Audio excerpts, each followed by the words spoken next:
Dilaksanakan di Pengadilan Militer Palembang sekitar pukul 10 waktu Indonesia Barat. Adapun pada sidang sebelumnya, Kopda Basarsah dituntut hukuman mati dan dipecat dari TNI, sedangkan Peltu Yun Heri Lubis dituntut 6 tahun penjara hukuman. Kopda Basarsah dijerat pasal berlapis yakni 340 KUHP tentang pembunuhan berencana, UU Darurat Nomor 12 Tahun 1951 tentang kepemilikan senjata api secara ilegal, serta pasal 303 KUHP tentang perjudian. Sedangkan Peltu Lubis hanya didakwa pasal 303 ayat 1 KUHP Jo pasal 55 tentang perjudian. Seperti diketahui, Kopda Basarsah dan Peltu Yun Heri Lubis menembak mati 3 polisi dalam penggerebekan judi sabung ayam di Dusun Karangmanik, Kecamatan Negara Batin, Kabupaten Waikanan, Lampung pada 17 Maret lalu. Sementara untuk identitas ketiga korban sendiri adalah Kapolsek Negara Batin Polres Waikanan Ibtu Lusianto, kemudian BA Polsek Negara Batin Polres Waikanan Bribka Petrus Aprianto, dan korban ketiga adalah BA Sat Reskrim Polres Waikanan Bribda M. Galip Surya Ganta.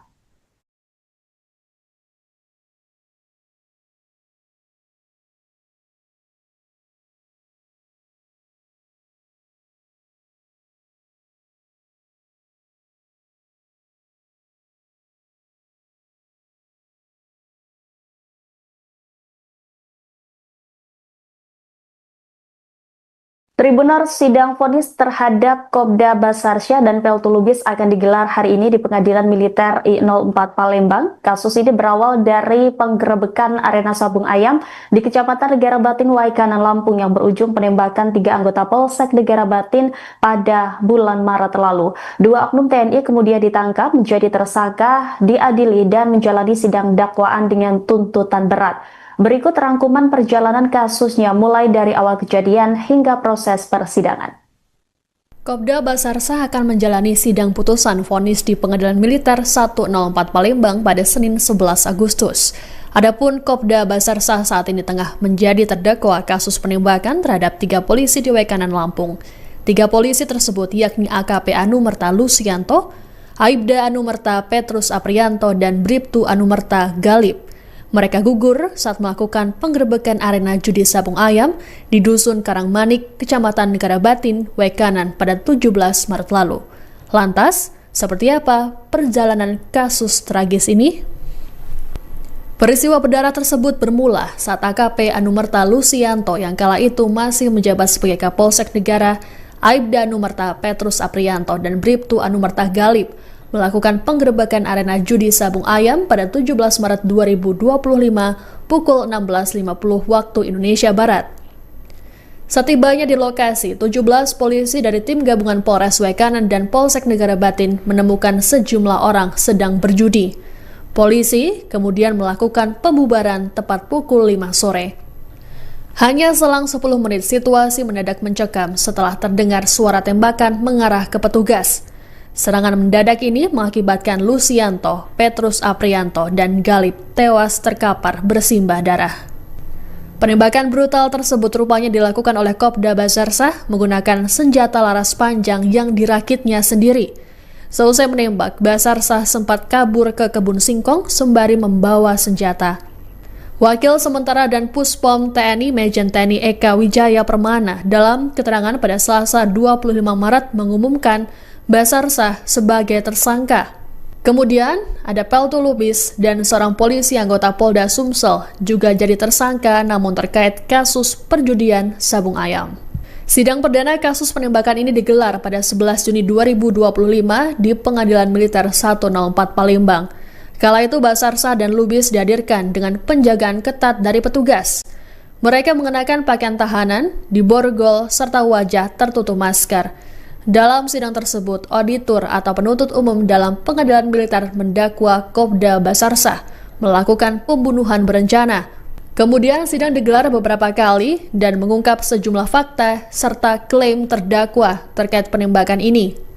Seperti Basarsa yang menjalani bisnis sabung ayam sejak 2023 bersama terdakwa Peltu Yun Heri Lubis di wilayah Waikanan.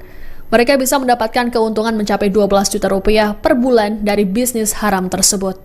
Terkait alasan penembakan, Basarsa bersikeras hal tersebut dilakukan karena dirinya terancam. Namun pernyataan Basarsa langsung diragukan oleh Ketua Majelis Hakim Kolonel CHK Freddy Ferdian Isnartanto. Auditor militer kemudian menuntut Basarsa dengan hukuman mati serta hukuman tambahan pemecatan dari satuan TNI. Dalam sidang tersebut, pasal primer yang dikenakan terhadap Kopda Basarsa adalah 340 KUHP tentang pembunuhan berencana. Selain itu, ia juga dikenakan pasal 1 ayat 1 KUHP tentang kepemilikan senjata api ilegal serta pasal 303 KUHP tentang perjudian.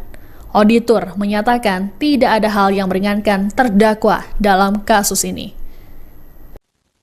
Pemirsa, sidang vonis kasus penembakan 3 anggota Polsek Negara Batin oleh 2 oknum TNI akan digelar hari ini di Pengadilan Militer I-04 Palembang. Jelang sidang, perhatian publik tertuju pada kondisi Mapolsek Negara Batin, tempat peristiwa berdarah ini terjadi pada Maret lalu. Untuk mengetahui situasi terkini di sana, kita sudah terhubung dengan rekan Bayu Saputra, reporter Tribun Lampung yang berada langsung di Mapolsek Negara Batin, Lampung.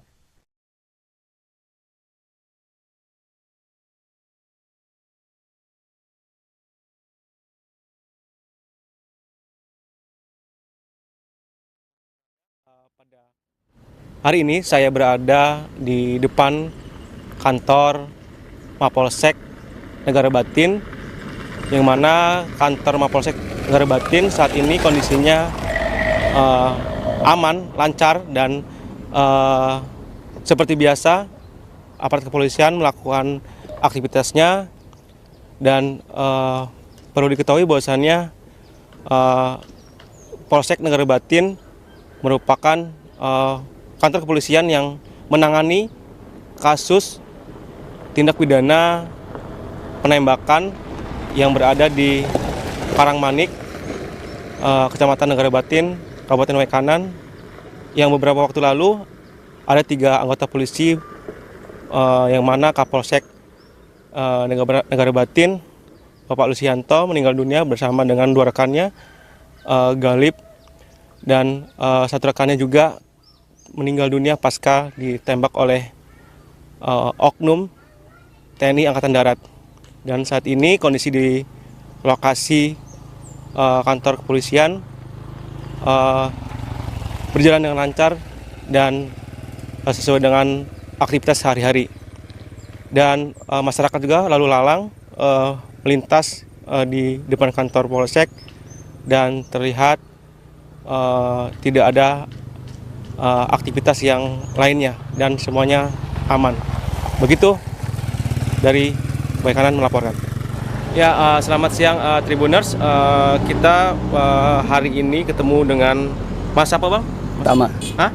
Tama. Oh, Mas Tama. Iya, Mas Tama, warga sekitar di lokasi kejadian yang mana bahwasannya kita ketahui nih, Bang, pasca kejadian kemarin. Kalau boleh tahu, Bang, jarak antara lokasi kejadian dengan lokasi tetangga sekitar atau kampung terdekat itu berapa jam sih, Bang, untuk perjalanan sekitar berapa, Bang? Sekitar ya 28 menit lah. 28 menit, 30 menit lah ya, setengah jam lah ya. Setengah jam. Ya. Nah, saat ini untuk aktivitas di sana seperti apa, Bang, yang kita ketahui, Bang? Ya, aktivitasnya ya seperti biasa. Sepi ya? Sepi. Paling ya mobil lalu lalang lah, mobil tebu gitu, bermuatan tebu. Oh, angkut tebu gitu Iya. ya. Nah, kalau boleh tahu untuk setiap kali panen berapa tahun sekali sih, Bang, untuk tebu ini, Bang? Kalau setiap tebu ini setahunnya sekali dia panen. Oh, tebu sekali. Oke. Nah, harapan dari masyarakat seperti apa sih, Bang, dengan pasca peristiwa yang kemarin terjadi itu, Bang? Ya semoga tidak terjadi lagi lah atau terulang lagi gitu kan. Soalnya ya meresahkan juga sih. Meresahkan juga, dan semoga kedepannya tetap aman-aman saja ya, Bang, ya, di kampung kita ya, Bang, ya. Iya. Ini bahwasanya Bang Tama selaku warga yang di sini mengharapkan supaya tidak terjadi lagi peristiwa tersebut, dengan harapan ya semoga di daerah sini tetap aman-aman saja. Begitu ya Bang Tama ya? Iya. Oke, Tribuners dimanapun berada, berikut petikan wawancara kami bersama Bang Tama di lokasi kejadian. Terima kasih. Pemirsa, sidang vonis terhadap 2 oknum TNI pelaku penembakan 3 anggota Polsek Negara Batin akan digelar hari ini di Pengadilan Militer Palembang. Penembakan itu terjadi saat penggerebekan arena sabung ayam di Kecamatan Negara Batin, Waikanan, Lampung. Untuk mengetahui kondisi terkini di lokasi kejadian, reporter kami dari Tribun Lampung telah mendatangi TKP penembakan.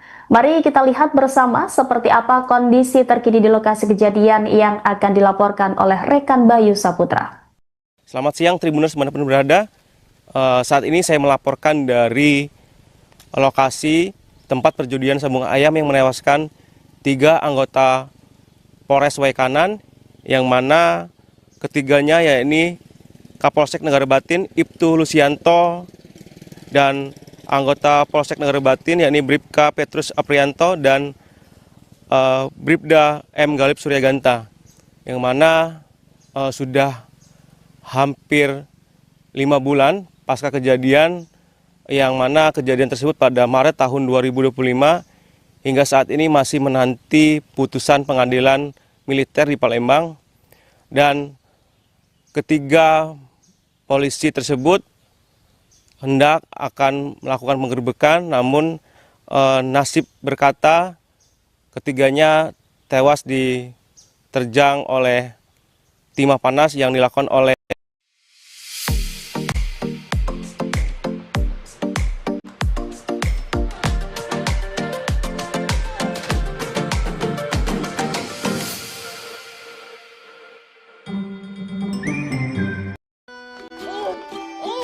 Fly away with me, take you high, so Banyak yang ingin ia raih. Pastikan ibu dukung masa pertumbuhannya. L-Calgrow, suplemen untuk membantu memelihara kesehatan tulang pada anak. Mama bangga. Ibu, yuk bantu anak tumbuh hebat. L-Calgrow dari Lapi. Polres Waikanan tersebut meregang nyawanya, yang mana ketiganya sudah mendapatkan penghormatan dari pimpinan dan keluarga menanti putusan pengadilan militer.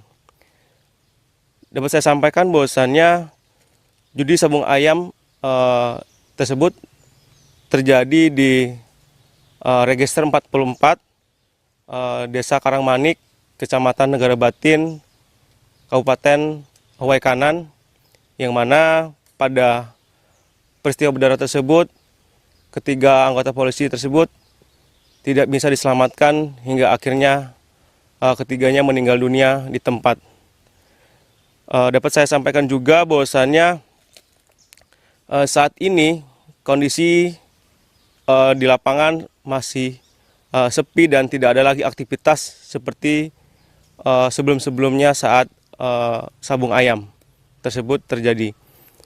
Dan berdasarkan tadi ketemu dengan warga sekitar, mengatakan bahwasannya lokasi kejadian saat ini sudah sepi dan tidak ada lagi aktivitas yang berarti, hanya beberapa bekas-bekas pasca kejadian perjudian tersebut yang masih tersisa. Dan di lokasi ini, di lokasi di bawah kebun karet yang arealnya cukup luas, yang mana ketiga polisi tersebut meninggal dunia di lokasi ini, tempat saya berdiri. Dan untuk proses lanjutnya masih menunggu dari Peradilan Militer Palembang. Sekian. Ya, selamat siang Bu. Selamat siang. Iya, Ibu izin kita dari Tribun Lampung nih Bu, hari ini kan kesini nih.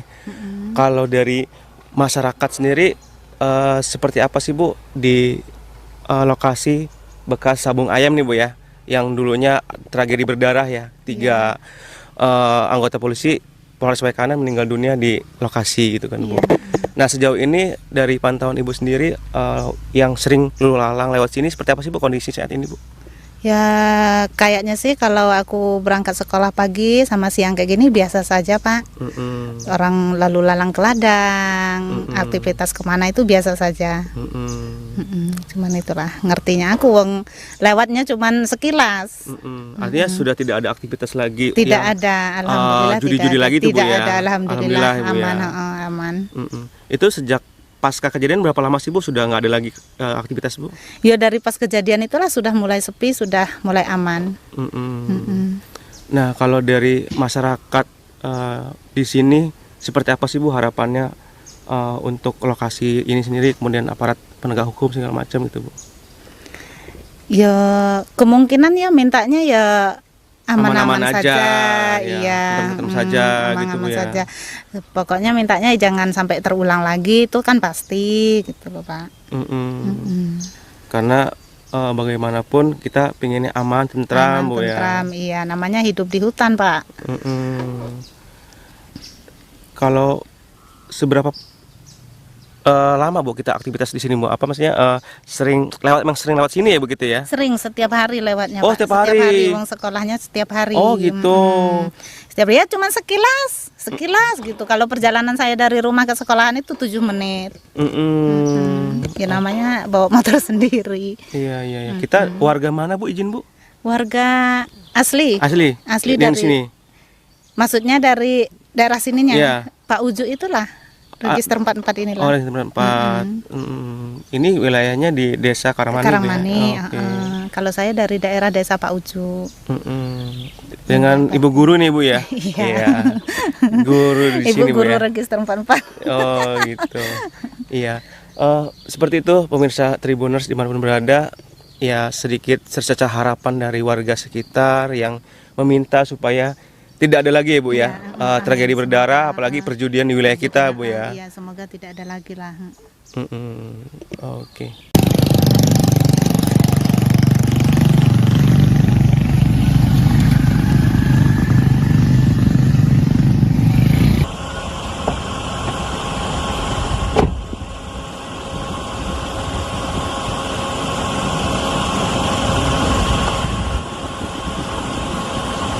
Terima kasih Bu. Terima kasih sama-sama Pak.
Tribuners, tim liputan kami yang berada di lokasi sabung ayam di Kecamatan Negara Batin, Waikanan, Lampung, tempat peristiwa penembakan ini terjadi, juga melakukan napak tilas di lokasi penembakan.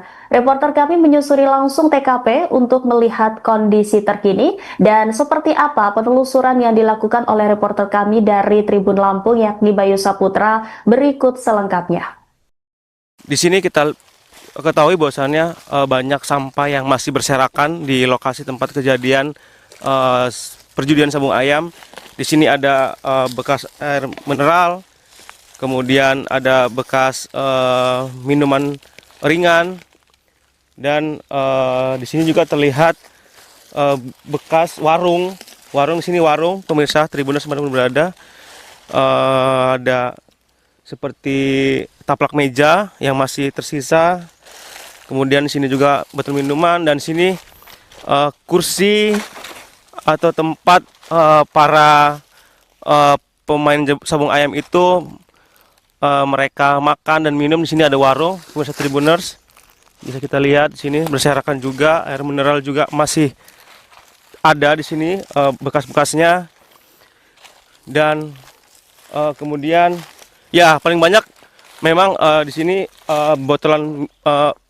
botol minuman ya, minuman ringan. Dan di sini tempat lokasi persis sabung ayamnya, di sini masih ada kayu-kayu yang tersisa, bekas bakaran-bakaran kayu yang masih juga tersisa di sini, pemirsa Tribuners dimanapun berada. Nah, di sini masih ada tersisa. Kemudian bekas ini juga apa nih? Seperti warung juga di sini juga masih tersisa ini, pemirsa Tribuners. Dan kita ke arah sana, ke arah TKP berikutnya, yang mana di sini juga bekas polis lain juga masih ada, pemirsa Tribuners, masih terpampang di sini. Seperti halnya ini masih ada garis polisi atau polis line yang masih terikat di sini, pemirsa Tribuners. Dan kemudian kita ke arah sana, itu ke arah tempat mobil para pemain yang melakukan perjudian sabung ayam. Dan di sini juga masih banyak bekas air mineral yang berserakan, pemirsa Tribuners. Nah, di sini juga masih, dan mayoritas di sini bekas botol minuman air mineral, pemirsa Tribuners. Nah, perlu kita ketahui sebelumnya di sini, mulai di sini, pemirsa Tribuners, ini banyak mobil yang terparkir pasca kejadian. Ada sekitar belasan mobil yang terparkir di sini. Dan di sini saat ini kita lihat, pemirsa Tribuners, sudah tidak ada lagi mobil-mobil yang terparkir pasca kejadian pada Maret lalu, pemirsa Tribuners, yang menewaskan 3 orang polisi. Di sini beragam macam mobil Innova, kemudian ada mobil Kijang dan mobil lainnya, pemirsa Tribuners. Nah, di sini masih ada pecahan kaca, pemirsa Tribuners. Ini pecahan kaca mobil dari salah satu pemain sabung ayam. Sini, pemirsa Tribuners. Tuh, masih ada. Dan kita berlanjut ke arah sana juga, pemirsa. Lagi nonton terus ngelek. Kalau lagi kesel, yogurtin aja. Yogurt in, kesel out. Seperti termos air yang digunakan oleh penjual untuk membuat kopi ataupun teh untuk melayani para pemain-pemain sabung ayam. Dan ini masih tersisa, pemirsa Tribuners.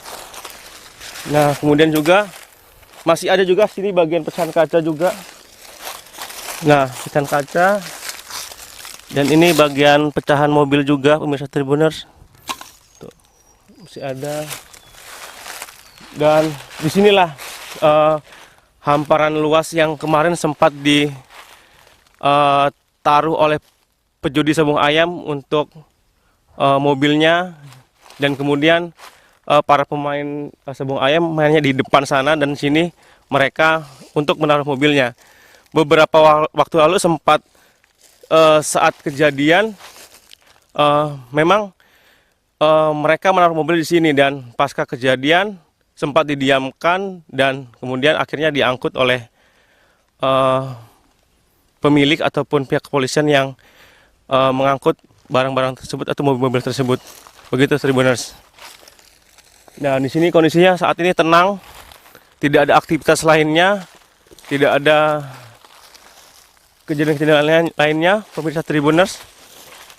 Dan tadi juga kita sempat ketemu dengan pemilik ataupun yang bekerja sebagai penderes karet, dan dia juga menceritakan bahwasannya tidak ada aktivitas juga lain di sini, tidak ada aktivitas yang berarti pasca kejadian, dan semuanya mengharapkan agar kejadian serupa tidak terjadi lagi.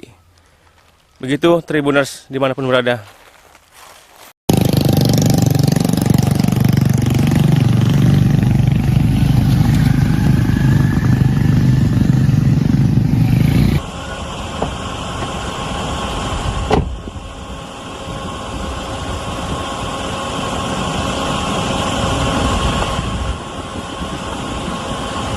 Ya, makasih Bu. Terima kasih sama-sama Kak.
Pemirsa, pasca peristiwa penembakan 3 anggota Polsek Negara Batin Arena Sabung Ayam di Kecamatan Negara Batin Waikanan Lampung yang disebut-sebut dikelola Kopda Basarsyah kini sudah tidak lagi beroperasi.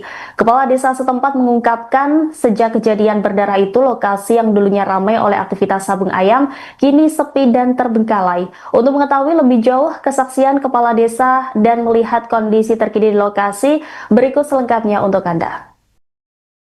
Oke, selamat siang Tribuners dimanapun berada. Saya Bayu Saputra bersama dengan Bapak Kepala Kampung Kota Jawa, Bapak Ferdinand Marcos ya Pak? Siap. Ya, Pak, kita kan ketahui bahwasannya kasus yang terjadi di wilayah sekitar kampung kita ya Bang ya? Betul. Saya panggil Bang aja nih biar lebih akrab ya. Siap. Ya, Bang Marcos. Bahwasannya dari Maret sampai dengan saat ini ya kan kejadian tersebut.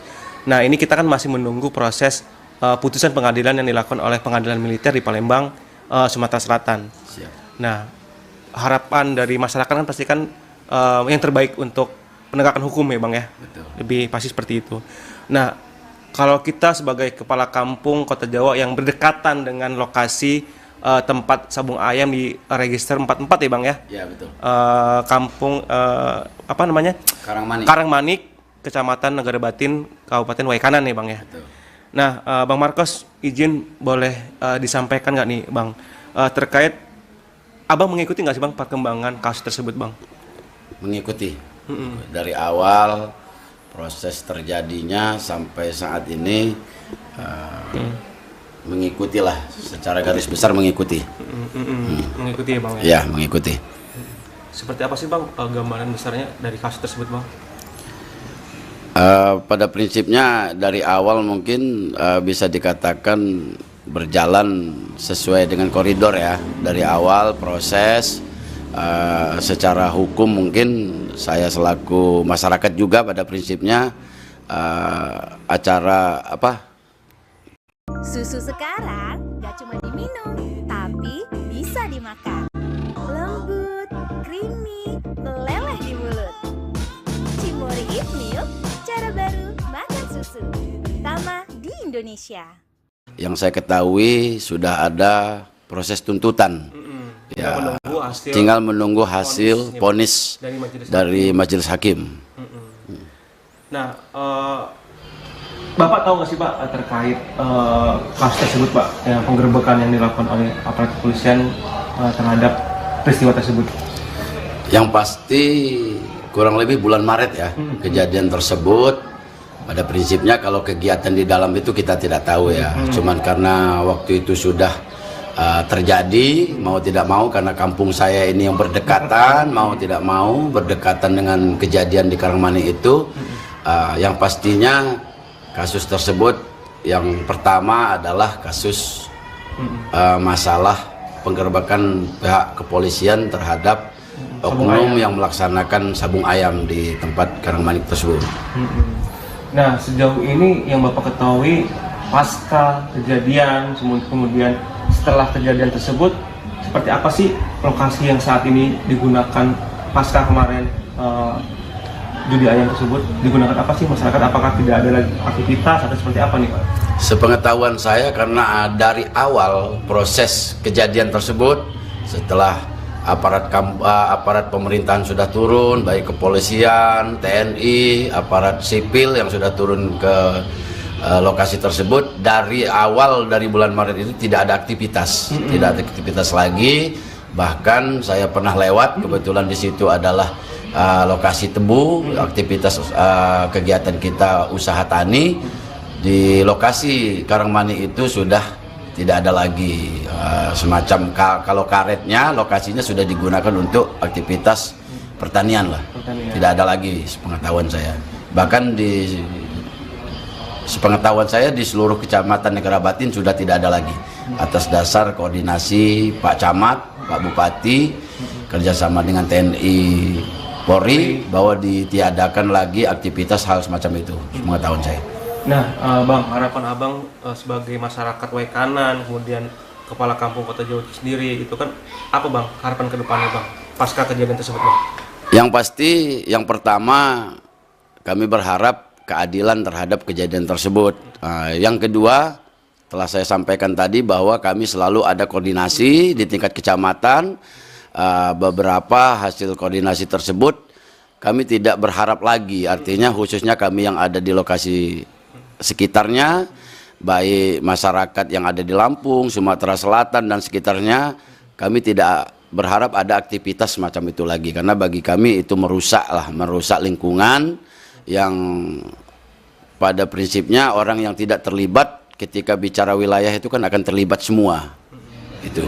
Nah, mungkin Bang kepada masyarakat kita seperti apa sih Bang untuk lebih menghindari perbuatan-perbuatan pidana gitu Bang? Nah, itu yang pasti selalu kami koordinasikan di tingkat kampung, di tingkat kecamatan ataupun Pemda Kabupaten Waikanan, selalu koordinasi agar tidak ada lagi aktivitas-aktivitas yang bisa merugikan atau melanggar hukum lah, yang pasti itu yang kami harapkan tidak ada lagi di wilayah kami.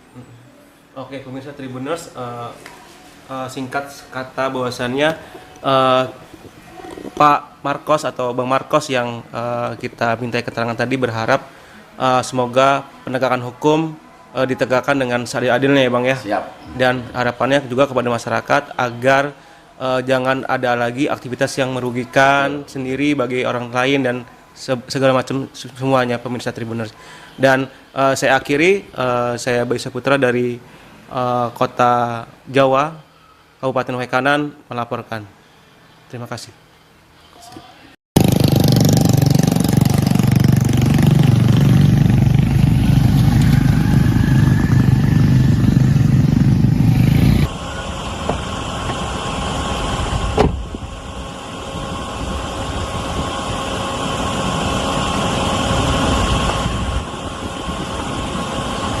Ya, makasih Bu. Terima kasih sama-sama Pak.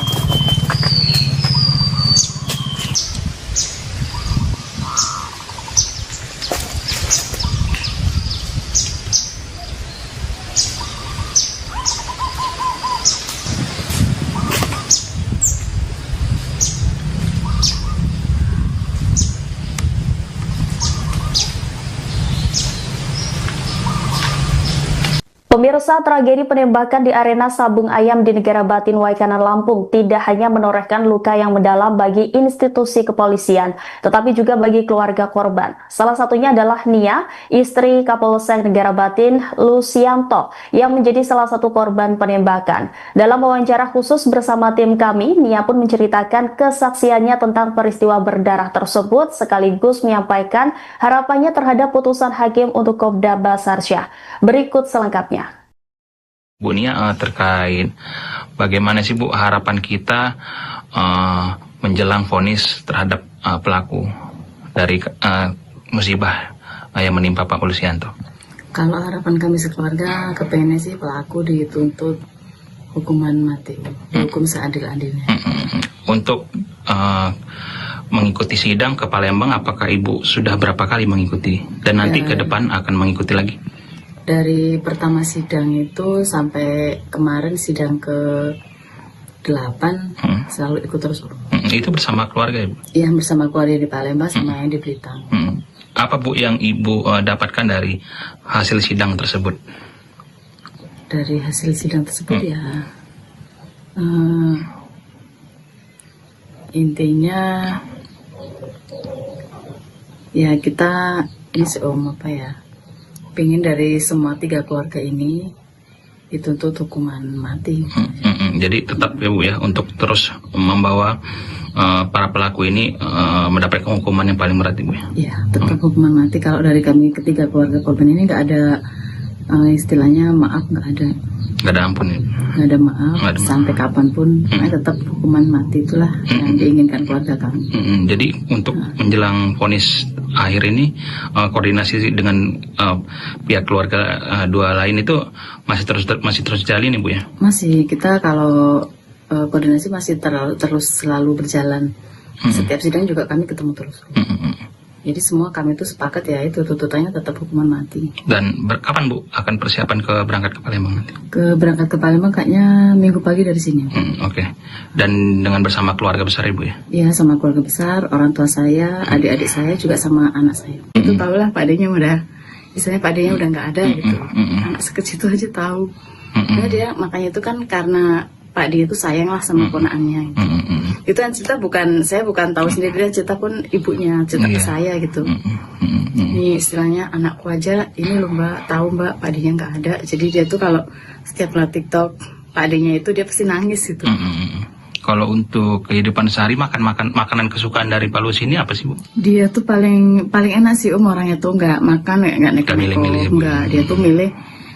Dia tuh nggak suka kalau yang goreng-gorengan gitu kan. Kalau makan itu paling kalau sayur itu aja yang pindang-pindang gitu kan, sambal biasa sama sayuran. Dan kalau untuk makan-makan di luar itu tuh jarang dia. Jarang ya, lebih suka masakan rumah ya Bu? Iya, lebih suka masakan istri. Sambil berhemat mungkin ya karena masih banyak kebutuhan sih Kayak kita kan cuman ngeluarin gaji-gaji aja nggak disampingin lainnya. Oh iya, untuk dari penuturan kerabat juga, Pak Lucy ini suka berolahraga ya Bu ya? Iya, suka jalan dia. Suka jalan. Dia tuh habis subuhan itu dia nggak tidur lagi, jalan pagi itu. Nanti jalan itu kadang-kadang bersih-bersih rumah, nyapu-nyapu depan-depan itu, nyabutin rumput, emang dia hobinya itu.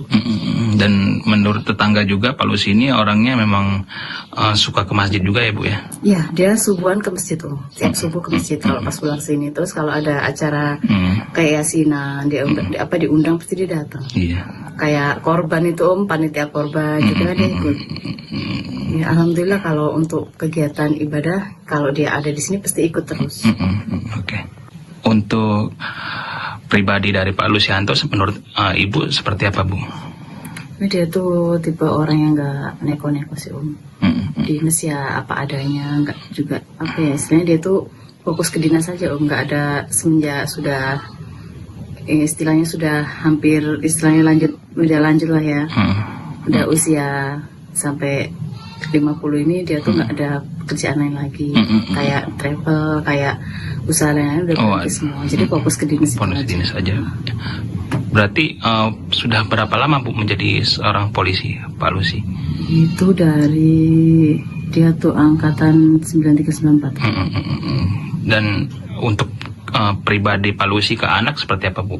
Dia sangat sayang sama anaknya. Pokoknya semua tuh kalau buat anak sama istri tuh nomor satu kan.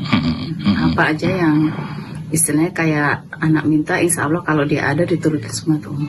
Sama keluarga juga sayang, sama kakak-kakaknya, ponakan-ponakan, pokoknya semua tuh dia sayang. Untuk dinas semenjak dinas di luar, bagaimana Bu kunjungan Pak Lucy ke Ibu? Kapan pulang, berapa kali seminggu gitu Bu dalam pulang dari tugas?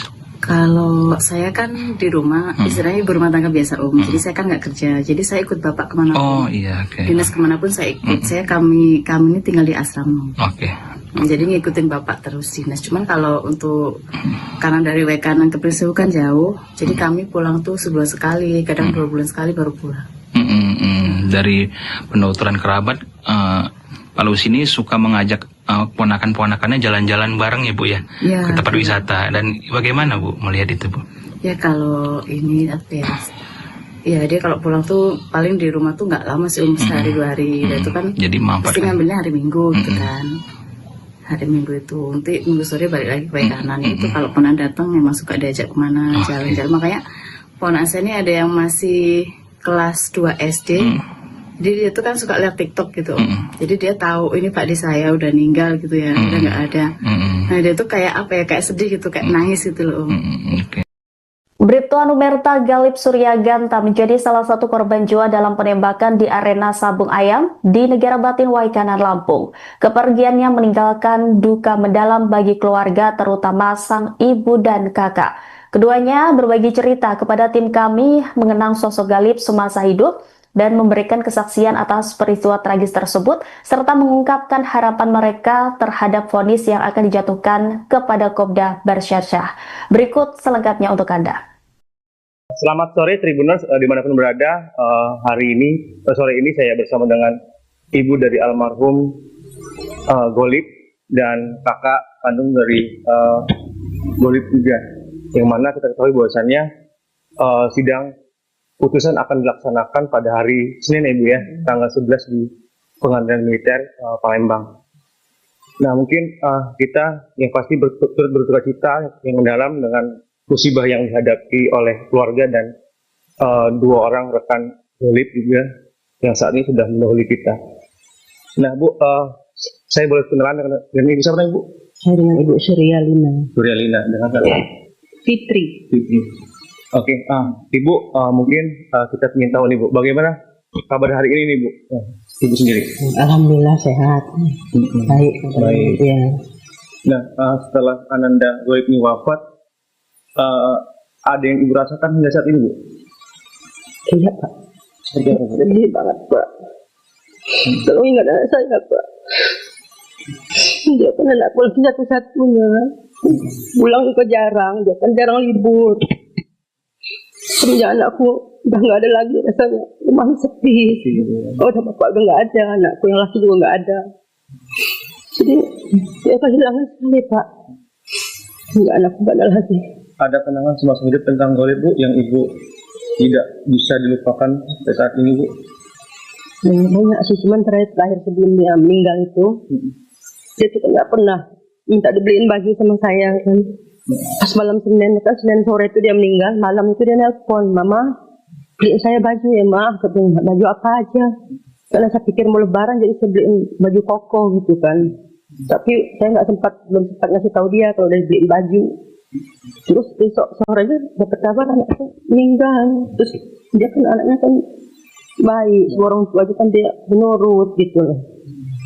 Itu yang sama sekali ini tidak bisa dilupakan Bu ya? Iya, kalau itu terakhir ya sebelum dia pergi. Sosok Galip di mata Ibunda seperti apa sih Bu? Jadi anak yang baik, apa ya, penurut sama orang tua sama kakaknya gitu. Terus apa yang kita ini dia selalu iya mah, iya pak, katanya gitu orangnya kan. Kerjanya juga dia sungguh-sungguh nggak ini ya, pasti nggak pernah ngeluh apa dia. Capek enggak, cuma saya nggak bisa pulang mah, masih banyak kerjaan gitu. Jadi anaknya memang ini cita-cita dari kecil dia mau masuk polisi. Ya. Jadi dari kerjaan juga dia semangat gitu, nggak pernah ngeluh apa gitu ya. Selalu dia cerita kalau dia pulang gitu, dia senang lah kerjanya gitu kan. Maksudnya cita-cita beliau dari kecil ya? Dari kecil, ya? Dari TK itu udah senang betul. Prestasi beliau juga mungkin banyak Bu ya, jangan sampai ini. Nah, apakah Ibu mengikuti perkembangan kasus tersebut Bu? Iya, ngikutin terus. Dari awal sampai dengan hingga akhirnya di putusan itu Bu ya? Iya, kita ke Palembang tuh datang terus ke sidang itu datang. Kalau Ibu tahu sudah berapa kali nih Mbak untuk ini sidang? Kemarin berapa? 8 kali ya? 8 kali ya? Tapi sudah hampir setengah tahun ya? Enggak Pak, jadi setiap minggu. Setiap minggu ya? Okay. Dari awal Juni, dari awal Juni sampai sekarang. Jadi setiap Senin itu selalu sidang. Tapi kalau sudah mendekati di akhir, itu sidangnya udah seminggu 2 kali karena kayak mungkin makin rapat gitu loh. Nah, berarti Ibu memang selalu hadir saat ikut sidang Bu ya? 8 kali kita ikut ya. Nah, rencana apakah hari Senin besok itu akan pergi ke Palembang bersama keluarga Bu? Boleh tahu siapa saja yang akan berangkat nanti? Hadir. Kita rame. Keluarga besar ya? Keluarga besar dari om, tante, dari ponakan juga ada datang. Nah, terkait bagaimana sih Bu tuntutan terhadap pelaku Kopda Basar Shah ini yang dituntut hukuman mati Bu? Itu seperti apa pendapat sendiri dan pendapat Mbak sendiri? Ya saya memangnya ya memang hukuman mati ya, jangan setimpal dengan perbuatannya ya Pak ya.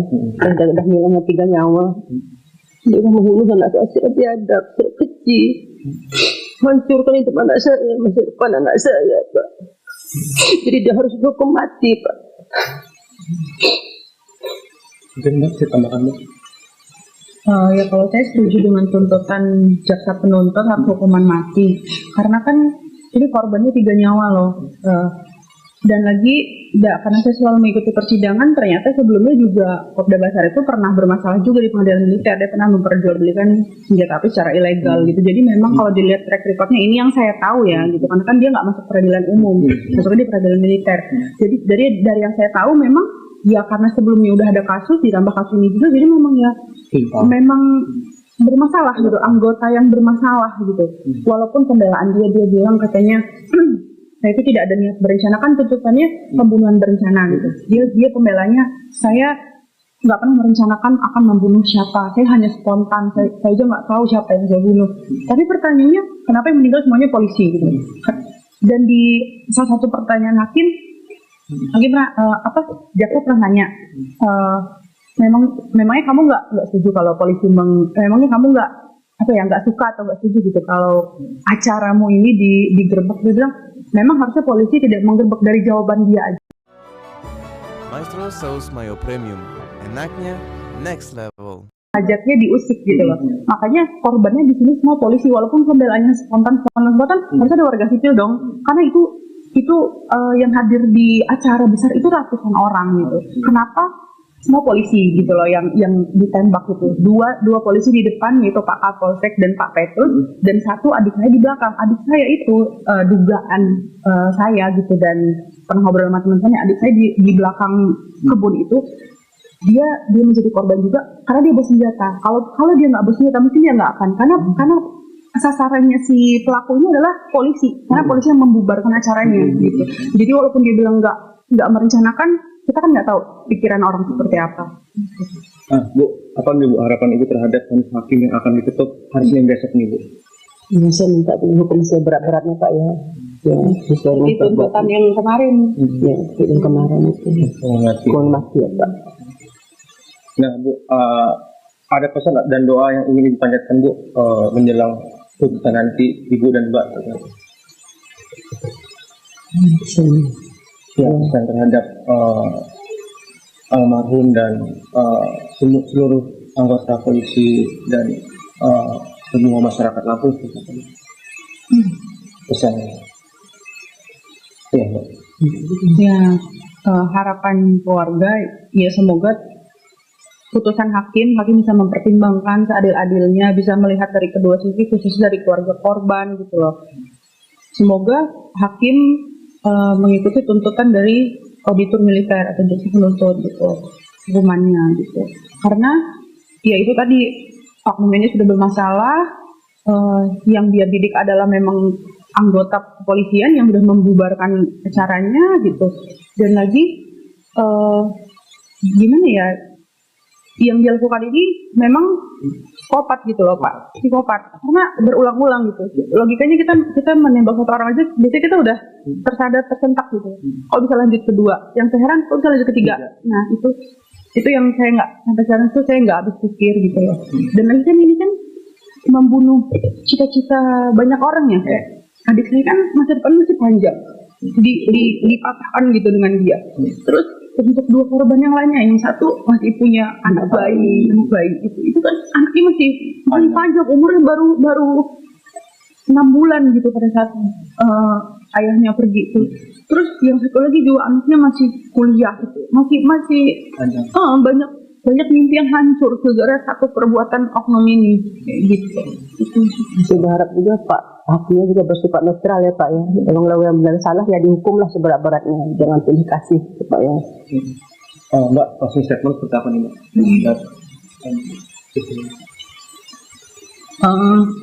Menurut saya ini peristiwa yang sebelumnya semua masyarakat juga sudah melihat bahwa ini memang peristiwa yang cukup besar gitu, karena menyangkut dua instansi, terlebih dari instansi TNI dan kepolisian. Saya melihat banyak banget masyarakat yang ada yang mendukung, tapi yang miris, ada juga yang ada yang bersimpati, tapi ada juga yang tidak bersimpati gitu loh. Karena adik saya adalah korban dari anggota kepolisian. Yang saya harap jangan, kalau memang benci suatu instansi, lihat adik saya itu sebagai seseorang yang bernyawa, orang yang punya keluarga, punya ini gitu loh.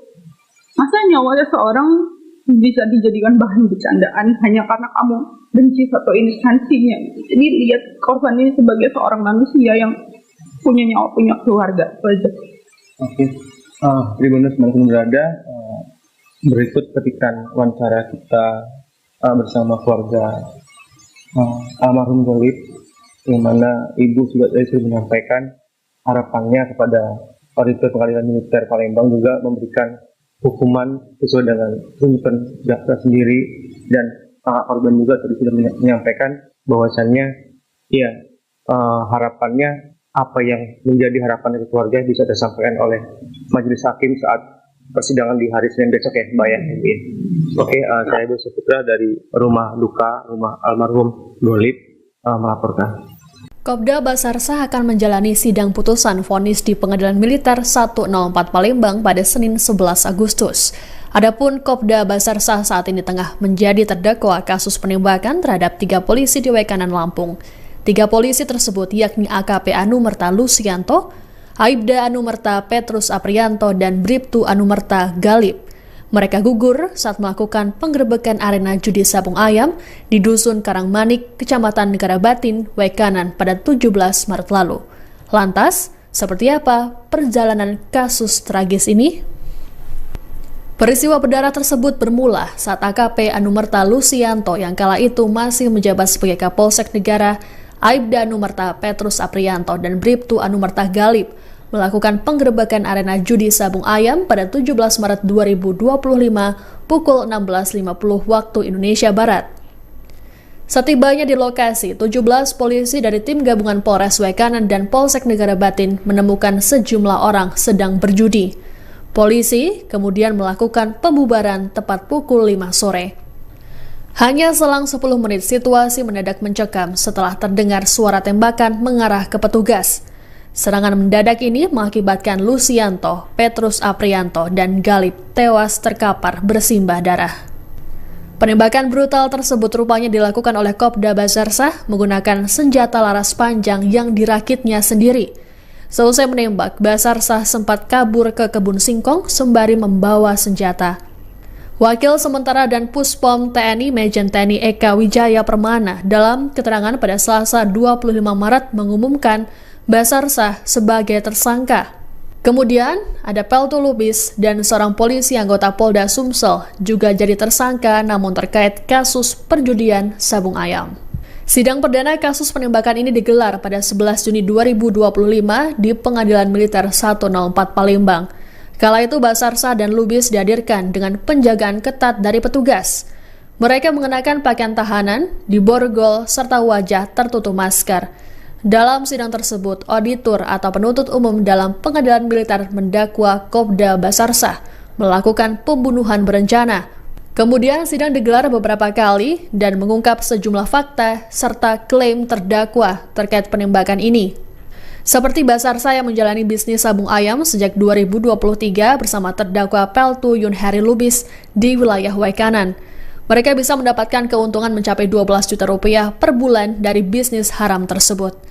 Terkait alasan penembakan, Basarsah bersikeras hal tersebut dilakukan karena dirinya terancam. Namun pernyataan Basarsah langsung diragukan oleh Ketua Majelis Hakim Kolonel CHK Freddy Ferdian Isnartanto. Auditor militer kemudian menuntut Basarsah dengan hukuman mati serta hukuman tambahan pemecatan dari satuan TNI. Dalam sidang tersebut, pasal primer yang dikenakan terhadap Kopda Basarsah adalah 340 KUHP tentang pembunuhan berencana. Selain itu, ia juga dikenakan pasal 1 ayat 1 KUHP tentang kepemilikan senjata api ilegal, serta pasal 303 KUHP tentang perjudian.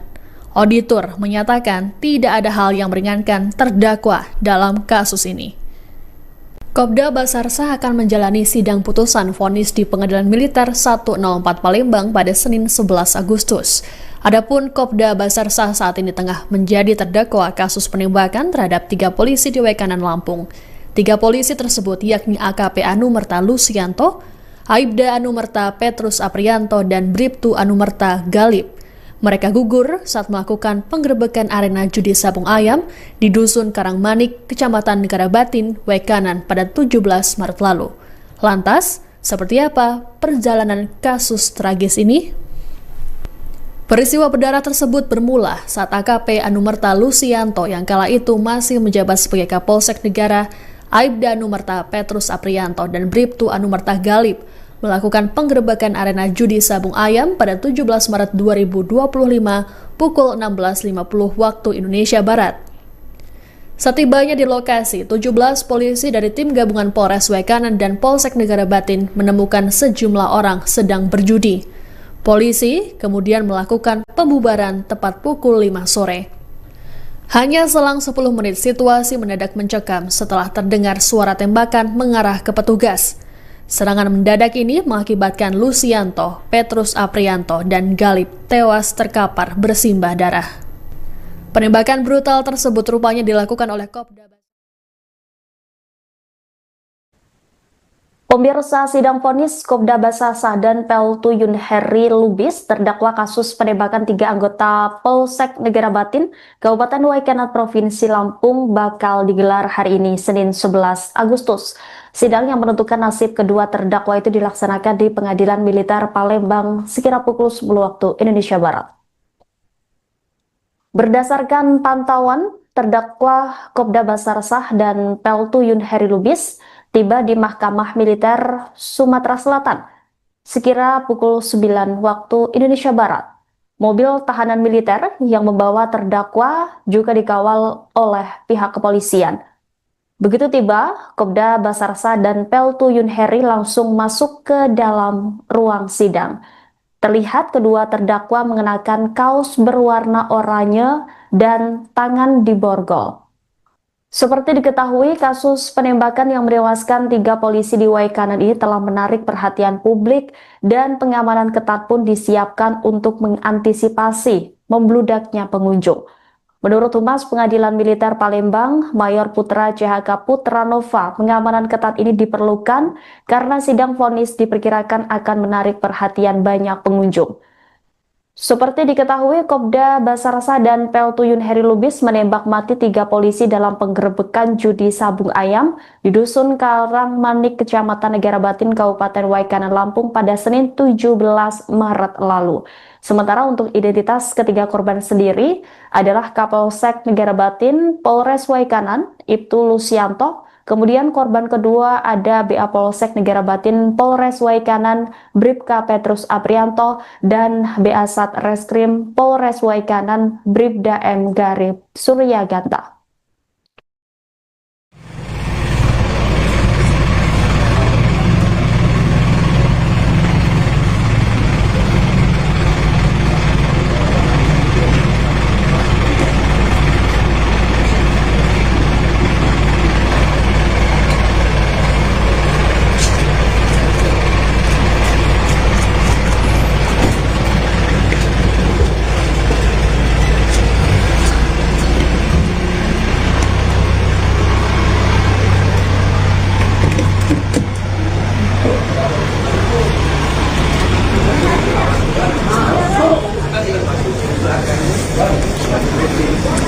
Oke, baiklah Tribuners, itu tadi kedatangan dari terdakwa Kopda Basarsah dan juga Peltu Yunheri Lubis yang dikawal oleh anggota POM TNI AD, yang seperti kita tahu bahwa hari ini adalah sidang vonis dari kasus penembakan terhadap 3 orang polisi di Waikanan, Provinsi Lampung.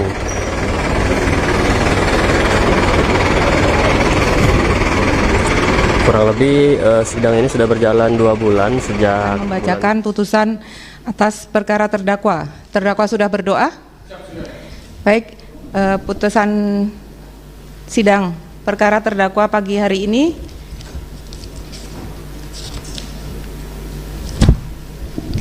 menyampaikan Pak Auditor dengan Pak Penasihat Hukum, putusan ada 81 lembar, menyampaikan untuk putusan ini akan saya bacakan yang pokok-pokoknya saja. Apakah terdakwa keberatan? Penasihat Hukum? Pak Auditor? Tidak. Confirm ya, saya bacakan yang pokok-pokoknya saja. Silakan dengarkan, terdakwa dengarkan baik-baik oleh sambil berdoa. Nanti akan saya tanyakan putusan yang jelas.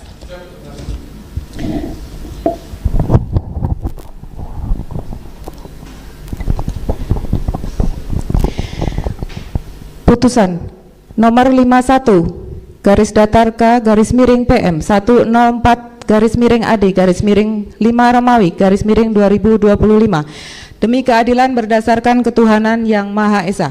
Pengadilan Militer 104 Palembang yang bersidang di Palembang yang memeriksa perkara pidana dengan acara pemeriksaan biasa pada tingkat pertama menjatuhkan putusan dalam perkara terdakwa. Nama lengkap Yunheri Lubis, pangkat NRP Peltu 2198003920378, benar? Jabatan dan Sub Ramil Koramil 427 strip 01 Pakuan Ratu Sub Negara Batin, Kesatuan Kodim 0427 garis miring WK, tempat tanggal lahir Sibolga 3 Maret 1978, betul? Agama Islam, jenis kelamin laki-laki, kewarganegaraan Indonesia, agama Islam.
Sidang lanjutan perkara pidana atas nama Peltu Yun Heri Lubis saya buka kembali dan saya nyatakan tetap terbuka untuk umum. Auditor hadapkan terdakwa masuk ke dalam ruang sidang.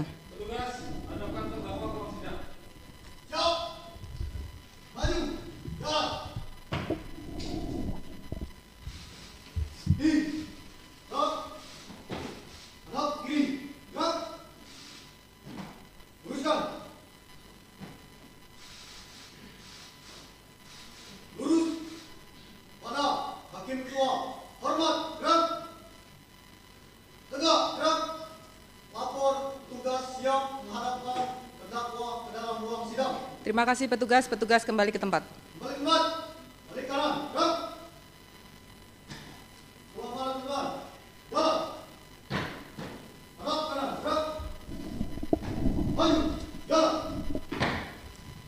Selamat pagi terdakwa. Terdakwa dalam keadaan sehat? Siap menjalani sidang pada pagi hari ini? Agenda sidang hari ini sudah tahu apa? Putusan. Jadi sidang pagi hari ini kita akan membacakan putusan atas perkara terdakwa. Terdakwa sudah berdoa? Baik, putusan sidang perkara terdakwa pagi hari ini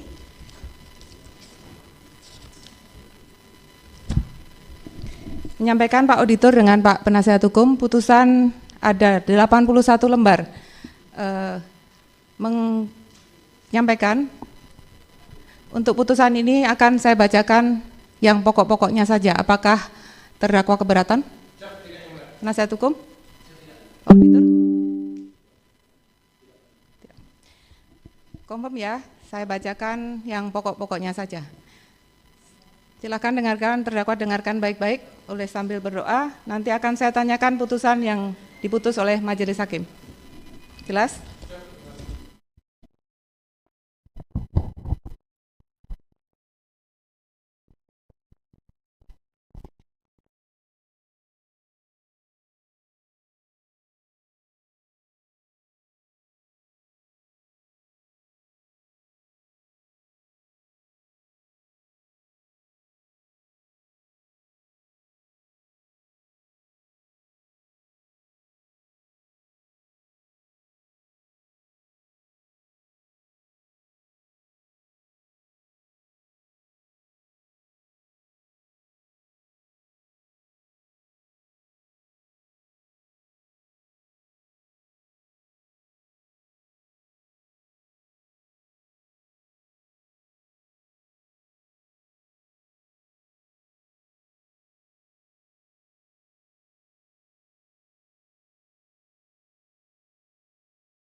Selama 20 hari terhitung mulai tanggal 23 Maret 2025 sampai dengan 11 April 2025 berdasarkan keputusan penahanan sementara nomor 3/3 Romawi /2025 tanggal 23 Maret 2025 kemudian diperpanjang yang terakhir oleh Kepala Pengadilan Militer 104 Palembang selama 60 hari terhitung mulai tanggal 25 Juni 2025 sampai dengan tanggal 23 Agustus 2025 berdasarkan penetapan perpanjangan penahanan nomor TAP 51/PM 104/AD/6 Romawi 2025 tanggal 19 Juni 2025. Pengadilan Militer 104 Palembang tersebut membaca dan seterusnya, memperhatikan dan seterusnya, mendengar dan seterusnya, memperhatikan satu tuntutan pidana auditor militer yang diajukan kepada majelis hakim yang pada pokoknya sebagai berikut. Auditor militer berpendapat bahwa terdakwa telah terbukti secara sah dan meyakinkan bersalah melakukan tindak pidana barang siapa secara bersama-sama dan dengan sengaja melakukan perbuatan tanpa mendapat izin, menawarkan dan memberikan kesempatan untuk permainan judi dan menjadikan sebagai pencarian. Auditor militer mohon agar terdakwa dijatuhi pidana pokok selama 6 tahun dikurangkan selama terdakwa berada dalam tahanan sementara seluruhnya dari pidana yang dijatuhkan.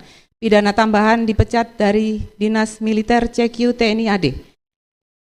Mohon agar barang bukti berupa angka 1 sampai dengan 4 tetap dilekatkan dalam berkas perkara, membebani terdakwa untuk membayar biaya perkara sejumlah Rp10.000 dan memohon agar terdakwa tetap ditahan.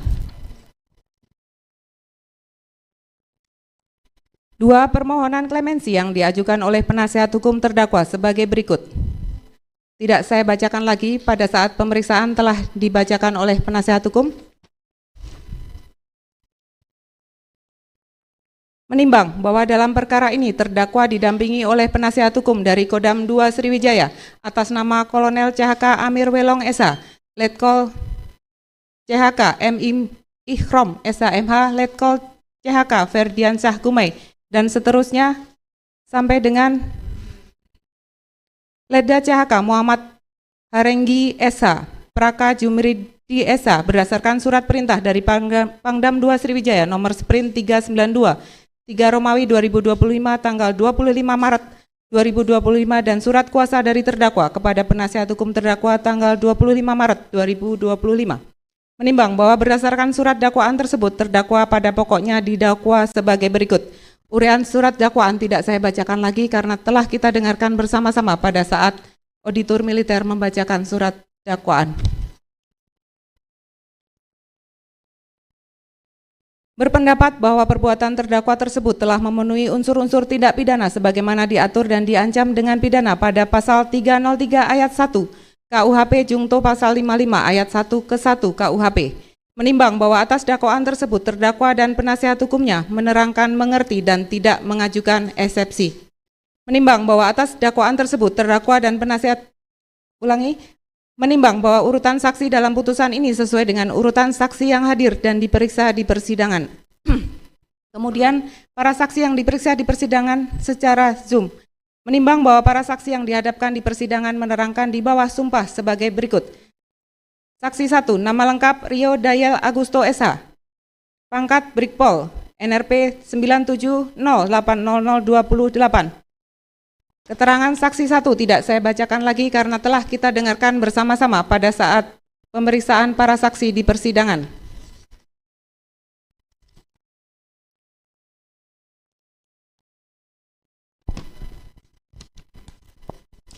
Atas keterangan saksi 1 tersebut, terdakwa membenarkan seluruhnya. Saksi 2, nama lengkap Dewa Ketut Buana. Keterangan saksi 2 tidak saya bacakan lagi karena telah kita dengarkan bersama pada saat pemeriksaan saksi 2 di persidangan. Atas keterangan saksi 2 tersebut, terdakwa membenarkan seluruhnya. Saksi 3, nama lengkap Ivandri Syafria. Keterangan saksi 3 tidak saya bacakan karena telah kita dengarkan bersama-sama. Atas keterangan saksi 3 tersebut, terdakwa membenarkan seluruhnya. Saksi 4, Nur Syamsiah. Keterangan saksi 4 tidak saya bacakan lagi dan seluruh keterangan saksi 4 tersebut terdakwa membenarkan secara seluruhnya. Saksi 5, nama lengkap Herman. Keterangan saksi 5 tidak saya bacakan lagi karena telah kita dengarkan bersama-sama pada saat pemeriksaan saksi 5 di persidangan. Atas keterangan saksi 5 tersebut, terdakwa membenarkan seluruhnya. Saksi 6, nama lengkap Basar Sah, pangkat NRP Kopka 3106078821184. Keterangan saksi 4 tidak saya bacakan lagi karena telah kita dengarkan bersama-sama. Ulangi, keterangan saksi 6 telah kita dengarkan bersama-sama pada saat pemeriksaan saksi 6. Atas keterangan saksi 6 tersebut, terdakwa membenarkan seluruhnya. Saksi 7, nama lengkap Heri Suryadi Esa, pangkat NRP Bribka 850111467. Keterangan saksi 5, ulangi keterangan saksi 7 tidak saya bacakan dan atas keterangan saksi 7 tersebut, terdakwa membenarkan seluruhnya. Keterangan saksi 8, nama lengkap Wara Andini, pangkat NRP Aibda 820902991. Keterangan saksi 8 tidak saya bacakan lagi karena telah kita dengarkan bersama-sama. Atas keterangan saksi 8 tersebut, terdakwa membenarkan seluruhnya. Keterangan saksi 9, nama lengkap Yulkarnain. Keterangan saksi 9 tidak saya bacakan lagi, dan saksi 9 diperiksa secara Zoom. Atas keterangan saksi 9 tersebut terdakwa membenarkan seluruhnya. Saksi 10, nama lengkap Kapri Sucipto, pangkat NRP Bribka 860-81121. Atas keterangan saksi 10 tersebut yang diperiksa secara Zoom tidak saya bacakan lagi, dan atas keterangan saksi 10 tersebut terdakwa membenarkan seluruhnya. Menimbang bahwa di dalam persidangan terdakwa pada pokoknya menerangkan sebagai berikut. Keterangan terdakwa tidak saya bacakan lagi karena kita telah dengarkan bersama-sama pada saat pemeriksaan terdakwa di persidangan.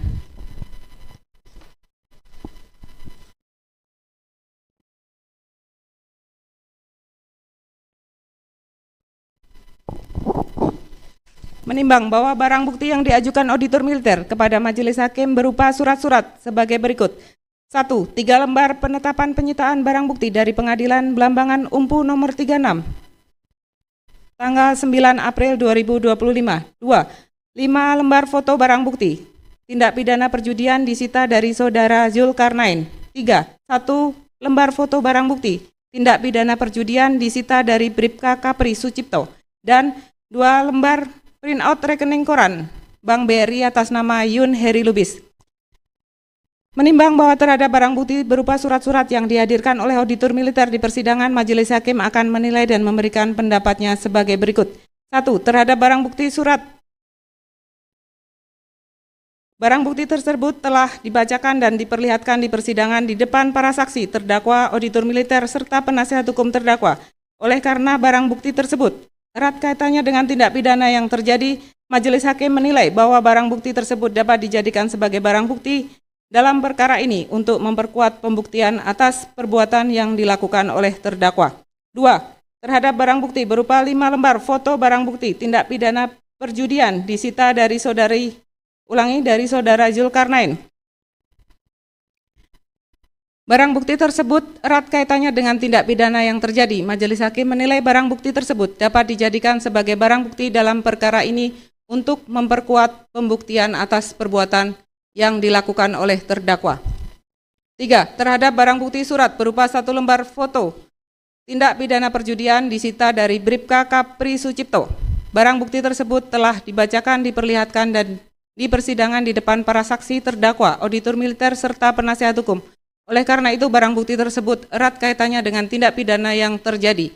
Majelis hakim menilai barang bukti tersebut dapat dijadikan sebagai barang bukti dalam perkara ini untuk memperkuat pembuktian atas perbuatan yang dilakukan oleh terdakwa. 4. Terhadap barang bukti 2 lembar printout rekening koran Bank BRI atas nama Yun Heri Lubis. Barang bukti tersebut telah dibacakan, diperlihatkan di persidangan di depan para saksi, terdakwa, auditor militer, serta penasihat hukum terdakwa. Oleh karena barang bukti tersebut erat kaitannya dengan tindak pidana yang terjadi, majelis hakim menilai barang bukti tersebut dapat dijadikan sebagai barang bukti dalam perkara ini untuk memperkuat pembuktian atas perbuatan yang dilakukan oleh terdakwa.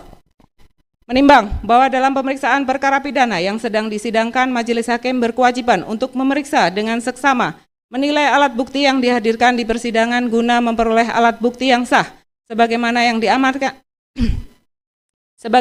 diamanatkan oleh undang-undang dengan mendasari pada pasal 171 Undang-Undang RI tahun nomor 31 tahun 97 tentang peradilan militer yang menyebutkan hakim tidak boleh menjatuhkan pidana kepada seseorang kecuali apabila dengan sekurang-kurangnya 2 alat bukti yang sah untuk memperoleh keyakinan bahwa suatu tindak pidana benar-benar terjadi dan bahwa terdakwalah yang bersalah melakukannya. Dan berdasarkan pasal 172 ayat 1 Undang-Undang nomor 3197 tentang peradilan militer yang menyebutkan alat bukti yang sah ialah keterangan saksi, keterangan ahli, keterangan terdakwa, surat, dan petunjuk. Menimbang bahwa selanjutnya majelis hakim akan menilai dan memberikan pendapatnya apakah keterangan para saksi dan keterangan terdakwa dalam perkara ini dapat dijadikan sebagai alat bukti dengan memberikan pendapatnya sebagai berikut. 1.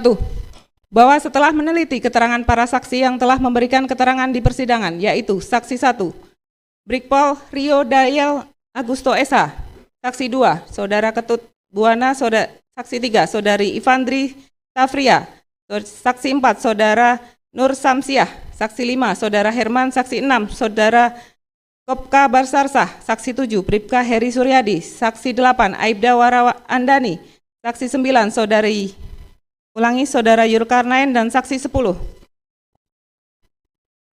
Bribka Kapri Sucipto, yang diperiksa secara elektronik. Ternyata keterangan para saksi tersebut saling bersesuaian dan menerangkan berdasarkan sepengetahuannya sendiri. Saksi 1, Saksi 7, Saksi 8 merupakan anggota Polres yang pada hari Senin pada tanggal 17 Maret 2025 diberi tugas oleh Kapolres Waikanan AKBP Adanan Nopang SIK untuk melakukan penggerbekan sabung ayam yang bertempat di Umbul Naga Karangmanik, Register 4 Mat, Kecamatan Negara Batin, Kabupaten Waikanan, Provinsi Lampung. Dan sesampainya di lokasi kejadian, memang betul diketemukan adanya sabung ayam dan permainan dadu kopro. Dan para saksi mengetahui bahwa saksi 6 adalah orang yang membuka gelanggang sabung ayam bersama dengan terdakwa. Terdakwa sikap istirahat.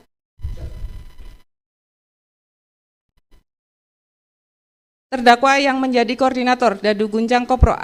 Kemudian keterangan para saksi tersebut bersesuaian dengan alat bukti lainnya, yaitu keterangan terdakwa maupun barang bukti yang dihadirkan di persidangan. Berdasarkan fakta-fakta yang diperoleh dari penilaian dan hasil pemeriksaan tersebut dihubungkan dengan pasal 173 ayat 1 Jungto ayat 6 Undang-Undang 3197 tentang peradilan militer, maka majelis hakim berpendapat bahwa perkara terdakwa ini telah diperoleh alat bukti berupa keterangan saksi. Berpendapat bahwa perbuatan terdakwa tersebut telah memenuhi unsur-unsur tindak pidana sebagaimana diatur dan diancam dengan pidana pada pasal 303 ayat 1 KUHP Jungto pasal 55 ayat 1 ke 1 KUHP. Menimbang bahwa atas dakwaan tersebut terdakwa dan penasihat hukumnya menerangkan, mengerti, dan tidak mengajukan eksepsi. Menimbang bahwa atas dakwaan tersebut terdakwa dan penasihat menimbang bahwa urutan saksi dalam putusan ini sesuai dengan urutan saksi yang hadir dan diperiksa di persidangan. Kemudian para saksi yang diperiksa di persidangan secara Zoom. Menimbang bahwa para saksi yang dihadapkan di persidangan menerangkan di bawah sumpah sebagai berikut. Saksi 1, nama lengkap Rio Dayal Agusto SH, pangkat Brigpol, NRP 970800028. Keterangan saksi 1 tidak saya bacakan lagi karena telah kita dengarkan bersama-sama pada saat pemeriksaan para saksi di persidangan.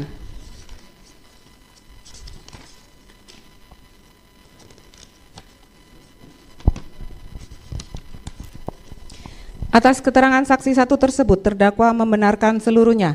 Saksi 2, nama lengkap Dewa Ketut Buana.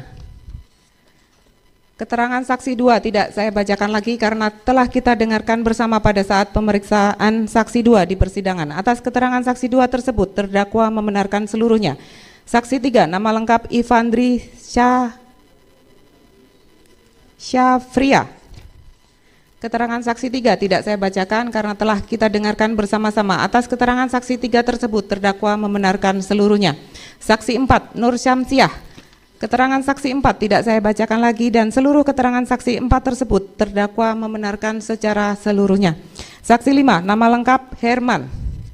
Keterangan saksi 5 tidak saya bacakan lagi karena telah kita dengarkan bersama-sama pada saat pemeriksaan saksi 5 di persidangan. Atas keterangan saksi 5 tersebut, terdakwa membenarkan seluruhnya. Saksi 6, nama lengkap Basarsah, pangkat NRP Kopka 3106078821184. Keterangan saksi 4 tidak saya bacakan lagi karena telah kita dengarkan bersama-sama. Ulangi, keterangan saksi 6 telah kita dengarkan bersama-sama pada saat pemeriksaan saksi 6. Atas keterangan saksi 6 tersebut, terdakwa membenarkan seluruhnya. Saksi 7, nama lengkap Heri Suryadi SH, pangkat NRP Bribka 850111467. Keterangan saksi 5, ulangi, keterangan saksi 7 tidak saya bacakan dan atas keterangan saksi 7 tersebut, terdakwa membenarkan seluruhnya. Keterangan saksi 8,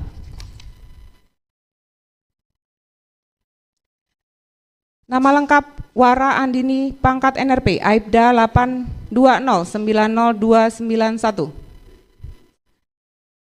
Keterangan saksi 8 tidak saya bacakan lagi karena telah kita dengarkan bersama-sama. Atas keterangan saksi 8 tersebut, terdakwa membenarkan seluruhnya. Oke, Tribuners, Hari ini hari Senin tanggal 11 Agustus 2025 di Pengadilan Militer adalah sidang vonis pembacaan putusan terhadap dua terdakwa yakni Kopda Bazarsah dan juga Peltu Yunheri Lubis terkait kasus penembakan 3 orang anggota polisi Polres Waikanan dan juga Polsek Negara Batin. Untuk hari ini sedang berlangsung pembacaan putusan vonis oleh Majelis Hakim Pengadilan Militer terhadap terdakwa Peltu Yunheri Lubis, dan selanjutnya nanti baru yang kedua adalah terdakwa Kopda Bazarsah. Menerangkan sebagai berikut. Keterangan terdakwa tidak saya bacakan lagi karena kita telah dengarkan bersama-sama pada saat pemeriksaan terdakwa di persidangan.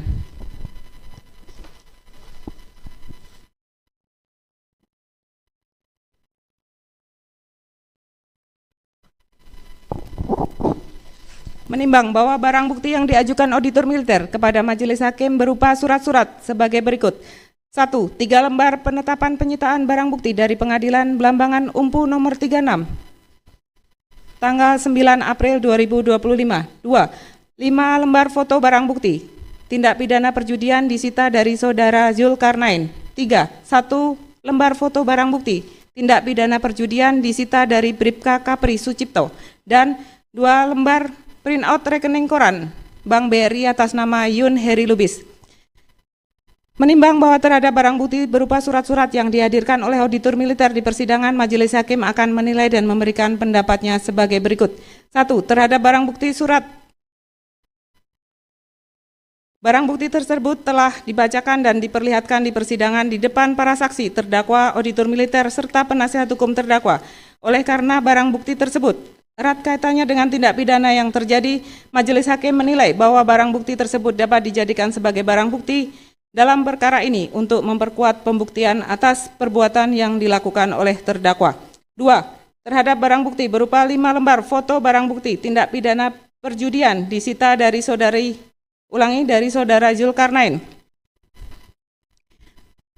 Barang bukti tersebut erat kaitannya dengan tindak pidana yang terjadi. Majelis hakim menilai barang bukti tersebut dapat dijadikan sebagai barang bukti dalam perkara ini untuk memperkuat pembuktian atas perbuatan yang dilakukan oleh terdakwa. 3. Terhadap barang bukti surat berupa 1 lembar foto tindak pidana perjudian disita dari Bribka Kapri Sucipto. Barang bukti tersebut telah dibacakan, diperlihatkan, dan di persidangan di depan para saksi, terdakwa, auditor militer, serta penasihat hukum. Oleh karena itu, barang bukti tersebut erat kaitannya dengan tindak pidana yang terjadi. Majelis hakim menilai barang bukti tersebut dapat dijadikan sebagai barang bukti dalam perkara ini untuk memperkuat pembuktian atas perbuatan yang dilakukan oleh terdakwa. 4. Terhadap barang bukti 2 lembar printout rekening koran Bank BRI atas nama Yunheri Lubis. Barang bukti tersebut telah dibacakan, diperlihatkan di persidangan di depan para saksi, terdakwa, auditor militer, serta penasihat hukum terdakwa. Oleh karena barang bukti tersebut erat kaitannya dengan tindak pidana yang terjadi, majelis hakim menilai barang bukti tersebut dapat dijadikan sebagai barang bukti dalam perkara ini untuk memperkuat pembuktian atas perbuatan yang dilakukan oleh terdakwa. Menimbang bahwa dalam pemeriksaan perkara pidana yang sedang disidangkan, majelis hakim berkewajiban untuk memeriksa dengan seksama, menilai alat bukti yang dihadirkan di persidangan guna memperoleh alat bukti yang sah sebagaimana yang diamanatkan oleh undang-undang dengan mendasari pada pasal 171 Undang-Undang RI tahun nomor 31 tahun 97 tentang peradilan militer yang menyebutkan hakim tidak boleh menjatuhkan pidana kepada seseorang kecuali apabila dengan sekurang-kurangnya 2 alat bukti yang sah untuk memperoleh keyakinan bahwa suatu tindak pidana benar-benar terjadi dan bahwa terdakwalah yang bersalah melakukannya.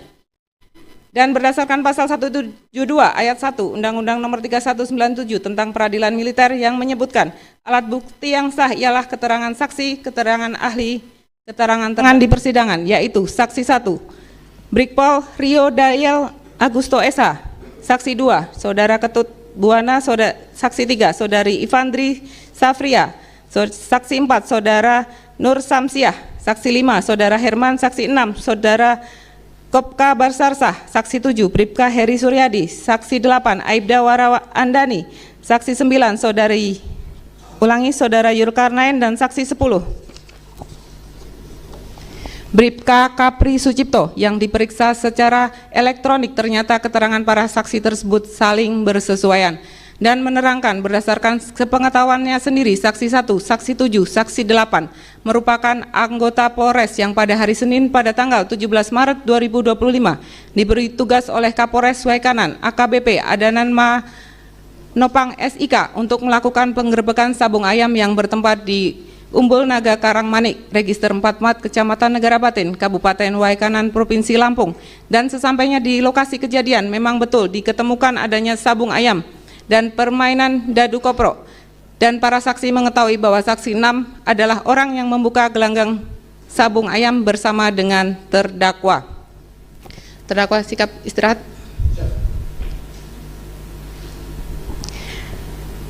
Terdakwa yang menjadi koordinator dadu gunjang kopro. Kemudian keterangan para saksi tersebut bersesuaian dengan alat bukti lainnya, yaitu keterangan terdakwa maupun barang bukti yang dihadirkan di persidangan berdasarkan fakta-fakta yang diperoleh dari penilaian dan hasil pemeriksaan tersebut dihubungkan dengan pasal 173 ayat 1 Jungto ayat 6 Undang-Undang 3197 tentang peradilan militer. Maka majelis hakim berpendapat bahwa perkara terdakwa ini telah diperoleh alat bukti berupa keterangan saksi. 2. Bahwa setelah majelis hakim meneliti keterangan terdakwa yang diberikan di persidangan, keterangan terdakwa tersebut di atas adalah keterangan yang menerangkan tentang perbuatan yang ia lakukan, ia ketahui dan ia alami sendiri. Terdakwa mengakui semua perbuatannya, yaitu pada hari Senin tanggal 17 Maret 2025 telah terjadi penggerebekan sabung ayam yang dilakukan oleh personel Polsek Negara Batin dan personel Polres Waikanan di wilayah Kecamatan Negara Batin, tepatnya di Umbul Naga Karangmanik, Register 44 Kecamatan Negara Batin, Waikanan, Provinsi Lampung sekira pukul 17.30 waktu Indonesia Barat. Kemudian pada saat ada penggerebekan, terdakwa lari ke arah kebun singkong karena terdakwa panik. Gelanggang sabung ayam dan dadu kopro tersebut milik terdakwa dan saksi 6 serta peran terdakwa sebagai koordinator bagian dadu guncang atau judi kopro.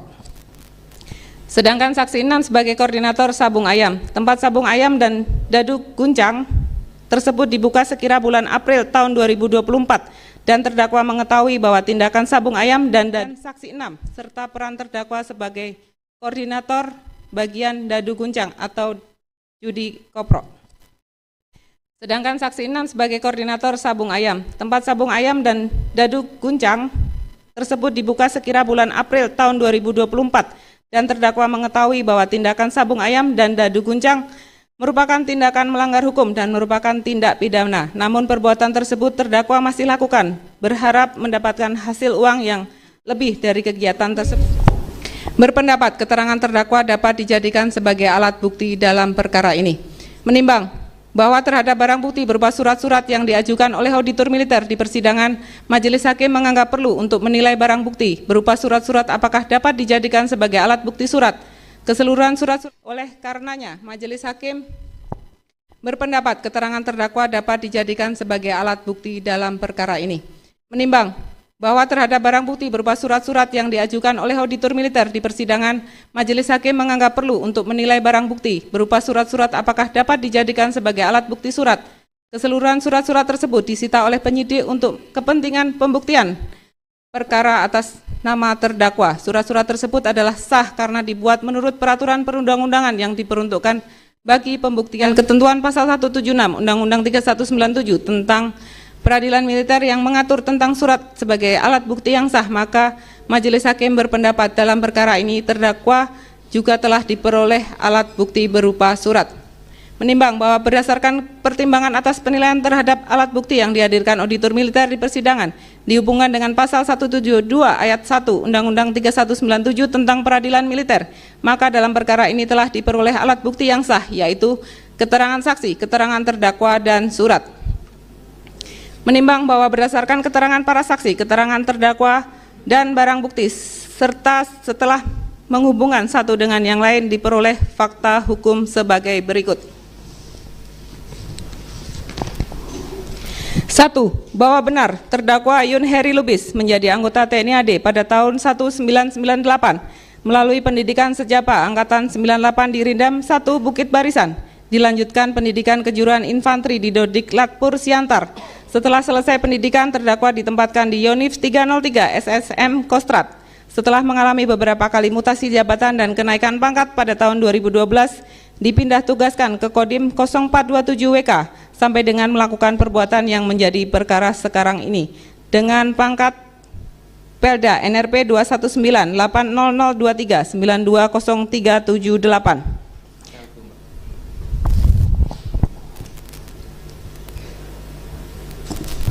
Ulangi, sampai dengan melakukan perbuatan yang menjadi perkara ini dengan pangkat Peltu NRP 219-80023 920378. 2. Bahwa benar pada tanggal 17 Maret 2025 sekira pukul 10.30 waktu Indonesia Barat, terdakwa dijemput oleh saudara Ivan Disafria, yaitu saksi 3, di Subramil 0427 /01 Pakuan Ratu, kemudian berangkat ke Umbul Naga, Karangmanik, Register 44, Kecamatan Negara Batin, Kabupaten Waikanan untuk menuju tempat sabung ayam. 3.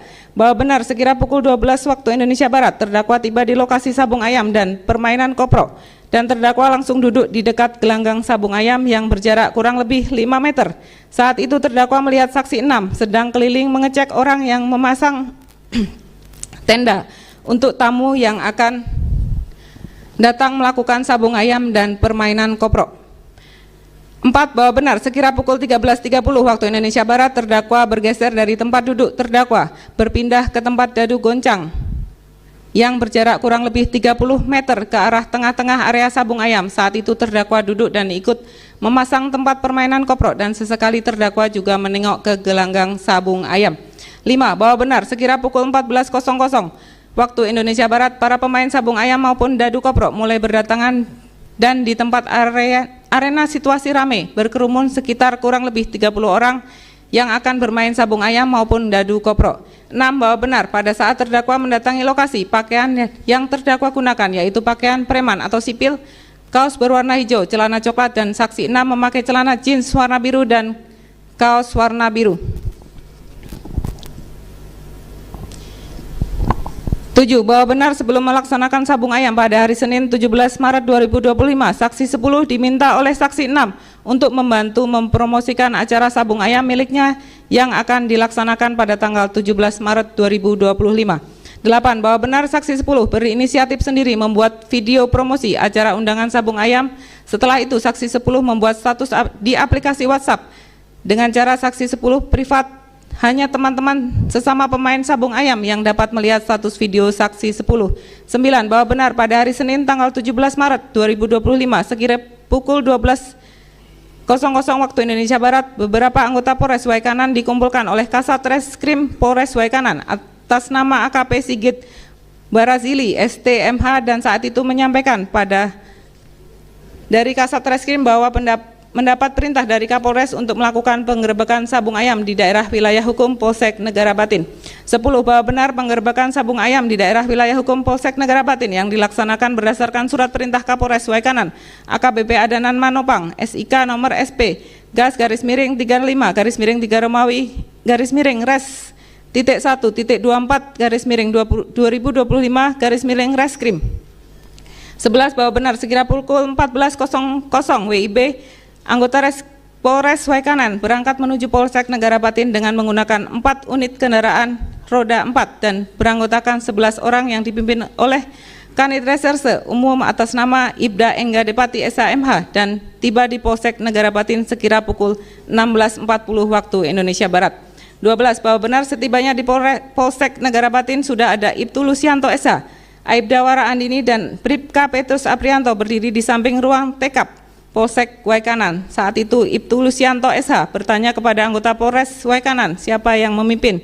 Saat itu saksi 1 spontan menjawab dengan berkata Kanit Resum dan di belakang kayaknya. 13. Bahwa benar tidak lama kemudian kendaraan yang ditumpangi Kanit tiba di Polsek Negara Batin. Selanjutnya anggota Polres Waikanan diminta untuk berkumpul di depan ruang tekap. Saat itu Ibnu Lusianto selaku Kapolsek memberikan arahan. 14.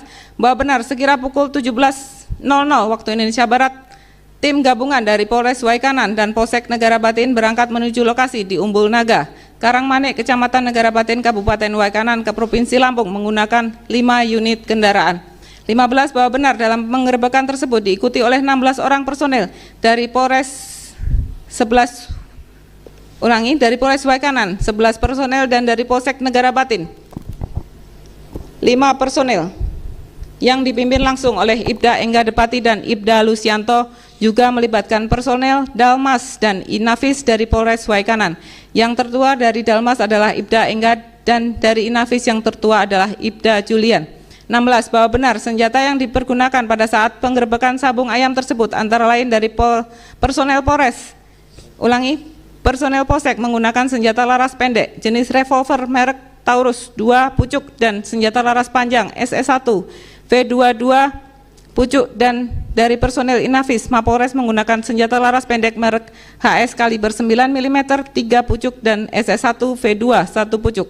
17 bahwa benar seluruh personel kepolisian berangkat dari Mapolsek Gunung Batin sekira pukul 16.30 waktu Indonesia Barat dan tiba di lokasi penggerebekan sabung ayam sekira pukul 17.30 waktu Indonesia Barat. 18 bahwa benar jarak tempat berhenti dan parkir antara kendaraan pertama dengan lokasi atau gelanggang sabung ayam kendaraan berhenti di jalan samping gelanggang yang berjarak dengan gelanggang sabung ayam kurang lebih 2 meter. 19 bahwa benar yang menumpangi kendaraan pertama Bribka Petrus Aprianto sebagai pengemudi dan Aibda Wara Andini di sebelah kiri Bribka Petrus Aprianto, sementara duduk di kursi jok tengah adalah dari kanan Ibtu Lusianto, selanjutnya di tengah saksi dan sebelah kiri Bribka Robert Pardede. Bribka Robert Pardede menggunakan senjata SS1 V2, Ibtu Lusianto dan Aibda Wara Andini menggunakan senjata revolver merek Taurus, sedangkan Bribka Petrus Aprianto tidak membawa senjata api.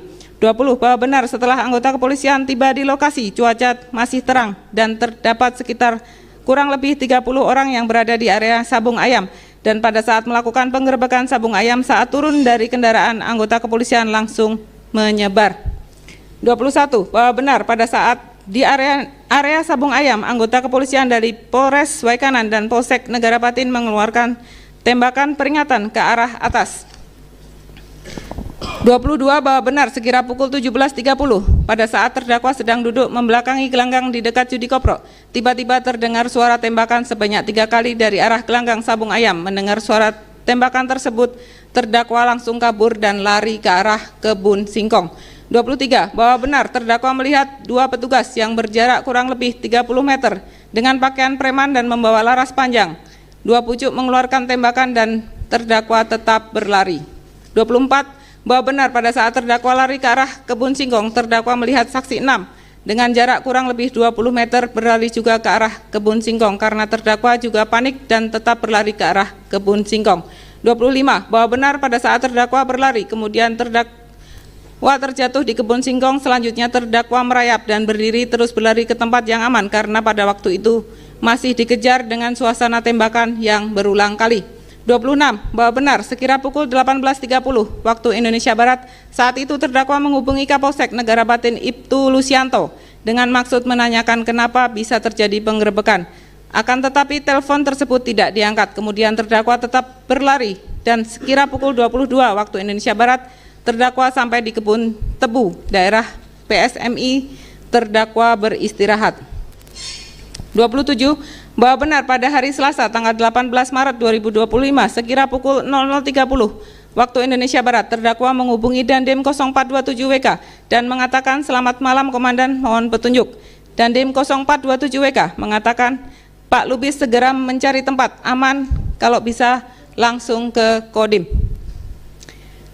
28 bahwa benar sekira pukul 01.30 waktu Indonesia Barat pada saat terdakwa beristirahat di kebun tebu PSMI, terdakwa melihat 2 orang yang tidak terdakwa kenal melintas menggunakan kendaraan sepeda motor. Kemudian terdakwa stop dan orang tersebut berhenti. Terdakwa pada saat itu mengatakan jangan takut, saya anggota TNI dan Pos Ramil Negara Batin. 29 bahwa benar terdakwa dibonceng di belakang kendaraan tersebut menuju ke Sertu Yoki di Kampung Sukaraja, Kecamatan Pametung Basuki, Martapura, Sumatera Selatan dan tiba sekira pukul 03.00 waktu Indonesia Barat. 30 bahwa benar Sertu Yoki menyuruh terdakwa bersembunyi di musola yang tidak jauh dari rumah Sertu Yogi sekira pukul 05.00 waktu Indonesia Barat.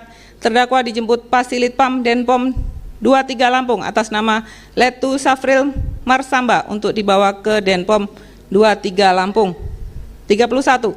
Bahwa benar pada saat tiba di Madenpom 23 Lampung, handphone milik terdakwa masih dibawa dan untuk kartu SIM card terdakwa buang di kebun tebu pada saat terdakwa masih bersembunyi dengan alasan terdakwa takut keberadaan terdakwa diketemukan melalui tracking nomor handphone terdakwa. 32. Bahwa benar tempat sabung ayam yang berada di wilayah Umbul Naga, Karangmanik, Negara Batin, Kabupaten Waikanan tersebut mulai berjalan pada bulan April tahun 2024. 33. Bahwa benar gelanggang sabung ayam dan dadu guncang koprok yang berada di Umbul Naga, Karangmanik, Register 44, Kecamatan Negara Batin, Kabupaten Waikanan tersebut adalah milik terdakwa dan saksi 6. 34. Bahwa benar gelanggang sabung ayam dan permainan dadu guncang koprok yang terdakwa buka bersama saksi 6 tidak mempunyai izin dari pemerintah dan terdakwa beserta saksi 6 tidak mempunyai hak dan kewenangan. 35. Bahwa benar terdakwa berperan sebagai koordinator bagian dadu guncang atau koprok sedangkan saksi 6 sebagai koordinator sabung ayam yang berada di Umbul Naga, Karangmanik, Register 44, Kecamatan Negara Batin, Kabupaten Waikanan, Provinsi Lampung. 36. Bahwa benar terdakwa bersama saksi 6 membuka tempat sabung ayam dan dadu guncang atau koprok tersebut sekira bulan April 2024 dan saksi 6 sebagai pemodalnya. Tempat sabung ayam tersebut buka seminggu 2 kali. Setiap hari Senin dan Kamis terkadang tidak buka sama sekali karena sepi. 37. Bahwa benar perlengkapan yang dibutuhkan saat akan melakukan sabung ayam dan dadu guncang berupa kayu papan dan bambu untuk membuat gelanggang yang berukuran 10 meter kali 10 meter, tempat ayam bertarung dan terpal plastik sebagai tenda apabila hujan turun, sedangkan untuk dadu guncang, lapak karpet untuk memasang dadu, menyiapkan mata dadu dan tempat untuk mengguncang dadu. 38. Bahwa benar cara permainan dadu guncang dengan memasangkan uang di mana? Memasangkan uang di mata dadu yang berada di atas lapak dadu, yang keluar dibayar, yang tidak keluar uangnya diambil bandar. Dan cara mengadu sabung ayam, yaitu dengan cara kedua ayam harus diukur apakah imbang atau tidak. Apabila berimbang, kedua belah pihak saling menyetujui untuk tarung ayam, kemudian menentukan jumlah uang taruhan. Apabila kedua belah pihak sepakat, maka ayam langsung diadu. Menentukan menang atau kalahnya setelah ayam dilepas untuk tarung ayam yang paling lama bertahan hidup ataupun berdiri, maka ayam tersebut dinyatakan menang. 39. Bahwa benar tempat sabung ayam dan dadu guncang koprok tidak buka setiap minggunya dan uang koordinasi terdakwa diberikan kepada Kapolsek hanya pada waktu buka saja, dan untuk di wilayah Negara Batin tidak ada tempat sabung ayam dan dadu guncang yang lain selain yang terdakwa dan saksi 6 kelola, tetapi ada salah satu tempat di wilayah Desa Gunung Labuhan.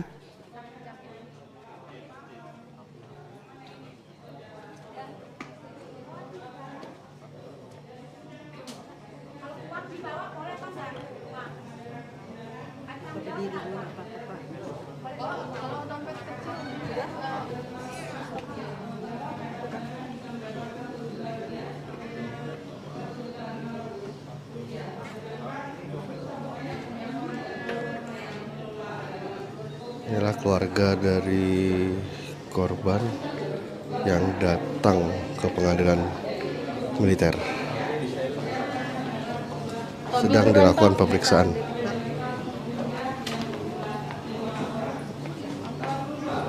Tobi.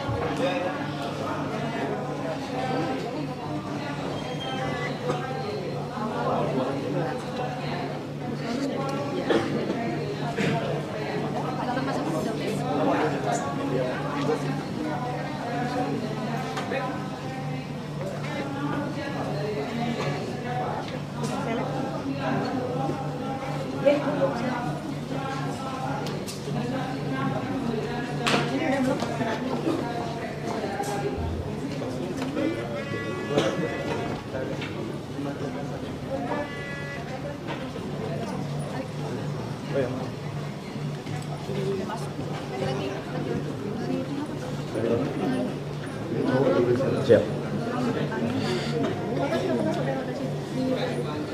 Dalam pemeriksaan ini juga masyarakat yang ingin atau keluarga yang ingin hadir dalam sidang harus diperiksa terlebih dahulu dan tas juga ditinggal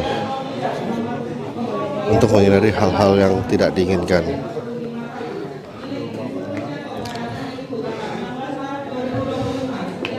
Sekarang hadir dari keluarga korban, semua pakai kita lihat pakai baju hitam. Tadi juga kita lihat membawa bunga mawar yang berwarna hitam.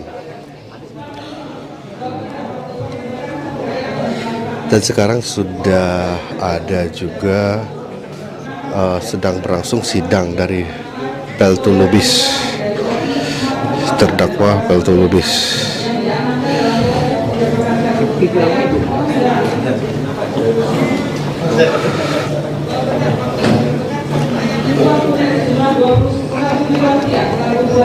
Warna hitam, 1 unit HP Nokia 105 warna biru, 6 ekor ayam jantan hidup, 2 buah sarung pisau taji, 25 pisau taji, 1 buah tang kecil, 18 lembar amplas, 1 buah buku catatan rekapan judi, 1 buah korset warna hitam, 1 buah pena, 1 buah senter kepala warna hitam,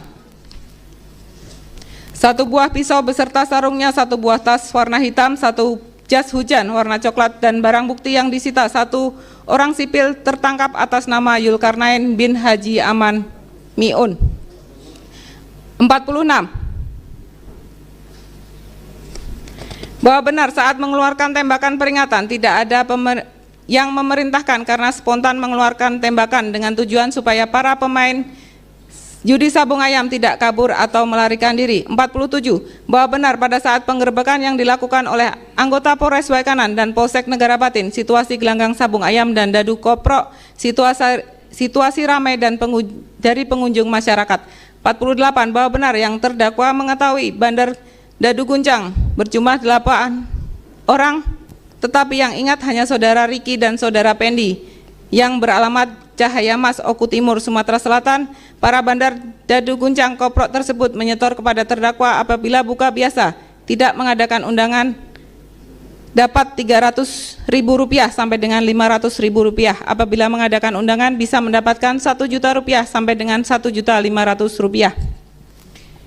49. Bahwa benar pada saat hari biasa nominal taruhan untuk sabung ayam yaitu Rp500.000 sampai dengan Rp2.000.000 untuk sekali permainan, dan untuk dadu guncang Rp10.000 sampai dengan Rp100.000. Sedangkan apabila agenda undangan pemain dari luar, nominal taruhan sabung ayam yaitu sampai dengan Rp35 juta sampai untuk sekali permainan, dan untuk dadu guncang sampai dengan Rp1 juta. 50. Bahwa benar terdakwa mengetahui bahwa tindakan sabung ayam dan dadu guncang merupakan tindakan melanggar hukum, namun perbuatan tersebut terdakwa masih lakukan berharap mendapat hasil uang yang lebih banyak dari kegiatan tersebut. 51. Bahwa benar dari akibat kegiatan sabung ayam dan dadu guncang koprok tersebut pada tanggal 17 Maret 2025 telah terjadi penggerebekan oleh pihak kepolisian dan berakibat gugurnya 3 orang petugas kepolisian yang sedang bertugas, dan juga menjadi perkara pidana atas nama saksi 6 yang saat ini juga masih dalam proses persidangan. 52. Bahwa benar terdakwa memberikan kesempatan kepada orang lain untuk melakukan sabung ayam dan bermain dadu guncang koprok sebagai mata pencarian terdakwa untuk mendapatkan keuntungan. 53. Bahwa benar terdakwa menyadari perbuatan yang dilakukan merupakan salah dan bertentangan dengan aturan hukum yang berlaku, dan terdakwa meminta maaf karena sudah mencembarkan nama baik kesatuan terdakwa yaitu Kodim 0427 WK. 54. Bahwa benar terdakwa sangat menyesali perbuatannya dan berjanji tidak akan mengulanginya lagi, serta terdakwa belum pernah dijatuhi hukuman pidana maupun hukuman disiplin sebelum perkara ini. 55. Bahwa benar terdakwa telah mengabdikan diri sebagai prajurit TNI AD selama lebih kurang 27 tahun di Satuan Batalion Infanteri 303 Kostrat, tahun 1998 sampai dengan tahun 2012, Kodim 0427WK tahun 2012 sampai dengan sekarang, serta terdakwa pernah melaksanakan beberapa kali tugas operasi, diantaranya sebagai berikut. Satgas Horizontal Ambon tahun 2000 sampai dengan tahun 2001, Satgas Darurat Militer Aceh tahun 2002 sampai dengan tahun 2003, Satgas Batalion Pemukul di Aceh tahun 2005 sampai dengan tahun 2006, dan Satgas Pamtas RI Papua Nugini di Papua tahun 2007 sampai dengan tahun 2008. Dan 56, bahwa benar terdakwa atas pengabdiannya kepada negara telah mendapat penghargaan berupa Tanda Kehormatan Satya Lencana Dharmanusa nomor 005 TK tahun 2006, Tanda Kehormatan Satya Lencana Dharmanusa nomor 25 TK tahun 2010, Tanda Kehormatan Satya Lencana Wiradharma nomor 74 TK tahun 2012, Tanda Kehormatan Satya Lencana Kesetiaan 8 tahun nomor 110 TK tahun 2014, Tanda Kehormatan Satya Lencana Kesetiaan 16 tahun nomor 94 TK tahun 2021, Tanda Kehormatan Satya Lencana Kesetiaan 24 tahun, dan Tanda Kehormatan Bintang Kartika Eka Paksi Nararya nomor 10 TK tahun 2024. Menimbang bahwa lebih dahulu Majelis Hakim akan menanggapi beberapa hal yang dikemukakan oleh auditor militer dalam tuntutannya yang mengemukakan pendapat sebagai berikut. 1. Bahwa terhadap tuntutan auditor militer yang menyatakan terdakwa bersalah melakukan tindak pidana barang siapa secara bersama-sama dan dengan sengaja melakukan perbuatan tanpa mendapat izin, menawarkan dan memberikan kesempatan untuk permainan judi dan menjadikan sebagai pencarian sebagaimana diatur dan diancam dengan pidana Pasal 303 ayat 1 ke 1 KUHP Jungto Pasal 55 ayat 1 ke 1 KUHP. Majelis Hakim akan membuktikan dan menguraikan sendiri dalam putusan ini setelah mempertimbangkan fakta yang terungkap di persidangan dan pembuktian unsur-unsur tindak pidana yang didakwakan kepada terdakwa. 2. Bahwa mengenai tuntutan pidana berupa pidana penjara selama 6 tahun dikurangkan selama terdakwa berada dalam tahanan sementara seluruhnya dari pidana yang dijatuhkan, Majelis Hakim akan mempertimbangkan sendiri mengenai pidana yang akan dijatuhkan kepada terdakwa setelah memperhatikan motivasi akibat perbuatan terdakwa serta keadaan-keadaan lain yang memberatkan maupun meringankan terdakwa. 3. Bahwa mengenai tuntutan pidana tambahan berupa pemecatan dari dinas militer, Majelis Hakim akan mempertimbangkan mengenai layak tidaknya terdakwa dipertahankan dalam dinas militer. 4. Bahwa mengenai permohonan auditor militer dalam menentukan status barang bukti, Majelis Hakim akan mempertimbangkan sendiri dalam putusan ini setelah mempertimbangkan fakta yang terungkap di persidangan. 5. Bahwa mengenai permohonan auditor militer dalam membebankan biaya perkara, Majelis Hakim akan mempertimbangkan sendiri dalam putusan ini setelah mempertimbangkan keterbuktian perbuatan pidana yang didakwakan kepada terdakwa. Dan bahwa mengenai permohonan auditor militer agar terdakwa untuk tetap ditahan, Majelis Hakim akan mempertimbangkan tersendiri perlu atau tidaknya terdakwa untuk ditahan. Menimbang bahwa Majelis Hakim akan menanggapi beberapa hal yang dikemukakan oleh penasihat hukum terdakwa maupun yang disampaikan oleh terdakwa secara langsung di persidangan terkait dengan tuntutan pidana auditor militer yang diajukan kepada Majelis Hakim dengan mengemukakan pendapat sebagai berikut. 1. Bahwa terhadap permohonan keringanan hukuman yang disampaikan oleh penasihat hukum maupun yang disampaikan oleh terdakwa secara langsung di persidangan yang pada pokoknya berupa permohonan keringanan hukuman, Majelis Hakim akan menanggapi bersama-sama pada saat memberikan pertimbangan mengenai penjatuhan pidana terhadap diri terdakwa apabila terdakwa terbukti bersalah. Dan 2. Bahwa terhadap tanggapan yang disampaikan oleh penasihat hukum terdakwa yang menyatakan dalam KUHPM tidak menentukan parameter atau ukuran seseorang dipandang tidak layak dan pantas lagi menjadi prajurit TNI, Majelis Hakim akan menanggapi pada saat pertimbangan layak tidaknya terdakwa dipertahankan dalam dinas militer. Menimbang bahwa terdakwa hanya dapat dinyatakan terbukti bersalah apabila perbuatan terdakwa telah memenuhi semua unsur-unsur dari pasal tindak pidana yang didakwakan kepadanya dan kepada terdakwa dapat dipertanggungjawabkan atas segala perbuatannya. Menimbang bahwa tindak pidana yang didakwakan oleh auditor militer dalam dakwaan disusun secara tunggal, yaitu pasal 303 ayat 1 ke 1 KUHP, jungto pasal 55 ke ayat 1 ke 1 KUHP, menimbang bahwa mengenai uraian unsur-unsur tindak pidana tersebut mengandung unsur-unsur sebagai berikut. Unsur ke-1, barang siapa. Unsur kedua, tanpa mendapatkan izin. Unsur ketiga, dengan sengaja menawarkan atau memberikan kesempatan untuk permainan judi dan menjadikan mata pencarian dengan sengaja turut serta dalam suatu perusahaan untuk itu. Unsur keempat, mereka yang melakukan, yang menyuruh lakukan, dan turut serta melakukan. Menimbang bahwa mengenai dakwaan tersebut majelis hakim akan mengemukakan pendapatnya sebagai berikut. Unsur ke-1, barang siapa. Uraian unsur ke-1 tidak akan dibacakan dan majelis hakim berkesimpulan berdasarkan fakta hukum tersebut diperoleh kesimpulan bahwa terdakwa adalah prajurit yang masih berdinas aktif sebagai anggota TNI Angkatan Darat dan terdakwa telah membenarkan identitasnya yang tercantum dalam surat dakwaan, dan di depan persidangan terdakwa dapat menjawab pertanyaan yang diajukan kepadanya dengan lancar menggunakan bahasa Indonesia yang benar dan mudah dimengerti, serta tidak ditemukan fakta yang menunjukkan terdakwa terganggu pertumbuhan jiwanya ataupun terganggu karena penyakit. Hal ini berarti terdakwa sehat jasmani dan rohaninya, sehingga terdakwa adalah orang yang dapat dipertanggungjawabkan atas segala perbuatan menurut hukum. Dengan demikian majelis hakim berpendapat unsur ke-1, barang siapa, telah terpenuhi. Unsur kedua, tanpa mendapat izin.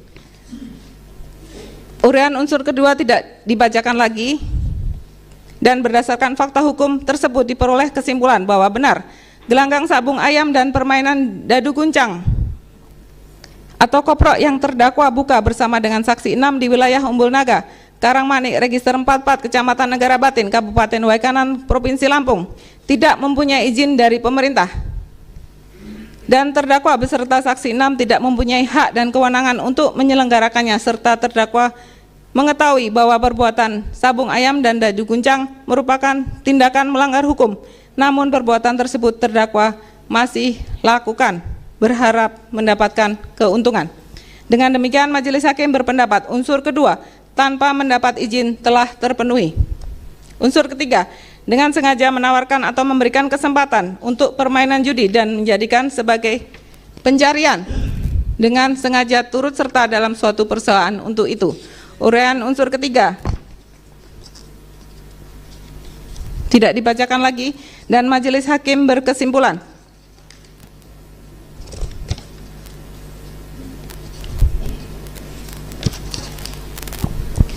berdasarkan fakta hukum tersebut diperoleh kesimpulan bahwa pada tanggal 17 Maret 2025 sekira pukul 10.30 terdakwa dijemput oleh saksi 3 di Sub Ramil 0427/01 Pakuan Ratu, kemudian berangkat menuju Umbul Naga, Karangmanik, Register 44, Kecamatan Negara Batin, Kabupaten Waikanan, Provinsi Lampung untuk ke tempat sabung ayam.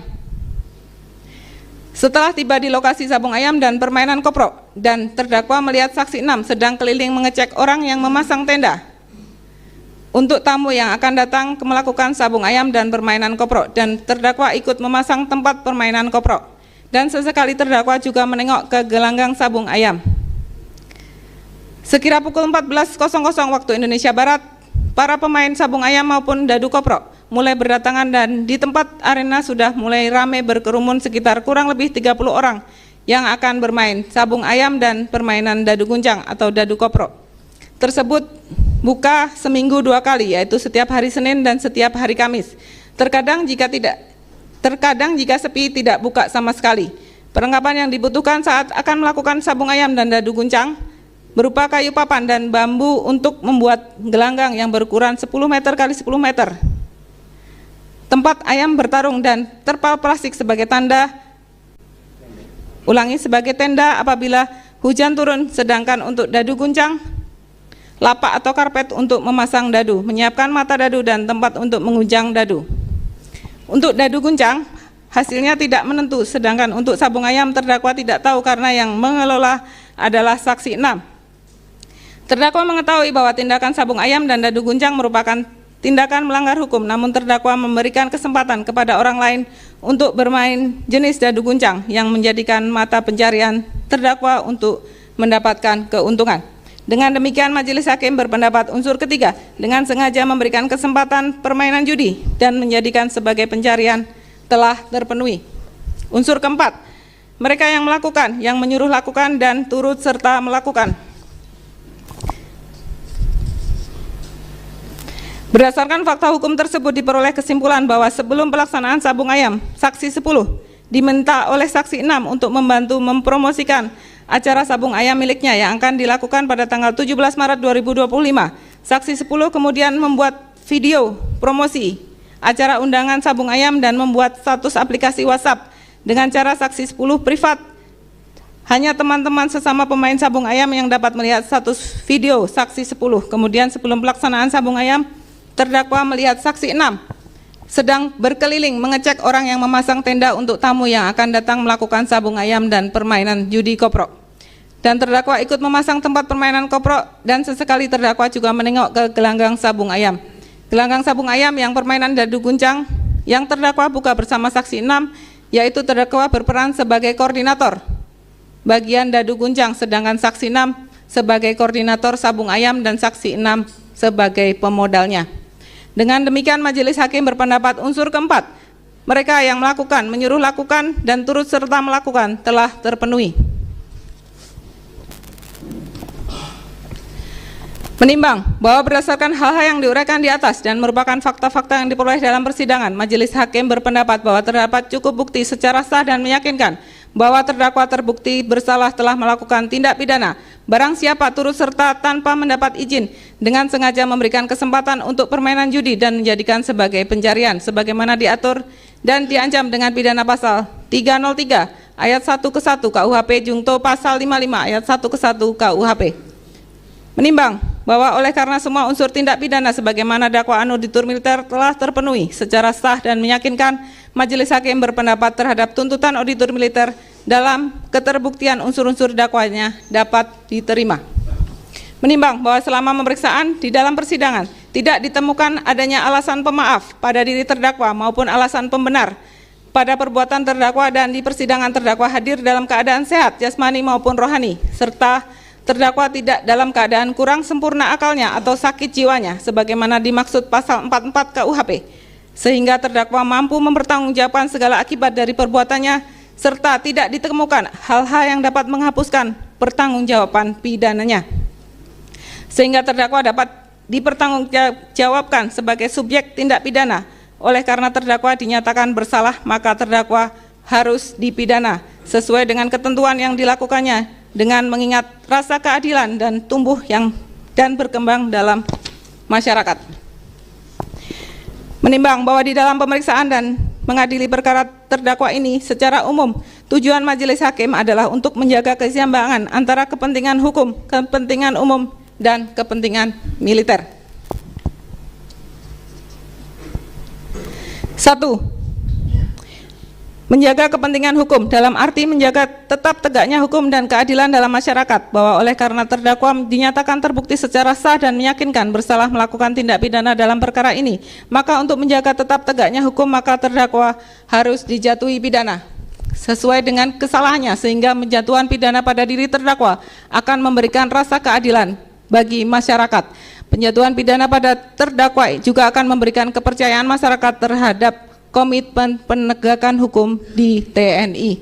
2. Menjaga kepentingan umum dalam arti melindungi masyarakat dan harkat serta martabatnya sebagai manusia dari tindakan sewenang-wenang, bahwa terganggunya kepentingan umum dalam perkara ini karena terdakwa bersama-sama dengan saksi 6 membuka tempat gelanggang sabung ayam dan permainan jenis dadu guncang di wilayah Umbul Naga Karangmanik, Register 44, Kecamatan Negara Batin, Kabupaten Waikanan, Provinsi Lampung, yang dapat merusak moral dan mental masyarakat dan dapat menimbulkan gangguan keamanan di lingkungan sekitar serta dapat memicu konflik antara individu atau antar kelompok karena adanya unsur persaingan dan taruhan.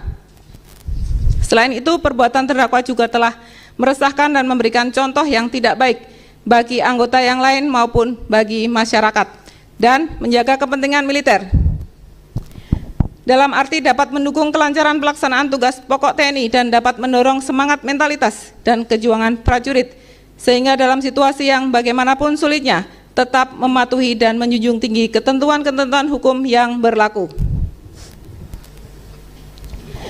Bahwa akibat perbuatan terdakwa Satuan Kodim 0427 WK merasa terganggu dalam pelaksanaan pembinaan disiplin di satuan yang seharusnya terdakwa bisa mendukung pelaksanaan tugas pokok satuan karena terdakwa berdinas di satuan teritorial, yaitu satuan yang berada di tingkat kewilayahan, dan satuan teritorial ini yang merupakan ujung tombak TNI karena berhubungan langsung dengan masyarakat di daerah-daerah serta bertanggung jawab atas pembinaan pertahanan dan keamanan wilayah serta membantu masyarakat dalam berbagai aspek kehidupan. Terdakwa seharusnya bisa memberikan contoh yang baik kepada masyarakat, malah justru sebaliknya terdakwa tidak memberikan contoh yang baik kepada masyarakat karena terdakwa bersama-sama dengan saksi 6 membuka tempat gelanggang sabung ayam dan permainan jenis dadu kuncang. Perbuatan terdakwa tersebut mencerminkan seorang prajurit yang tidak taat hukum dan hanya mementingkan kepentingan pribadi, dan menyudutkan terdakwa tidak mempunyai loyalitas terhadap Satuan Kodim 0427 WK, kemudian bahwa majelis hakim menilai dalam menegakkan hukum dan penjatuhan pidana yang akan dijatuhkan kepada terdakwa tetap harus mempertimbangkan kepentingan militer, dalam arti dengan dijatuhkannya pidana kepada terdakwa maka dapat meningkatkan semangat, mentalitas, dan moral seluruh anggota Kodim 0427 WK dan akan meningkatkan kepercayaan seluruh anggota jajaran Kodam 2 Sriwijaya kepada kewibawaan hukum dan kewibawaan pimpinan TNI, bahwa setiap yang bersalah akan dijatuhkan pidana, akan dijatuhi sanksi sesuai dengan kesalahannya. Menimbang bahwa sebelum sampai pada pertimbangan akhir dalam mengadili perkara ini, majelis hakim ingin menilai motivasi dan akibat dari perbuatan terdakwa sebagai berikut. 1.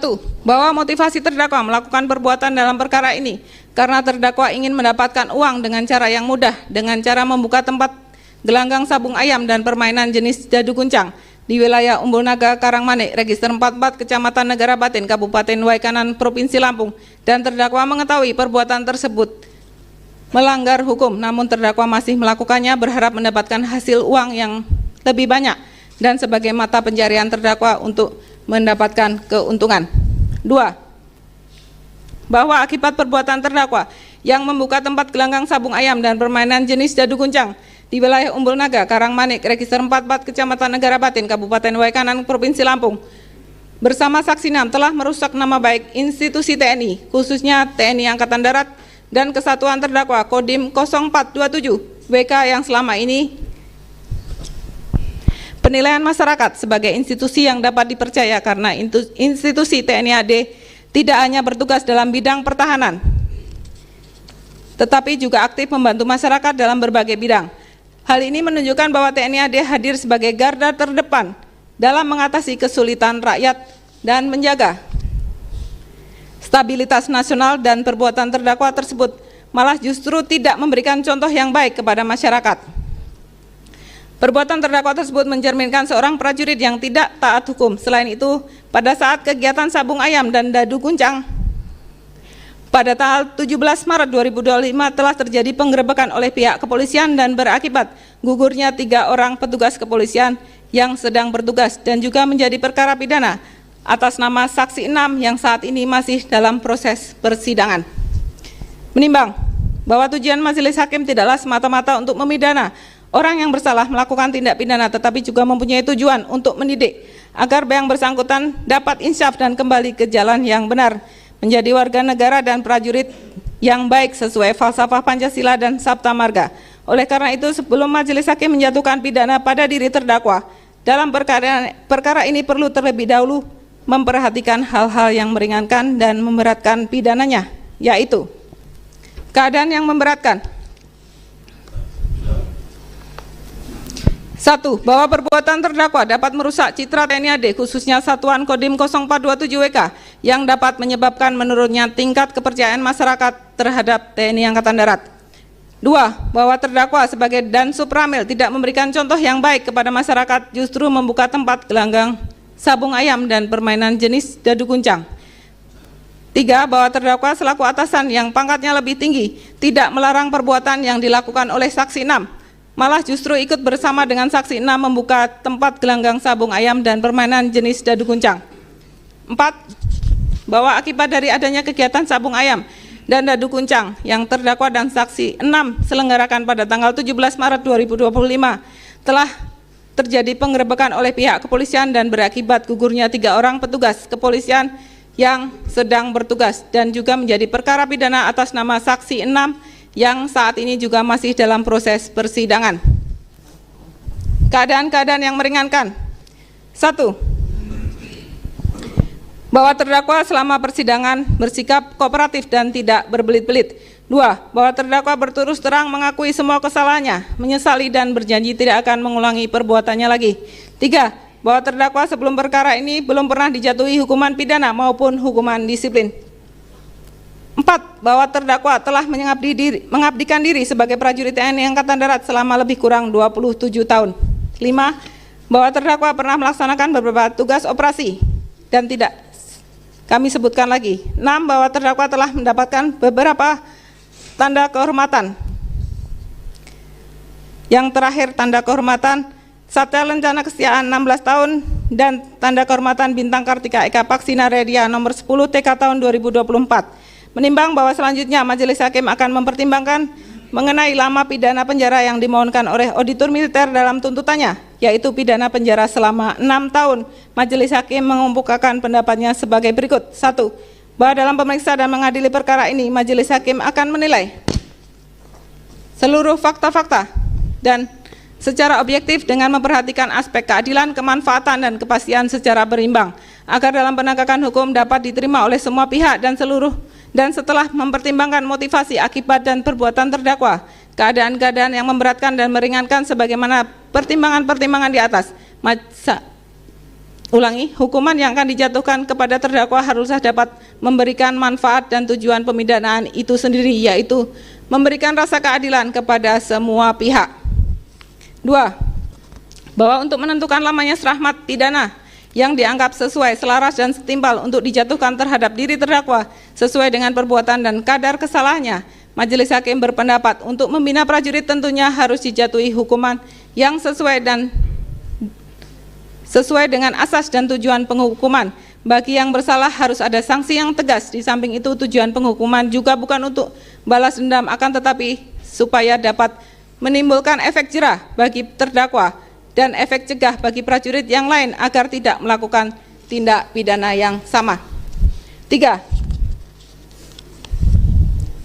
Bahwa setelah Majelis Hakim mempertimbangkan motivasi, akibat, dan perbuatan terdakwa serta keadaan-keadaan yang memberatkan maupun keadaan yang meringankan pada diri terdakwa, selanjutnya berdasarkan fakta-fakta yang terungkap di persidangan, terdakwa telah mengakui semua perbuatannya. Dalam perkara ini, terdakwa bersama saksi 6 telah melakukan perbuatan membuka tempat gelanggang sabung ayam dan dadu kuncang tersebut sekira bulan April 2024, dan saksi 6 sebagai pemodalnya. Tempat sabung ayam tersebut buka seminggu 2 kali, yaitu hari Senin dan hari Kamis. Terkadang jika sepi tidak buka sama sekali.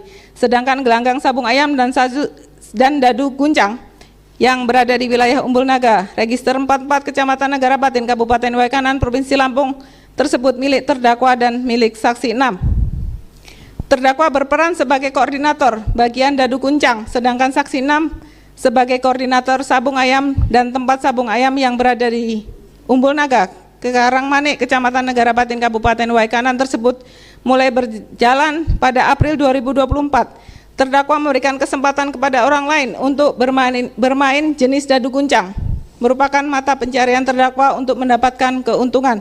Untuk dadu kuncang hasilnya tidak menentu, sedangkan untuk sabung ayam terdakwa tidak mengetahui karena yang mengelola adalah saksi 6. Selanjutnya dalam persidangan, terdakwa berterus terang mengakui semua kesalahannya dan menyesali perbuatannya serta berjanji tidak akan mengulanginya lagi. Bahwa berdasarkan hal-hal tersebut di atas, Majelis Hakim berpendapat pidana yang akan dijatuhkan kepada terdakwa haruslah mencerminkan rasa adil dan keseimbangan antara perbuatan terdakwa, tidak hanya semata-mata mengejar kepastian hukum, tetapi juga harus memenuhi rasa keadilan dan kemanfaatan. Berkaitan dengan bentuk pemidanaan tepat yang akan dijatuhkan kepada diri terdakwa, Majelis Hakim perlu memperhatikan paradigma pemidanaan yang lebih luas dan lengkap, yaitu teori integrasi dengan bersandarkan filosofi pemidanaan berorientasi penyelesaian perkara pidana merupakan suatu hal yang menguntungkan semua pihak. Oleh karenanya, untuk mengurangi dampak negatif dari pemidanaan yang memberikan manfaat bagi semua pihak, Majelis Hakim juga berpendapat tuntutan auditor militer masih terlalu berat sehingga perlu diperingan sesuai dengan kesalahan terdakwa.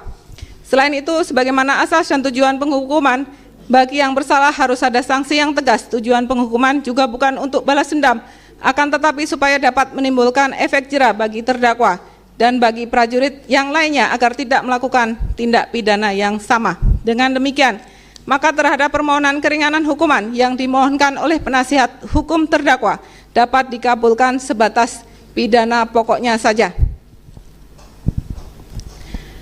Menimbang bahwa oleh karena auditor militer dalam tuntutannya mohon agar terdakwa dijatuhi pidana tambahan berupa pemecatan dari dinas militer, maka Majelis Hakim akan mempertimbangkan mengenai layak tidaknya terdakwa dipertahankan dalam dinas militer dengan pertimbangan sebagai berikut.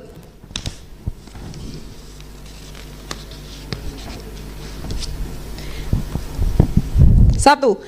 Bahwa penjatuhan pidana tambahan pemecatan dari dinas militer diatur dan didasarkan pada pasal 26 KUHPM yang menyatakan pemecatan dari dinas militer dengan atau tanpa pencabutan hak untuk memasuki angkatan bersenjata, pidana tambahan tersebut dapat dijatuhkan oleh hakim berbarengan dengan putusan penjatuhan pidana pokok kepada seorang militer yang berdasarkan kejahatan yang dilakukannya dipandang tidak layak lagi tetap dalam kalangan militer. Parameter dari layak tidaknya itu dapat dilihat dari latar belakang, motivasi, serta akibat dari perbuatan kejahatan yang menjadi dasar pemidanaan atas diri terdakwa, menunjukkan bahwa ia tidak layak lagi tetap dalam kalangan militer, maka kepadanya harus dijatuhkan pidana tambahan pemecatan dari dinas militer. 2. Bahwa untuk mengukur layak tidaknya seorang prajurit untuk dapat atau tidak dipertahankan dalam dinas keprajuritan, Majelis Hakim memperdomani SEMA nomor 3 tahun 2015 tentang pemberlakuan rumusan Kamar Pleno.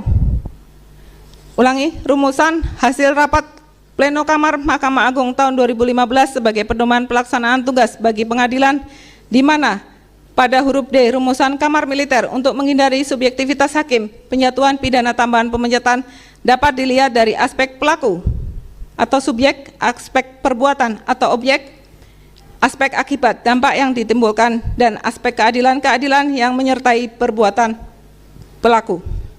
3. Bahwa dalam kasus posisi dari tindak pidana yang dilakukan oleh terdakwa dalam perkara ini dikorelasikan dengan parameter sebagaimana disebutkan di atas, maka Majelis Hakim dapat mengemukakan hal-hal sebagai berikut.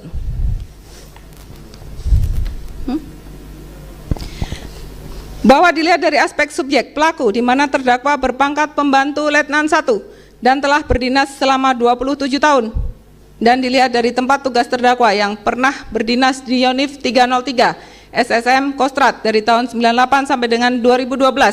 Kemudian dari tahun 2012 sampai dengan perkara ini disidangkan, terdakwa berdinas di Kodim 0427 KW.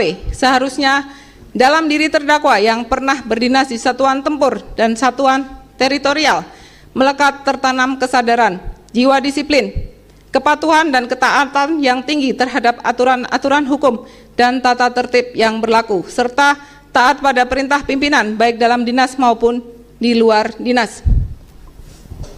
Perbuatan terdakwa dalam perkara ini dilakukan oleh terdakwa pada saat menjabat sebagai Dansub Ramil 42701 Pakuan Ratu, Sub Negara Batin, Kodim 0427 WK, yang merupakan satuan teritorial, yaitu satuan yang berada di tingkat kewilayahan yang bertugas menyelenggarakan pembinaan kemampuan, kekuatan dan gelar kekuatan, serta penyelenggaraan pembinaan teritorial untuk menyiapkan wilayah pertahanan darat dan menjaga keamanan wilayahnya.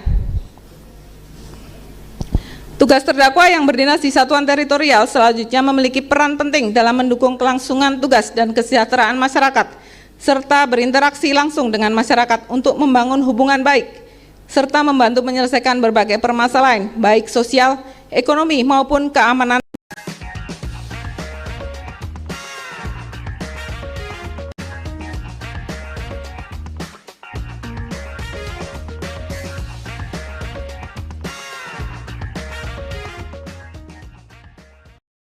SA Change Cigar, Cacao and Purple.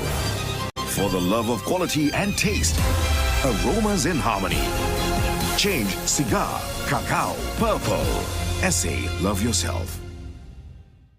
Padahal terdakwa mengetahui dan menyadari bahwa perbuatan merupakan perbuatan yang dilarang di kesatuan, namun demikian terdakwa tetap melakukannya semata-mata untuk keuntungan pribadi dan sebagai mata pencarian terdakwa tanpa menghiraukan perintah pimpinan serta akibat yang ditimbulkan. Sikap dan perbuatan terdakwa dihubungkan dengan pangkat yang disandang dan lamanya berdinas, menunjukkan sikap terdakwa yang hanya mementingkan kepentingan pribadi daripada kepentingan bangsa dan negara, dan menciptakan ketertiban dan keamanan masyarakat. Kemudian dihubungkan dengan tempat tugas terdakwa di Kodim 0427 WK, perbuatan terdakwa telah mengganggu kepentingan militer, di mana seharusnya setiap perbuatan dan tindakan terdakwa dapat mendukung tugas pokok satuan.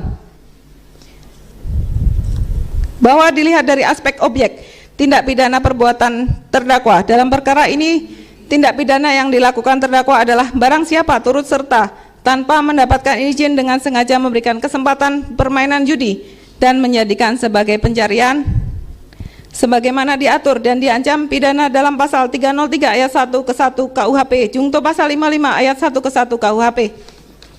Terdakwa mengetahui dan menyadari sepenuhnya bahwa perbuatan adalah melanggar hukum dan dilarang oleh hukum dan pimpinan TNI.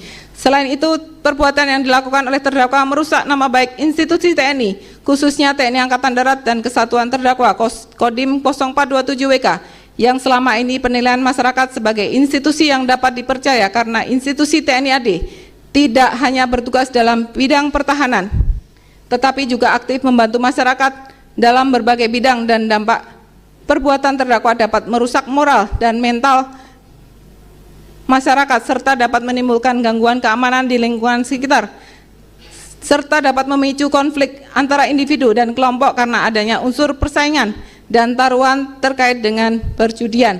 Selain itu, perbuatan terdakwa juga dapat meresahkan dan memberikan contoh yang tidak baik bagi anggota lain maupun masyarakat. Dari rangkaian perbuatan tersebut menunjukkan tabiat terdakwa yang tidak baik. Dengan demikian, perbuatan terdakwa nyata-nyata merugikan masyarakat dan satuan serta dapat menjadikan penilaian buruk masyarakat terhadap TNI dan telah mengabaikan perintah pimpinan TNI. Hal tersebut menunjukkan terdakwa tidak menjiwai kewajibannya sebagai prajurit yang tercantum dalam Sabta Marga, Sumpah Prajurit dan 8 Wajib TNI. Dengan demikian terhadap perbuatan terdakwa harus diberikan sanksi yang tepat dan tegas dan harus dipisahkan dari kehidupan militer sehingga dapat menimbulkan efek jera bagi terdakwa dan bagi prajurit lain agar tidak melakukan tindak pidana yang sama. Bahwa dilihat dari dampak yang ditimbulkan oleh perbuatan terdakwa dan dampak penjatuhan pidana yang dijatuhkan terhadap diri terdakwa sebagai berikut.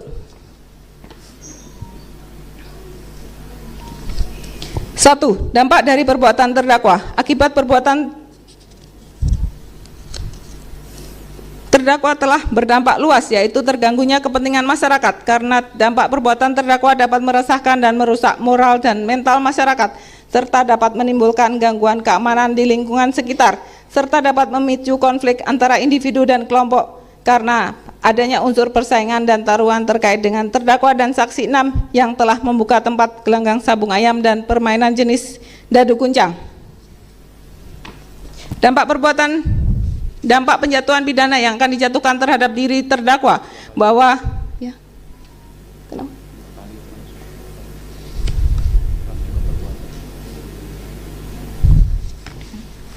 Dampak penjatuhan pidana yang akan dijatuhkan terhadap diri terdakwa, bahwa di dalam kehidupan prajurit TNI, penjatuhan pidana tambahan pemecatan adalah suatu hukuman yang dirasakan sangat berat, di mana dengan dijatuhi pidana pemecatan, maka karir seorang prajurit berhenti dan hilangnya mata pencarian serta kebanggaan sebagai seorang prajurit menjadi sirna. Selain itu pula, pidana tambahan pemecatan dari dinas militer bagi seorang prajurit akan berdampak terhadap masa depan keluarganya. Oleh karena itu, penjatuhan pidana tambahan merupakan upaya terakhir apabila seorang prajurit memang sudah nyata-nyata perbuatan berdampak terhadap kepentingan militer. Dengan penjatuhan pidana tambahan pemecatan dari Dinas Keprajuritan, maka akan menimbulkan kepercayaan prajurit dan masyarakat terhadap kewibawaan hukum bahwa terhadap setiap bentuk pelanggaran dan diberikan sanksi yang setimpal dan dengan kesalahannya. Dengan penjatuhan pidana yang tegas dan tepat terhadap terdakwa diharapkan menjadi efek jerah bagi terdakwa dan pelajaran bagi prajurit lain agar tidak melakukan pelanggaran yang sama. 4. Bahwa dari hal-hal yang diuraikan di atas dan merupakan fakta-fakta yang melekat pada diri terdakwa, dihadapkan dengan ukuran-ukuran tata kehidupan dan sistem nilai yang berlaku di lingkungan TNI, Majelis Hakim berpendapat bahwa terdakwa bukanlah prajurit yang baik dan bertanggung jawab. Prajurit seperti terdakwa sudah tidak layak lagi dipertahankan sebagai prajurit, karena apabila terdakwa tetap dipertahankan sebagai prajurit, maka keberadaan terdakwa di kesatuan dikhawatirkan akan mengganggu dan menggoyahkan sendi-sendi disiplin dan tata tertib kehidupan prajurit TNI di Kesatuan Kodim 0427 WK. Oleh karenanya, untuk menjaga kewibawaan hukum dan kepercayaan masyarakat terhadap penegakan hukum di lingkungan TNI, maka terhadap perbuatan terdakwa perlu diberikan pidana yang berat dan tegas, sehingga tujuan pemidanaan dapat tercapai dan tidak terulang lagi bagi prajurit-prajurit yang lain. Karena perbuatan yang dilakukan oleh terdakwa dapat merusak tata tertib dan disiplin prajurit serta citra dan wibawa kesatuan TNI, khususnya Kodim 0427 WK yang saat ini sedang dibangun oleh pimpinan TNI bersama seluruh prajurit TNI lainnya. Majelis Hakim berpendapat terdakwa sudah tidak layak lagi dipertahankan dalam kedinasan di lingkungan TNI Angkatan Darat,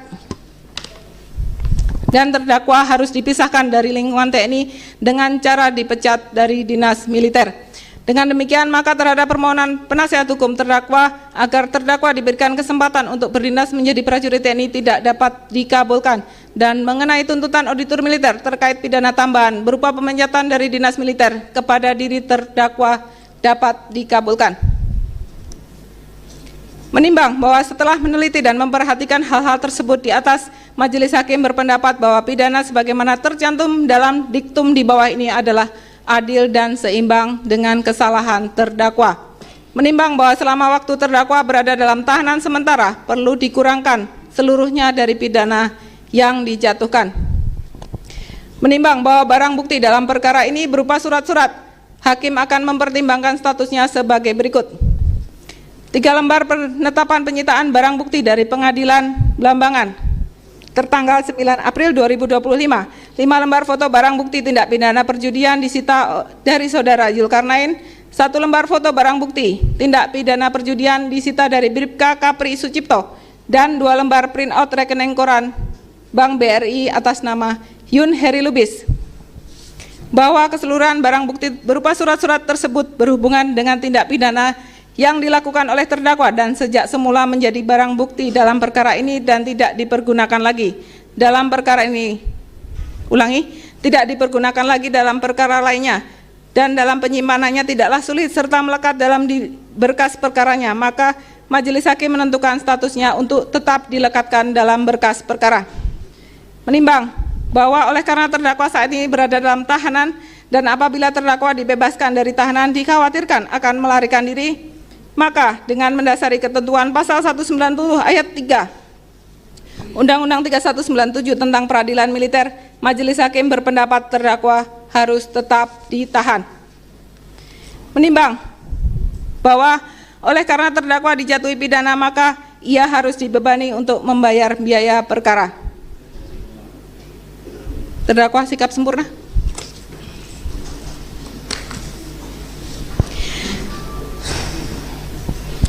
Mengingat pasal 303 ayat 1 KUHP Jungto pasal 55 ayat 1 ke 1, Kitab Undang-Undang Hukum Pidana Jungto pasal 26 KUHPM Jungto pasal 190 ayat 1, ayat 3 dan ayat 4 Undang-Undang RI nomor 3197 tentang peradilan militer dan ketentuan peraturan perundang-undangan lain yang bersangkutan. Mengadili 1. Menyatakan terdakwa tersebut yaitu Yun Heri Lubis, pembantu Letnan 1 NRP 219800 23920378 terbukti secara sah dan meyakinkan bersalah melakukan tindak pidana. Turut serta dalam tanpa mendapatkan izin dengan sengaja memberikan kesempatan untuk permainan judi dan menjadikan sebagai pencarian. 2. Memidana terdakwa oleh karena itu dengan pidana pokok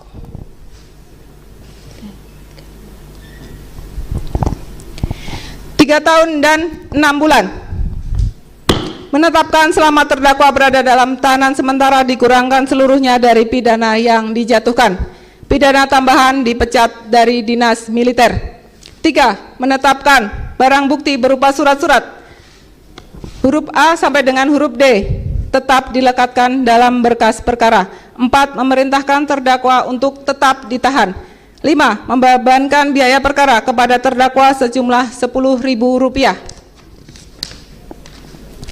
Demikian diputuskan dalam musyawarah Majelis Hakim Pengadilan Militer 104 Palembang pada hari Senin tanggal 11 Agustus tahun 2025 oleh Dr. Endah Wulandari SHMH, Mayor CHK Kowat NRP 11070056110484 selaku Hakim Ketua Majelis serta Dr. Putra Nova Arianto SSHMH, Mayor CHK NRP 11100007401185 dan Sugiarto SH, Kapten CHK NRP 11120031710786 masing-masing sebagai hakim anggota dan diucapkan dalam sidang terbuka untuk umum dan pada hari dan tanggal yang sama oleh hakim ketua yang dihadiri oleh para hakim anggota tersebut.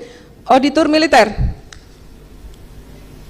Yarkasi SH, Letnan Kolonel NRP 11020019950473 ulangi 78 beserta 1 rekan lainnya penasihat hukum Fadli Yahri Sitorus SIP SH, Kapten JHK 111008141888 dan 1 rekan lainnya panitra pengganti Tobri Antoni SH, Kapten CHK 210015161077 serta di hadapan umum dan terdakwa.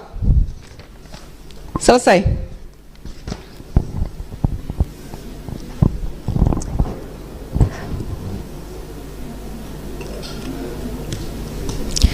Terdakwa sudah mendengar putusan dari Majelis Hakim? Putusannya apa? Dipecat 3 tahun 6 bulan. Bisa diulangi? Tahanan 3 tahun 6 bulan, tambahan pemecatan dari dinas tentara. Kemudian?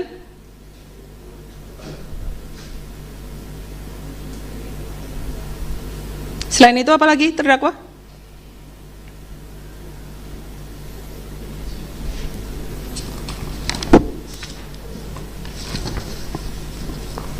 Jadi setelah Majelis Hakim bermusyawarah dalam menentukan putusan atas nama terdakwa, terdakwa dinyatakan terbukti secara sah dan meyakinkan bersalah melakukan tindak pidana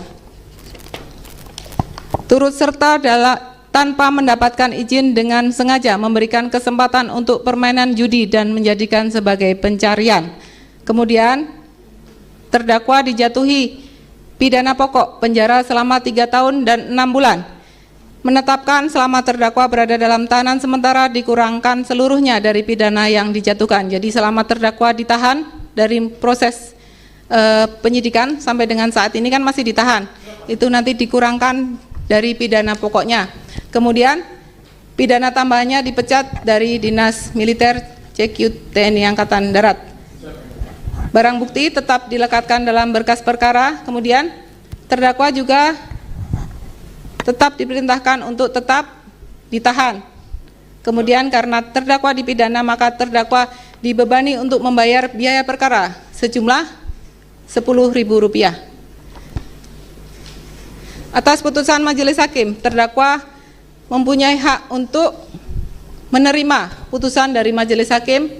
Yang kedua, dapat melakukan upaya hukum. Jika dirasa putusan majelis hakim masih terlalu berat, maka terdakwa boleh mengajukan upaya hukum, yaitu upaya hukum banding. Nanti berkas perkara terdakwa akan dikirim ke tingkat banding untuk diperiksa ulang oleh hakim tingkat banding. Atau ketika terdakwa masih membutuhkan waktu untuk berpikir, terdakwa mempunyai waktu 7 hari untuk pikir-pikir selama 7 hari ke depan. Karena terdakwa didampingi penasihat hukum, silahkan terdakwa menghadap penasihat hukumnya dan minta petunjuk atau berkoordinasi dengan penasihat hukum terdakwa. Silakan. Silakan.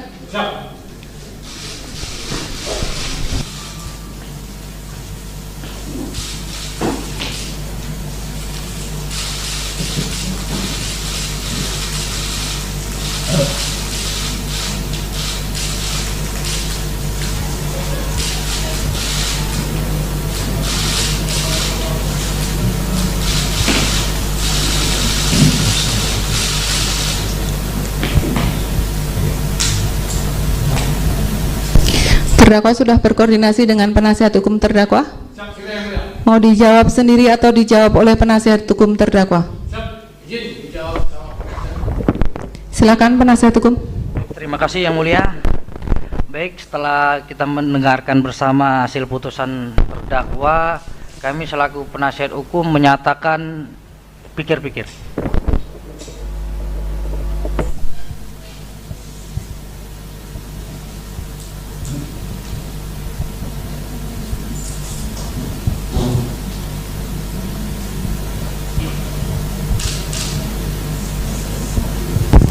Hak yang sama diberikan kepada auditor militer atas putusan majelis hakim.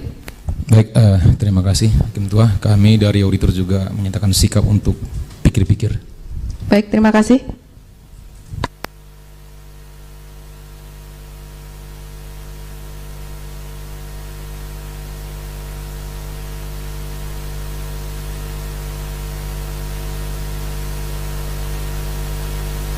Atas putusan dari majelis hakim, terdakwa maupun penasihat hukum terdakwa maupun auditor militer sama-sama mengambil sikap pikir-pikir. Jadi ada waktu 7 hari ke depan untuk menentukan sikap apakah menerima atau mengajukan upaya hukum. Sedikit yang perlu saya sampaikan kepada terdakwa terkait dengan perkara terdakwa ini. Saat ini tadi yang disampaikan oleh majelis hakim itu bagi kami adalah yang dirasa adil bagi terdakwa dan bagi semua pihak yang berperkara dalam perkara ini. Jadi yang sudah terjadi diterima dan dipertanggungjawabkan oleh terdakwa. Lain halnya nanti kalau upaya hukum itu kan prosesnya tersendiri. Tetapi dalam tingkat pertama ini kami merasa bahwa putusan yang dijatuhkan kepada terdakwa sudah adil menurut majelis hakim. Nasihat ke depan yang sudah terjadi dihadapi, jangan diulangi. Banyak hal-hal yang jiwa tentara terdakwa ini selama 27 tahun menjadi seorang prajurit, banyak hal tentunya yang sudah dialami oleh terdakwa. Ketika saat ini jatuh, silahkan terdakwa kembali bangkit, melanjutkan hidup untuk orang-orang yang terdakwa sayangi dan kasih. Mungkin setelah persidangan ini bisa datang ke para korban. Sudah pernah datang atau belum? Belum. Sampaikan apa yang ingin disampaikan, mungkin bisa dengan keluarga terdakwa. Intinya yang sudah terjadi hadapi dengan penuh rasa tanggung jawab, karena terdakwa adalah seorang prajurit yang sudah Oke, Tribuners, tadi baru saja sudah kita dengarkan pembacaan putusan vonis terhadap terdakwa terdakwa Peltu Yunheri Lubis, terdakwa kasus pengelolaan judi yang bersama Kopda Bazarsah dalam penggerbekan gelanggang judi sabung ayam dan juga dadu koprok yang terjadi di Waikanan, Provinsi Lampung. Tadi baru saja sudah kita dengar bahwasanya terdakwa Peltu Yunheri Lubis dijatuhi hukuman penjara selama 3 tahun dan 6 bulan serta dipecat juga dari Satuan TNI Angkatan Darat. Dalam pertimbangannya, Majelis Hakim juga mempertimbangkan hal-hal yang memberatkan, diantaranya perbuatan terdakwa ini tidak mencerminkan kepada masyarakat sekitar. Terdakwa juga yang pangkatnya lebih tinggi dari Kopda Bazarsah tidak melarang perbuatan tersebut, serta perbuatan ini juga merusak nama baik TNI, serta hal-hal yang meringankan juga tadi dibacakan oleh Ketua Majelis Hakim Militer, diantaranya terdakwa ini cukup kooperatif dan tidak berbelit-belit selama persidangan, dan juga terdakwa ini sudah berdinas di militer selama 27 tahun dan tidak pernah mendapatkan sanksi. Selain itu juga dalam hal yang meringankan juga tadi terdakwa pernah mendapatkan beberapa penghargaan, diantaranya tanda kehormatan karena sudah berdinas puluhan tahun di militer. Itu saja Tribuners yang dapat kami sampaikan. Setelah ini nanti akan dilanjutkan dengan sidang pembacaan vonis kepada terdakwa Kopda Bazarsah. Silakan terdakwa bisa menerima petikan putusan.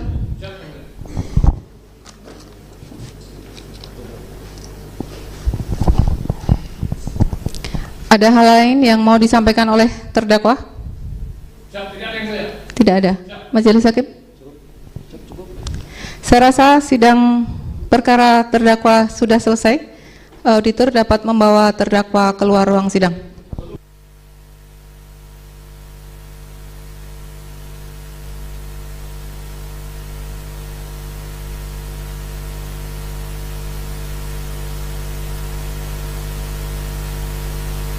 Perkara terdakwa sudah selesai. Auditor dapat membawa terdakwa keluar ruang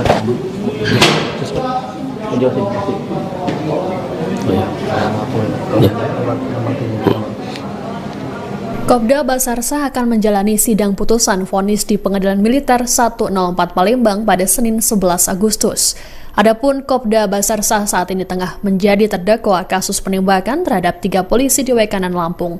3 polisi tersebut yakni AKP Anumerta Lusianto, Aibda Anumerta Petrus Aprianto, dan Bribtu Anumerta Galip. Mereka gugur saat melakukan penggerebekan arena judi sabung ayam di Dusun Karangmanik, Kecamatan Negara Batin, Waikanan pada 17 Maret lalu. Lantas, seperti apa perjalanan kasus tragis ini?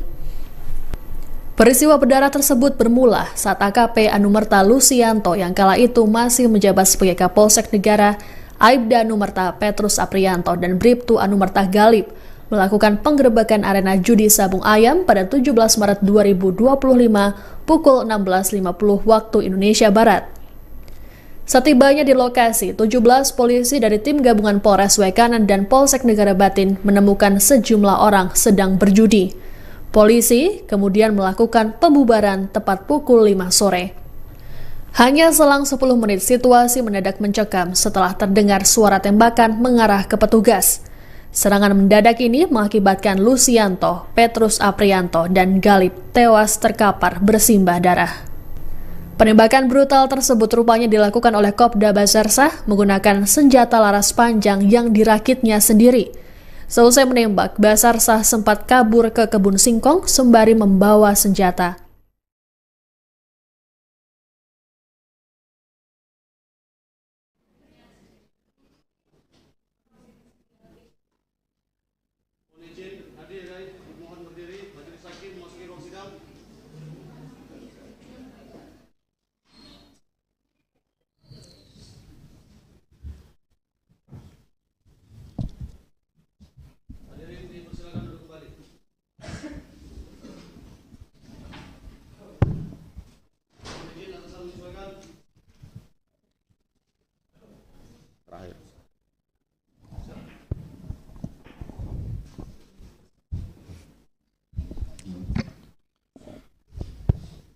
Baik, Assalamualaikum warahmatullahi wabarakatuh.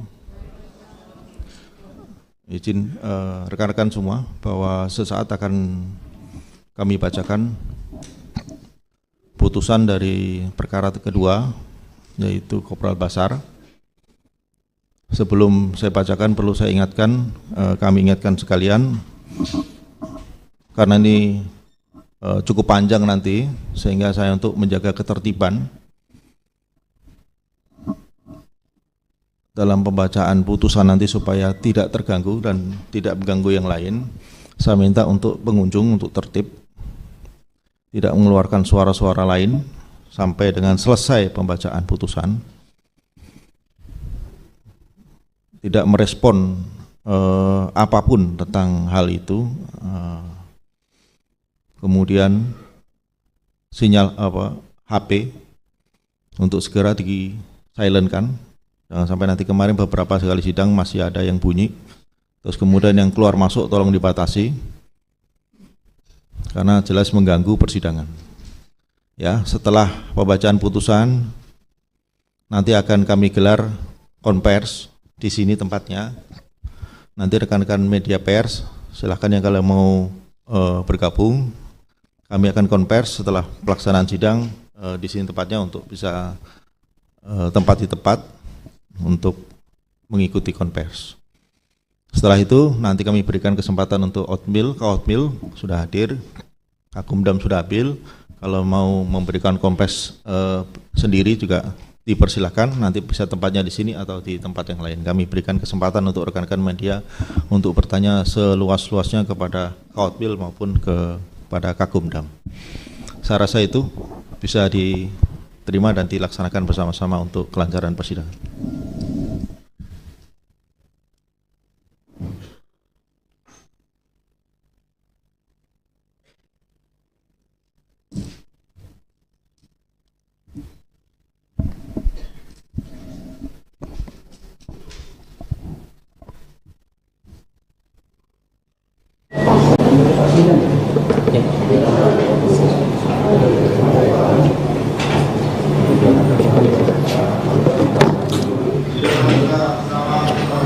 Selamat pagi Tribuners, inilah persiapan sidang vonis Basarsah, Kopda Basarsah di Pengadilan Militer Kota Palembang. Nah, sekarang persiapan sudah masuk ke ruang sidang Kopda Basarsah, Tribuners.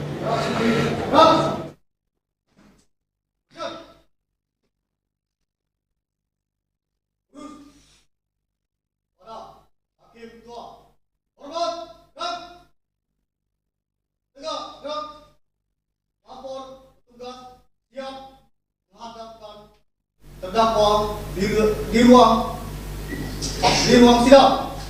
Petugas balik tempat. Petugas kembali ke tempat. Balik tempat. Balik kanan. Gerak. Harap kanan. Gerak. Maju. Ya. Sehat saudara? Ya, batuknya dikurangi. Yang batuk mungkin bisa keluar dulu atau minum sejenak di luar. Baik terdakwa, auditor dengan penasihat hukum akan kami bacakan hasil musyawarah majelis hakim dalam bentuk putusan. Putusannya lengkap, nanti akan dibaca, ditayangkan di layar. 272 halaman, kalau kita baca mungkin bisa sampai sore. Saya seperti auditor dengan penasihat hukum tidak dibaca semua. Dalam hal ini keterangan para saksi, keterangan terdakwa, dan mungkin barang bukti yang akan kami singkat, serta nomor-nomor berhubungan dengan surat-surat mungkin tidak dibaca nomor sampai sedetail itu. Keberatan dari auditor? Dari penasihat hukum? Terdakwa terima? Ya, makasih. Sikap sempurna sampai dengan ada apa misalnya istirahat atau duduk ya.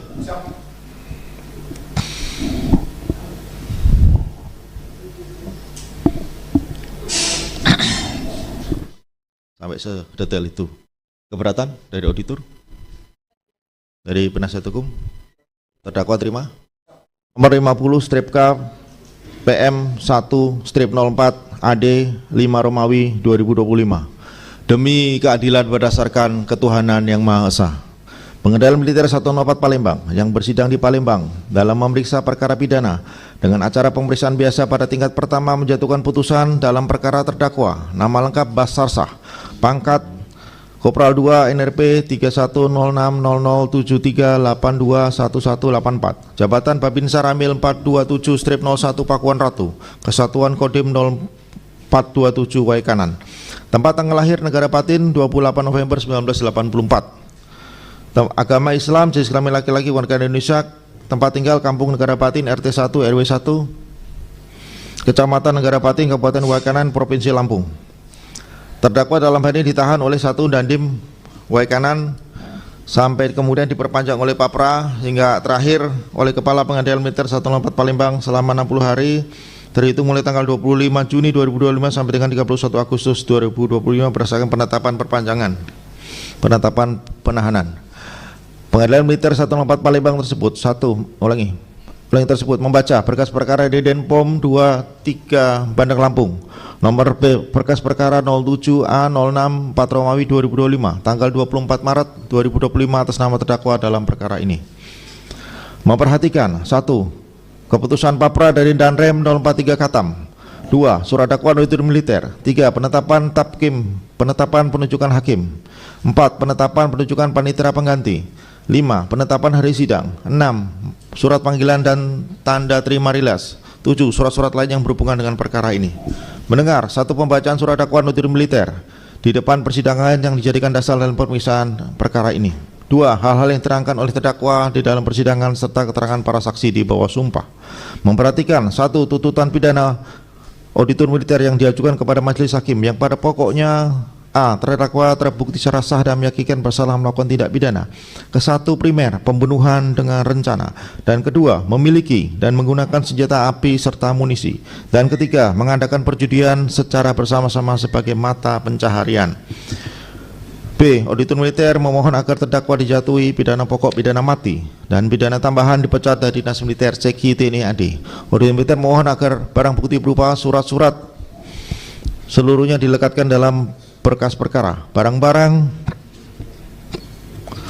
sebagaimana yang dibacakan oleh auditor militer dalam tuntutannya tidak dibacakan ulang. Mohon agar terdakwa tetap ditahan dan biaya perkara dibebankan kepada negara. 2. Nota pembelaan pledoi yang diajukan oleh penasihat hukum terdakwa pada pokoknya sebagai berikut. Sebagaimana nota pembelaan dibacakan oleh penasihat hukum tidak kami bacakan lebih lanjut.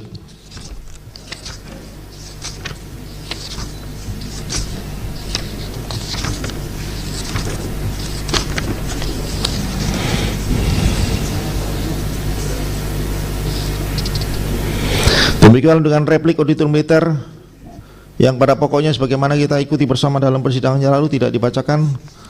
Begitu pula dengan duplik dari penasihat hukum yang telah disampaikan pada persidangan sebelumnya tidak kami bacakan.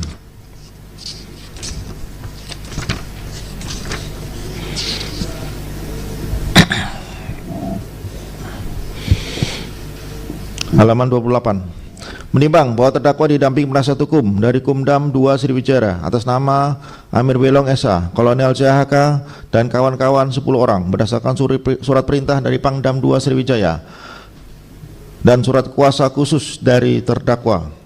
Menimbang bahwa surat dakwaan auditor militer pada pokoknya bahwa terdakwa sebagaimana dakwaan auditor militer yang disampaikan pada awal persidangan tidak kami bacakan kembali.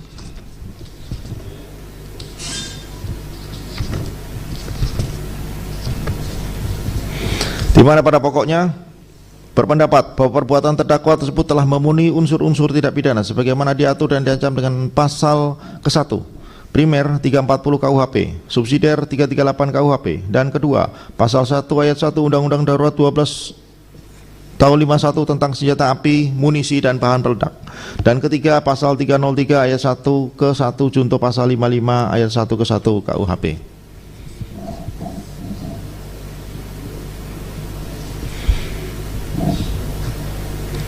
Halaman 76.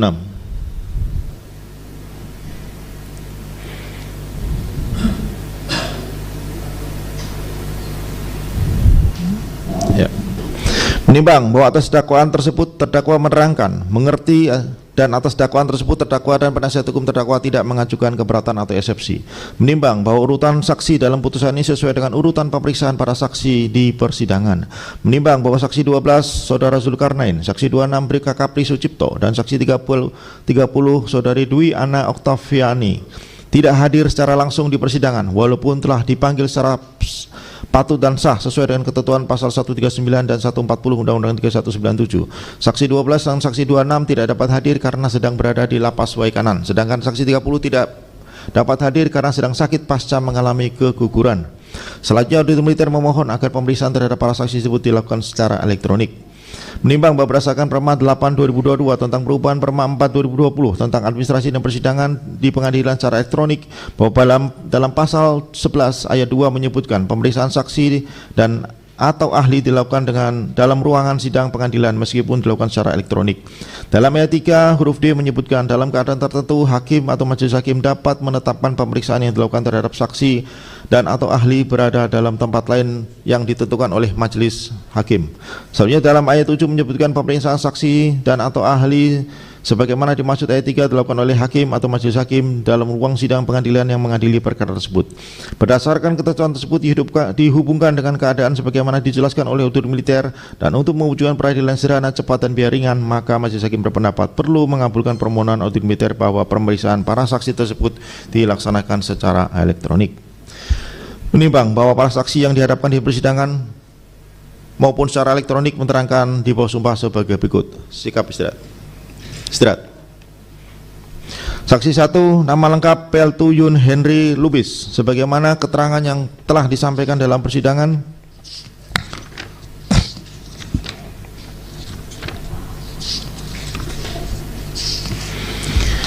Di mana pada pokoknya keterangan saksi 1 tersebut terdakwa membenarkan seluruhnya. Saksi 2, Kopral 1 Rizal Muhtariantara, sebagaimana keterangan saksi 2 dalam persidangan. Atas keterangan saksi 2 tersebut terdakwa membenarkan seluruhnya. Saksi 3, Kopral 1 Zulkarnain, di mana keterangan sudah kita dengar bersama dalam persidangan. Atas keterangan saksi 3 tersebut terdakwa membenarkan seluruhnya. Saksi 4, Ivandri Safria,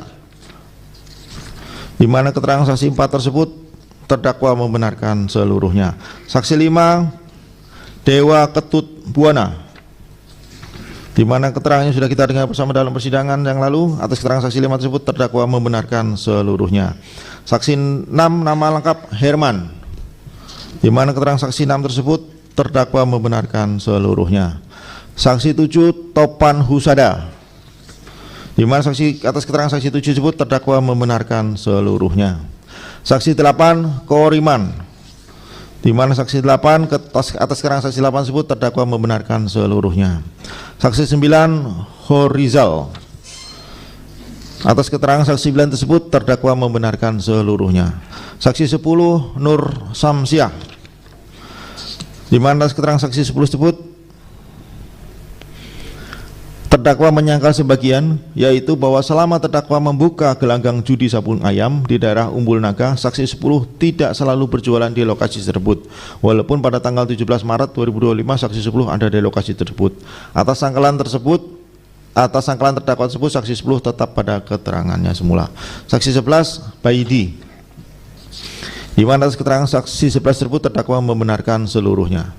Saksi 12, Zulkarnain, keterangan saksi 12 tersebut terdakwa membenarkan seluruhnya. Saksi 13, Ibda Engga Depati, di mana atas keterangan saksi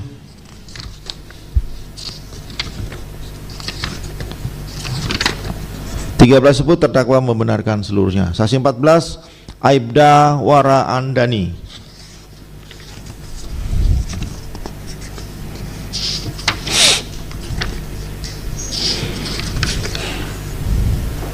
atas keterangan saksi 14 tersebut terdakwa menyangkal sebagian, yaitu tembakan pertama kali tidak berasal dari arah dalam gelanggang tetapi dari arah luar gelanggang terlebih dahulu. Atas sangkalan terdakwa tersebut saksi 14 tetap pada keterangan semula. Saksi 15, Aibda Nofriadi Sinuraya, atas keterangan saksi 15 tersebut Terdakwa menyangkal sebagian, yaitu tembakan pertama kali tidak berasal dari arah dalam gelanggang tetapi dari arah luar gelanggang terlebih dahulu. Atas keterangan saksi, atas sangkalan terdakwa tersebut, saksi 15 tetap pada keterangan semula. Saksi 16 Bribka Sarjana. Atas keterangan saksi 16 tersebut, terdakwa membenarkan seluruhnya. Saksi 17 Bribka Heri Suryadi.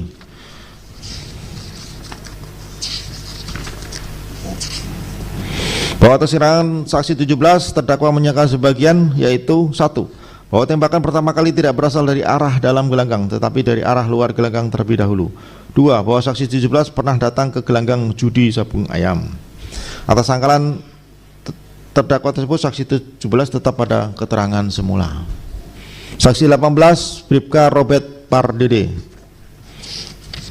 di mana atas keterangan saksi 18 ini terdakwa menyangkal sebagian, yaitu 1. Bahwa tembakan pertama berasal dari dalam gelanggang.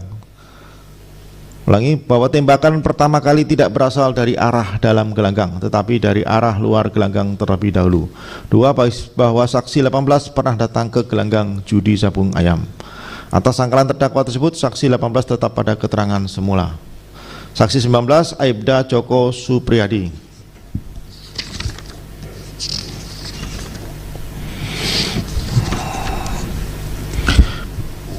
Bahwa atas keterangan saksi 19, terdakwa menyangkal sebagian, yaitu tembakan pertama kali tidak berasal dari arah dalam gelanggang tetapi dari arah luar gelanggang terlebih dahulu. Atas sangkalan terdakwa tersebut, saksi 19 tetap pada keterangan semula. Saksi 20 Aibda Saproni, di mana sekarang saksi 20 tersebut terdakwa membenarkan seluruhnya. Saksi 21 Bribka Arnika Putra.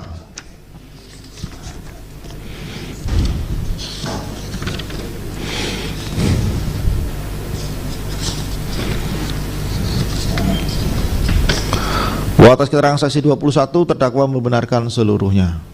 Saksi 22 Brigadir Diren Lumban Kaul.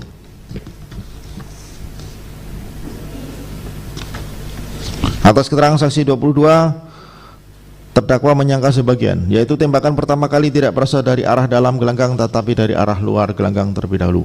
Atas sangkalan terdakwa tersebut, saksi 22 tetap pada keterangan semula.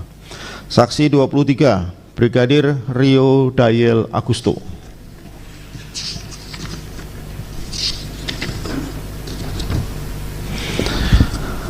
Atas keterangan saksi 23 tersebut, terdakwa menyangkal sebagian, yaitu tembakan pertama kali tidak berasal dari arah dalam gelanggang tetapi dari arah luar gelanggang terlebih dahulu. Atas sangkalan terdakwa tersebut, saksi 23 tetap pada keterangannya semula. Saksi 24 Brigadir Rizko Romdona. Atas keterangan saksi 24 tersebut, terdakwa membenarkan seluruhnya. Saksi 25 Brigadir Mario Hutajulu. Brigadir 2 Mario Hutajulu. Atas keterangan saksi 25, terdakwa menyangkal sebagian, yaitu tembakan pertama kali tidak berasal dari arah dalam gelanggang tetapi dari arah luar gelanggang terlebih dahulu. Atas sangkalan terdakwa tersebut, saksi 25 tetap pada keterangan semula. Saksi 26 Brigadir Kepala Kapri Sucipto.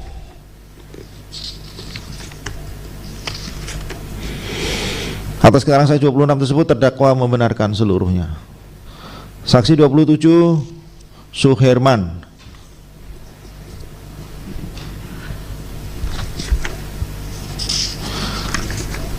Atas keterangan saksi 27 tersebut, terdakwa membenarkan seluruhnya. Saksi 28 Aibda M. Arif Rinanda. Bahwa keterangan saksi 28, terdakwa membenarkan seluruhnya. Saksi 29 Ahli Dwi Ana Oktaviani. Atas keterangan saksi 29 tersebut, terdakwa membenarkan seluruhnya. Saksi 30 masih ahli AKP Vidya Rina Wulandari. Bahwa atas keterangan saksi 30 tersebut,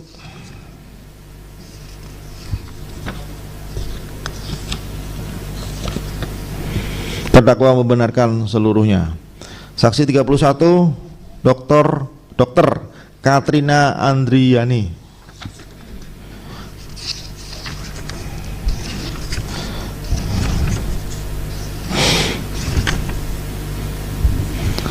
Atas keterangan saksi 31 tersebut terdakwa membenarkan seluruhnya. Menimbang bahwa di persidangan auditor militer mengajukan 4 orang saksi tambahan yang menerangkan di bawah sumpah sebagai berikut,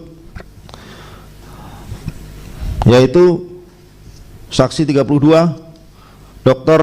I Putu Suwartama Wiguna, di mana atas keterangan saksi 32 tersebut terdakwa membenarkan seluruhnya. Saksi 33 nama Sasniatun. Atas keterangan saksi 33 tersebut terdakwa membenarkan seluruhnya. Saksi 34 atas nama Milda Dwiyani. Atas keterangan saksi 34 tersebut terdakwa membenarkan seluruhnya. Saksi 35 Suryalina.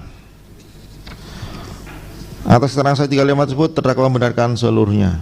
Menimbang bahwa di persidangan penasihat hukum terdakwa mengajukan saksi tambahan yang menerangkan di bawah sumpah sebagai berikut, yaitu saksi 36 ahli Reza Indragiri Amril. Atas keterangan saksi 36 tersebut terdakwa membenarkan seluruhnya. Menimbang bahwa di persidangan terdakwa pada pokoknya menerangkan sebagai berikut, sebagaimana yang kita dengan bersama dalam persidangan, keterangan terdakwa tidak kami bacakan lebih lanjut.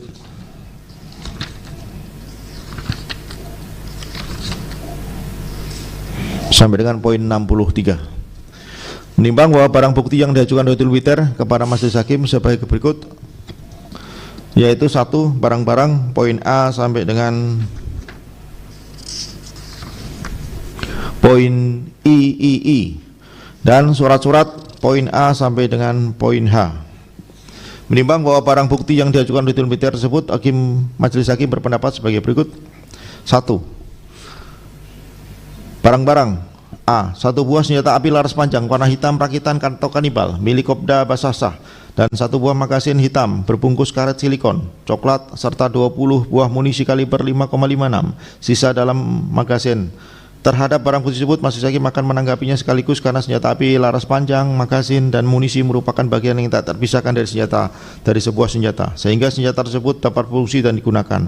Setelah majelis hakim meneliti, barang bukti tersebut ternyata merupakan senjata yang dibawa dan digunakan oleh terdakwa untuk melakukan penembakan terhadap ketiga korban, yaitu Bribka Petrus Aprianto, Ibtu Lusianto, dan Bribda Galip Suryaganta pada saat terjadi penggerebekan judi sabung ayam di daerah Umbul Naga Karangmanik, Register 44 Negara Batin, Wai Kanan, pada hari Senin 17 Maret 2025 sekira pukul 17.30 WIB, sehingga dapat dijadikan barang bukti dalam perkara ini. B. 1 buah selongsong munisi kaliber 5,56 mm sisa uji tembak PT Pindad. Setelah majelis hakim meneliti barang bukti tersebut, ternyata merupakan selongsong sisa uji tembak yang dilakukan oleh PT Pindad, dan hasil uji tersebut menunjukkan bahwa munisi tersebut mempunyai kaliber 5,56, sehingga mempunyai relevansi dengan munisi yang digunakan pada senjata laras panjang milik terdakwa pada saat terjadi penggerebekan judi sabung ayam di daerah Umbul Naga Karangmanik, Register 44 Negara Batin, sehingga dapat dijadikan barang bukti dalam perkara ini. C. 8 buah selongsong kaliber 5,56 dan 3 buah selongsong munisi kaliber 7,62 dan 2 buah selongsong munisi kaliber 9 mm. Terhadap barang bukti tersebut, majelis hakim akan menanggapinya sekaligus merupakan hal yang sejenis, yaitu selongsong munisi sama-sama ditemukan di TKP. Setelah majelis hakim meneliti, barang bukti tersebut ternyata merupakan selongsong munisi yang keluar dari beberapa jenis senjata dengan kaliber yang berbeda, baik yang digunakan oleh terdakwa maupun oleh para petugas kepolisian pada saat melakukan penggerebekan judi sabung ayam di daerah Umbul Naga Karangmanik, Register 44 Kecamatan Negara Bacin. Hal ini terlihat dari kaliber munisi yang berbeda dan adanya keterangan dari para saksi yang mendengar adanya beberapa kali letusan, sehingga dapat dijadikan barang bukti dalam perkara ini. D. 1 buah munisi tajam kaliber 9 mm, 2 buah munisi hampa kaliber 5,56, 1 buah munisi karet kaliber 5,56, 4 buah selongsong munisi kaliber 9 mm, dan 3 buah selongsong munisi kaliber 5,56 mm. Terhadap barang bukti tersebut, majelis hakim akan menanggapinya sekaligus karena merupakan hal yang sejenis, yaitu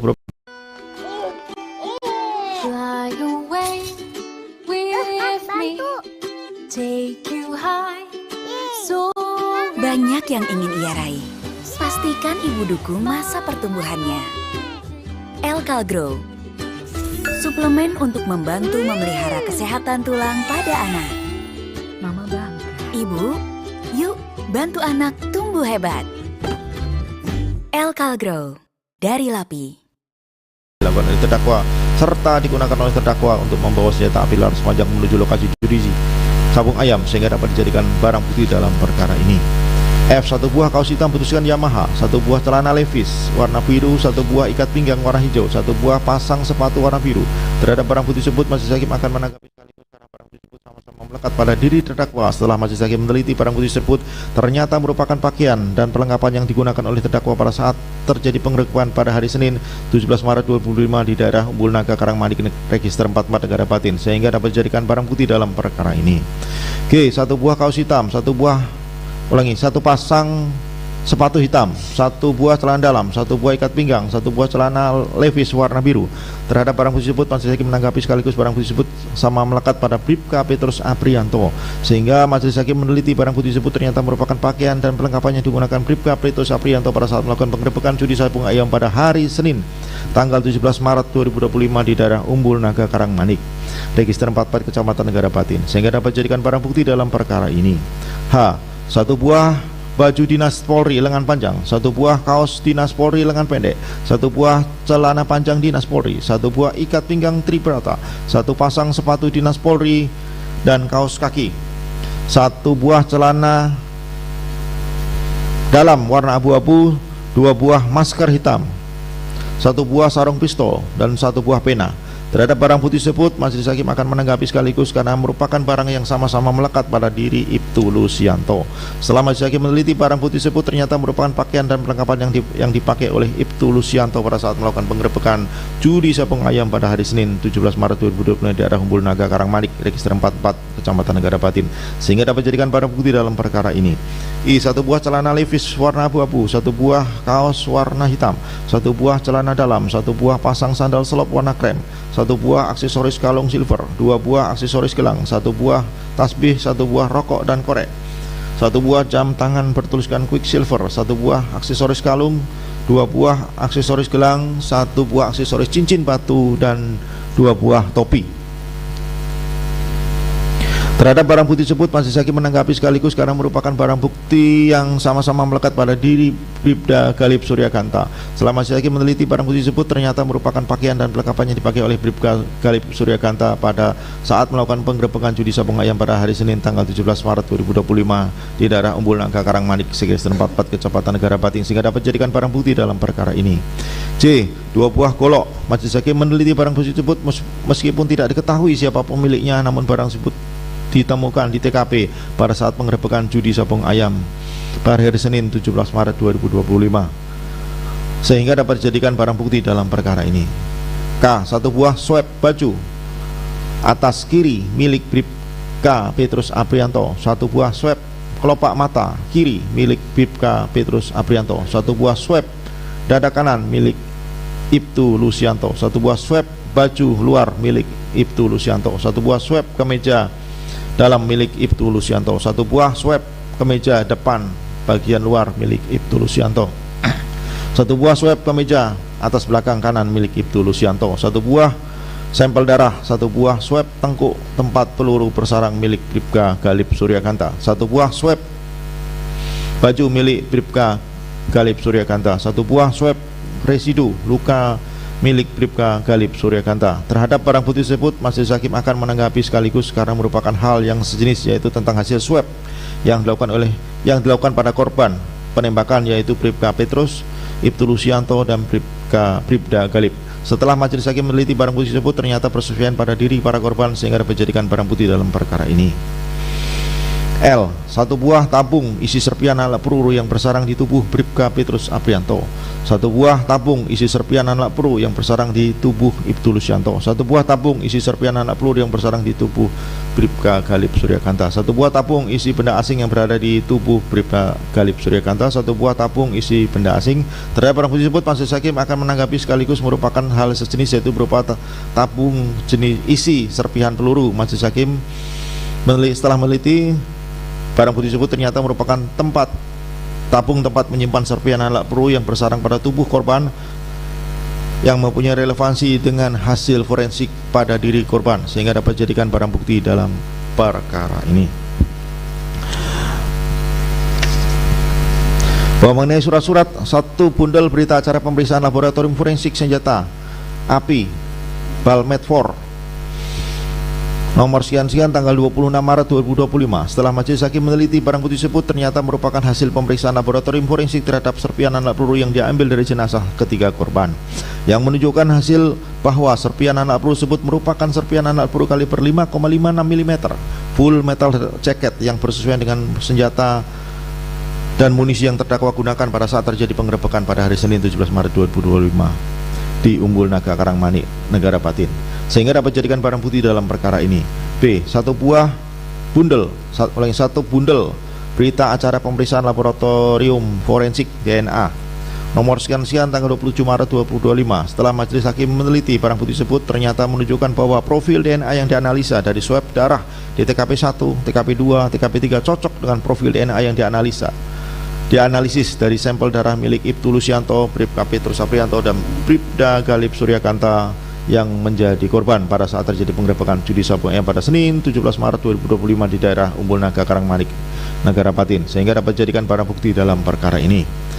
C. 5 lembar hasil surat visum et repertum nomor sekian-sekian tanggal 28 Maret dan 5 lembar hasil visum et repertum nomor sekian-sekian tanggal 24 Maret dan 4 lembar hasil visum et repertum nomor sekian-sekian tanggal 28 Maret terhadap barang bukti tersebut, majelis hakim akan menanggapi sekaligus karena merupakan surat yang sejenis, yaitu berupa hasil visum et repertum dari para korban penembakan. Setelah majelis hakim meneliti barang bukti tersebut ternyata merupakan visum et repertum yang ditangani oleh tim dokter pemeriksa, yaitu Dr. C. Andriani dan Dr. I. Putu Suwartama, yang memberikan kesimpulan terhadap penyebab kematian para korban, yaitu sebagai berikut. Atas nama Lusianto, akibat pendarahan masif pada rongga dada akibat luka tembak masuk jarak jauh.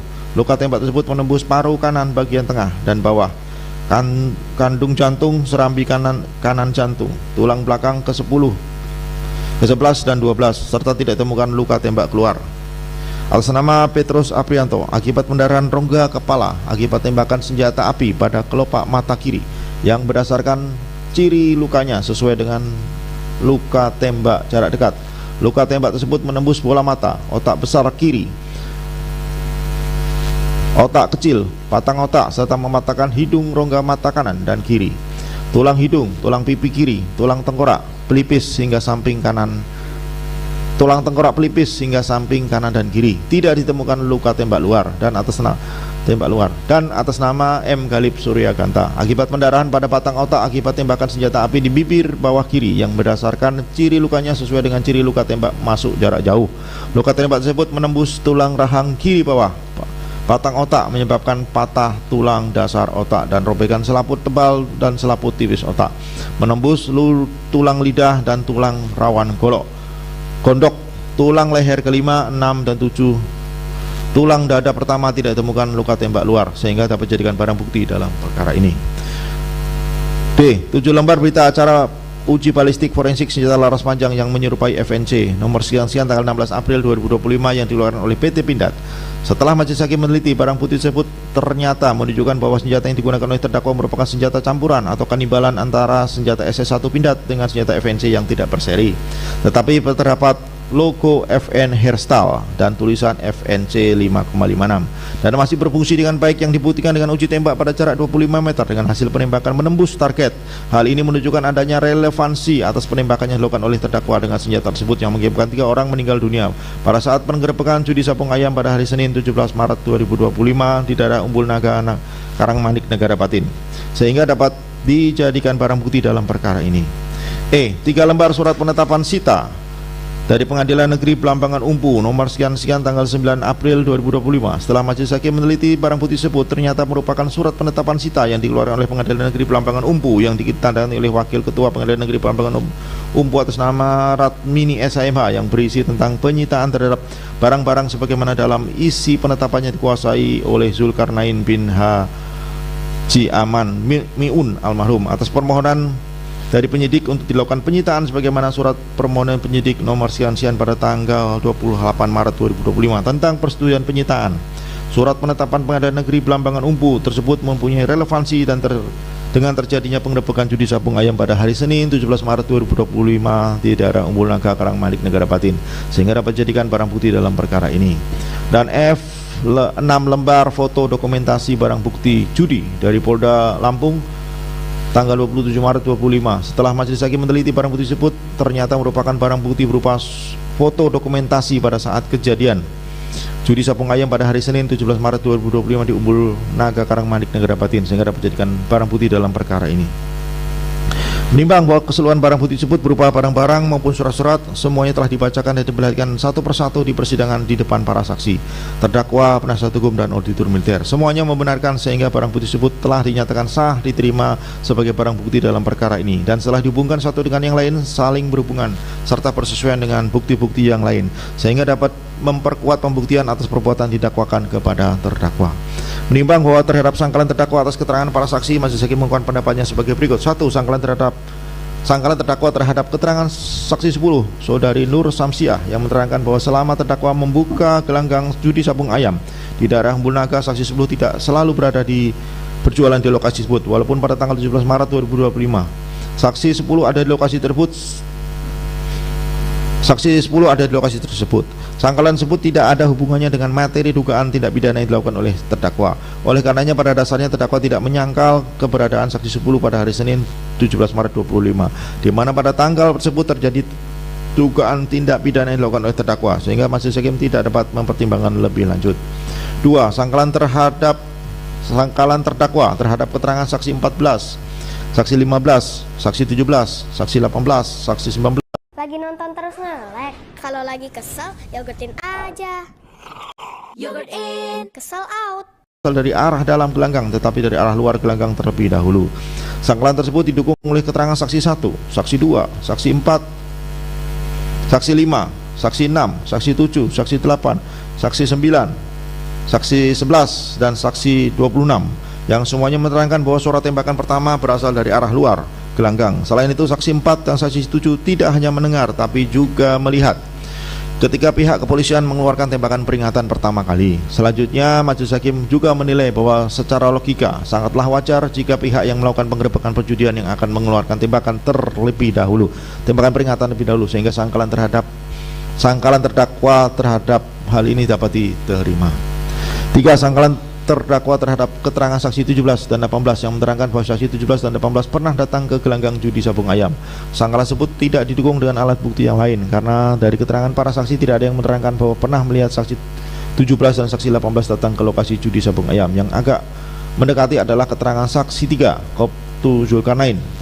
Itu pun hanya menerangkan bahwa saksi 17 dan 18 mengetahui tentang keberadaan gelanggang judi sabung ayam tersebut, sehingga sangkalan terdakwa tersebut tidak dapat diterima.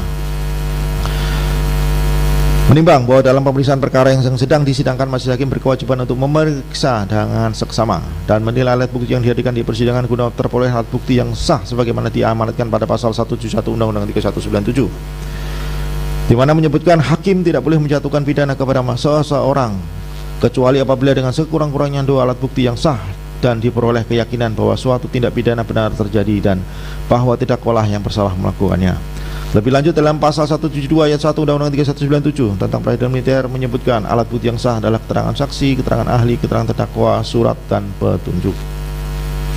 Menimbang bahwa selanjutnya majelis hakim akan menilai apakah keterangan para saksi, keterangan ahli, keterangan terdakwa, dan barang bukti berupa surat-surat dalam perkara ini dapat dijadikan sebagai alat bukti dengan memberikan pendapatnya sebagai berikut. 1. Terhadap keterangan para saksi, majelis hakim mengeluarkan pendapat sebagai berikut. A. Bahwa pasal 173 Undang-Undang 3197 menyebutkan keterangan saksi sebagai alat bukti adalah keterangan yang dinyatakan saksi dalam persidangan. Lebih lanjut, dalam ayat 6 menyebutkan dalam menilai kebenaran keterangan seorang saksi, hakim harus dengan sungguh-sungguh memperhatikan persesuaian antara keterangan saksi satu dengan yang lain, persesuaian antara keterangan saksi dan alat bukti, alasan yang mungkin dipergunakan oleh saksi untuk memberikan keterangan yang tertentu, dan cara hidup dan kesusilaan saksi, serta segala sesuatu yang pada umumnya dapat mempengaruhi dapat tidaknya keterangan saksi itu dipercaya. B. Bahwa setelah majelis hakim meneliti keterangan para saksi yang diberikan di persidangan, kemudian dihadapkan pada ketentuan pasal 173 ayat 1 junto ayat 6 Undang-Undang 3197, ternyata keterangan para saksi saling bersesuaian satu dengan yang lain serta bersesuaian dengan alat bukti lain, sehingga majelis hakim berpendapat keterangan para saksi dalam perkara ini dapat dijadikan sebagai alat bukti berupa keterangan saksi. 2. Bahwa mengenai keterangan ahli, majelis hakim mengungkapkan pendapat sebagai berikut, bahwa menurut Undang-Undang 3197 tentang peradilan militer, pasal 1 angka 29 menyebutkan keterangan ahli adalah keterangan yang diberikan oleh seseorang yang memiliki keahlian khusus tentang hal yang diperlukan untuk membuat terang suatu perkara pidana guna kepentingan pemeriksaan.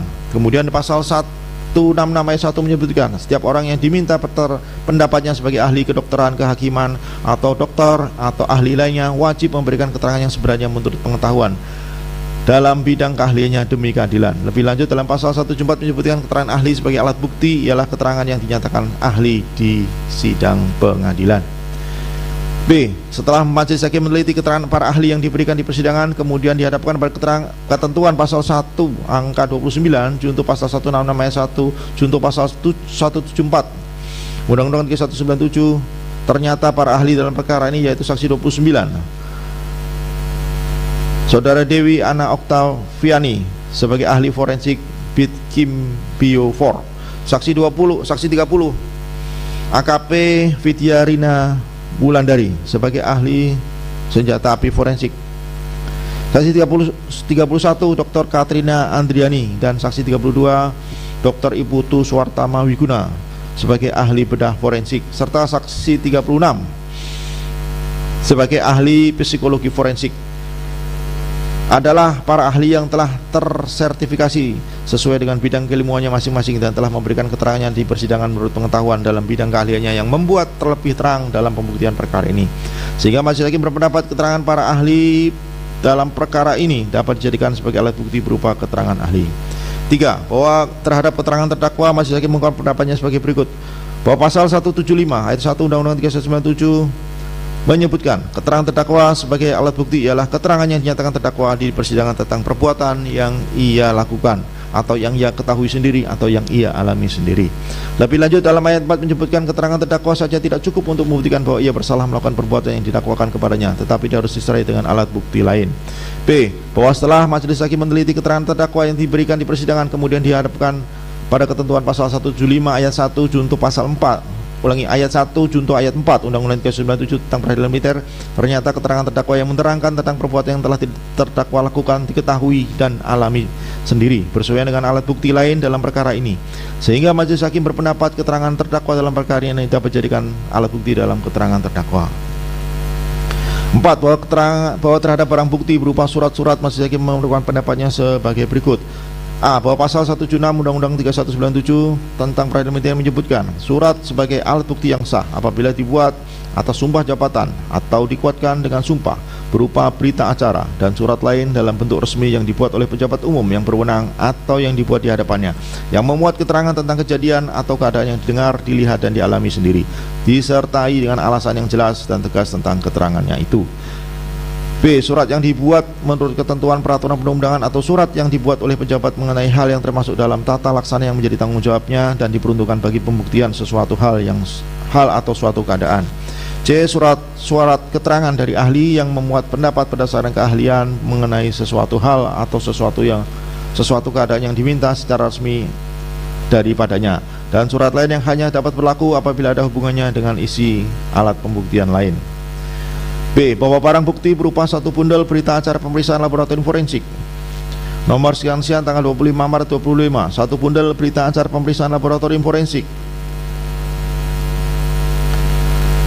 5 lembar hasil visum et repertum, 5 lembar hasil visum et repertum, dan 4 lembar hasil visum et repertum, dan 7 lembar berita acara uji balistik forensik senjata laras panjang yang menyerupai FNC yang dilakukan oleh PT Pindad. Kesemuanya merupakan surat keterangan dari seorang ahli yang memuat pendapat berdasarkan keahliannya mengenai suatu hal atau suatu keadaan yang diminta secara resmi daripadanya. C. Bahwa barang bukti berupa 3 lembar penetapan sita dari penetapan Pengadilan Negeri Belambangan Umpu nomor sekian-sekian, dan 6 lembar foto dokumentasi barang bukti judi dari Polda Lampung. Semuanya merupakan surat yang dibuat oleh pejabat mengenai hal yang termasuk dalam tata laksana yang menjadi tanggung jawabnya dan diperuntukkan bagi pembuktian perkara terdakwa.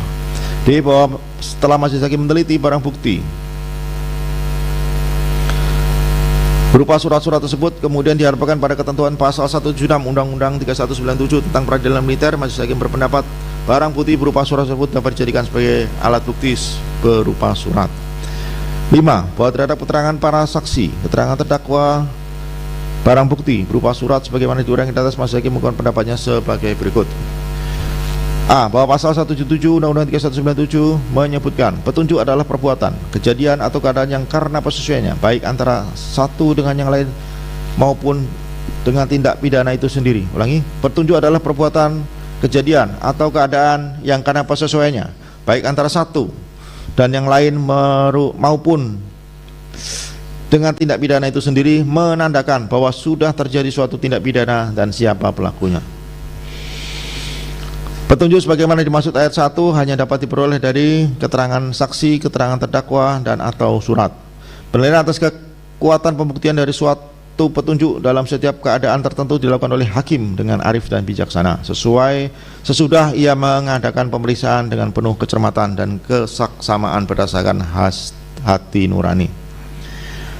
B. Bahwa setelah majelis hakim meneliti keterangan para saksi, keterangan terdakwa, dan para bukti berupa surat-surat kemudian dihadapkan dengan ketentuan pasal 177 Undang-Undang 3197 ternyata diperoleh keadaan yang saling bersesuaian sehingga menandakan bahwa sudah terjadi suatu tindak pidana dan siapa pelakunya.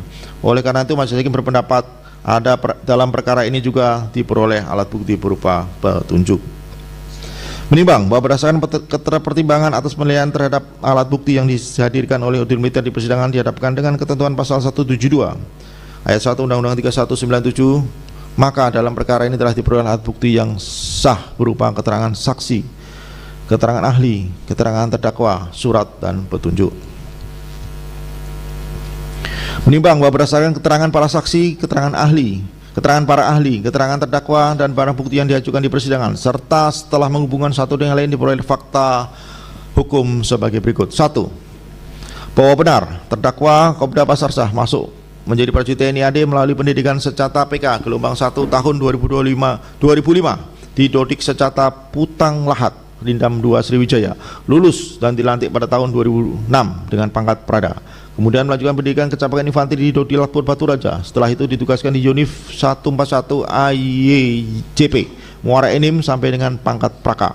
Kemudian pada tahun 2014 pindah tugas di Kodim 0427 Waikanan. Kemudian pada tahun 2022 pindah tugas di Koramil 427-01 Pakuan Ratu sampai dengan melakukan perbuatan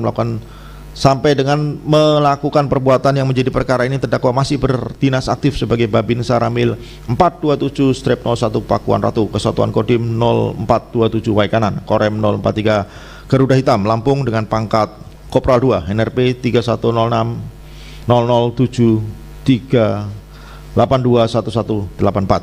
2. Bahwa benar sampai saat ini terdakwa belum mengakhiri atau diakhiri ikatan dinas sebagai anggota TNI AD. Hal ini diperkuat dengan adanya keputusan pencerahan perkara Dendarem 043 Katam selaku Papra nomor 34 tanggal 19 Maret 2025 dan surat dakwaan rutin militer nomor Sedak 43 tanggal 20 Mei 2025. 3. Bahwa benar terdakwa ketika dihadapkan di persidangan menggunakan seragam TNI AD lengkap dengan tanda pangkat, lokasi kesatuan, dan atribut lainnya, serta masih menerima rawatan dinas dari negara melalui TNI AD. 4. Bahwa benar selain sebagai prajurit TNI AD, terdakwa adalah warga negara Republik Indonesia yang merupakan subjek hukum Indonesia dan tunduk pada hukum yang berlaku di Indonesia. Pada saat pemeriksaan di persidangan, terdakwa dalam keadaan sehat jasmani maupun rohani, serta dapat menjawab pertanyaan menggunakan bahasa Indonesia dengan baik dan benar. 5. Bahwa benar awal mula terdakwa membuka gelanggang judi sabung ayam pada tahun 2017 di Kampung Tulang Bawang ke Provinsi Lampung, namun sekira tahun 2018 tutup. Kemudian membuka kembali gelanggang judi sabung ayam dan dadu koprok pada sekira pertengahan 2023 sampai dengan bulan Maret 2025 di Kecamatan Negara Batin, Kabupaten Waikanan, Provinsi Lampung bersama saksi 1. 6. Bahwa benar tempat di mana terdakwa dan saksi 1 membuka gelanggang judi sabung ayam dan dadu koprok berpindah-pindah, yaitu sebagai berikut. A. Sekira pertengahan tahun 2023 membuka gelanggang judi di daerah letter S, Register 44 Kecamatan Negara Batin sampai dengan sekira bulan Juni 2024 di tempat tersebut Jadwal membuka gelanggang judi tidak setiap hari, terkadang membuka gelanggang selama 2 bulan. Setelah itu tutup selama beberapa bulan, kemudian membuka kembali selama 2 bulan, kemudian tutup kembali. B. Sekira bulan Juni sampai dengan September 2024, membuka gelanggang judi di daerah Simpang 8, Kecamatan Negara Patin. Di tempat tersebut pengunjung yang datang kurang ramai, sehingga kembali mencari tempat yang baru. C. Sekira bulan September sampai dengan Desember 2024, membuka gelanggang judi daerah Umbul Naga, Karangmanik, Register 44, Kecamatan Negara Patin. Di tempat tersebut pengunjung tidak cukup banyak dan ramai karena dekat dengan jalan dan mempunyai lahan untuk parkir kendaraan yang cukup luas, tetapi pada akhir 2024 mendapat keluhan dari beberapa warga setempat sehingga kembali mencari tempat yang baru. D. Bahwa awal 2025 kembali membuka gelanggang judi di daerah Simpang 8, Kecamatan Negara Patin. Di tempat tersebut pengunjung yang datang kurang ramai sehingga hanya bertahan selama 2 bulan dan kemudian mencari tempat yang baru. E. Sekira akhir bulan Februari 2025 kembali menggelar gelanggang judi di daerah Umbul Naga, Kecamatan Karangmanik, Register 44, Kecamatan Negara Patin sampai dengan terjadi penggerebekan tersebut. 7. Bahwa benar tempat judi yang terakhir, daerah Umbul Naga, Karangmanik, Register 44, Kecamatan Negara Patin bukan merupakan wilayah binaan terdakwa karena tempat tersebut berada di tanah register atau tanah perkebunan. Dan di Kecamatan Negara Patin hanya terdapat gelanggang judi milik terdakwa, tidak ada gelanggang judi lain selain milik terdakwa. 8. Bahwa benar setiap ada warga setempat yang protes bahwa benar setiap ada warga setempat yang protes dan atau terganggu dengan keberadaan gelanggang judi milik terdakwa akan pindah tempat untuk mencari lokasi judi yang lain.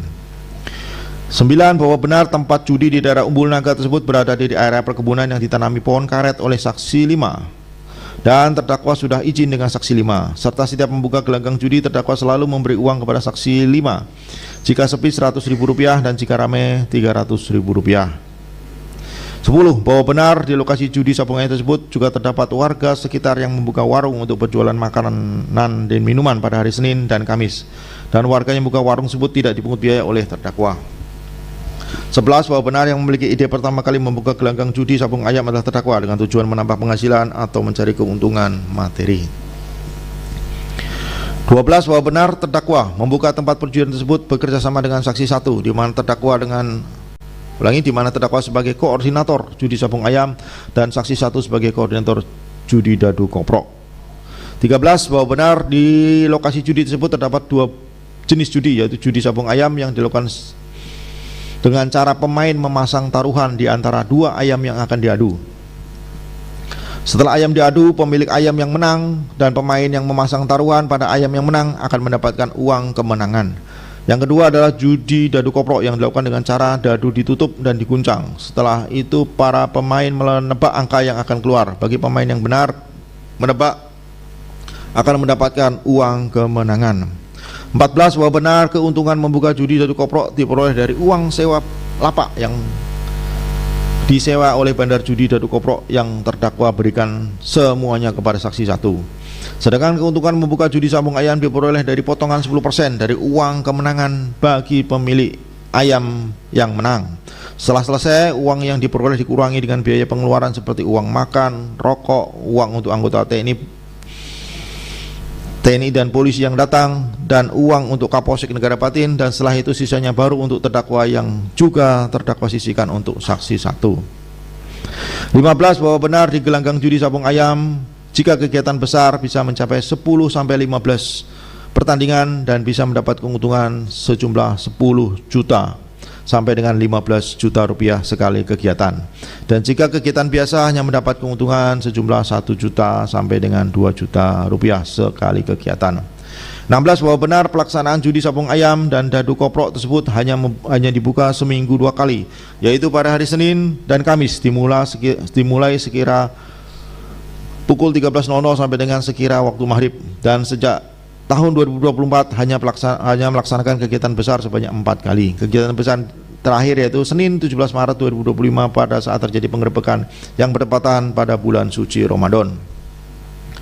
17. Bahwa benar pembagian tugas antara terdakwa dan saksi 1 dalam membuka gelanggang judi tersebut adalah terdakwa bagian yang mengundang para pemain judi sabung ayam dan bagian pengamanan, sedangkan saksi 1 bagian yang mengundang para pemain judi dadu koprok dan berkoordinasi dengan pihak polsek dan yang mengantarkan uang kepada Kapolsek yang biasa dititipkan melalui Bribka Pandi. Selebihnya untuk persiapan kebersihan tempat dan memasang terpal gelanggang dilaksanakan bersama-sama dengan dibantu oleh warga sekitar. 18. Bahwa benar untuk pelaksanaan judi yang bersifat biasa, terdakwa tidak membuat undangan karena pengunjung sudah mengetahui jadwal pada hari Senin dan Kamis. Tetapi pada event besar, terdakwa membuat undangan melalui tulisan chat di WA yang kemudian terdakwa kirim melalui grup WA. Melalui chat pribadi langsung ke orang-orang yang terdakwa kenal dan terkadang melalui status WA terdakwa dan teman terdakwa. 19. Bahwa benar terdakwa membuat undangan judi pada kegiatan besar tersebut karena terinspirasi dari penyelenggaraan judi di tempat lain, dan terdakwa tidak membuat undangan melalui TikTok, Instagram, atau YouTube karena takut ketahuan. 20. Bahwa benar pada hari Senin tanggal 10 Maret 2025 bertempat di lokasi judi Umbul Naga, terdakwa meminta tolong kepada saksi 26 Bribka Kapri Sucipto agar mengajak kawan-kawannya yang hobi main judi untuk ikut meramaikan acara judi Sabung Ayam yang akan dibuka pada Senin tanggal 17 Maret 2025 di tempat yang sama. Kemudian terdakwa dan saksi 26 membuat video yang berisi terdakwa mengundang dan mempromosikan acara judi Sabung Ayam tersebut yang kemudian disebarkan ke teman-teman terdakwa dan teman-teman saksi 26 yang hobi bermain judi. 21. Bahwa benar pada hari Kamis 13 Maret 2025 bertempat di lokasi judi daerah Umbul Naga, Kecamatan Negara Batin, terdakwa kembali membuat undangan melalui chat WA bertuliskan ramaikan acara judi Sabung Ayam tanggal 17 Maret 2025. Tuan rumah menyiapkan 30 ekor ayam yang kemudian disebarkan melalui WA grup dan chat langsung ke teman-teman terdakwa yang hobi bermain judi. 22. Bahwa benar terdakwa juga mengajak babinsa lain untuk datang ke lokasi judi. Seperti halnya tanggal 15 Maret terdakwa menghubungi saksi 3 selaku babinsa Ramil 427001 Pakuan Ratu dengan berkata, "Bang, Senin undangan, Abang datang ya?" Kemudian dijawab oleh saksi 3, "Ya, nanti Abang datang." Kemudian pada tanggal 17 Maret sekira pukul 10 ada pesan WA dari terdakwa kepada saksi 3 ya laki yang menyatakan, "Bang, jadi mampir enggak?" 23. Benar pada hari Minggu 16 Maret 2025 saksi 1 berkoordinasi dengan Kapolsek Negara Batin Ibtu Lusianto dan meminta izin untuk membuka gelanggang judi dan judi koprok di daerah Umbul Naga, Kecamatan Negara Batin pada hari Senin 17 Maret 2025. Pada saat itu Kapolsek mengizinkan dengan catatan jangan ada keributan. 24. Bahwa benar setiap kali terdakwa dan saksi 1 selesai membuka kegiatan besar judi Sabung Ayam, terdakwa dan saksi 1 akan memberikan uang kepada Kapolsek sejumlah 1 juta rupiah sampai dengan 2 juta rupiah. Sedangkan untuk event biasa yang pengunjungnya sedikit, terdakwa dan saksi 1 tidak memberikan uang kepada Kapolsek. 25. Bahwa benar terdakwa dan saksi 1 tidak pernah memberi uang setoran bulanan kepada Kapolsek. Terdakwa dan saksi 1 hanya memberi uang kepada Kapolsek jika membuka judi dalam skala besar, dan Kapolsek tidak pernah ada permintaan untuk menambah uang setoran dari terdakwa maupun dari saksi 1. 26. Bahwa benar yang memberikan uang kepada Kapolsek adalah saksi 1 dengan cara memberikan secara tunai kepada Kapolsek atau dengan menitipkan uang tersebut kepada anggota Polsek atas nama Bribka Pandi, atau dengan cara saksi 1 mentransfer kepada Kapolsek melalui rekening Kapolsek. 27. Bahwa benar terdakwa dan saksi 1 juga memberikan uang kepada anggota TNI dan Polri yang datang berkunjung ke lokasi judi. Terdakwa dan saksi 1 biasa memberikan uang bensin kepada mereka sejumlah Rp100.000 sampai dengan Rp200.000. 28. Bahwa benar keberadaan gelanggang judi daerah Umbul Naga, Kecamatan Negara Batin tersebut pada dasarnya sudah diketahui oleh anggota Polsek Negara Batin, karena beberapa anggota Polsek Negara Batin pernah datang ke lokasi judi, dan hubungan terdakwa dengan saksi 1 serta dengan anggota Polsek Negara Batin lainnya sangat baik karena semuanya dikomunikasikan. 29. Bahwa benar terdakwa tidak mempunyai izin atau hak kewenangan baik dari pemerintah maupun dari TNI untuk membuka perjudian Sabung Ayam tersebut, sedangkan izin dari Kapolsek Negara Batin tersebut bukan izin secara resmi tetapi hanya sebatas koordinasi atau izin di bawah tangan. 30. Bahwa benar dalam peraturan hukum positif Indonesia maupun dalam institusi TNI kegiatan perjudian sangat dilarang karena dapat merusak sendi kehidupan masyarakat, bangsa, dan negara, sehingga tidak mungkin dalam institusi TNI terdapat peraturan yang mengizinkan perjudian. 31. Bahwa benar di wilayah Kecamatan Negara Batin perjudian Sabung Ayam dan dadu koprok bukan merupakan hal yang dilegalkan atau hal yang sudah biasa bagi masyarakat daerah tersebut. 32. Bahwa benar terdakwa menyadari dan mengetahui sepenuhnya bahwa perbuatan judi apabila membuka tempat perjudian untuk masyarakat adalah hal yang dilarang dan melanggar hukum serta tidak pernah diizinkan oleh peraturan atau hukum yang berlaku di Indonesia. 33. Bahwa benar keberadaan terdakwa di Kecamatan Negara Batin tersebut justru menyuburkan perjudian yang awalnya tidak ada atau sembunyi-sembunyi menjadi terang-terangan karena merasa aman dengan adanya terdakwa yang merupakan anggota militer. 34. Bahwa benar para pengunjung yang datang ke lokasi perjudian tersebut tidak hanya berasal dari Provinsi Lampung namun juga dari Provinsi Sumatera Selatan seperti Oki, Martapura, dan Belitang. 35. Bahwa benar setiap terdakwa membuka gelanggang judi tersebut, terdakwa selalu membawa senjata dengan cara senjata tersebut tetap berada di dalam mobil milik terdakwa ataupun terdakwa bawa sendiri, tergantung apakah di lokasi ramai pengunjung atau sepi. Apakah di lokasi ada teman terdakwa yang mau membawakan senjata atau tidak, karena agar tidak mengganggu terdakwa ketika ikut bermain judi sabung ayam. 36.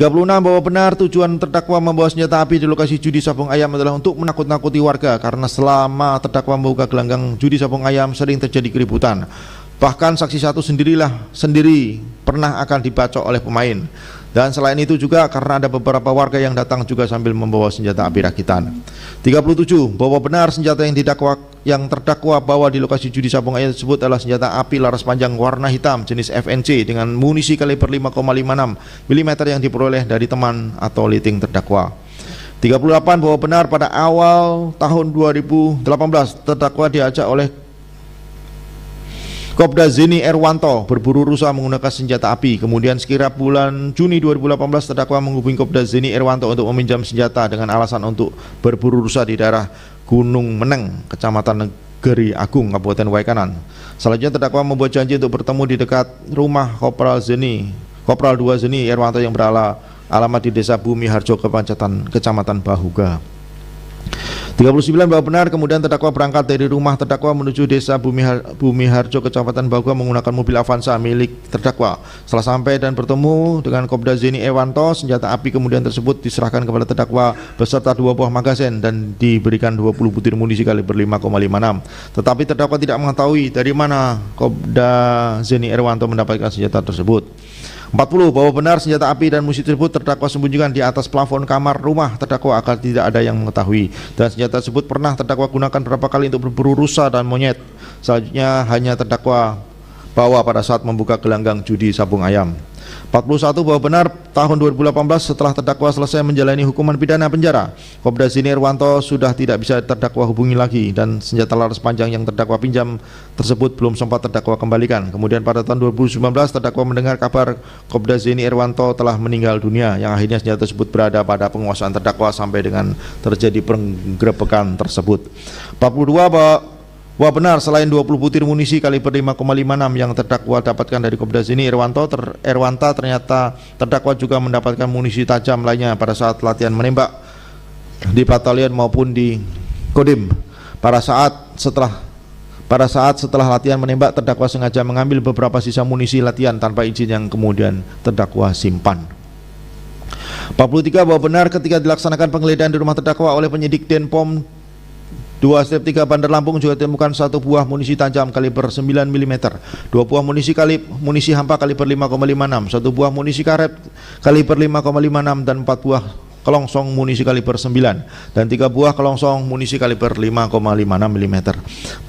Bahwa benar berdasarkan berita acara uji balistik forensik senjata laras panjang yang menyerupai FNC nomor sekian-sekian pada tanggal 16 April 2025 yang dikeluarkan oleh PT Pindad, diperoleh kesimpulan bahwa senjata yang digunakan oleh terdakwa merupakan senjata campuran atau kanimbalan antara senjata SS1 Pindad dengan senjata FNC yang tidak berseri tetapi berlogo FN Hairstyle dan tulisan FNC 5.56 dan masih berfungsi dengan baik, yang dibuktikan dengan uji tembak pada jarak 25 meter dengan hasil penembakan menembus target. 45. Bahwa benar sebelum terdakwa bahwa benar sebelumnya terdakwa sudah pernah terlibat perkara pidana sebagai perantara jual beli senjata api rakitan jenis pistol FN dan pistol revolver secara ilegal yang kemudian terdakwa dijatuhi hukuman penjara selama 5 bulan dan 25 hari oleh Pengadilan Militer 104 Palembang pada tanggal 14 Februari 2019. 46. Bahwa benar selama terdakwa memiliki dan menguasai senjata jenis FNC beserta munisi tersebut tidak ada keinginan terdakwa untuk mengembalikan dan tidak pernah memberitahukan atau melaporkan kepada kesatuan atau atasan terdakwa. 47. Bahwa benar terdakwa menyadari dan mengetahui bahwa memiliki, menguasai dan menggunakan senjata dan munisi tajam tanpa izin serta mengambil munisi tajam dan dari sisa munisi latihan menembak di kesatuan adalah hal yang dilarang dan melanggar hukum. 48 bahwa benar sebelumnya terdakwa pernah membuat video yang berisi terdakwa sedang menunjukkan senjata api jenis FN, kemudian menembakkannya beberapa kali ke arah pohon yang kemudian video tersebut tersebar.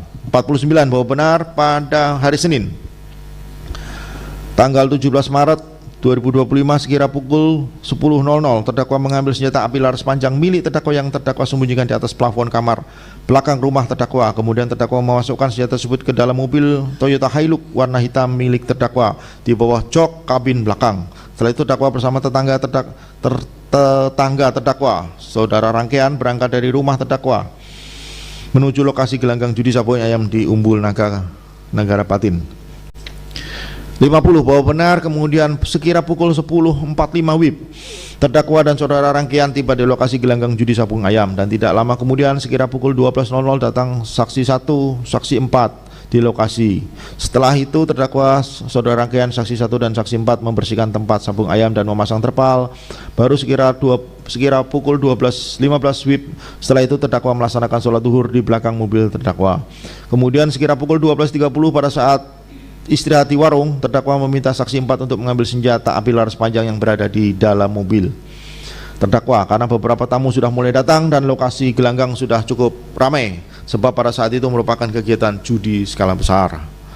51 bahwa benar sekira pukul 13.00 WIB datang saksi 2 Koptu Rizal Muhriantara dengan berpakaian preman dan saksi 11 saudara Baidi di lokasi. Selanjutnya sekira pukul 13.30 ketika lokasi sudah mulai semakin ramai dengan pengunjung sekitar 200 orang, terdakwa melihat saksi 3 juga datang ke lokasi dengan menggunakan seragam loreng. Setelah itu terdakwa kembali mengurus gelanggang judi sarpung ayam sekaligus ikut mengadu ayam terdakwa. Dan selama itu senjata api laras panjang milik terdakwa dibawa secara bergantian oleh saksi 4, kemudian saksi 2, kemudian saksi 3, kemudian saksi 4, kemudian kembali dengan posisi terakhir senjata disandarkan oleh saksi 4 di kursi plastik sebelah saksi 4 duduk. 52 bahwa benar tanggal 17 Maret 2025 sekira pukul 12.45 Kapolres Suai Kanan AKBP Adanan Mangopang memerintahkan Kasat Reskrim Polres Suai Kanan AKP Sigit Brazili, saksi 13 Ibda Engga Depati dan Kanit Sum Polres Suai Kanan saksi 15 dan saksi 15 Aibda Nofri Sinuraya selaku Katim Resmob bahwa akan dilaksanakan penggerebekan judi sabung ayam di daerah Umbul Naga Karangmanik, Kecamatan Negara Patin. Dalam pelaksanaannya agar dikoordinasikan dengan Kapolsek Negara Patin. 53 bahwa benar kegiatan penggerebekan judi sabung ayam tersebut dilaksanakan berdasarkan surat perintah tugas dari Kapolres Suai Kanan nomor sekian-sekian tanggal 17 Maret 2025 untuk melakukan tugas penyelidikan, penangkapan, penggeledahan dan penyitaan terhadap dugaan terjadinya tindak pidana perjudian sebagaimana dimaksud pasal 303 KUHP di Kampung Karangmanik, Kecamatan Negara Patin. 54 bahwa benar dalam lampiran surat perintah tugas tersebut terdapat 17 daftar nama personil yang melaksanakan tugas, 12 personil dari Satreskrim Polres Suai Kanan, saksi 13, saksi 20, saksi 19 Bribka Febri Murianto dan saksi 22, saksi 15, saksi 16, saksi 21, saksi 23, saksi 24 Bribda Galib Suryakanta dan saksi 26 serta 5 personel dari Polsek Negara Patin yaitu Ibtu Lusianto, saksi 14 Aibda Ahmad Ibnu Usman, Bribka Petrus Aprianto dan saksi 17 Bribka Heri Suryadi. 55 bahwa benar dari 17 daftar nama personil yang terdapat dalam lampiran surat perintah tersebut, personil dari Satreskrim Polres Suai Kanan atas nama Bribka Febri Murianto izin tidak bisa ikut karena suatu hal. Begitu juga dengan Aibda Ahmad Ibnu Usman, izin tidak bisa ikut karena anaknya sedang sakit, yang akhirnya diganti oleh saksi 18 Bribka Robert Pardede. Sehingga keseluruhan personel yang berangkat melaksanakan penggerebekan judi sabung ayam sebanyak 16 orang, 11 orang dari Satreskrim Polres Suai Kanan dan 5 orang dari Polsek Negara Patin yang dipimpin langsung oleh Ibtu Lusianto selaku Kapolsek Negara Patin. 56 bahwa benar kemudian saksi 13 mengumpulkan anggota reskrim untuk memberikan arahan sebelum pergi ke lokasi penggerebekan. Kemudian sekira pukul 14.00 saksi 13 berangkat bersama 11 orang personel dari Reskrim Polres Suai Kanan menuju Polsek Negara Patin terlebih dahulu untuk bertemu sekaligus berkoordinasi dengan Kapolsek Negara Patin dengan mengendarai 4 kendaraan. yaitu mobil Daihatsu Xenia warna hitam, mobil Toyota Avanza warna hitam, mobil Daihatsu Xenia warna putih, dan mobil Inafis Toyota Hilux warna orange. 57 bahwa benar sekira pukul 16.30 WIB rombongan personil Satreskrim Polres Waikana tiba di Polsek Negara Patin, kemudian diambil arahan oleh Kapolsek. Sekira pukul 16.50 WIB rombongan personil dari Satreskrim Polres Waikana bersama 5 orang personil dari Polsek Negara Patin menuju lokasi judi sabung ayam. 58 bahwa benar 16 personil yang melakukan penggerebekan judi sabung ayam berangkat menggunakan 5 mobil dengan komposisi sebagai berikut. A. Mobil pertama, Toyota Rush warna putih ditumpangi oleh 5 personil dari Polsek Negara Patin, yaitu Bribka Petrus Aprianto korban sebagai driver, dan saksi 14 Abda Wara Andeni duduk di sampingnya. Di baris kedua duduk Kapolsek Ibtu Lusianto, saksi 17 Bribka Heri, dan saksi 18 Bribka Robert Pardede. B. Mobil kedua, Daihatsu Xenia warna hitam ditumpangi oleh 2 personil dari Reskrim Polres Waikanan, yaitu saksi 24 Brigpol Rizko dan sebagai driver, dan saksi 23 Brigpol Rio Dayel. C. Mobil ketiga Toyota Avanza warna hitam ditumpangi oleh 3 personil dari Reskrim Polres Waikanan, yaitu Bribda Galip Suryakanta sebagai driver, saksi 16 Bribka Sarjana, dan saksi 21 Bribka Arnika Putra. D. Mobil keempat Daihatsu Xenia warna putih ditumpangi oleh 2 personil dari Reskrim Polres Waikanan, yaitu saksi 25 Bribda Mario dan saksi 15 Aibda Novriadi Sinuraya. Dan E. Mobil kelima Iman Inafis Toyota Hilux warna orange ditumpangi oleh 4 personil dari Polres Waikanan, yaitu saksi 22 Brigpol Diren sebagai driver, duduk di sampingnya saksi 13 Ibda Engga Depati, duduk di bangku belakang saksi 20 Aibda Saproni, dan saksi 19 Aibda Joko Supriyadi. 59 bahwa benar dari 16 personil yang melakukan penggerebekan tersebut terdapat 5 orang yang tidak membawa senjata, sedangkan personil lainnya membawa senjata dengan komposisi sebagai berikut. A. Saksi 14 menggunakan senjata revolver beserta 5 butir munisi tajam kaliber .36. B. Saksi 15 menggunakan senjata SS1V2 beserta 5 butir munisi tajam kaliber 5,56. C. Saksi 16 menggunakan senjata SS1V2 beserta 5 butir munisi tajam kaliber 5,56. Saksi 17 membawa senjata SP1V2 beserta 5 butir munisi tajam dengan kaliber 7,62 mm.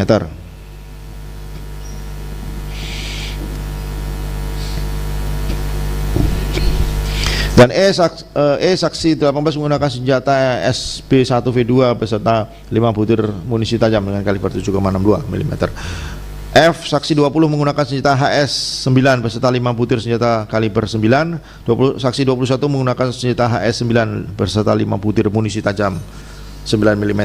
Saksi 23 menggunakan senjata HS beserta 5 butir senjata munisi tajam kaliber 9 mm. Saksi 24 menggunakan senjata SB1V2 beserta 5 butir senjata munisi tajam kaliber 7,62. Ibtu Lusianto menggunakan revolver beserta 5 butir munisi tajam dengan kaliber .38.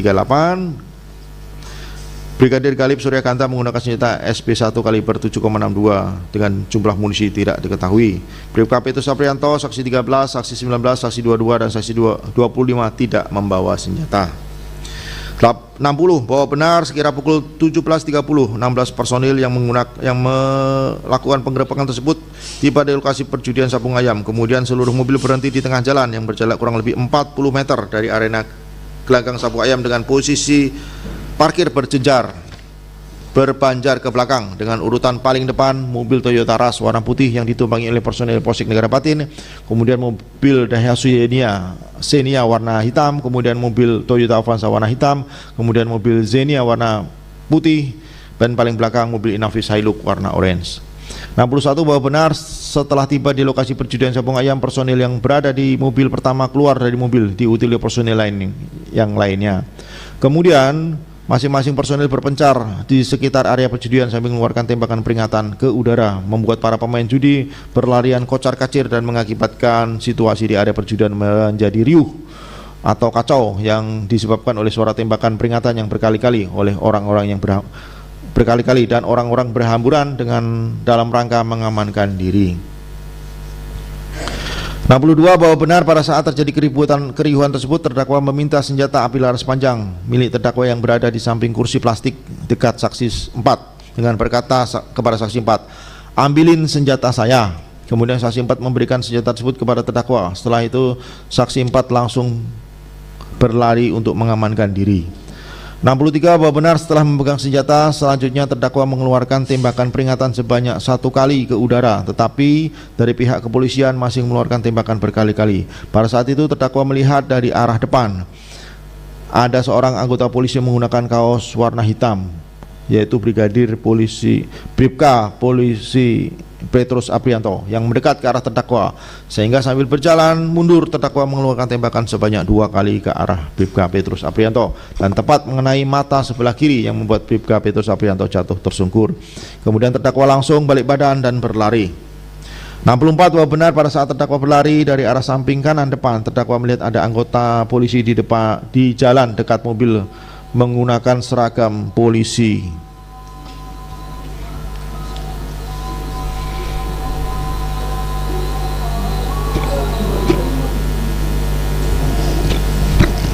Bahwa benar pada saat terdakwa berlari dari arah samping kanan depan, terdakwa melihat ada anggota polisi di jalan dekat mobil menggunakan seragam polisi, yaitu Ibtu Lusianto yang mengarahkan senjata pistol ke arah terdakwa, sehingga terdakwa langsung mengeluarkan tembakan ke arah Ibtu Lusianto sebanyak 3 kali dan tepat mengenai dada sebelah kanan dan membuat Ibtu Lusianto jatuh tersungkur. Setelah itu karena suara tembakan masih banyak terdengar, terdakwa langsung kabur berlari ke arah kebun singkong yang berada di samping gelanggang judi sabung ayam. 65 bahwa benar pada saat berlari di tengah kebun singkong tersebut, terdakwa merasa mendapat tembakan dan merasa ada lintasan peluru di sekitar badan terdakwa yang akhirnya membuat terdakwa terpleset dan terjatuh, sehingga senjata laras panjang yang terdakwa pegang terlepas. Kemudian terdakwa mencoba mengambil senjata tersebut. Setelah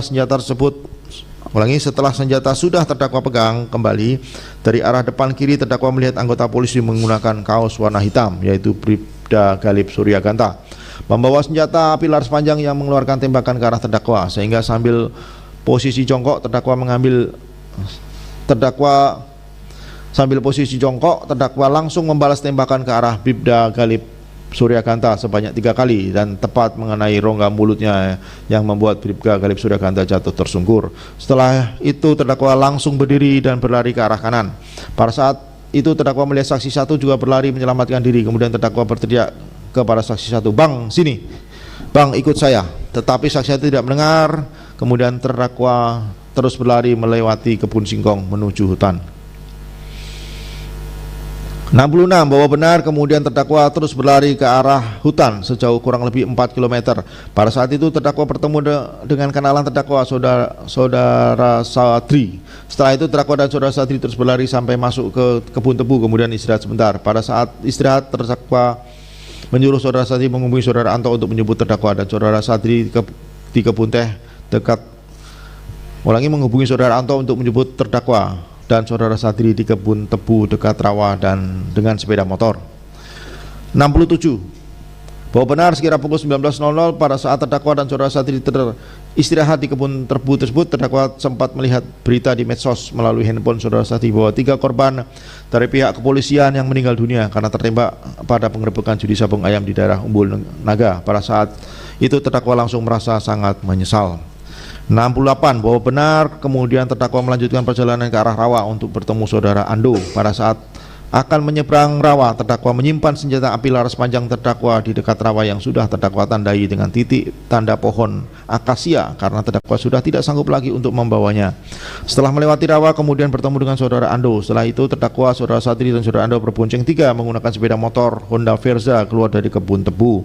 Pada saat itu perjalanan berpapasan dengan mobil yang dikendari oleh saudara terdakwa, yaitu saudara Karcop dan saudara Umar. Kemudian terdakwa sendiri menumpang di mobil tersebut dengan tujuan ke kebun sawit milik terdakwa. Sesampai di kebun sawit, terdakwa dan saudara Karcop turun dari mobil. Kemudian setelah itu terdakwa kembali bersembunyi di dalam kebun sawit bersama dengan saudara Karcop. Setelah itu terdakwa menyuruh saudara Karcop menghubungi adik terdakwa, yaitu saudara Abizar, menggunakan telepon saudara Karcop untuk mengantarkan minuman pada saat terdakwa di kebun mengantarkan minum kepada terdakwa di kebun sawit. Setelah itu saudara Abizar sampai di kebun sawit dan saudara Karcop pamit pulang. 69 bahwa benar Kemudian terdakwa menyuruh saudara Abisar menghubungi Serka Udin, anggota Kodim Waikanan.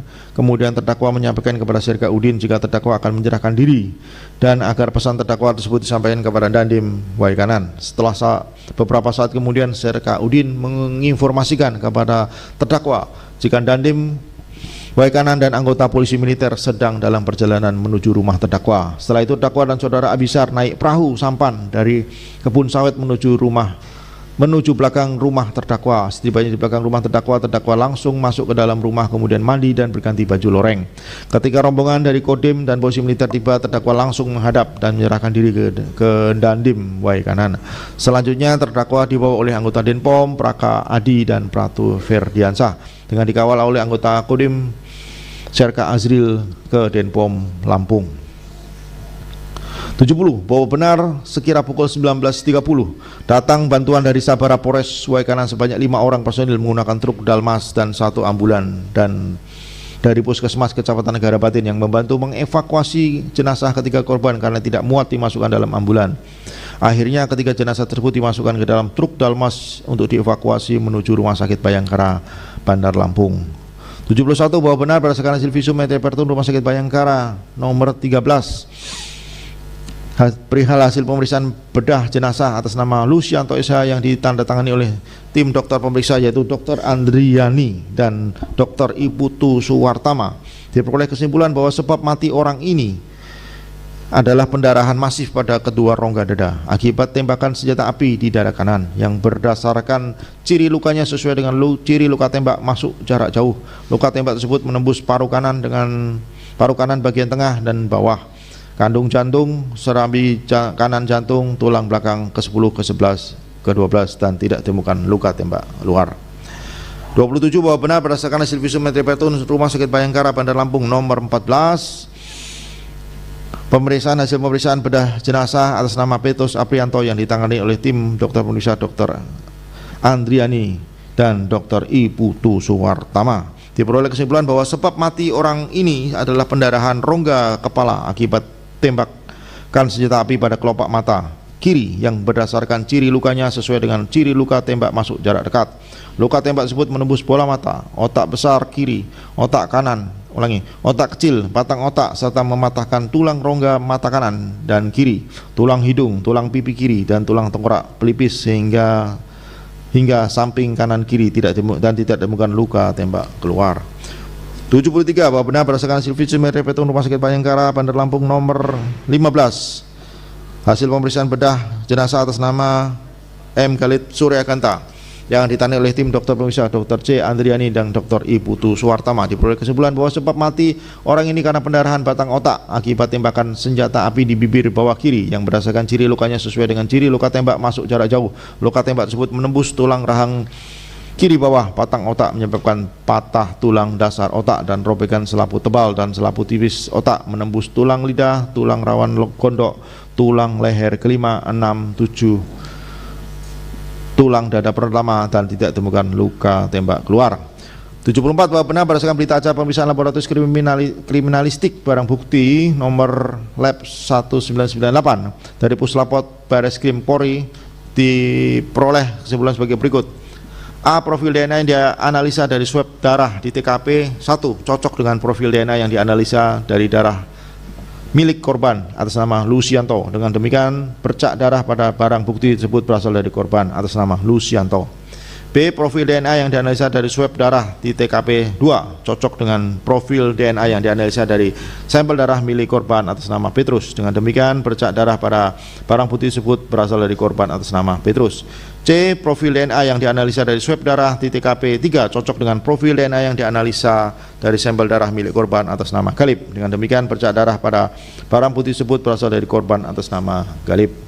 75. Bahwa benar berdasarkan berita acara pemeriksaan laboratorium kriminalistik barang bukti nomor lab 1881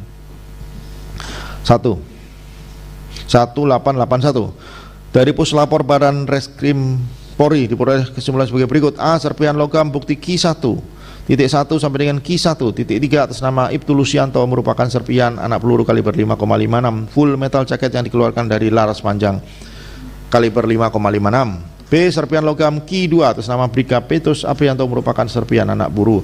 C. Serpian logam peluru Ki 3.1 atas nama Bribka Galip Suryakanta merupakan serpian anak peluru kaliber 5,56 mm full metal jacket yang dikeluarkan dari laras panjang kaliber 5,56 mm. 76 bahwa benar sebelumnya terdakwa tidak mengetahui siapa yang menjadi korban penembakan terdakwa pada saat penggerebekan judi sayang tersebut. Tetapi setelah perkara diproses, terdakwa baru mengetahui bahwa 3 korban tersebut adalah A. Anggota yang menggunakan kaos hitam celana jeans warna biru yang terdakwa tembak pertama kali adalah Bribka Petrus Aprianto. Anggota yang menggunakan seragam polisi yang terdakwa tembak kedua adalah Ibtu Lusianto, Kapolsek Negara Batin. Dan anggota yang menggunakan kaos hitam membawa senjata laras panjang yang terdakwa tembak ketiga adalah Bribda Galip Suryakanta. 77 bahwa benar terdakwa sebelumnya belum pernah bertemu langsung dengan Ibtu Lusianto, tetapi terdakwa mengetahui bahwa Ibtu Lusianto adalah Kapolsek Negara Batin. Dan pada saat terdakwa menembak korban kedua pada saat penggerebekan tersebut, terdakwa tidak mengetahui jika orang tersebut adalah Ibtu Lusianto, sedangkan untuk 2 orang lainnya terdakwa tidak mengetahui dan tidak kenal sebelumnya.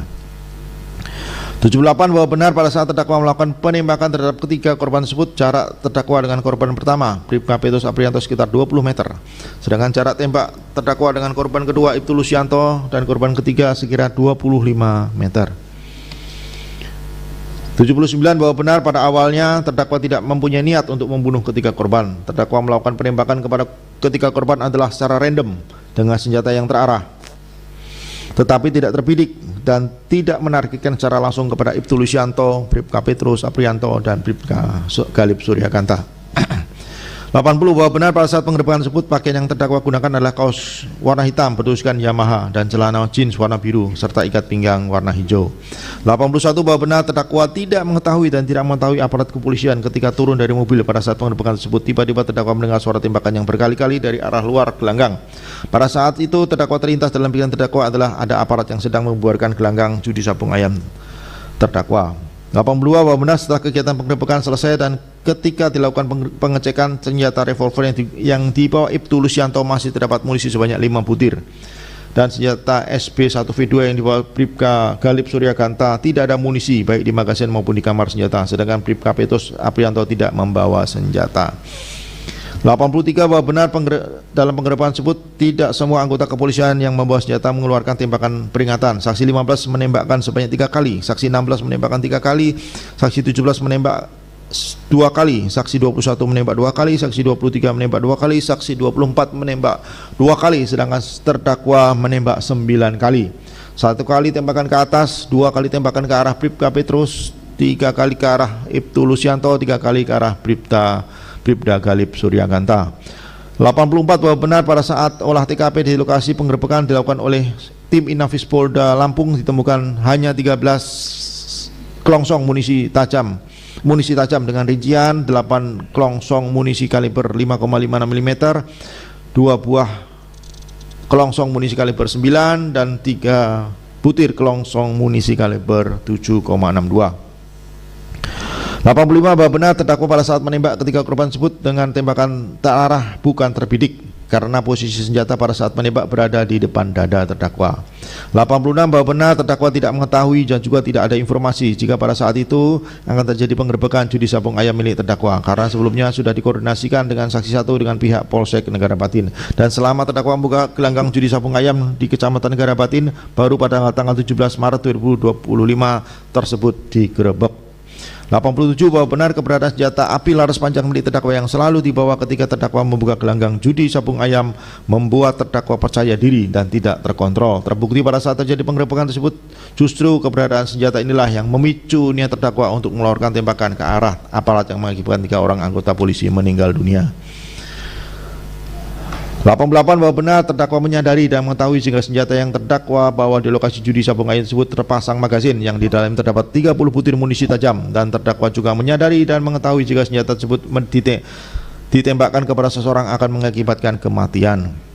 89 bahwa benar berdasarkan keterangan ahli forensik psikologi forensik atas nama Reza Indragiri Amril menyatakan bahwa suatu kejahatan bisa dikatakan berencana manakala ada proses berpikir pelaku terdapat 4 parameter, yaitu A. Target yang berarti terdakwa sudah menentukan sasaran yang akan menjadi korban. B. Inisiatif berarti ada manfaat yang akan diperoleh pelaku dan harus lebih tinggi dari biaya yang dikeluarkan.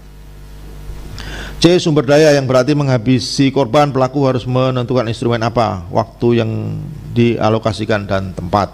D. Resiko yang berarti pelaku memiliki jalan atau cara untuk keluar dari pertanggungjawaban pidana. Jika pelakunya lebih dari satu, maka diperlukan satu elemen lagi, yaitu sinkronisasi, di mana keempat unsur tersebut harus ada sebelum pelaku beraksi dan harus bersifat kumulatif, sehingga satu unsur saja tidak perlu, maka tidak termasuk dalam kategori tindakan berencana. 90. Bahwa benar alasan terdakwa melakukan penembakan terhadap ketiga korban tersebut karena terdakwa marah ketika kegiatan judi sabung ayam yang sebelumnya sudah dikoordinasikan oleh terdakwa melalui saksi 1 dengan pihak kepolisian setempat ternyata masih diganggu keamanannya dengan cara digerebek atau dibubarkan oleh aparat kepolisian. Juga karena terdakwa merasa terancam dengan terkena tembakan. 91. Bahwa benar penembakan yang dilakukan oleh terdakwa tersebut mengakibatkan 3 orang anggota kepolisian meninggal dunia dan meninggalkan luka yang mendalam bagi keluarga yang ditinggalkan, yaitu Bribka Petrus Aprianto yang meninggalkan 1 anak yang masih berumur 6 bulan dan istri yang tidak bekerja. Kemudian Ibtu Lusianto yang meninggalkan 1 orang anak perempuan yang masih kuliah dan istri yang tidak bekerja. Kemudian Brigadir 2 Galib Suryakanta yang masih belum menikah tetapi meninggalkan seorang ibu yang sudah menjanda karena suaminya baru meninggal sekira 1 bulan sebelum terjadi penggerebekan tersebut. 82. Bahwa benar perbuatan terdakwa tersebut menjadi viral di media sosial sehingga menjadi atensi pimpinan TNI dan menjadi perhatian publik yang bersifat negatif, sehingga hal tersebut sangat merusak citra TNI yang notabene sebagai lembaga terpercaya dengan survei tertinggi. 93. Bahwa benar sampai dengan saat ini ketiga keluarga korban belum memaafkan kesalahan terdakwa, dan ketiga keluarga korban yaitu saksi 33 Saudari Sarniatun selaku istri Ibtu Lusianto, saksi 34 Saudari Milda Duyani selaku istri Bribka Petrus Aprianto, dan saksi 35 Saudari Suryalina selaku ibu Bribda Galib Suryakanta memohon kepada majelis hakim agar terdakwa dijatuhi hukuman mati. 94. Bahwa benar ketika korban telah dianugerahi penghargaan dari negara melalui Kapolri berupa upacara pengemapan secara kedinasan dan kenaikan pangkat 1 tingkat lebih tinggi atau anumerta sebagai bentuk penghormatan atas penghargaan dalam menjaga Kamtibmas. Bahwa benar setelah berdinas kurang lebih 19 tahun sebagai operasi TNI AD, terdakwa telah melakukan tugas operasi sebanyak 2 kali, yaitu Pamtas Papua 2010 dan 2012. Bahwa benar di persidangan terdakwa mengaku bersalah dan sangat menyesali perbuatannya, oleh karena terdakwa mohon maaf yang sedalam-dalamnya dan permintaan maaf setinggi-tingginya kepada pimpinan TNI dan khususnya kepada ketiga keluarga korban. 97. Bahwa benar terdakwa sudah siap untuk menanggung segala risiko atas perbuatan yang telah terdakwa lakukan walaupun dihukum mati sekalipun. Dilanjutkan oleh Hakim Anggota 2.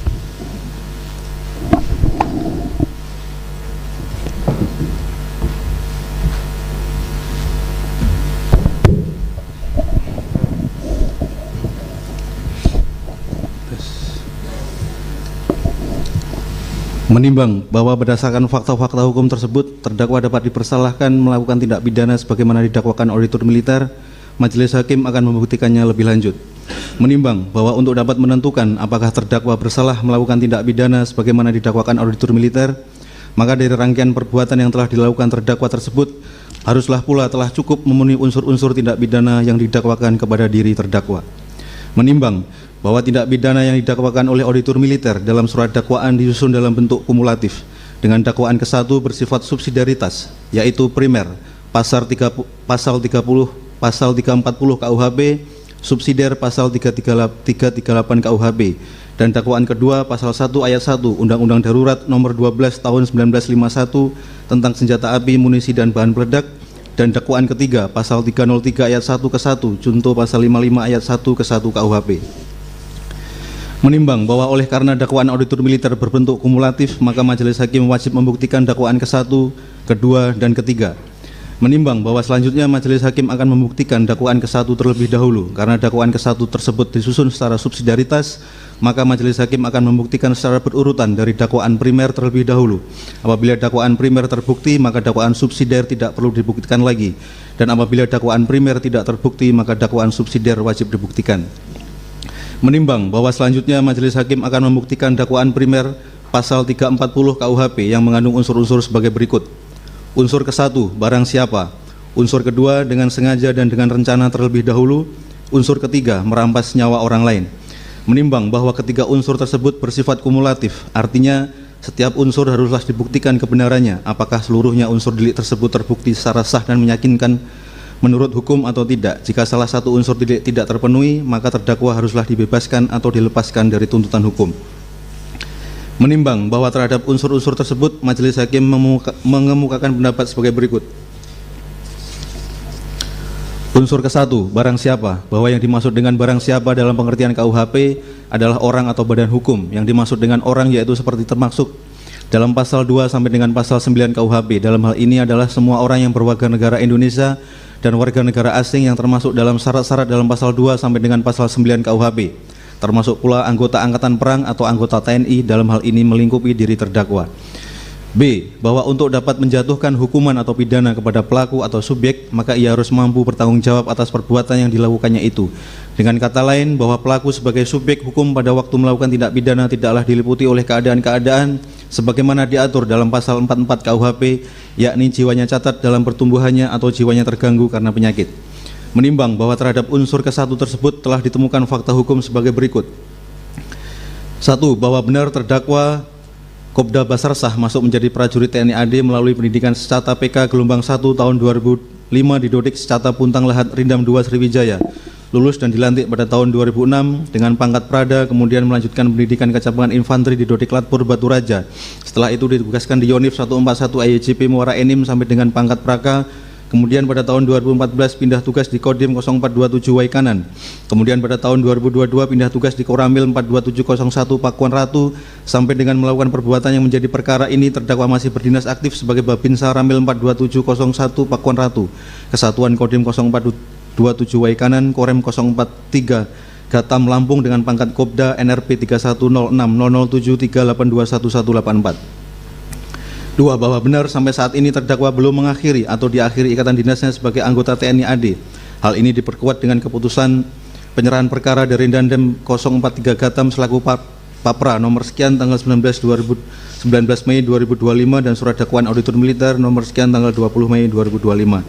3. Bahwa benar terdakwa ketika dihadapkan di persidangan menggunakan seragam TNI AD lengkap dengan tanda pangkat, lokasi kesatuan dan atribut lainnya serta masih menerima rawatan kedinasan dari negara melalui TNI AD.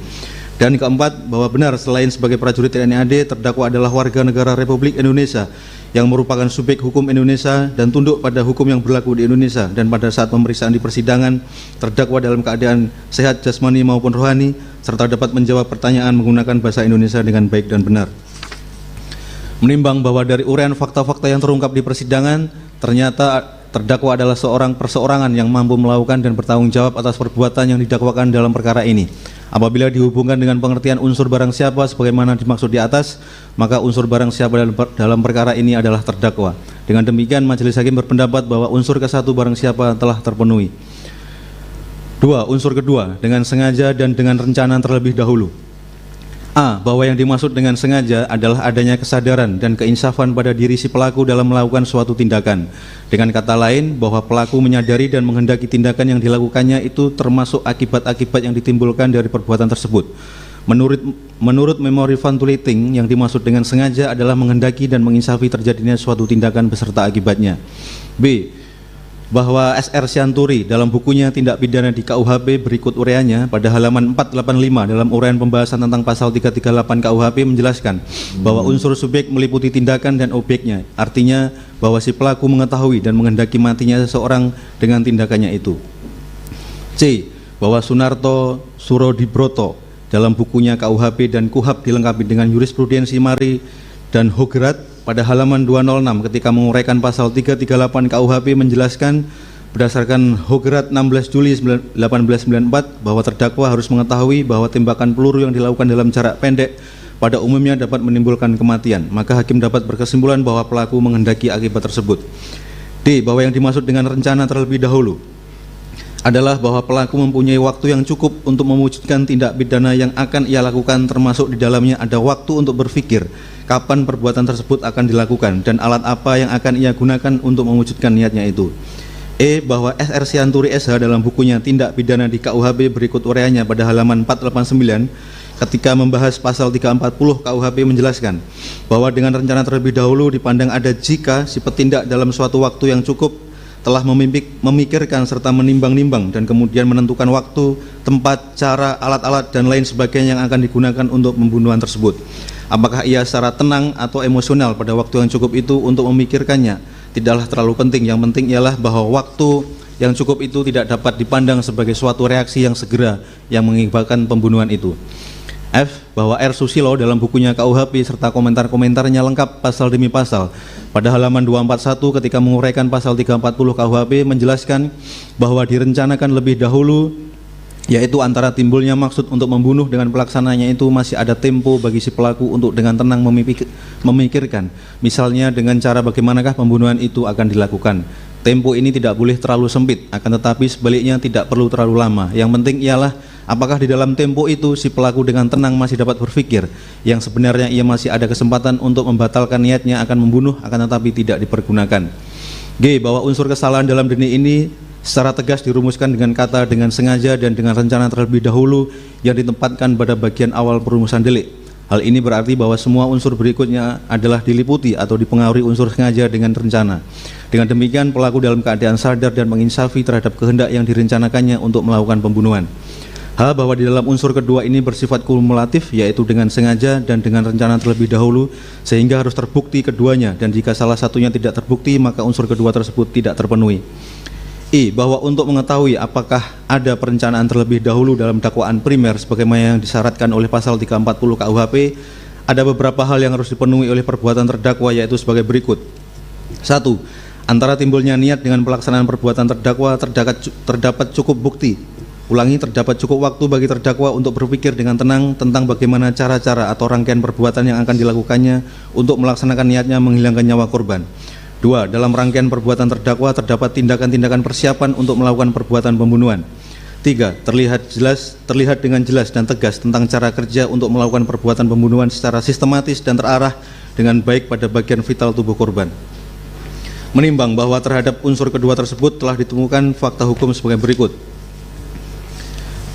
1. Bahwa benar sekira pukul 17.30 WIB 16 personil yang melakukan penggebrekan tersebut tiba di lokasi perjudian Sabung Ayam. Kemudian seluruh mobil berhenti di tengah jalan yang berjarak kurang lebih 40 meter dari arena gelanggang Sabung Ayam dengan posisi parkir berbanjar ke belakang dengan urutan paling depan mobil Toyota Rush warna putih yang ditumpangi personil dari Polsek Negara Batin, kemudian mobil Daihatsu Xenia warna hitam, kemudian mobil Toyota Avanza warna hitam, kemudian mobil Daihatsu Xenia warna putih, dan paling belakang mobil Inafis Toyota Hilux warna oranye. 2. Bahwa benar setelah tiba di lokasi perjudian Sabung Ayam, personil yang berada di mobil pertama keluar dari mobil dan diikuti oleh personil yang lainnya. Kemudian masing-masing personil berpencar di sekitar arena perjudian sambil mengeluarkan tembakan peringatan ke udara yang membuat para pemain judi berlarian kocar-kacir dan mengakibatkan situasi di arena perjudian menjadi riuh atau kacau yang disebabkan oleh suara tembakan peringatan yang berkali-kali dan orang-orang yang berhamburan dalam rangka mengamankan diri. 3. Bahwa benar pada saat terjadi kerugian tersebut, terdakwa meminta senjata api laras panjang milik terdakwa yang berada di samping kursi plastik dekat saksi 4 dengan berkata kepada saksi 4, ambilin senjata saya. Kemudian saksi 4 memberikan senjata tersebut kepada terdakwa. Setelah itu saksi 4 langsung berlari untuk mengamankan diri. 4. Bahwa benar setelah memegang senjata, selanjutnya terdakwa mengeluarkan tembakan peringatan sebanyak 1 kali ke udara, tetapi dari pihak kepolisian masih mengeluarkan tembakan berkali-kali, dan pada saat itu terdakwa melihat dari arah depan ada seorang anggota polisi menggunakan kaos warna hitam, yaitu Bribka Pretus Aprianto yang mendekat ke arah terdakwa, sehingga sambil berjalan mundur terdakwa mengeluarkan tembakan sebanyak 2 kali ke arah Bribka Pretus Aprianto dan tepat mengenai mata sebelah kirinya yang membuat Bribka Pretus Aprianto jatuh tersungkur, kemudian terdakwa langsung balik badan dan berlari. 5. Bahwa benar pada saat terdakwa berlari dari arah samping kanan depan, terdakwa melihat ada anggota polisi di jalan dekat mobil menggunakan seragam polisi, yaitu Ibtu Lucianto yang mengarahkan senjata pistol ke arah terdakwa, sehingga terdakwa langsung mengeluarkan tembakan ke arah Ibtu Lucianto sebanyak 3 kali dan tepat mengenai dada sebelah kanannya yang membuat Ibtu Lucianto jatuh tersungkur. Setelah itu karena suara tembakan masih banyak terdengar, terdakwa langsung kabur berlari ke arah kebun singkong yang berada di samping gelanggang judi Sabung Ayam. 6. Bahwa benar pada saat berlari di tengah kebun singkong tersebut, terdakwa merasa mendapat tembakan dan merasa ada lintasan peluru di sekitar badan terdakwa yang akhirnya membuat terdakwa terpleset dan terjatuh. sehingga senjata laras panjang terdakwa pegang terlepas, kemudian terdakwa mencoba mengambil senjata tersebut. Setelah senjata sudah terdakwa pegang kembali, dari arah depan kiri terdakwa melihat anggota polisi menggunakan kaos warna hitam, yaitu Bribda Galip Suryaganta, membawa senjata api laras panjang yang mengeluarkan tembakan ke arah terdakwa, sehingga sambil posisi jongkok, terdakwa langsung membalas tembakan ke arah Bribda Galip Suryaganta sebanyak 3 kali dan tepat mengenai rongga mulutnya yang membuat Bribda Galip Suryaganta jatuh tersungkur. Setelah itu terdakwa langsung berdiri dan berlari ke arah kanan. Pada saat itu terdakwa melihat saksi 1 juga berlari menyelamatkan diri, kemudian terdakwa berteriak kepada saksi 1, "Bang, sini bang, ikut saya," tetapi saksi 1 tidak mendengar, kemudian terdakwa terus berlari melewati kebun singkong menuju hutan. 7. Bahwa benar sebelumnya terdakwa tidak mengetahui siapa yang menjadi korban penembakan terdakwa pada saat penggerebekan judi sabung ayam tersebut. Tetapi setelah perkara ini diproses, terdakwa baru mengetahui bahwa 3 korban tersebut adalah: A. Anggota yang menggunakan kaos hitam celana jin warna biru yang terdakwa tembak pertama kali adalah Bribka Petrus Aprianto. B. Anggota yang menggunakan seragam polisi yang terdakwa tembak kedua adalah Ibtu Lusianto atau Kapolsek Negara Batin. C. Anggota yang menggunakan kaos hitam membawa senjata laras panjang terdakwa tembak ketiga adalah Bribda Galip Suryaganta. 8. Bahwa benar terdakwa sebelumnya belum pernah bertemu langsung dengan Ibtu Lusianto, tetapi terdakwa mengetahui bahwa Ibtu Lusianto adalah Kapolsek Negara Batin, dan pada saat terdakwa menembak korban kedua pada saat penggerebekan tersebut, terdakwa tidak mengetahui jika orang tersebut adalah Ibtu Lusianto, sedangkan untuk 2 korban lainnya terdakwa tidak mengetahui dan tidak kenal sebelumnya. 9. Bahwa benar pada saat terdakwa melakukan penembakan terhadap ketiga korban tersebut, jarak terdakwa dengan korban pertama sekira 20 meter, sedangkan jarak terdakwa dengan korban kedua dan korban ketiga sekira 25 meter. 10. Bahwa benar pada awalnya terdakwa tidak mempunyai niat untuk membunuh ketiga korban. Terdakwa melakukan penembakan kepada ketiga korban adalah secara random dan tidak menargetkan secara langsung kepada Ibtu Lusianto, Bribka Petrus Aprianto, dan Bribda Galip Suryaganta. 11. Bahwa benar terdakwa pada saat menembak ketiga korban tersebut dengan tembakan terarah bukan terbidik, karena posisi senjata pada saat menembak berada di depan dada terdakwa. 12. Bahwa benar terdakwa tidak mengetahui dan juga tidak ada informasi jika pada saat itu akan terjadi penggerebekan judi sabung ayam milik terdakwa, karena sebelumnya sudah dikoordinasikan oleh saksi 1 dengan pihak Polsek Negara Batin, dan selama terdakwa membuka gelendang judi sabung ayam di Kecamatan Negara Batin baru pada tanggal 17 Maret 2025 tersebut digerebek. 13. Bahwa benar tujuan terdakwa membawa senjata di lokasi judi sabung ayam pada saat itu adalah untuk menakut-nakuti warga, karena selama terdakwa membuka gelendang judi sabung ayam sering terjadi keributan. Bahkan saksi 1 sendiri pernah akan dibacok oleh pemain, dan selain itu juga karena ada beberapa warga yang datang juga sambil membawa senjata api rakitan. Dan 14. Bahwa benar berdasarkan keterangan ahli psikologi forensik atas nama Reza Indragiri Amril, mengatakan bahwa suatu kejahatan bisa dikatakan berencana manakala dalam proses berpikir pelaku terdapat 4 parameter atau elemen, yaitu A. Target, yang berarti terdakwa sudah menentukan sasaran yang akan menjadi korban. B. Insentif, yang berarti ada manfaat yang akan diperoleh pelaku dan harus lebih tinggi dari biaya yang dikeluarkan. C. Sumber daya, yang berarti untuk menghabisi korban pelaku harus menentukan instrumen apa, waktu yang dialokasikan, dan tempat. D. Resiko, yang berarti pelaku memiliki jalan atau cara untuk keluar dari pertanggungjawaban pidana. Jika pelakunya lebih dari 1, maka diperlukan 1 elemen lain, yaitu sinkronisasi, di mana keempat unsur tersebut harus ada sebelum pelaku bereaksi dan harus bersifat kumulatif, sehingga 1 unsur saja tidak terpenuhi maka tidak termasuk dalam kategori tindakan berencana. Menimbang bahwa dari uraian fakta hukum tersebut terungkap jika dilihat dari cara, alat, dan waktu terdakwa melakukan penembakan kepada korban adalah secara spontan dan seketika.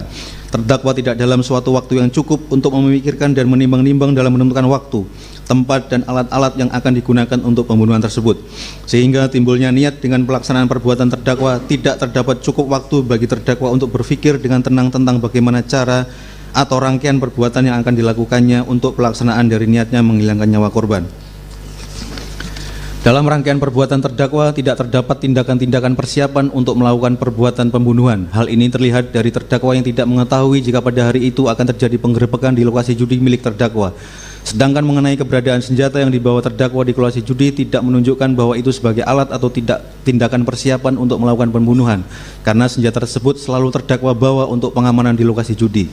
Selain itu, jika dilihat dari elemen target berdasarkan teori dari ahli psikologi forensik, terdakwa sebelumnya sama sekali tidak menentukan sasaran yang akan menjadi korban, sehingga perbuatan terdakwa yang mengakibatkan meninggalnya korban bukan kategori tindakan berencana. Dengan demikian, majelis hakim berpendapat bahwa unsur kedua, dengan sengaja dan dengan rencana terlebih dahulu, tidak terpenuhi.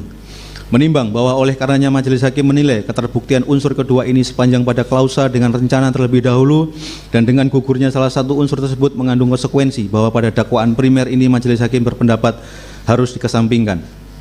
Menimbang bahwa oleh karena dakwaan primer tidak terbukti secara sah dan meyakinkan, majelis hakim berpendapat untuk membebaskan terdakwa dari dakwaan primer ini dan selanjutnya akan membuktikan dakwaan subsidiarnya. Menimbang bahwa selanjutnya majelis hakim akan membuktikan dakwaan subsidiar auditor militer yaitu pasal 338 KUHP yang mengandung unsur-unsur sebagai berikut. 1. Unsur ke-1 barang siapa. 2. Unsur kedua dengan sengaja merampas nyawa orang lain. Menimbang bahwa terhadap unsur-unsur tersebut majelis hakim mengemukakan pendapat sebagai berikut. 1. Unsur ke-1 barang siapa.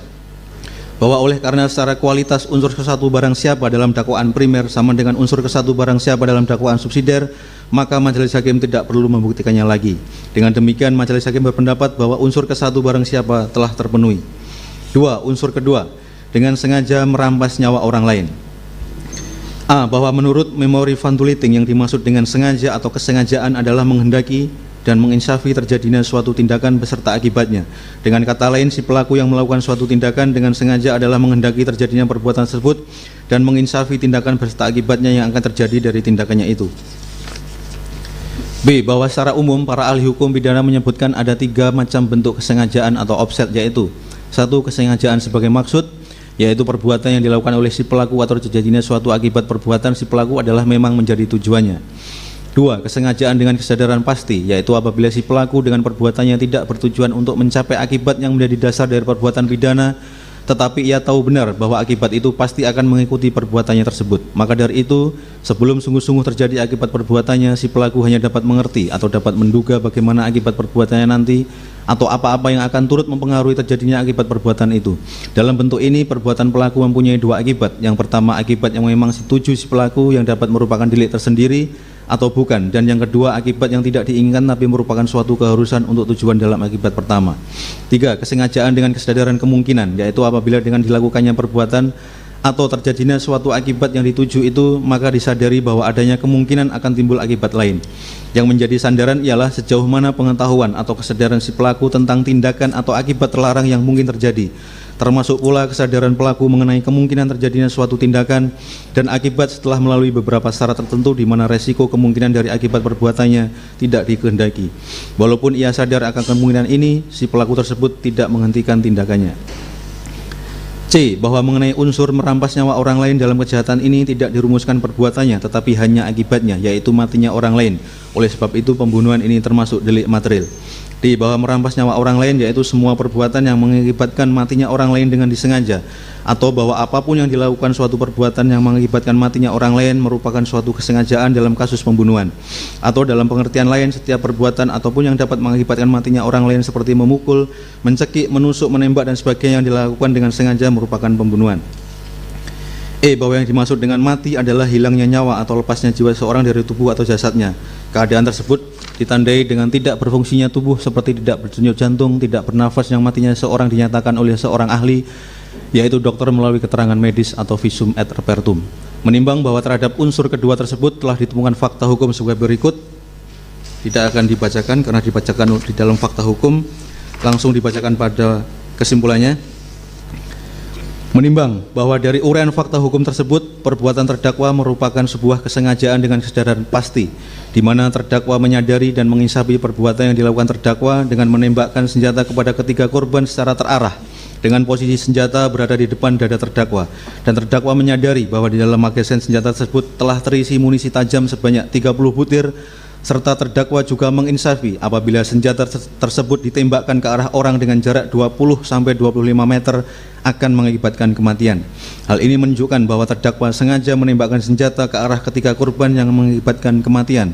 Kemudian dari rangkaian perbuatan terdakwa yang mengakibatkan ketiga korban meninggal tersebut diperkuat dengan adanya visum et repertum dari ahli bedah forensik yang menyatakan bahwa ketiga korban meninggal akibat terkena tembakan senjata api dengan ditemukannya serpian anak peluru di dalam jenazah ketiga korban.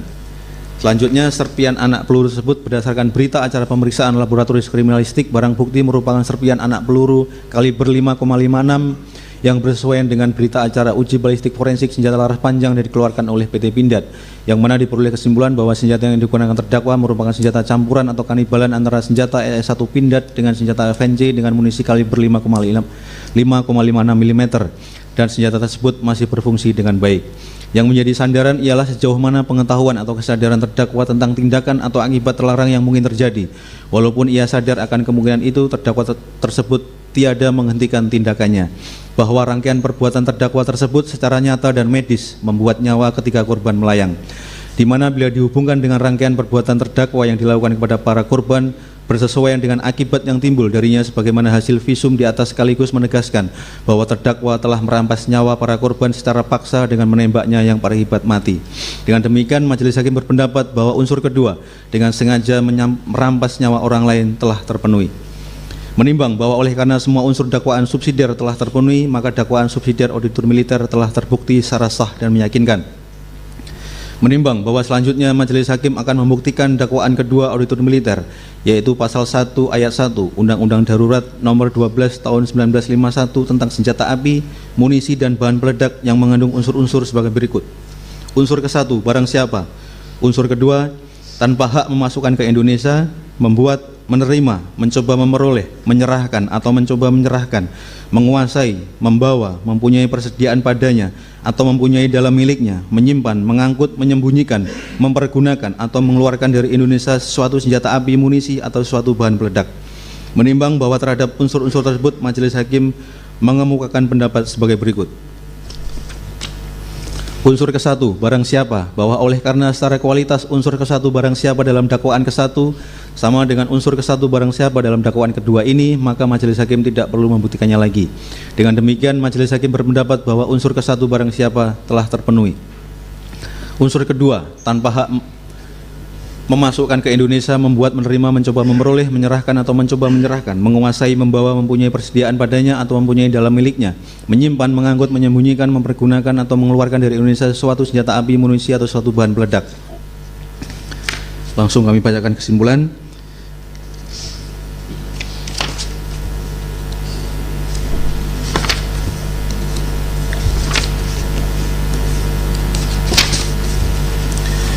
Menimbang bahwa berdasarkan uraian fakta hukum tersebut terungkap bahwa terdakwa pada tahun 2018 telah menerima senjata api campuran atau karnibalan antara senjata SS1 Pindad dengan senjata FNC yang tidak berseri dan munisi tajam kaliber 5,56 mm sebanyak 20 butir dengan cara meminjam dari Kopda Zeni Irwanta. Dan sejak itu terdakwa tidak pernah mengembalikan senjata dan munisi tersebut kepada Kopda Zeni Irwanta karena yang bersangkutan telah meninggal dunia. Kemudian senjata dan munisi tersebut selalu terdakwa bawa setiap membuka gelanggang judi sabung ayam dengan alasan untuk pengamanan. Dan senjata dan munisi tersebut terdakwa simpan dan sembunyikan di plafon kamar rumah terdakwa. Kemudian senjata dan munisi tersebut beberapa kali pernah digunakan terdakwa untuk berburu monyet dan rusa, dan terakhir digunakan pada tanggal 17 Maret 2025 pada saat terjadi penggerbekan judi di daerah Umbul Naga, Karangmanik, Kecamatan Negara Batin, Kabupaten Waikanan dengan cara digunakan terdakwa untuk melakukan penembakan terhadap aparat kepolisian yang mengakibatkan 3 orang anggota polisi meninggal dunia.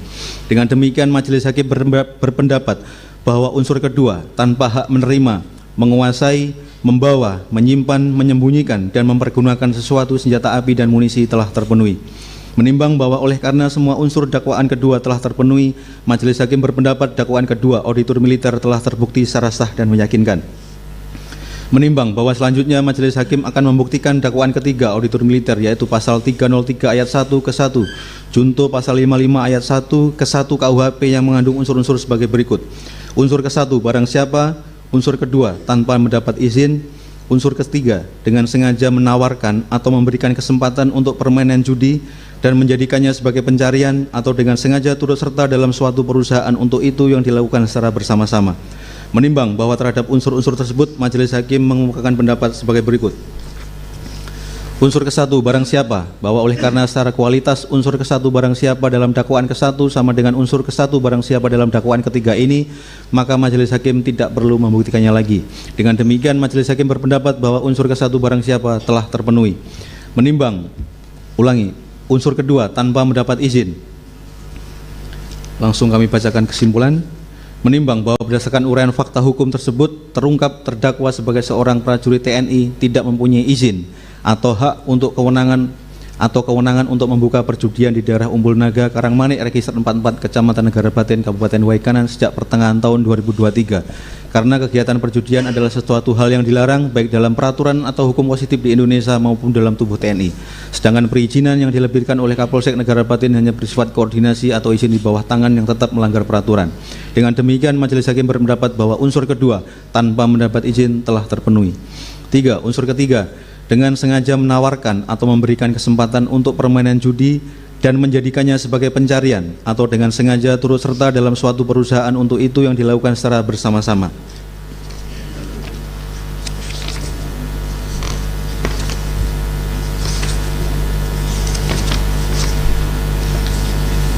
Menimbang bahwa berdasarkan uraian fakta hukum tersebut terungkap jika terdakwa adalah seorang prajurit TNI yang menjabat sebagai Babinsa, tentunya sangat menyadari dan mengetahui bahwa membuka perjudian adalah hal yang dilarang dan melanggar hukum.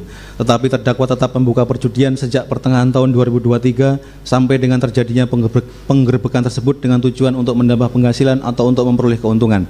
Dan kegiatan membuka perjudian tersebut terdakwa lakukan bersama dengan saksi satu, di mana terdakwa sebagai koordinator judi sabung ayam dan sebagai pengamanan, sedangkan saksi satu sebagai koordinator judi dadu koprok dan sebagai orang yang bertugas untuk berkoordinasi dengan pihak aparat setempat.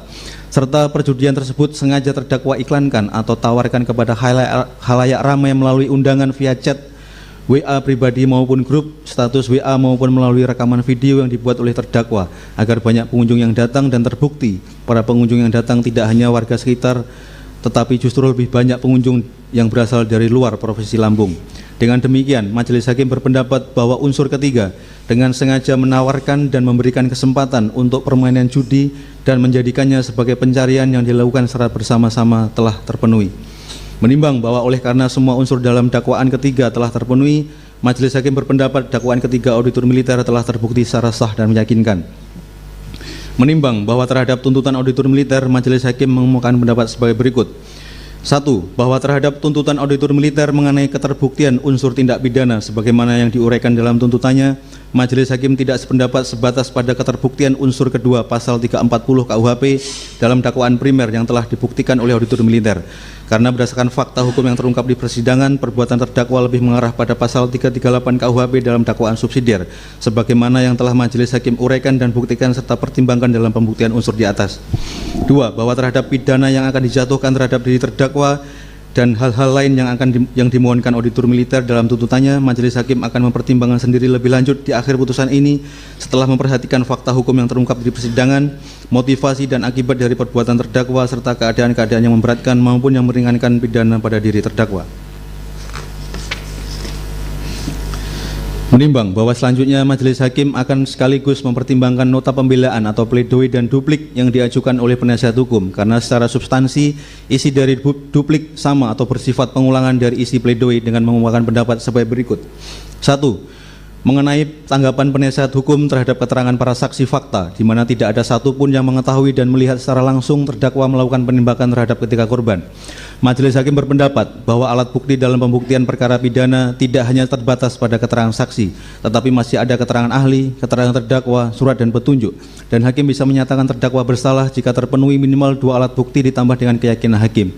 Dan hal tersebut sudah Majelis Hakim uraikan dalam pertimbangan alat bukti di atas sebelum Majelis Hakim menemukan fakta hukum yang terungkap di persidangan. 2. Mengenai tanggapan penasihat hukum terhadap keterangan ahli balistik AKP Vidya Rina Wulandari, di mana saksi ahli mulai dari tingkat penyidikan telah salah prosedur dan dihadirkan bukan berdasarkan permohonan dari penyidik Denpom 23 Lampung, namun dihadirkan berdasarkan surat permohonan dari Ditreskrim Polda Lampung nomor B638 2025, Ditreskrim tanggal 19 Maret 2025. Dalam hal ini, Majelis Hakim harus melihat secara komprehensif dan tidak memandang dari sudut sempit semata, di mana untuk pembuktian dalam perkara pidana adalah pembuktian secara material. Dalam perkara ini sangat jelas dan terang, hanya terdakwa yang membawa senjata sehingga dapat dipastikan terdakwa yang melakukan penembakan terhadap ketiga korban. Kecuali bila ada alternatif lain, maka perlu untuk dibuktikan lagi peluru dari senjata siapa yang telah menewaskan 3 korban. bahwa mengenai uji balistik senjata dan munisi, meskipun tidak disasarkan atas permintaan dari Denpom 23 Bandar Lampung, tidak bisa serta-merta dianggap menggugurkan hasil uji tersebut. Karena pada substansinya telah ada pelimpahan dari Polda Lampung ke Denpom 23 Bandar Lampung sebagaimana tertuang dalam surat Ditreskrim Polda Lampung nomor B301/2025 tanggal 27 Maret 2025 sehingga dianggap proses pro justisia telah terpenuhi serta hasil uji tersebut dikuatkan dengan keterangan ahli dalam persidangan. Maka dalam hal ini argumen penasihat hukum dalam dalilnya dalam pledoi dan duplik harus dikesampingkan. 3. Mengenai tanggapan penasihat hukum terhadap keterangan ahli psikologi forensik yang menyatakan bahwa parameter melakukan pembunuhan berencana ada 4, yaitu target, manfaat, sumber daya, resiko, dan berdasarkan 4 parameter tersebut sama sekali tidak ada pada diri terdakwa. Majelis Hakim telah uraikan hal tersebut dalam pertimbangan pembuktian unsur dakwaan di atas, dan kesimpulan Majelis Hakim bahwa perbuatan terdakwa tidak memenuhi unsur pembunuhan secara berencana. Sehingga dalam hal ini Majelis Hakim berpendapat bahwa dalil penasihat hukum mengenai tidak terbuktinya unsur perencanaan dapat diterima. 4. Mengenai tanggapan penasihat hukum terhadap analisis yuridis unsur-unsur pasal yang didakwakan kepada diri terdakwa, dalam hal ini Majelis Hakim telah uraikan dalam pertimbangan pembuktian unsur dakwaan di atas, sehingga Majelis Hakim tidak perlu mempertimbangkan lebih lanjut. 5. Mengenai tanggapan penasihat hukum terhadap tuntutan auditor militer berkenaan dengan pidana pokok, Majelis Hakim akan menguraikan sendiri lebih lanjut dalam pertimbangan pidana yang akan dikenakan kepada diri terdakwa di akhir putusan ini setelah menilai seluruh fakta hukum yang terungkap di persidangan, motivasi dan akibat dari perbuatan terdakwa, serta keadaan-keadaan yang memberatkan maupun yang meringankan pidana pada diri terdakwa. Menimbang bahwa terhadap replik yang disampaikan oleh auditor militer, Majelis Hakim mengemukakan pendapat sebagai berikut. 1. Mengenai tanggapan auditor militer terhadap argumentasi penasihat hukum untuk menyimpulkan tidak terbuktinya unsur-unsur pasal 340 KUHP, auditor militer mengangkat contoh kasus pada peristiwa bom Bali 1 tahun 2002 dan bom Bali 2 tahun 2005 dan peristiwa serangan Menara WTC di Amerika tanggal 11 September 2001. Peristiwa-peristiwa tersebut menurut ahli psikologi forensik termasuk dalam kategori perencanaan yang matang, maka ditemukan antitesis daripada tesis ahli yang mana dalam peristiwa-peristiwa tersebut target tidak mesti ditentukan spesifik, namun dapat ditentukan dengan acak. Hal demikian jika dikomparasikan dengan perkara terdakwa, maka ada kesamaan dalam hal ini terdakwa menemukan target acak dengan melawan siapa saja yang merintangi kegiatan perjudian menggunakan instrumen alat yang dipersiapkan sebelumnya. Kemudian tentang resiko atau peristiwanya ada kesamaan dengan perkara terdakwa yang peristiwanya terjadi di tempat umum atau di depan khalayak ramai. Dalam hal ini Majelis Hakim berpendapat bahwa pemahaman auditor militer dalam memandang teori yang diajukan oleh ahli psikologi forensik yang berkaitan dengan syarat tidak pidana dikatakan berencana harus memenuhi 4 hal, yaitu target, manfaat, sumber daya, resiko dalam peristiwa bom Bali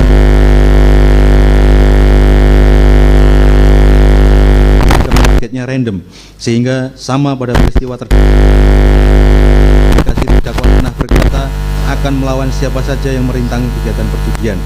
Hal tersebut tentunya sangat berbeda. Ucapan terdakwa melawan siapa saja sangat belum tentu bermaksud membunuh, sedangkan pada peristiwa bom Bali dan peristiwa WTC memang sengaja untuk membunuh. Kemudian pada peristiwa bom Bali dan peristiwa WTC terdapat perencanaan yang matang dan dilakukan dalam waktu yang sangat cukup tentang target, manfaat, sumber daya, dan resiko. Sedangkan pada peristiwa terdakwa tidak ada perencanaan yang matang dan waktu yang cukup untuk memikirkan tentang target, manfaat, sumber daya, dan resiko tersebut. Hal ini bisa terlihat dari beberapa fakta hukum yang telah terungkap di persidangan bahwa terdakwa dan saksi 1 tidak mengetahui sama sekali jika hari itu akan ada penggerbekan. Dan setelah kejadian hari itu juga terdakwa menyerahkan diri dengan cara melaporkan kepada atasan terdakwa. Dilihat dari elemen instrumen dan resiko, hal tersebut tidak masuk. Sedangkan menurut ahli psikologi forensik sendiri yang menawarkan teori tersebut bahwa syarat lain yang harus dipenuhi adalah bahwa keempat elemen tersebut harus bersifat kumulatif dan dilakukan dalam waktu yang cukup, sehingga Majelis Hakim berpendapat replik auditor militer sebatas pada keterbuktian unsur-unsur dalam pasal 340 KUHP perlu dikesampingkan. 2. Mengenai tanggapan auditor militer terhadap argumentasi penasihat hukum untuk menyimpulkan tidak terbuktinya unsur-unsur pasal 1 ayat 1 Undang-Undang Darurat Nomor 12 Tahun 1951 dan unsur-unsur pasal 303 ayat 1 junto pasal 55 ayat 1 KUHP. Dalam hal ini Majelis Hakim sependapat dengan auditor militer dan telah diuraikan dalam pertimbangan pembuktian unsur di atas, serta tidak ada hal-hal yang bersifat menonjol sehingga Majelis Hakim tidak akan mempertimbangkan lebih lanjut. Menimbang bahwa berdasarkan hal hal yang diuraikan tersebut yang merupakan pembuktian yang diperoleh dalam persidangan, majelis hakim berpendapat terdapat cukup bukti untuk menyatakan kesalahan terdakwa melakukan tindak pidana. Kesatu, subsidiar. Barang siapa dengan sengaja merampas nyawa orang lain sebagaimana diatur dan diancam dengan pidana menurut pasal 338 KUHP. Dan kedua, barang siapa tanpa hak menerima, menguasai, membawa, menyimpan, menyembunyikan dan mempergunakan sesuatu senjata api dan munisi sebagaimana diatur dan diancam dengan pidana menurut pasal 1 ayat 1 Undang-Undang Darurat nomor 12 tahun 1951 tentang senjata api, munisi dan bahan peledak. Dan ketiga, barang siapa tanpa mendapat izin dengan sengaja menawarkan dan memberikan kesempatan untuk permainan judi dan menjadikannya sebagai pencarian yang dilakukan secara bersama-sama sebagaimana diatur dan diancam dengan pidana menurut pasal 303 ayat 1 ke 1 junto pasal 55 ayat 1 ke 1 KUHP. Menimbang bahwa selama pemeriksaan di persidangan, majelis hakim tidak menemukan adanya hal-hal yang dapat dijadikan sebagai alasan pemaaf maupun alasan pembenar pada diri terdakwa yang dapat meniadakan atau melepaskan terdakwa dari pertanggungjawaban pidana. Oleh karenanya, perbuatan yang dilakukan terdakwa haruslah dipertanggungjawabkan kepadanya. Menimbang bahwa dalam memeriksa dan mengadili perkara terdakwa ini secara umum, tujuan majelis hakim adalah untuk menjaga keseimbangan antara kepentingan hukum, kepentingan umum, dan kepentingan militer. Menjaga kepentingan hukum dalam arti menjaga tetap tegaknya hukum dan keadilan dalam masyarakat. Menjaga kepentingan umum dalam arti melindungi masyarakat, harkat dan martabatnya sebagai manusia dari tindakan sewenang-wenang. Menjaga kepentingan militer dalam arti menjaga agar kepentingan militer tidak dirugikan dan sekaligus mendorong agar prajurit tetap mematuhi dan menjunjung tinggi ketentuan hukum yang berlaku dalam keadaan yang bagaimanapun sulitnya. Menimbang bahwa sebelum sampai pada pertimbangan terakhir dalam mengadili perkara ini, majelis hakim akan menilai motivasi dan akibat dari perbuatan terdakwa sebagai berikut. 1. Bahwa motivasi terdakwa melakukan tindak pidana yaitu A. Penembakan terhadap ketiga korban, yaitu Bribka Petrus Aprianto, Ibtu Lusianto, dan Bribda Galip Suryaganta karena terdakwa marah akibat lokasi perjudian milik terdakwa digerebek atau dibubarkan oleh aparat kepolisian, padahal sebelumnya sudah terdakwa koordinasikan melalui saksi satu dengan pihak kepolisian setempat, dan juga karena terdakwa panik dan merasa terancam pada saat terjadi penggerebekan.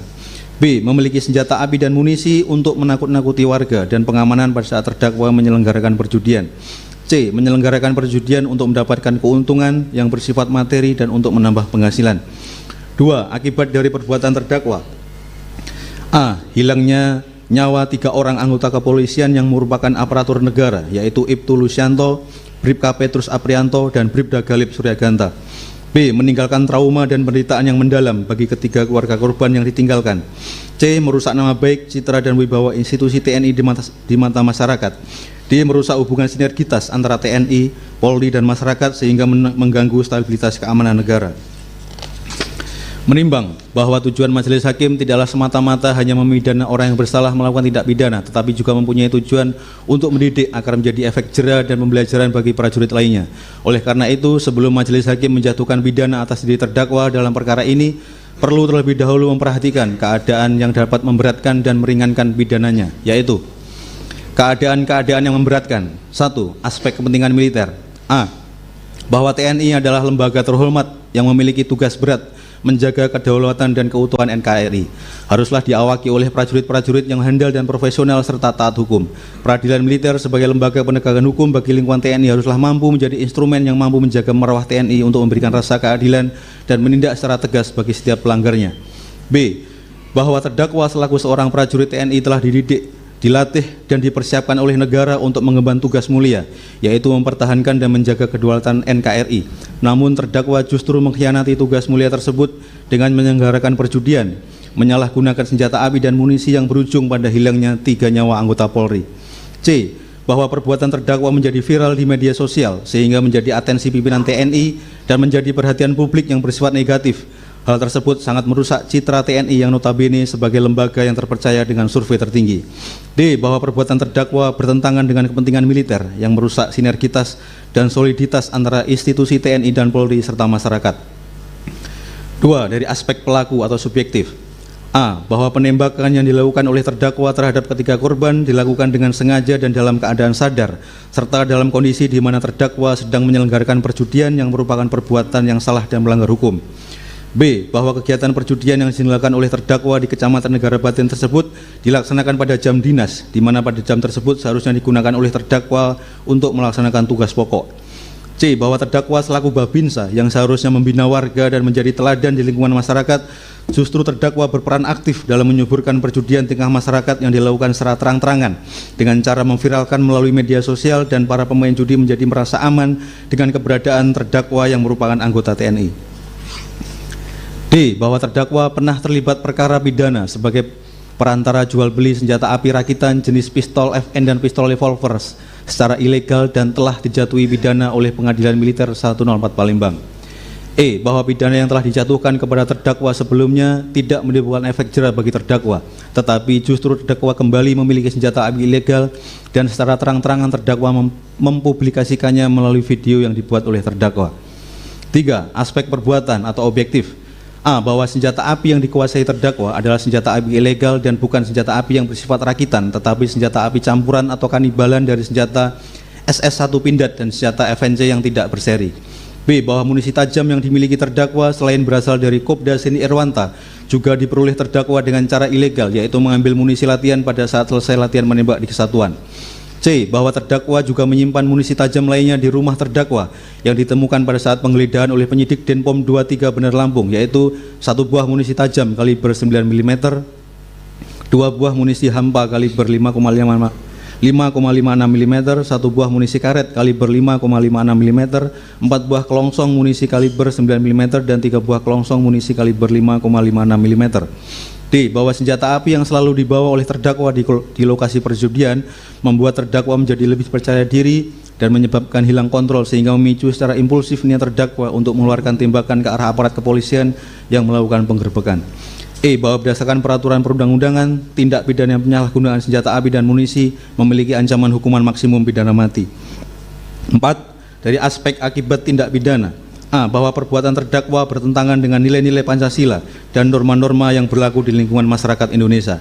B. Bahwa perbuatan terdakwa telah merusak ketertiban dan keamanan dalam masyarakat yang selama ini telah dijaga dan dibina dengan baik. C. Bahwa perbuatan terdakwa telah meninggalkan trauma dan penderitaan yang mendalam bagi ketiga keluarga korban yang ditinggalkan, yaitu Bribka Petrus Aprianto yang meninggalkan 1 anak yang masih berumur 6 bulan dan istri yang tidak bekerja, Ibtu Lusianto yang meninggalkan 1 anak perempuan yang masih kuliah dan istri yang tidak bekerja, dan Bribda Galip Suryaganta yang meninggalkan seorang ibu yang suaminya sudah meninggal dunia. 5. Bahwa penembakan yang dilakukan oleh terdakwa terhadap Bribka Petrus Aprianto yang mengenai kelopak mata, Ibtu Lusianto yang mengenai dada sebelah kanan, dan Bribda Galip yang mengenai rongga mulut menimbulkan rasa miris bagi orang yang melihatnya. 6. Bahwa sampai saat ini ketiga keluarga korban, yaitu saksi 33 Saudari Sasniatun selaku istri Ibtu Lusianto, saksi 34 Saudari Milda Dwiani selaku istri Bribka Petrus Aprianto, dan saksi 35 Saudari Suryalina selaku ibu Bribda Galip Suryaganta belum memaafkan kesalahan terdakwa dan berharap agar terdakwa dihukum seberat-beratnya, yaitu dijatuhi pidana mati. Keadaan-keadaan yang meringankan, bahwa dihadapkan pada sifat, hakikat, motivasi, dan akibat dari perbuatan terdakwa, majelis hakim menilai tidak ada keadaan-keadaan yang dapat meringankan dalam penjatuhan pidana pada diri terdakwa. Ya, lemaskan. Lemaskan. Cukup berdiri. Cukup berdiri 5 kali.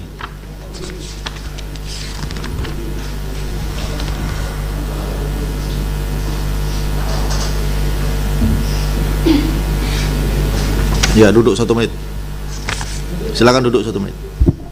Duduk. Sini ya.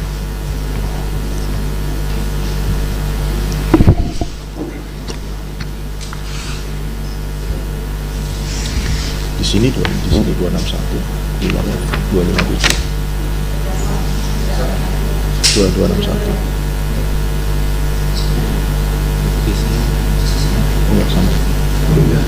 Di dalam sini, halaman di kalau di bawah itu sama. Halaman situ. Oh. Ya, silakan berdiri lagi.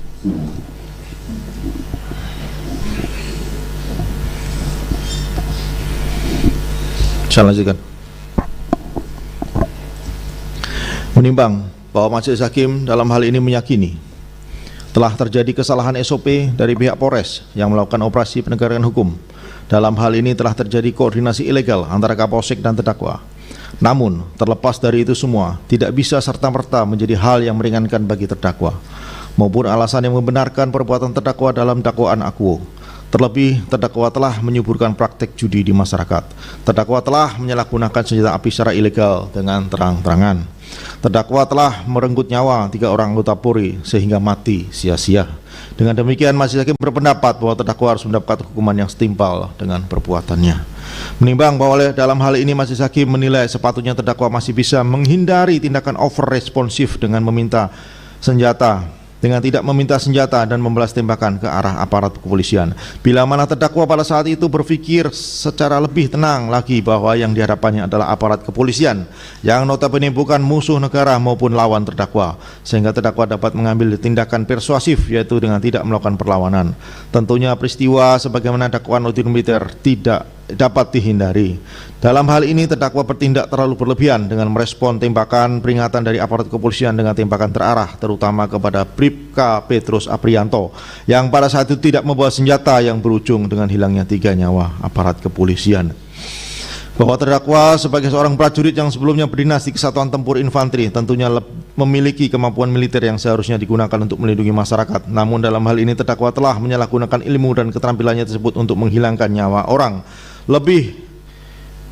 lain, terlebih terdakwa berdiri di atas sesuatu yang salah dan melanggar hukum, yaitu kegiatan perjudian. Bahwa perbuatan terdakwa merupakan perbuatan yang sangat tidak beradab dan tidak berkemanusiaan, kejahatan yang mengancam dan membahayakan masyarakat, bertentangan dengan norma hukum, norma yang hidup dalam masyarakat, dan norma agama.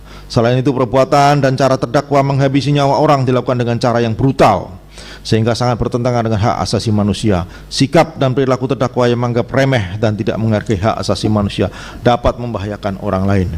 Dalam hal ini, perbuatan terdakwa sangat jauh dari jati diri sebagai seorang prajurit TNI, sehingga layak untuk dijatuhi pidana maksimal.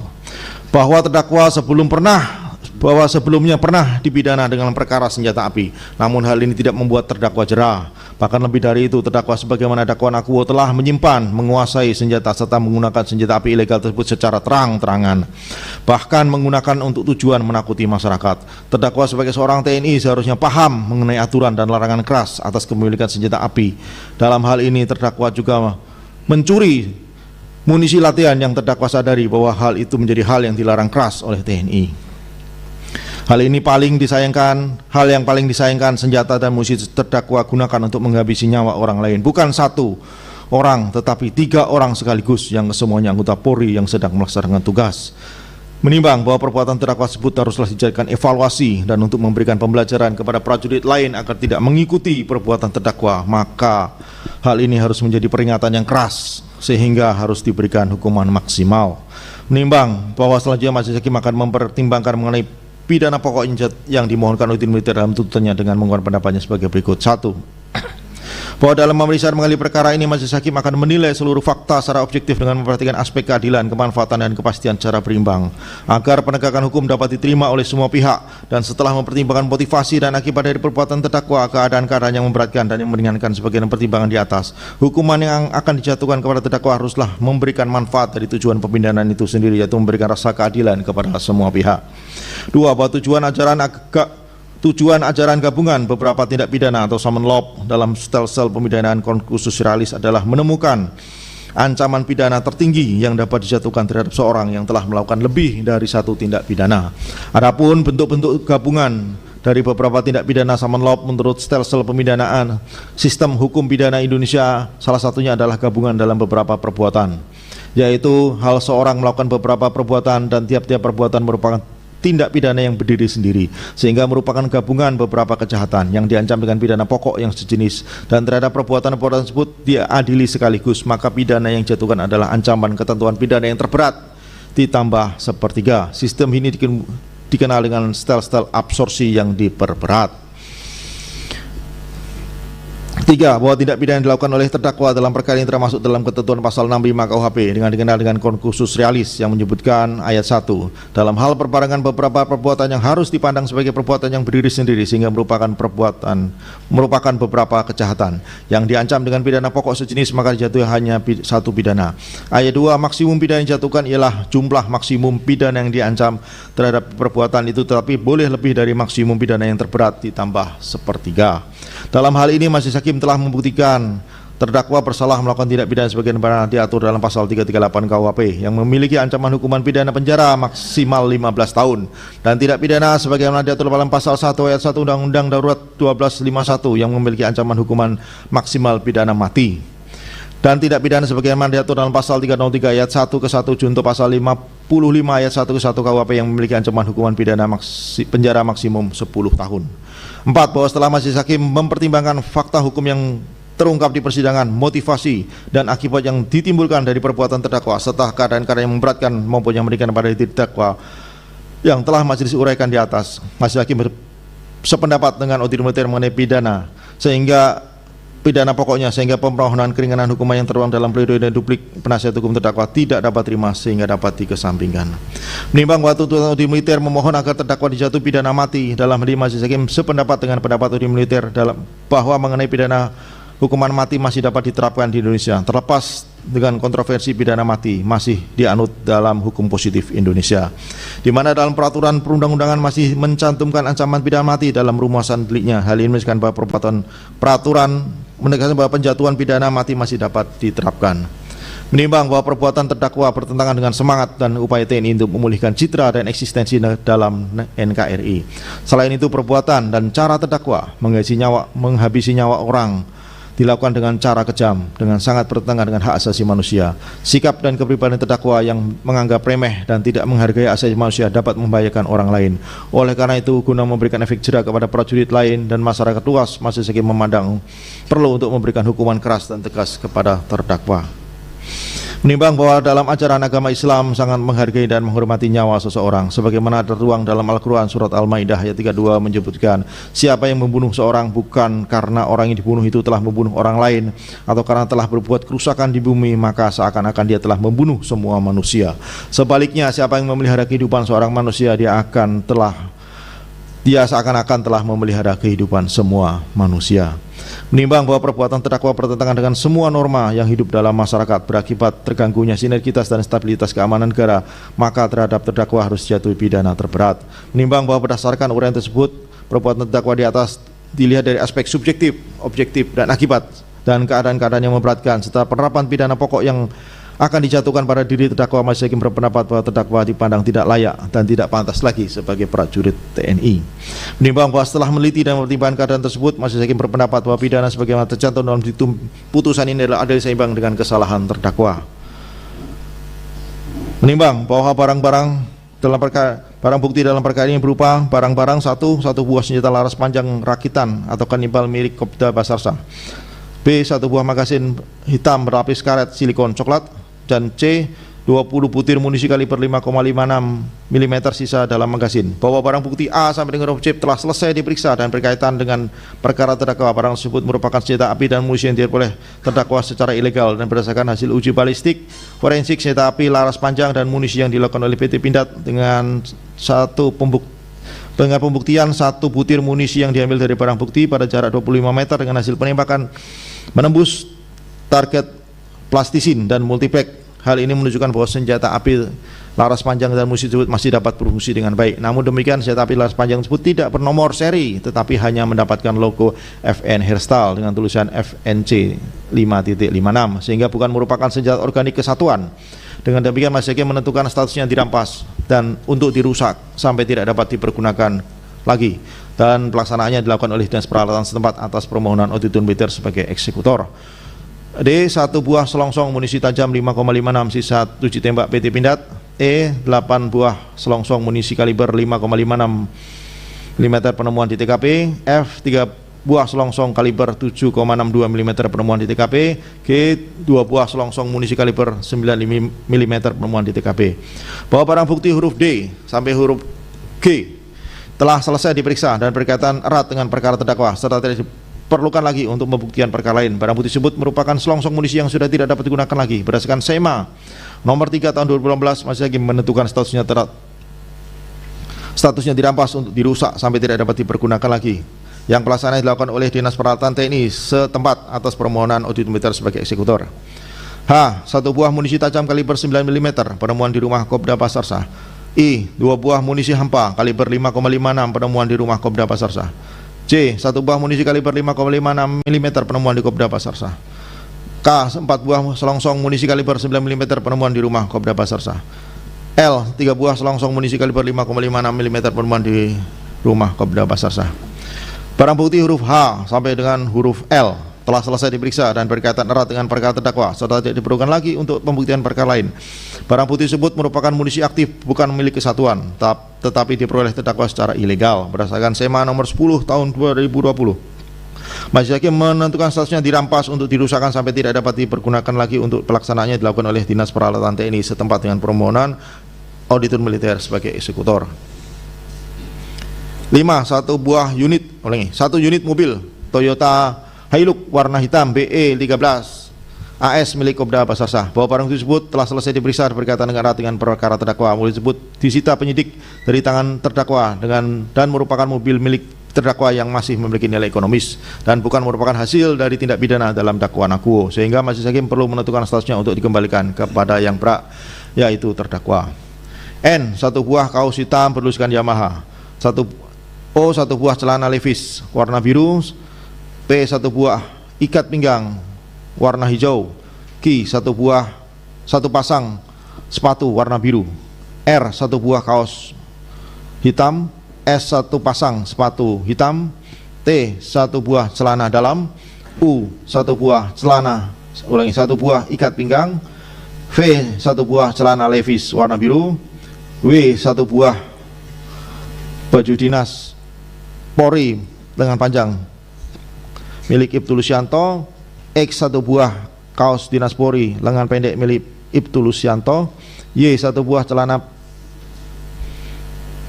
dinas Polri panjang milik Ibtu Lusianto. Z. 1 buah ikat pinggang tribata milik Ibtu Lusianto. AA. 1 buah sepatu dinas Polri dan kaos kaki milik Ibtu Lusianto. BB. 1 buah celana dalam warna abu-abu milik Ibtu Lusianto. CC. 2 buah masker hitam milik Ibtu Lusianto. DD. 1 buah sarung pistol milik Ibtu Lusianto. EE. 1 buah pena milik Ibtu Lusianto. FF. 1 buah celana Levi's warna abu-abu milik Bribda Galip Suryakanta. GG. 1 buah kaos warna hitam milik Bribda Galip Suryakanta. HH. 1 buah celana dalam milik Bribda Galip Suryakanta. II. 1 buah sandal slop warna krem milik Bribda Suryakanta. JJ. 1 buah aksesoris kalung silver milik Bribda Galip. KK. 2 buah aksesoris gelang milik Bribda Galip. LL. 1 buah tasbih. MM. 1 buah rokok dan korek. NN. 1 buah jam tangan Quicksilver. OO. 1 buah aksesoris. PP. 2 buah aksesoris gelang. Kiki. 1 buah aksesoris cincin batu. RR. 2 buah golok. SS. 2 buah topi. TT. 1 buah swab baju atas kiri milik Bribka Petrus Aprianto. UU. 1 buah swab kelopak mata kiri milik Bribka Petrus Aprianto. VV. 1 buah swab dada kanan milik Ibtu Lusianto. WW. 1 buah swab baju luar milik Ibtu Lusianto. XX. 1 buah swab kemeja dalam milik Ibtu Lusianto. YY. 1 buah swab kemeja depan bagian luar milik Ibtu Lusianto. ZZ. 1 buah swab kemeja atas belakang milik Ibtu Lusianto. AAA. 1 buah sampel darah. BBB. 1 buah swab tengkuk peluru bersarang di milik Galip Suryakanta. CCC. 1 buah swab baju milik Bribda Galip. DDD. 1 buah swab residu milik Bribda Galip. EEE. 1 buah tabung isi serpian anak peluru yang bersarang di tubuh Bribka Petrus. FFF. 1 buah tabung serpian anak peluru yang bersarang di tubuh Ibtu Lusianto. GGG. 1 buah tabung isi serpian anak peluru yang bersarang di tubuh Bribda Galip. HHH. 1 buah tabung isi benda asing yang berada di tubuh Bribda Galip Suryakanta. II. 1 buah tabung isi benda asing. Bahwa barang bukti N sampai dengan III telah selesai diperiksa dan berkaitan dengan perkara terdakwa serta tidak diperlukan lagi untuk pembuktian perkara lain. Namun di persidangan ketiga keluarga korban mengajukan permohonan agar barang bukti tersebut dikembalikan kepada ahli waris korban, sehingga majelis hakim menentukan statusnya dikembalikan kepada yang berhak, yaitu ahli waris atas nama almarhum Ibtu Lusianto, almarhum Bribka Petrus Aprianto, dan almarhum Bribda Galib Surya Ganta. 2. Surat-surat A. 1 bendel berita acara pemeriksaan laboratorium forensik, 1 B. 1 bendel berita acara pemeriksaan laboratorium forensik, C. 5 lembar hasil surat visum et repertum nomor 13, D. 5 lembar hasil visum et repertum nomor 14, dan E. 4 lembar hasil visum et repertum nomor 15, F. 7 lembar berita acara uji balistik forensik senjata laras panjang yang menyerupai FNC yang dikeluarkan oleh PT Pindad, G. 3 lembar surat penetapan sita dari Pengadilan Negeri Belambangan Umpu, H. 6 lembar foto dokumentasi barang bukti judi dari Polda Lampung. Barang bukti berupa surat-surat tersebut telah selesai diperiksa dan tidak diperlukan lagi untuk pembuktian perkara lainnya. Keseluruhan surat-surat tersebut berhubungan dengan tindak pidana yang dilakukan oleh terdakwa dan sudah sejak awal melekat dan satu kesatuan sebagai kelengkapan dari berkas perkara, sehingga majelis hakim menentukan statusnya tetap dilekatkan dalam berkas perkara. Menimbang bahwa oleh karena terdakwa dalam hal ini berada dalam tahanan, maka majelis hakim berpendapat terdakwa tetap ditahan. Sikap sempurna. Menimbang bahwa mengenai ketentuan biaya perkara yang akan dijatuhkan pada diri terdakwa sebagaimana SEMA 1/2017, maka biaya perkara dibebankan kepada negara. Mengingat pasal 338 KUHP junto pasal 1 ayat 1 Undang-Undang Darurat 12 tahun 1951 tentang senjata api, munisi dan bahan peledak, junto pasal 303 ayat 1 ke 1, junto pasal 55 ayat 1 ke 1 KUHP, junto pasal 26 KUHPM, junto pasal 190 ayat 1, junto ayat 3 Undang-Undang Nomor 3197 tentang Peradilan Militer, dan ketentuan peraturan perundang-undangan lain yang bersangkutan. Mengadili 1. Menyatakan terdakwa tersebut yaitu Basar Shah, Kopral 2 NRP 310073821184 tidak terbukti secara sah dan meyakinkan bersalah melakukan tindak pidana pembunuhan berencana sebagaimana didakwakan dalam dakwaan primer. 2. Membebaskan terdakwa oleh karena itu dari dakwaan primer. 3. Menyatakan terdakwa tersebut yaitu Basar Shah, Kopral 2 NRP 310073821184 terbukti secara sah dan meyakinkan bersalah melakukan tindak pidana ke-1 subsidiar pembunuhan, dan kedua, barang siapa tanpa hak menerima, menguasai, membawa, menyimpan, menyembunyikan dan mempergunakan suatu senjata api dan munisi, dan ketiga, barang siapa tanpa mendapatkan izin dengan sengaja menawarkan dan memberikan kesempatan untuk permainan judi dan menjadikan sebagai pencarian yang dilakukan secara bersama-sama. 4. Memidana terdakwa oleh karena itu dengan A. Pidana pokok, pidana mati. B. Pidana tambahan, dipecat dari dinas militer.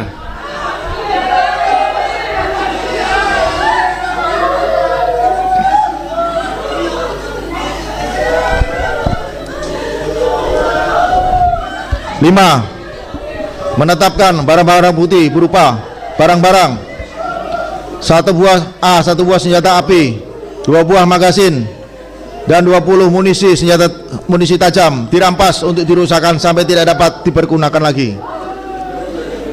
4. 1 buah selongsong munisi tajam 5,56. 5. 8 buah selongsong munisi kaliber 5,56.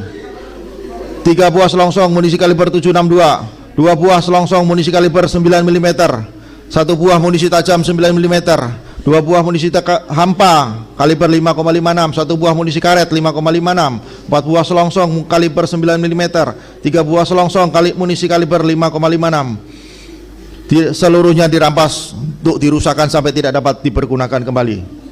13. 1 buah mobil Toyota Hilux nomor BE 13 AS milik Kopda Basar Shah dikembalikan kepada terdakwa.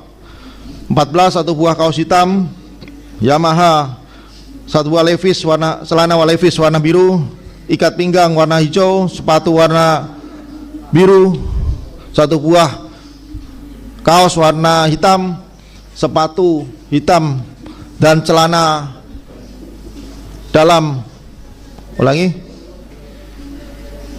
celana dalam milik Bribka Petrus Aprianto, ikat pinggang, celana levis, baju dinas Polri, kaos dinas Polri, celana dinas Polri, ikat pinggang tribrata, sepatu dinas Polri, celana dalam warna abu-abu, kemudian 2 masker, sarung pistol, pena milik Ibtu Lusianto, celana levis, kaos warna hitam, sampai dengan poin 62 dikembalikan kepada yang berhak, yaitu ahli waris dari Ibtu Lusianto, almarhum Bribka Petrus Aprianto, dan almarhum Bribda Galib Suryaganta. Surat-surat poin 1 sampai dengan poin 8 seluruhnya tetap dilekatkan dalam berkas perkara. 6. Memberikan terdakwa tetap ditahan. 7. Membebankan biaya perkara kepada negara. Demikian diputus dalam musyawarah Majelis Hakim Pengadilan Militer 104 Palembang pada hari ini Senin 11 Agustus 2025 oleh Kolonel JK Freddy Ferdian Isnartanto SMH selaku Hakim Ketua, serta Mayor CHK Kuat Dr. Endah Wulandari SMH, serta Mayor CHK Arif Dwi Prasetyo SH, masing-masing sebagai hakim anggota, dan diucapkan dalam sidang terbuka untuk umum pada hari dan tanggal yang sama, dan oleh Hakim Ketua dan dihadiri oleh para hakim anggota tersebut: Auditor Militer Kolonel Kum Eni Sulistiawati, Letkol CHK Zarkasi SH, Mayor Letkol CHK Darwin Putar-Putar SMH,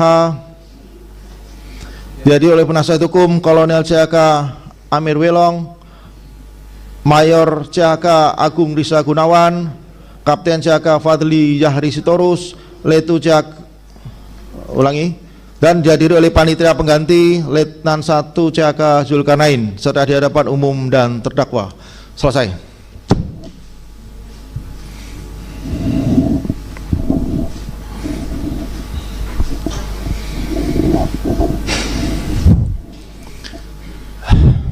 Baik, terdakwa sudah selesai pembacaan putusan dari Majelis Hakim. Majelis Hakim sudah bermusyawarah berdasarkan fakta hukum di persidangan dan alat bukti yang ada dalam persidangan. Majelis Hakim telah memutuskan sebagaimana amar putusan yang Hakim Ketua tadi sampaikan. Ya, saudara dalam hal ini masih mempunyai hak, yaitu atas putusan Majelis Hakim ini akan mengajukan upaya hukum atau menerima putusan, atau mungkin menerima kemudian mengajukan gerasi. Paham? Itu menjadi hak saudara. Perkara ini belum ingkrah sampai dengan 7 hari ke depan. Karena saudara masih punya hak, kemudian saudara didampingi oleh penasihat hukum, silahkan konsultasi dengan penasihat hukum, koordinasi hak apa yang akan saudara ambil untuk menanggapi terhadap putusan Majelis Hakim ini. Saya beri waktu sekitar 2 menit untuk konsultasi dengan PH. Silakan duduk di sana.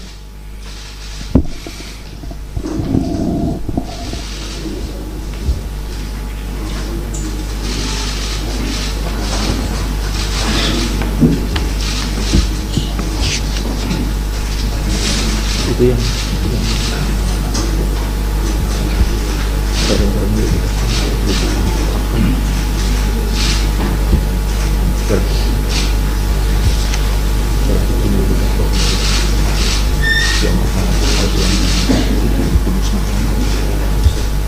belum kan? Nanti diganti dicoret di sini aja. Putusannya kita perbaiki yang milik beberapa stasiun. Ini kan dulu itu kan, kalau ini kan dikembalikan, kalau ini kan pas untuk menyusulkan.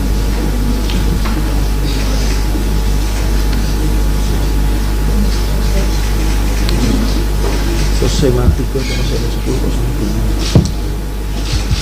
Ini sama mati ke yang menunjuk senjata. Sama 10 Indonesia. Oh.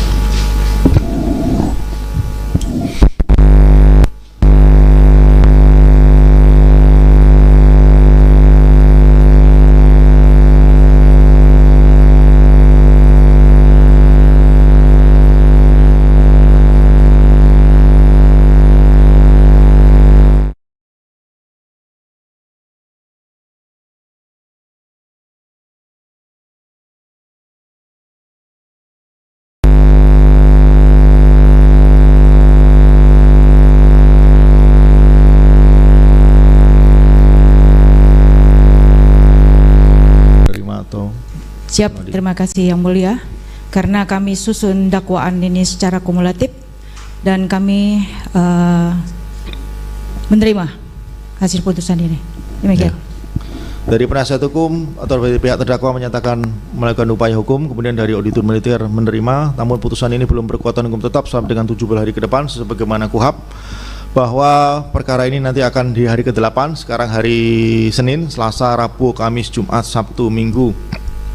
Senin berarti Selasa pagi tanggal 19 apabila PH tetap mengajukan upaya hukum dan auditor tetap menerima, maka ingkrah. Tapi apabila salah satu atau dua mengajukan upaya hukum, apa tadi salah satunya tadi auditor menerima, PH mengajukan upaya hukum, maka perkara akan dinyatakan banding, akan dikirim ke Pengadilan Militer Tinggi 1 Medan untuk persidangan selanjutnya secara pemeriksaan tingkat banding. Demikian ya terdakwa ya. Nah,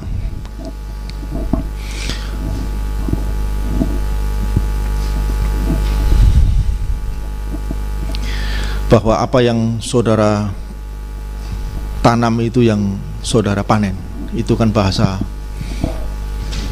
peribahasanya kan seperti itu ya. Senjata sudah saudara pernah ditahan, pernah dipidana, tapi saudara melakukan yang kedua kali lagi, bahkan lebih besar, bukan hanya menjadi perantara tapi juga sebagai pemilik senjata dan munisi tersebut. Dari senjata itu kemudian saudara timbul rasa percaya diri, kemudian mengadakan judi, dibawa kemana-mana senjata itu untuk tujuan saudara untuk menertibkan masyarakat, tapi dasarnya adalah salah. Dengan adanya dasar salah itu kemudian saudara menjadi salah seluruhnya dan terjadi penggerebekan. Saudara tidak bisa mengendalikan emosi apabila pada saat itu sebagaimana putusan majelis hakim, apabila saudara tenang sedikit bisa mengembalikan emosi, maka tidak akan terjadi seperti ini. Tapi nasi sudah menjadi bubur, perbuatan terdakwa sudah saudara lakukan, maka harus dipertanggungjawabkan. Demikian ya, dan ini menjadi putusan yang harus saudara terima, tapi belum ingkrah. Silahkan nanti saudara melakukan upaya hukum untuk upaya selanjutnya. Dari majelis hakim cukup sekian. Persidangan hari ini selesai dari rangkaian persidangan sebelumnya sampai dengan hari ini. Ada yang mau disampaikan? Ya, ada dari auditor mungkin mau menyampaikan, dari penasihat hukum juga. Baik, terdakwa dapat dibawa keluar ruang sidang. Jangan.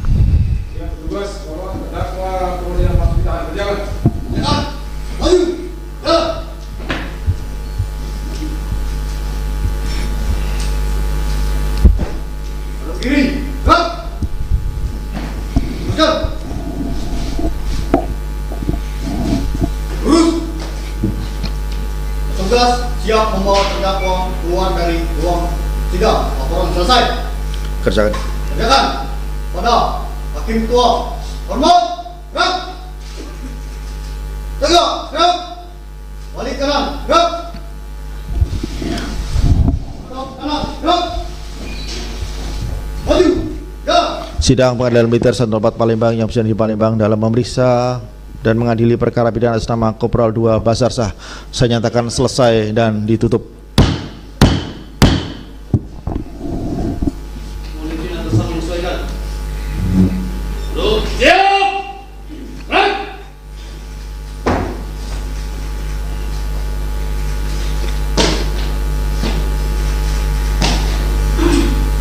Sidang perkara atas nama Kopda Basarsah telah dilaksanakan. Laporan selesai. Lanjutkan dengan sidangan selanjutnya. Kerjakan.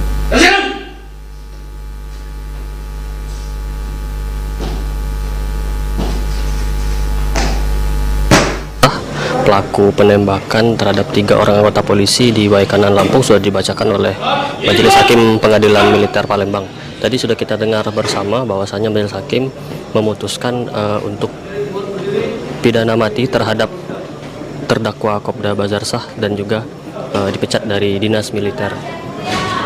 Tadi keluarga sempat bereaksi, dari keluarga korban bereaksi menangis histeris mendengar putusan dari Majelis Hakim.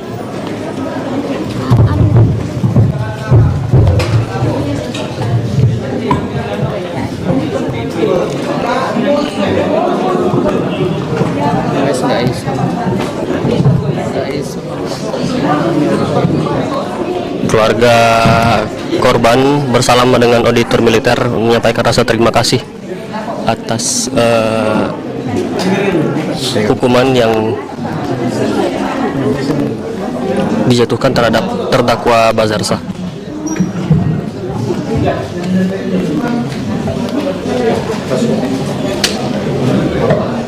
Keluarga menyampaikan rasa terima kasih atas kinerja auditor yang memang dari awal sudah menuntut pidana mati terhadap Kopda Bazarsah.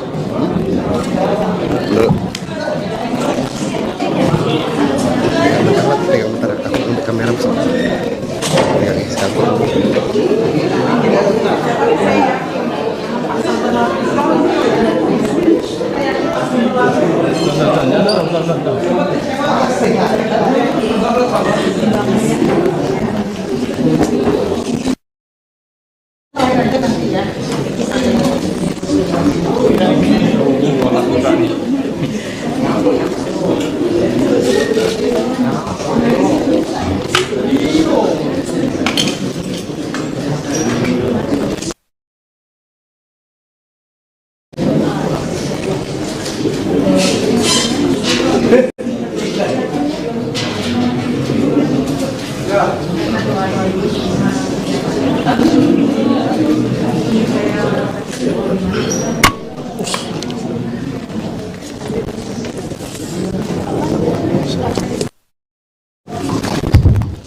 teman-teman media, ada beberapa informasi yang disampaikan.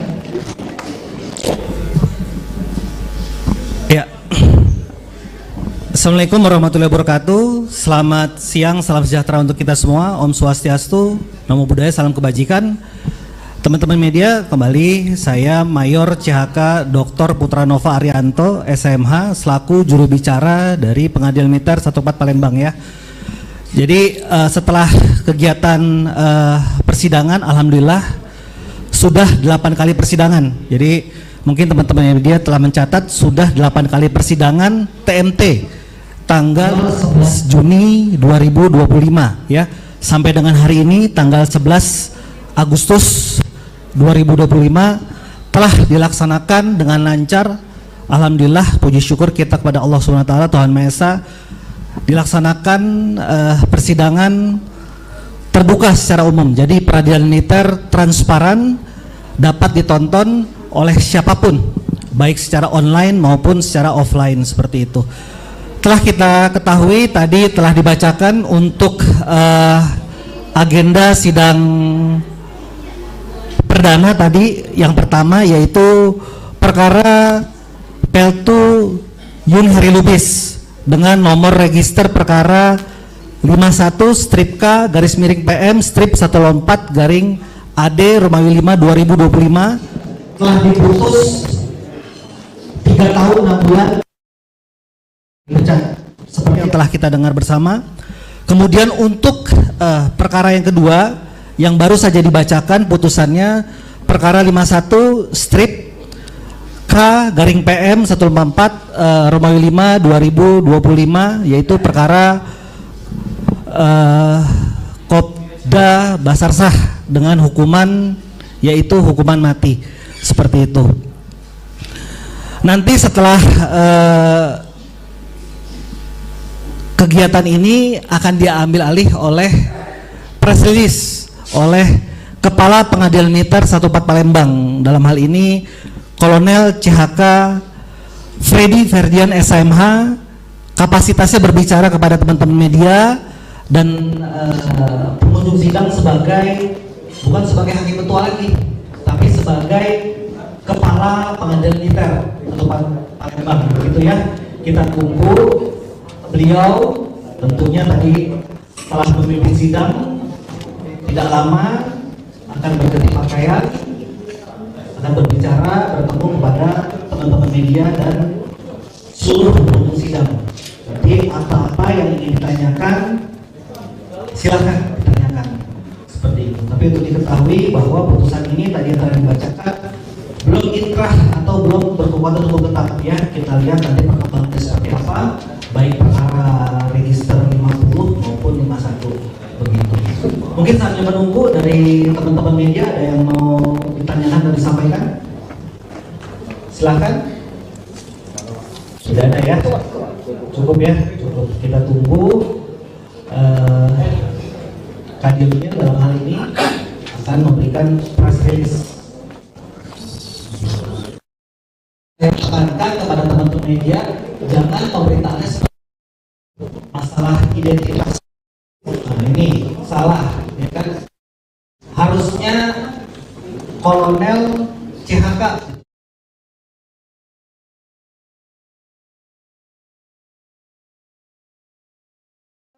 Sebelum nanti dipublikasikan, ada yang ingin ditanyakan, silahkan japri ke saya berkaitan dengan hal-hal tersebut. Baik, mohon izin Kadilmil untuk waktu dan tempat kami.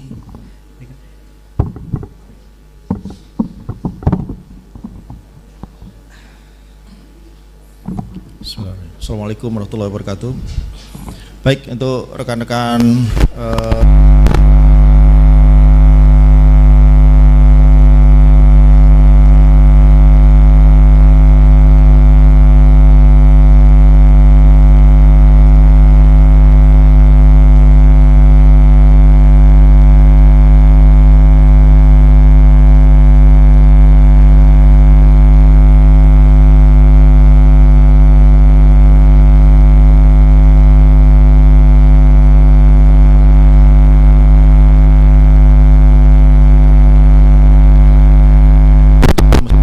putusan sendiri. Nanti kalau ada pertanyaan mengenai putusan, ya tidak bisa kami jawab karena berhubungan dengan teknis putusan.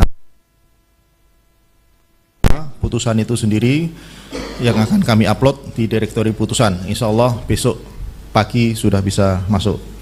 Bahwa saya mengucapkan terima kasih kepada rekan-rekan seluruhnya, terutama media pers, sudah mengikuti perkembangan peristiwa ini mulai dari tanggal 17, kejadian kan tanggal 17 Maret 2025.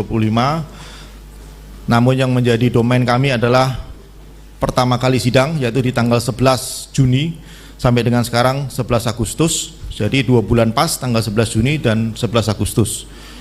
Jadi kami berupaya untuk menyelenggarakan persidangan secara cepat, walaupun tiap hari Senin. Kalau mau dihitung untuk sidang nomor 50 Kopda Basarsah dilaksanakan sebanyak 11 kali dari 11 Juni sampai dengan 11 Agustus hari ini. Kemudian untuk Peltu Yun Heri Lubis sebanyak 8 kali terhitung mulai 11 Juni sampai dengan 11 Agustus 2025 hari ini. Kemudian untuk perkara nomor 50 Kopda Basarsah, sebagaimana dakwaan sudah disampaikan sebelumnya bahwa terdakwa didakwa dengan pasal berlapis, yaitu pasal ke-1 340, subsidiar primer 340, kemudian subsidiar 338, dan dakwaan kedua pasal 1 ayat 1 Undang-Undang 12.1951 tentang senjata api dan munisi serta bahan peledak, kemudian dan kedua pasal 303 ayat 1 tentang perjudian. Itu untuk Kopda Basarsah, di mana tuntutannya terbukti primer, ke-1 adalah primer 340, kemudian dakwaan kedua terbukti, dakwaan ketiga adalah terbukti oleh auditor militer. Auditor militer menuntut dengan pidana pokok, pidana mati, dan dipecat dari dinas militer. Untuk putusannya sudah kita dengar bersama bahwa Majelis Hakim tidak sependapat dengan auditor militer mengenai dakwaan ke-1 primer, namun membuktikan dakwaan subsidiar, dakwaan ke-1 subsidiar, kemudian dakwaan kedua terbukti, dakwaan ketiga terbukti. Sehingga dalam hal ini Majelis Hakim mengambil kesimpulan bahwa terdakwa tidak terbukti dalam dakwaan ke-1 primer sehingga harus dibebaskan, kemudian menjerat terdakwa dengan dakwaan ke-1 subsidiar dan dakwaan kedua dan dakwaan ketiga dengan amar putusan memidana terdakwa dengan pidana pokok, pidana mati, kemudian pidana tambahan dipecat dari dinas militer untuk barang bukti lainnya sebagaimana putusan yang kita dengar bersama. Ini kemudian untuk perkara 51 Peltu Yunheri Lubis, bahwa terdakwa ini didakwa dengan pasal 303, kemudian tuntutannya 303 juga dengan amar tuntutan penjara pidana pokok penjara 6 tahun, kemudian pidana tambahan dipecat dari dinas militer. Untuk majelis hakim putusannya bahwa menyatakan terbukti, namun untuk pidana pokok 3 tahun dan 6 bulan, kemudian pidana tambahan dipecat dari dinas militer. Hari ini diputus pada 11 Agustus 2025. Tadi sudah kita dengar bersama bahwa auditor militer menyatakan menerima atas putusan majelis hakim. Begitu juga dengan Edi Lubis ya. Edi Lubis pikir-pikir untuk Kopda Basarsah menerima untuk penasihat hukum dari Kopda Basarsah menyatakan upaya hukum banding. Untuk yang Yunheri Lubis pikir-pikir juga. Ini yang bisa saya sampaikan dalam konferensi pers hari ini sebagai rangkaian persidangan perkara 50 dan 51 mulai dari tanggal 11 sampai dengan 11 Juni sampai dengan 11 Agustus saat ini. Ucapkan terima kasih. Barangkali dari rekan-rekan media mungkin ada ya 1-2 buah pertanyaan yang mungkin ditanyakan tapi tidak berkenaan dengan putusan. Kemudian terakhir saya mengucapkan terima kasih atas partisipasinya, telah membantu kami untuk menyelesaikan perkara ini dengan baik. Nanti setelah ini bisa disampaikan oleh auditor maupun dari penasihat hukum apabila akan mengadakan konvers. Silakan, dari mana? Saya Adi dari Kementerian Hukum. Ya. Izin bertanya, ini apakah vonis mati pertama di Pengadilan Militer Palembang untuk perkara ini yang melibatkan Ya, kalau vonis hukuman mati itu tidak asing di pengadilan militer. Pengadilan militer beberapa tahun belakangan sudah pernah memvonis pidana mati. Kalau kita melihat putusan Bandung sekitar 10 tahun yang lalu ada Prada, apa namanya? Itu pernah dihukum mati juga. Kemudian sebelumnya pernah juga yang hakim waktu itu sidang perceraian yang Kolonel Angkatan Laut itu, kemudian membunuh hakimnya pada saat persidangan perceraian dengan istrinya. Kemudian dia sidangkan di pengadilan militer Surabaya, pengadilan militer tinggi Surabaya, dan dipidana mati. Untuk di pengadilan militer Palembang ini adalah pertama kali kami menjatuhkan pidana mati. Sebelumnya pernah terjadi kasus serupa beberapa tahun yang lalu yang Prada DP itu yang dengan pacarnya karyawan Indomaret itu kita Deri ya, itu tidak dijatuhkan pidana mati. Ya. Ada lagi? Cukup ya? Terima kasih. Ada lagi? Tidak ada? Silakan nanti kalau teman-teman ada hubungan dengan perkara ini, silakan nanti hubungan dengan Mayur Putra. Nomor HP, nomor WA sudah dijawab. Kami berupaya untuk memberikan informasi yang seluas-luasnya dan kami minta bantu untuk teman-teman juga memberikan informasi yang sebenar-benarnya, tidak dipelintir, tidak dipleset-plesetkan. Semua ini kita untuk penegakan hukum ke depan, sehingga untuk pembelajaran kepada masyarakat juga tidak salah-salah. Walaupun netizen berkata apa, ya yang penting pemberitaan juga harus yang benar dan mengklarifikasi. Assalamualaikum warahmatullahi wabarakatuh.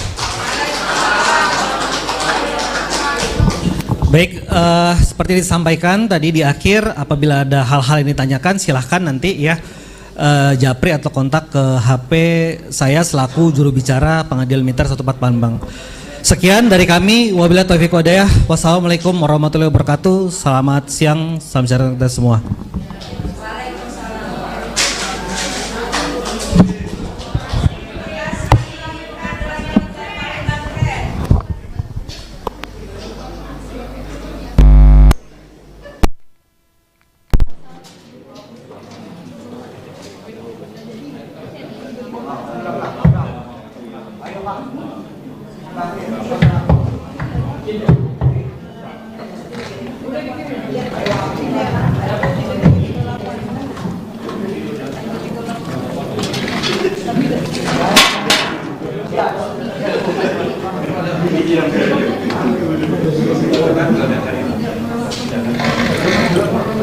Terima kasih.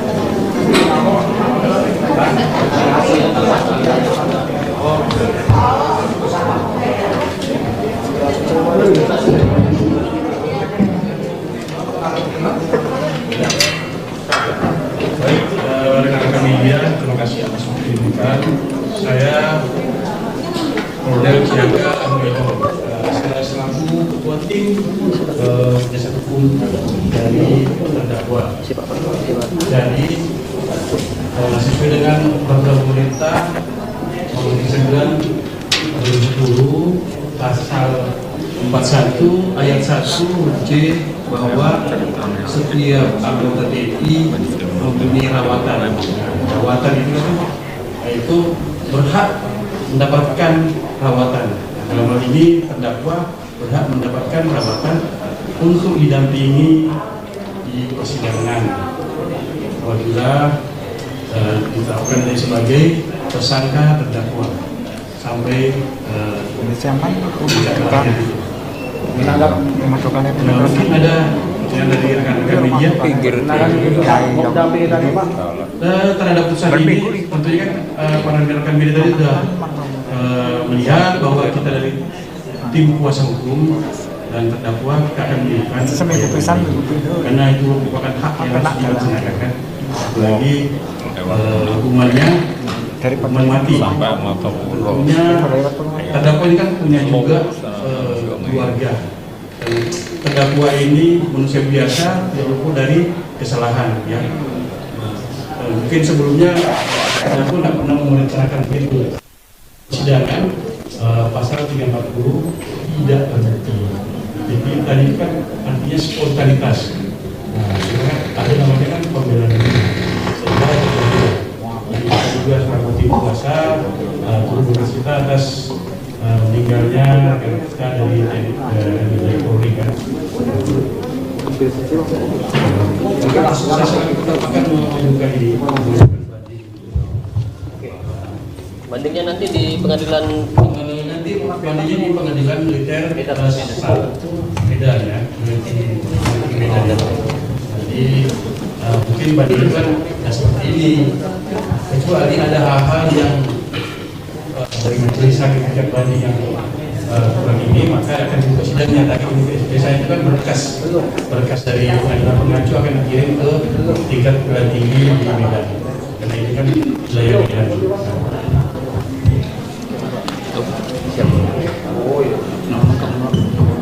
Itu di layar ya. Terima kasih Pak ya, rekan-rekan media. Terima kasih Ibu ya. Iya, kaget. Bareng-bareng udah wawancara pasti. Iya. Sini. Langsung. Hukuman mati. Ngomong lewat sini, Pak. Sini Pak ya. Sini Pak ya. Oke, Tribuners, tadi sudah kita dengarkan vonis pidana mati yang dijatuhkan Majelis Hakim Pengadilan Militer 104 Palembang terhadap Kopda Bazarsah, pelaku utama penembakan terhadap 3 orang anggota polisi Polsek Negara Batin dan juga Polres Waikanan yang tewas saat penggerbekan gelanggang judi sabung ayam yang terjadi pada tanggal 17 Maret 2025 lalu. Tadi Majelis Hakim memvonis hukuman mati dan juga menjatuhkan sanksi pemecatan dari Dinas Militer terhadap Kopda Bazarsah dengan hal-hal yang memberatkan, diantaranya menghilangkan nyawa korban serta memiliki senjata. Keluarga korban bereaksi dengan berteriak dan menangis histeris dan berterima kasih atas putusan tersebut kepada Majelis Hakim serta Auditor Militer. Dari putusan tersebut, terdakwa melalui penasihat hukumnya akan mengajukan banding dan diberi waktu oleh Majelis Hakim selama 7 hari untuk mengambil dan menyusun rencana banding tersebut. Demikian Tribuners yang dapat saya laporkan.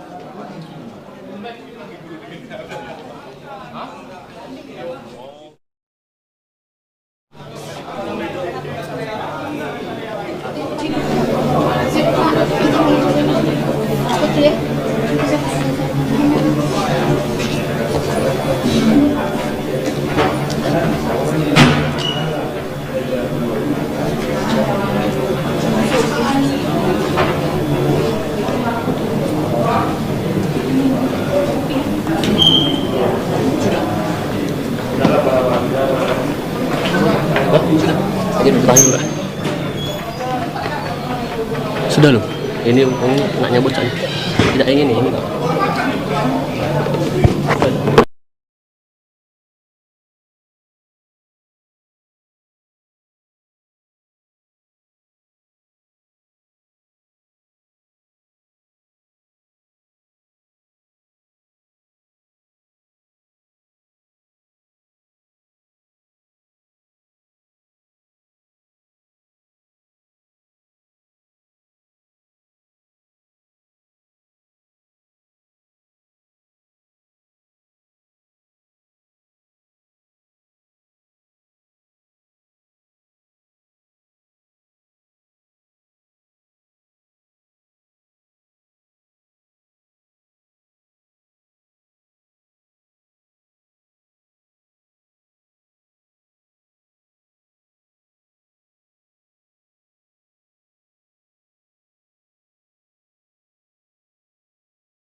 Baiklah, saat ini kita akan berbincang dengan keluarga almarhum dan juga tim kuasa hukum terkait tanggapan vonis dari majelis hakim.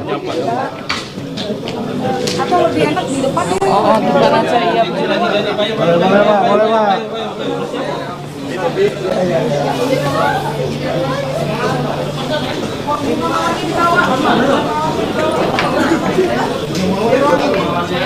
Mawar itu kan simbol keadilan. Walaupun kita berduka, tapi masih ada kewangian dong. Enggak di sini. Mana keluarga dong? Keluarga Korban. Yuk, keluarga Petrus, keluarga Tobi. keluarga Galip. Siapa yang video? Siapa yang bisa videoin dong? Nanti minta dong videonya.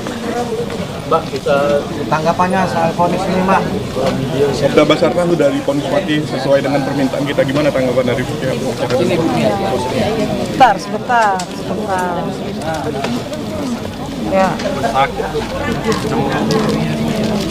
Ya, terima kasih rekan-rekan semua hari ini. Hari ini dibilang akhir belum, tapi karena memang ini dari 2 bulan yang lalu ya, 2 bulan atau 3 bulan ya, 2 bulan ya perjuangan kita, walaupun belum selesai karena masih ada tingkat banding. Hari ini sangat memuaskan karena memang walaupun tadi cukup deg-degan, saya cukup lemas karena memang di 340-nya tidak terpenuhi, tapi saya yakin karena ada pasal berlapis yang diberikan oleh majelis hakim dan yakin juga karena ada perbuatan mengulang yang dilakukan oleh terdakwa. Memang dugaan kita tadi paling tidak di seumur hidup, tapi kita yakin majelis hakim, Pak, karena itu keinginan kami dari pertama sampai akhir persidangan memang pengennya hukuman mati, Pak, dari kami sekeluarga, 3 keluarga korban. Tadi keluarga sempat meluapkan terima kasih kepada ketua pengadilan. Gimana? Gitu. Bersyukur lah Pak, bersyukur karena masih ada keadilan Pak. Alhamdulillah udah mendapat keadilan. Kenapa kita membawa bunga ini, Bu? Ini simbol keadilan, walaupun kita tuh berduka, tapi ini kan bentuknya adalah bunga ya. Setidaknya masih ada lah, harumnya masih ada, walaupun bunga ini adalah bunganya hitam gitu, black rose, tapi kan masih cantik ya kan. Ya, setidaknya bunga ini simbol keadilan lah, masih wangi. Terus ya teman-teman, terima kasih banyak juga selama ini udah terus ngikutin kasus ini dari hari pertama sampai akhirnya hari ini, terus nemenin kita sama-sama. Mudah-mudahan nanti dibanding, kalaupun nanti terdakwa melakukan kasasi sampai PK juga, mudah-mudahan hasilnya tetap sama. Dikawal terus. Dikawal terus. Ya. Sama dengan auditorat. Iya. Terus. Ada persiapan khusus Pak untuk menghadapi banding mereka? Ya paling nanti kita koordinasi aja sama auditorat lah persiapannya, karena ya tetap sama lah. Kan tidak ada juga hal yang meringankan dari terdakwa. Sampai hari ini juga kan tidak ada dari pihak keluarga terdakwa juga ke rumah atau meminta maaf juga nggak ada. Tadi sempat deg-degan pas di 3. Sangat deg-degan sih, tapi yakin lah, karena pasalnya kan berlapis, apalagi saat mendengar majelis hakim bilang maksimal, ya maksimal apalagi karena hitungannya kan lebih dari 30 tahun kan ancamannya itu. Kalau 3 kali dikali itu mau kalau seumur hidup kayaknya ya matilah apalagi kan. Gitu. Ya. Bisa tunjukin nggak bunga mawar? Ya. Tunjukin. Boleh dikasih. Hidup TNI, berapa TNI?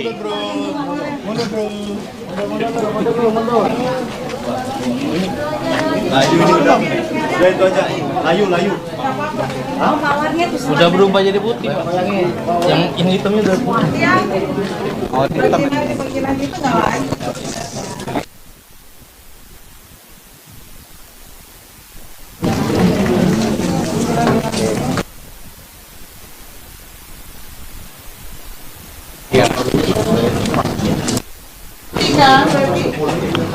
Ada halaman.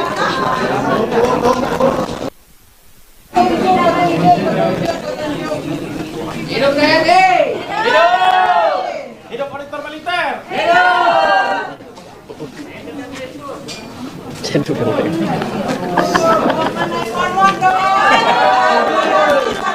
Yang meliput. Hidup Putri.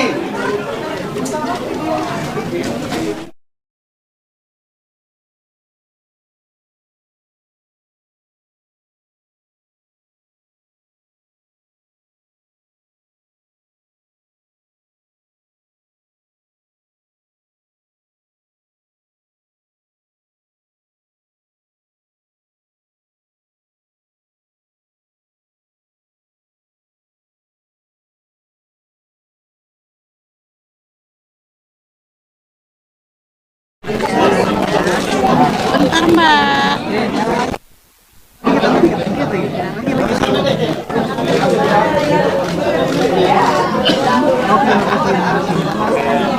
Ganteng kali kau, Bang. Itu apa lagi habis? Itu habis ya?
Pada Hakim Ketua. Hormat, gerak. Tegak, gerak. Lapor, tugas, siap menghadapkan terdakwa di ruang sidang. Tugas balik tempat. Siap. Petugas kembali ke tempat. Balik ke tempat. Balik kanan. Gerak. Hadap kanan. Gerak. Maju. Jalan. Sehat saudara? Ya, batuknya dikurangi. Yang batuk mungkin bisa keluar dulu atau minum sejenak di luar. Baik, terdakwa, auditor dengan penasihat hukum akan kami bacakan hasil musyawarah majelis hakim dalam bentuk putusan. Putusannya lengkap, nanti akan dibaca, ditayangkan di layar. 272 halaman, kalau kita baca mungkin bisa sampai sore. Saya seperti auditor dengan penasihat hukum, tidak dibaca semua. Dalam hal ini keterangan para saksi, keterangan terdakwa, dan mungkin barang bukti yang akan kami singkat, serta nomor-nomor berhubungan dengan surat-surat mungkin tidak dibaca nomor sampai sedetail itu. Keberatan dari auditor? Dari penasihat hukum? Terdakwa terima? Ya, makasih. Sikap sempurna sampai dengan ada apa misalnya istirahat atau duduk ya.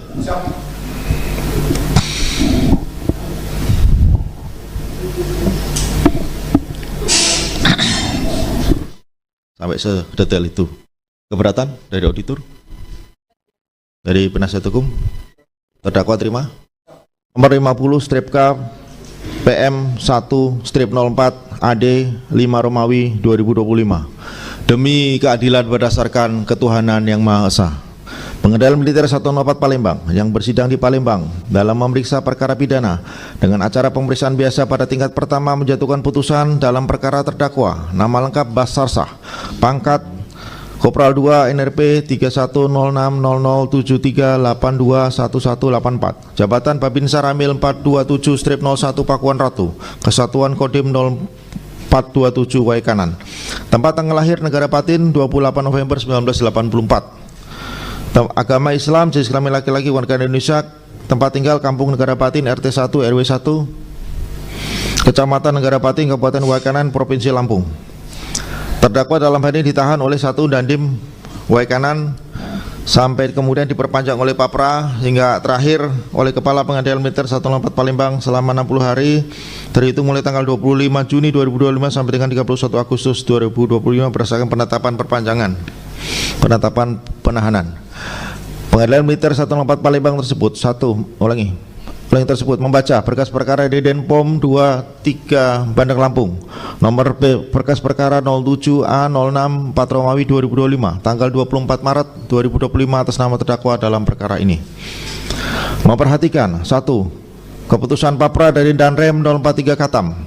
2. Surat dakwaan auditor militer. 3. Penetapan Tapkim, penetapan penunjukan hakim. 4. Penetapan penunjukan panitera pengganti. 5. Penetapan hari sidang. 6. Surat panggilan dan tanda terima rilas. 7. Surat-surat lain yang berhubungan dengan perkara ini. Mendengar 1. Pembacaan surat dakwaan auditor militer di depan persidangan yang dijadikan dasar dalam pemeriksaan perkara ini. 2. Hal-hal yang terangkan oleh terdakwa di dalam persidangan serta keterangan para saksi di bawah sumpah. Memperhatikan 1. Tuntutan pidana auditor militer yang diajukan kepada majelis hakim yang pada pokoknya A. Terdakwa terbukti secara sah dan meyakinkan bersalah melakukan tindak pidana. Ke-1 primer, pembunuhan dengan rencana. Dan kedua, memiliki dan menggunakan senjata api serta amunisi. Dan ketiga, mengadakan perjudian secara bersama-sama sebagai mata pencaharian. B. Auditor militer memohon agar terdakwa dijatuhi pidana pokok pidana mati dan pidana tambahan dipecat dari Dinas Militer Ceki TNI AD. Auditor militer memohon agar barang bukti berupa surat-surat seluruhnya dilekatkan dalam berkas perkara. Barang-barang sebagaimana yang dibacakan oleh auditor militer dalam tuntutannya tidak dibacakan ulang. Mohon agar terdakwa tetap ditahan dan biaya perkara dibebankan kepada negara. 2. Nota pembelaan pledoi yang diajukan oleh penasihat hukum terdakwa pada pokoknya sebagai berikut. Sebagaimana Pembelaan, nota pembelaan dibacakan oleh penasihat hukum, tidak kami bacakan lebih lanjut.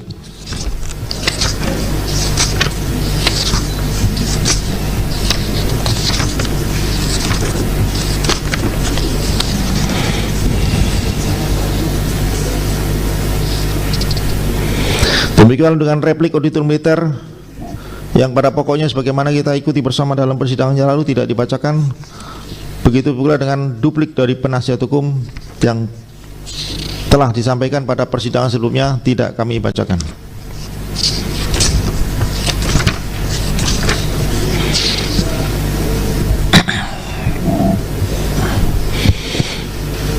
Halaman 28.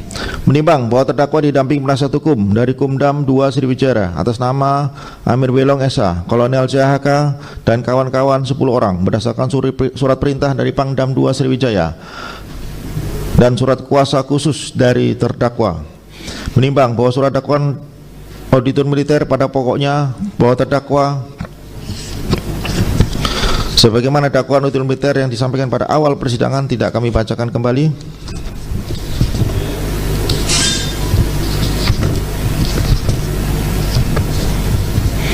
Di mana pada pokoknya berpendapat bahwa perbuatan terdakwa tersebut telah memenuhi unsur-unsur tidak pidana sebagaimana diatur dan diancam dengan pasal ke-1 primer 340 KUHP, subsidiar 338 KUHP, dan kedua pasal 1 ayat 1 Undang-Undang Darurat 12 tahun 51 tentang senjata api, munisi dan bahan peledak, dan ketiga pasal 303 ayat 1 ke 1 junto pasal 55 ayat 1 ke 1 KUHP.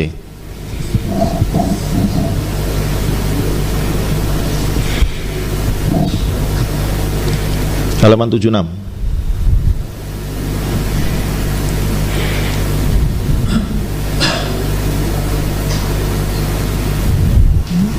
Ya. Menimbang bahwa atas dakwaan tersebut terdakwa menerangkan, mengerti dan atas dakwaan tersebut terdakwa dan penasihat hukum terdakwa tidak mengajukan keberatan atau eksepsi. Menimbang bahwa urutan saksi dalam putusan ini sesuai dengan urutan pemeriksaan para saksi di persidangan. Menimbang bahwa saksi 12 Saudara Zulkarnain, saksi 26 Bribka Kapri Sucipto dan saksi 30 Saudari Dwi Ana Oktaviani tidak hadir secara langsung di persidangan walaupun telah dipanggil secara patut dan sah sesuai dengan ketentuan pasal 139 dan 140 Undang-Undang 3197. Saksi 12 dan saksi 26 tidak dapat hadir karena sedang berada di lapas Waikanan, sedangkan saksi 30 tidak dapat hadir karena sedang sakit pasca mengalami keguguran. Selanjutnya auditor militer memohon agar pemeriksaan terhadap para saksi tersebut dilakukan secara elektronik. Menimbang bahwa berdasarkan Perma 8/2022 tentang perubahan Perma 4/2020 tentang administrasi dan persidangan di pengadilan secara elektronik, bahwa dalam pasal 11 ayat 2 menyebutkan pemeriksaan saksi dan atau ahli dilakukan dalam ruangan sidang pengadilan meskipun dilakukan secara elektronik. Dalam ayat 3 huruf D menyebutkan dalam keadaan tertentu hakim atau majelis hakim dapat menetapkan pemeriksaan yang dilakukan terhadap saksi dan atau ahli berada dalam tempat lain yang ditentukan oleh majelis hakim. Selanjutnya dalam ayat 7 menyebutkan pemeriksaan saksi dan atau ahli sebagaimana dimaksud ayat 3 dilakukan oleh hakim atau majelis hakim dalam ruang sidang pengadilan yang mengadili perkara tersebut. Berdasarkan ketentuan tersebut dihubungkan dengan keadaan sebagaimana dijelaskan oleh auditor militer dan untuk mewujudkan peradilan sederhana, cepat dan biaya ringan, maka majelis hakim berpendapat perlu mengabulkan permohonan auditor militer bahwa pemeriksaan para saksi tersebut dilaksanakan secara elektronik. Menimbang bahwa para saksi yang dihadapkan di persidangan maupun secara elektronik menerangkan di bawah sumpah sebagai berikut. Sikap istirahat. Istirahat.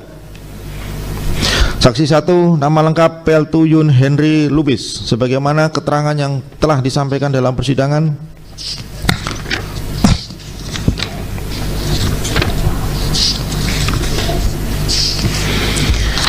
Di mana pada pokoknya keterangan saksi 1 tersebut terdakwa membenarkan seluruhnya. Saksi 2, Kopral 1 Rizal Muhtariantara, sebagaimana keterangan saksi 2 dalam persidangan. Atas keterangan saksi 2 tersebut terdakwa membenarkan seluruhnya. Saksi 3, Kopral 1 Zulkarnain, di mana keterangan sudah kita dengar bersama dalam persidangan. Atas keterangan saksi 3 tersebut terdakwa membenarkan seluruhnya. Saksi 4, Ivandri Safria, di mana keterangan saksi 4 tersebut terdakwa membenarkan seluruhnya. Saksi 5, Dewa Ketut Buana, Di mana keterangannya sudah kita dengar bersama dalam persidangan yang lalu. Atas keterangan saksi 5 tersebut terdakwa membenarkan seluruhnya.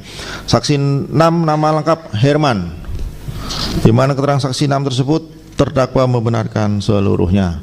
Saksi 7 Topan Husada. Di mana saksi atas keterangan saksi 7 tersebut terdakwa membenarkan seluruhnya. Saksi 8 Koriman. Di mana saksi 8 atas keterangan saksi 8 tersebut terdakwa membenarkan seluruhnya. Saksi 9 Horizal. Atas keterangan saksi 9 tersebut terdakwa membenarkan seluruhnya. Saksi 10 Nur Samsiah. Di mana atas keterangan saksi 10 tersebut terdakwa menyangkal sebagian, yaitu bahwa selama terdakwa membuka gelanggang judi sabung ayam di daerah Umbul Naga, saksi 10 tidak selalu berjualan di lokasi tersebut, walaupun pada tanggal 17 Maret 2025 saksi 10 ada di lokasi tersebut. Atas sangkalan terdakwa tersebut, saksi 10 tetap pada keterangannya semula. Saksi 11 Baidi. Di mana atas keterangan saksi 11 tersebut terdakwa membenarkan seluruhnya. Saksi 12 Zulkarnain. Keterangan saksi 12 tersebut terdakwa membenarkan seluruhnya. Saksi 13 Ibda Engga Depati. Di mana atas keterangan saksi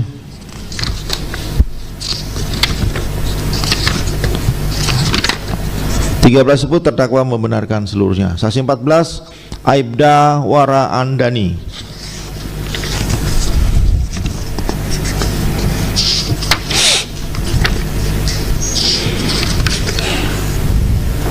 Atas keterangan saksi 14 tersebut terdakwa menyangkal sebagian, yaitu tembakan pertama kali tidak berasal dari arah dalam gelanggang tetapi dari arah luar gelanggang terlebih dahulu. Atas sangkalan terdakwa tersebut saksi 14 tetap pada keterangan semula. Saksi 15 Aibda Novriadi Sinuraya.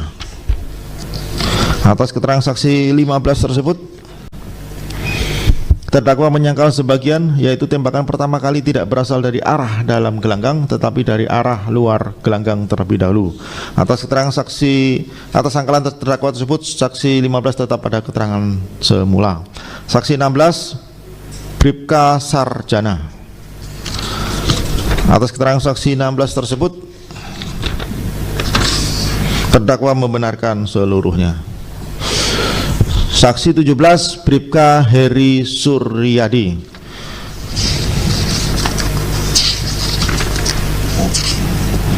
Bahwa atas keterangan saksi 17 terdakwa menyangkal sebagian, yaitu 1.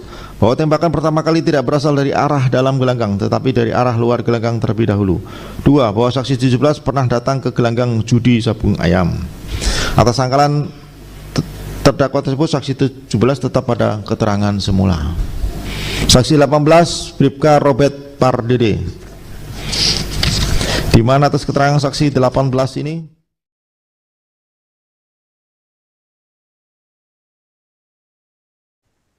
Anda menyaksikan live breaking news bersama saya Siska Mawaski. Kopda Basar Sarif divonis hukuman mati terkait kasus penembakan yang menewaskan 3 anggota Polsek Negara Batin saat penggerebekan judi sabung ayam di Kabupaten Wekanan, Lampung pada 17 Maret lalu. Meski divonis hukuman mati, hakim menganggap Kopda Basarsah tidak melakukan pembunuhan berencana terhadap ketiga korban. Selain terkait penembakan, Kopda Basarsah juga dinyatakan bersalah karena mencuri amunisi untuk senjata ilegal miliknya dari kesatuan, serta membuka bisnis judi sabung ayam dan dadu kuncang atau koprok. Berita selengkapnya terkait vonis Kopda Basarsah akan dilaporkan oleh jurnalis Tribun Sumsel, Rahmat Kurniawan. Selamat sore Rahmat, silakan dengan laporannya. Baik, terima kasih rekan. Jadi dapat saya laporkan dari Kota Palembang, Sumatera Selatan. Majelis Hakim Pengadilan Militer 104 Palembang menjatuhkan vonis hukuman mati terhadap Kopda Basarsah, terdakwa kasus pembunuhan terhadap 3 orang anggota polisi Polsek Negara Batin dan juga Polres Waikanan. Dalam vonis tersebut, Majelis Hakim menilai terdakwa Basarsah tidak terbukti melakukan tindak pidana pembunuhan berencana seperti yang didakwakan pasal 340 KUHP tentang pembunuhan berencana. Namun, Majelis Hakim berpendapat bahwa dakwaan subsidiar yakni pasal 338 KUHP tentang pembunuhan terbukti karena terdakwa telah menghilangkan 3 nyawa korban. Selain itu, dari vonis tersebut juga terdakwa ini terbukti melakukan tindak pidana tentang kepemilikan senjata ilegal yang mana terdakwa Bazarsah ini memiliki senjata ilegal yang dikanibalkan serta mencuri amunisi dari latihan. Lalu Kopda Bazarsah juga terbukti secara sah dan meyakinkan melakukan tindak pidana perjudian secara bersama-sama mengelola judi sabung ayam bersama dengan Peltu Yun Heri Lubis. Dalam vonis tersebut, keluarga korban bereaksi dan menangis histeris ketika mendengar putusan vonis yang dibacakan oleh majelis hakim sesuai dengan harapan keluarga, di mana terdakwa memang harus semestinya dihukum pidana mati karena kejahatan yang dilakukan dan pasal berlapis yang disangkakan kepada terdakwa ini. Dan setelah mendengarkan vonis tersebut, terdakwa Kopda Bazarsah melalui penasihat hukumnya akan menyatakan banding dan akan melakukan upaya hukum banding ke Pengadilan Tinggi Sumatera Utara. Lalu dalam persidangan itu juga keluarga korban tampak membawa mawar hitam yang menyimbolkan bahwa keadilan itu masih ada walaupun di tengah duka yang mendalam dirasakan oleh keluarga. Selain itu juga tampak keluarga korban kompak mengenakan pakaian serba hitam di ruang sidang tadi. Selain Kopda Bazarsah, tadi juga sebelumnya terdakwa Peltu Yun Heri Lubis divonis hukuman penjara selama 3,5 tahun atas perbuatan pengelolaan judi yang dilakukannya bersama Kopda Bazarsah. Selain itu juga Peltu Yun Heri Lubis dikenakan pidana diberhentikan atau dipecat dari dinas militer. Sama juga dengan Kopda Bazarsah yang juga dipecat dari dinas militer. Namun untuk kasus untuk vonis dari Yun Heri Lubis ini, kuasa hukum menyatakan pikir-pikir, begitu juga dengan auditorat militer juga menyatakan pikir-pikir terhadap vonis tersebut. Sebelumnya diketahui Peltu Yun Heri Lubis dituntut 6 tahun penjara oleh auditor militer dan juga dipecat dari satuan militer. Begitu rekan. Baik, Rahmat, terkait dengan vonis yang dibacakan kepada Kopda Bazarsah, seperti apa reaksi ataupun respons dari pihak keluarga yang ada di ruang persidangan? Ya, dari reaksi keluarga korban di persidangan tadi sangat mengharukan.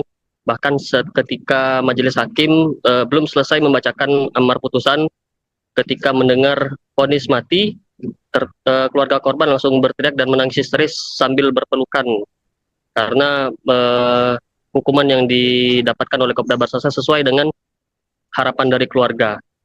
Dan setelah persidangan selesai, keluarga korban juga bersalaman dengan auditor militer menyampaikan rasa terima kasih karena telah menjalankan tugasnya dan memberikan hukuman yang setimpal dengan kepada Kopda Bazarsah. Begitu juga keluarga korban juga mengucapkan terima kasih kepada hakim pengadilan militer yang sudah menjatuhkan vonis hukuman mati. Begitu rekan. Baik, terima kasih laporannya jurnalis Tribun Sumsel Rahmat Kurniawan melaporkan terkait dengan vonis kepada Kopda Bazarsah. Selamat bertugas kembali.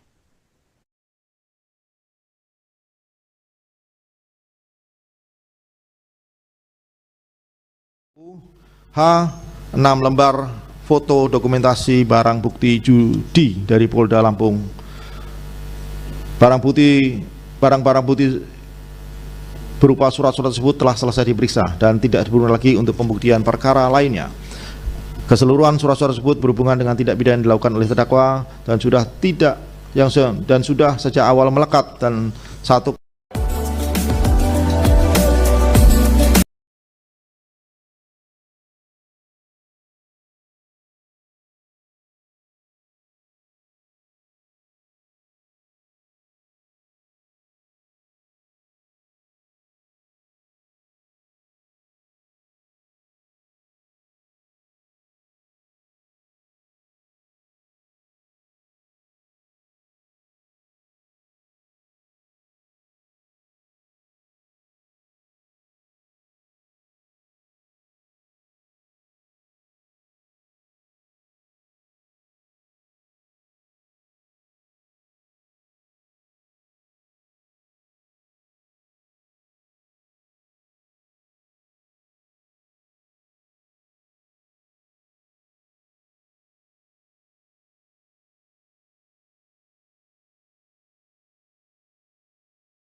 perkara terdakwa barang tersebut merupakan senjata api dan munisi yang diperoleh terdakwa secara ilegal dan berdasarkan hasil uji balistik forensik senjata api laras panjang dan munisi yang dilakukan oleh PT Pindad dengan pembuktian satu butir munisi yang diambil dari barang bukti pada jarak 25 meter dengan hasil penembakan menembus target plastisin dan multipack. Hal ini menunjukkan bahwa senjata api laras panjang dan munisi tersebut masih dapat berfungsi dengan baik. Namun demikian, senjata api laras panjang tersebut tidak bernomor seri, tetapi hanya mendapatkan logo FN Hairstyle dengan tulisan FNC 5.56, sehingga bukan merupakan senjata organik kesatuan. Dengan demikian, Majelis Hakim menentukan statusnya dirampas dan untuk dirusak sampai tidak dapat dipergunakan lagi, dan pelaksanaannya dilakukan oleh Dinas Peralatan setempat atas permohonan auditor militer sebagai eksekutor. D. 1 buah selongsong munisi tajam 5,56 sisa 7 tembak PT Pindad. E. 8 buah selongsong munisi kaliber 5,56 mm penemuan di TKP. F. 3 buah selongsong kaliber 7,62 mm penemuan di TKP. G. 2 buah selongsong munisi kaliber 9 mm penemuan di TKP. Bahwa barang bukti huruf D sampai huruf G telah selesai diperiksa dan berkaitan erat dengan perkara terdakwa serta tidak diperlukan lagi untuk pembuktian perkara lain. Barang bukti tersebut merupakan selongsong munisi yang sudah tidak dapat digunakan lagi. Berdasarkan SEMA nomor 3 tahun 2018, Majelis Hakim menentukan statusnya dirampas untuk dirusak sampai tidak dapat dipergunakan lagi. Yang pelaksanaannya dilakukan oleh Dinas Peralatan TNI setempat atas permohonan auditor militer sebagai eksekutor. H. 1 buah munisi tajam kaliber 9 mm penemuan di rumah Kopda Pasarsah.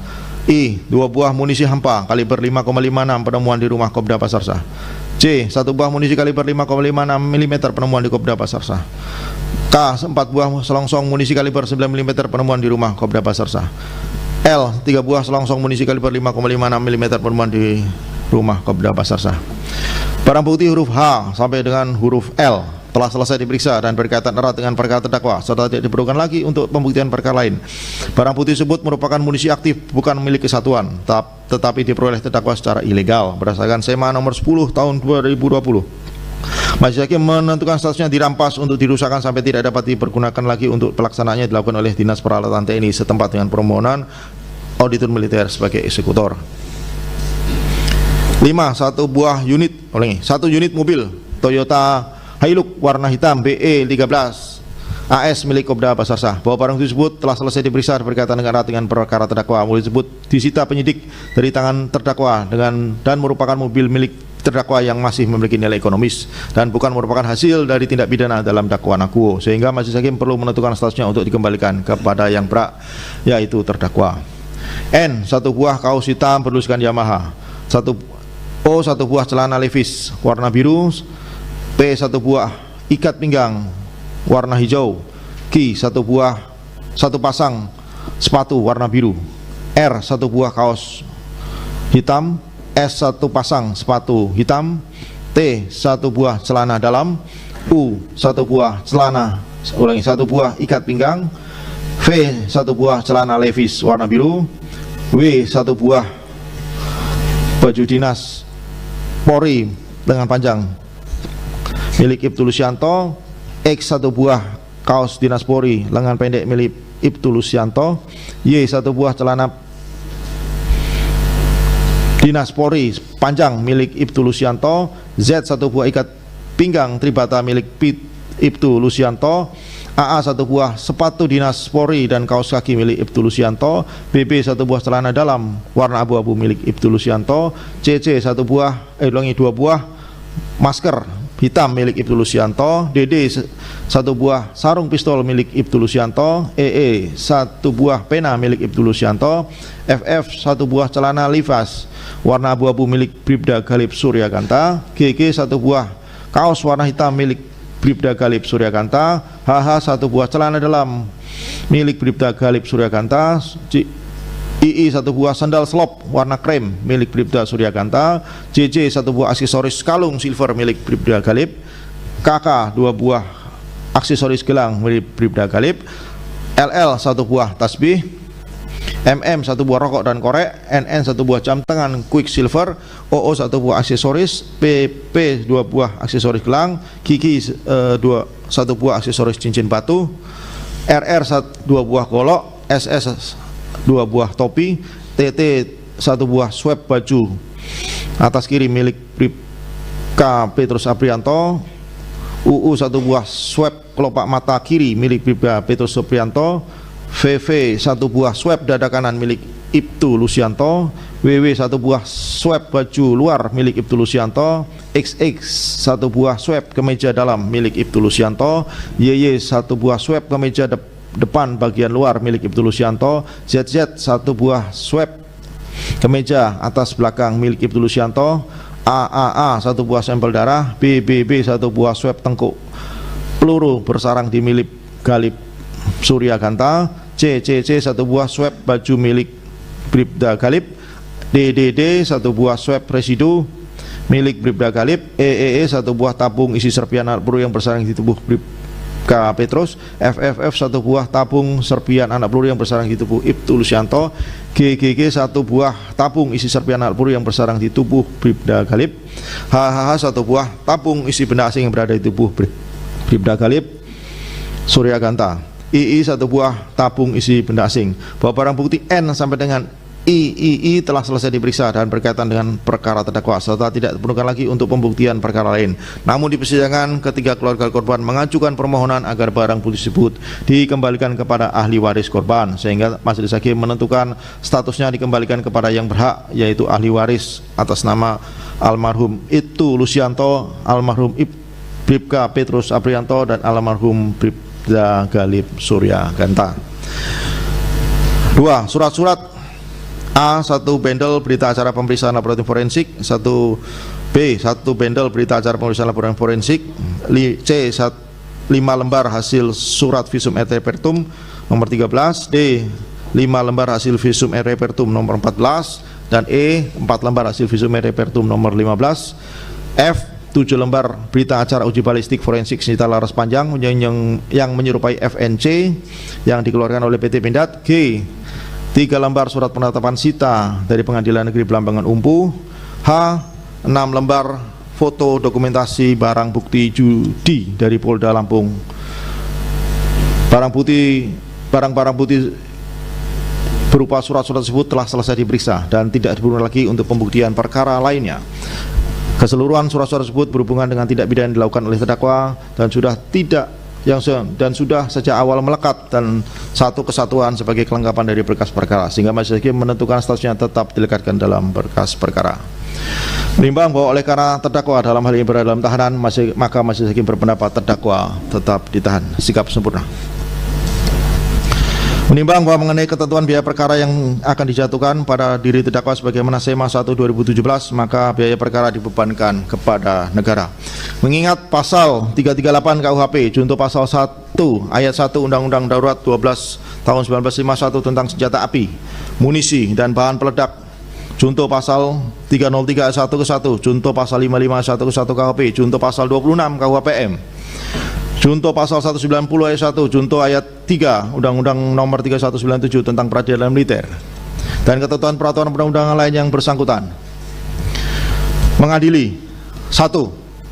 Menyatakan terdakwa tersebut yaitu Basar Shah, Kopral 2 NRP 310073821184 tidak terbukti secara sah dan meyakinkan bersalah melakukan tindak pidana pembunuhan berencana sebagaimana didakwakan dalam dakwaan primer. 2. Membebaskan terdakwa oleh karena itu dari dakwaan primer. 3. Menyatakan terdakwa tersebut yaitu Basar Shah, Kopral 2 NRP 310073821184 terbukti secara sah dan meyakinkan bersalah melakukan tindak pidana ke-1 subsidiar pembunuhan, dan kedua, barang siapa tanpa hak menerima, menguasai, membawa, menyimpan, menyembunyikan dan mempergunakan suatu senjata api dan munisi, dan ketiga, barang siapa tanpa mendapatkan izin dengan sengaja menawarkan dan memberikan kesempatan untuk permainan judi dan menjadikan sebagai pencarian yang dilakukan secara bersama-sama. 4. Memidana terdakwa oleh karena itu dengan A. Pidana pokok, pidana mati. B. Pidana tambahan, dipecat dari dinas militer.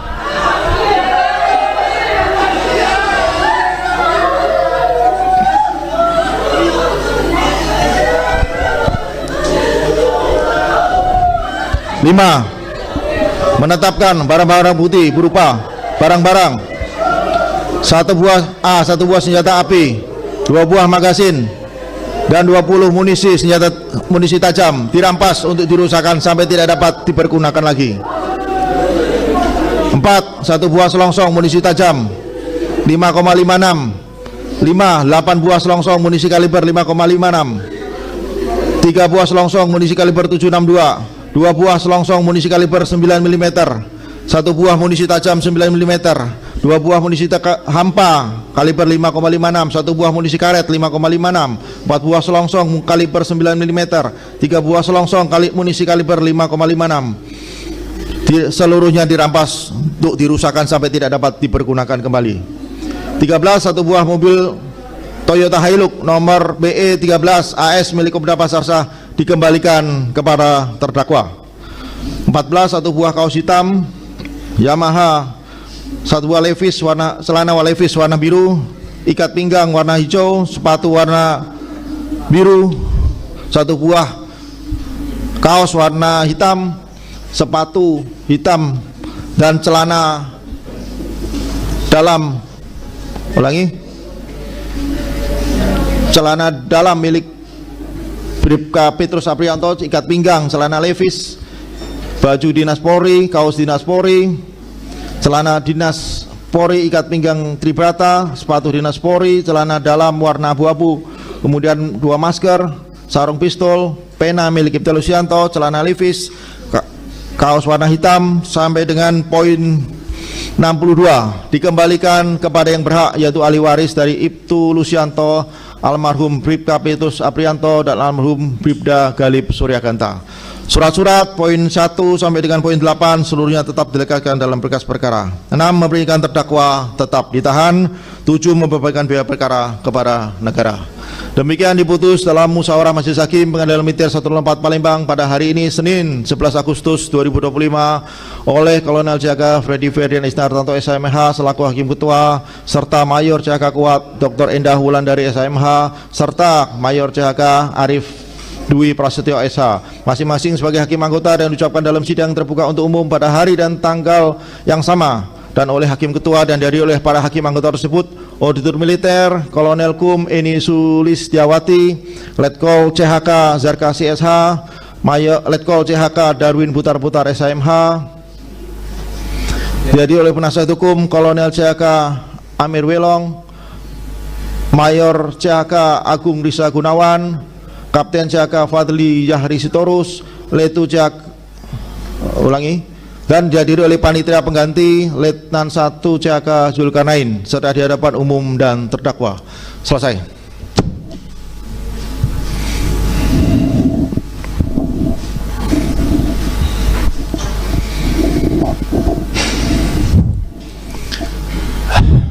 Baik, terdakwa sudah selesai pembacaan putusan dari Majelis Hakim. Majelis Hakim sudah bermusyawarah berdasarkan fakta hukum di persidangan dan pada alat bukti yang ada dalam persidangan. Majelis Hakim telah memutuskan sebagaimana amar putusan yang Hakim Ketua tadi sampaikan. Ya, saudara dalam hal ini masih mempunyai hak, yaitu atas putusan Majelis Hakim ini akan mengajukan upaya hukum atau menerima putusan, atau mungkin menerima kemudian mengajukan gerasi. Paham? Itu menjadi hak saudara. Perkara ini belum ingkrah sampai dengan 7 hari ke depan. Karena saudara masih punya hak, kemudian saudara didampingi oleh penasihat hukum, silahkan konsultasi dengan penasihat hukum, koordinasi hak apa yang akan saudara ambil untuk menanggapi terhadap putusan Majelis Hakim ini. Saya beri waktu sekitar 2 menit untuk konsultasi dengan PH. Silakan duduk di sana.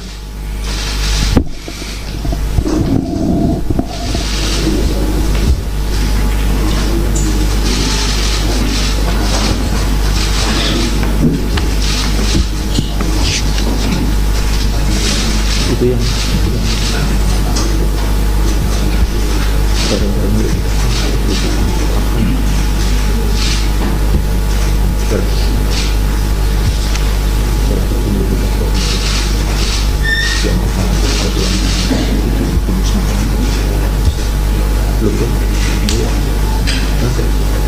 nanti diganti dicoret di sini aja. Putusannya kita perbaiki yang milik Kopda Basarsah. Ini kan dibuktikan, kalau ini kan dikembalikan, kalau ini kan pas untuk musibah.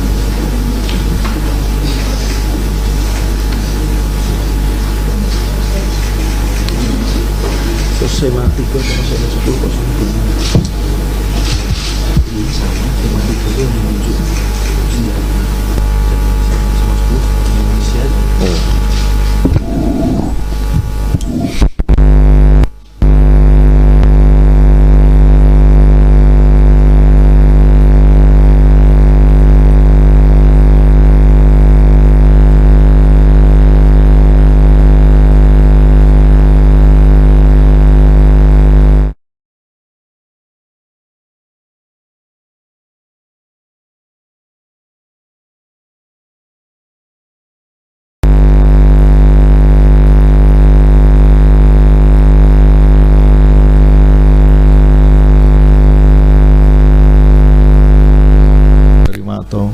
Siap, terima kasih Yang Mulia. Karena kami susun dakwaan ini secara kumulatif dan kami menerima hasil putusan ini. Demikian. Dari penasihat hukum atau dari pihak terdakwa menyatakan melakukan upaya hukum, kemudian dari auditor militer menerima, namun putusan ini belum berkekuatan hukum tetap sampai dengan 17 hari ke depan sebagaimana KUHAP, bahwa perkara ini nanti akan di hari ke-8, sekarang hari Senin, Selasa, Rabu, Kamis, Jumat, Sabtu, Minggu. Senin berarti Selasa pagi tanggal 19 apabila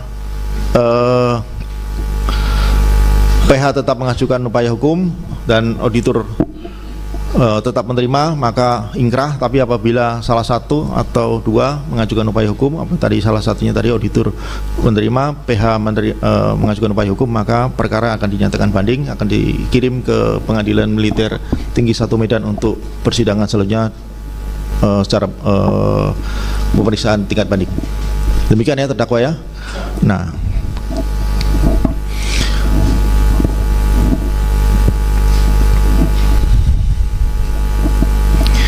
bahwa apa yang saudara tanam itu yang saudara panen, itu kan bahasa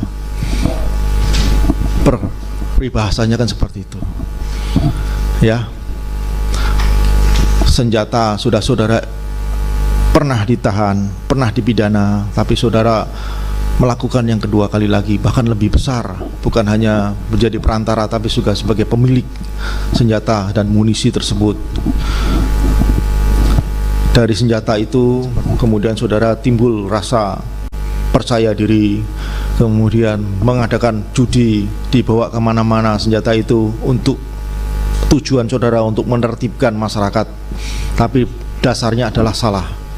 Dengan adanya dasar salah itu kemudian saudara menjadi salah seluruhnya dan terjadi penggerebekan. Saudara tidak bisa mengendalikan emosi apabila pada saat itu sebagaimana putusan majelis hakim, apabila saudara tenang sedikit bisa mengembalikan emosi, maka tidak akan terjadi seperti ini. Tapi nasi sudah menjadi bubur, perbuatan terdakwa sudah saudara lakukan, maka harus dipertanggungjawabkan. Demikian ya.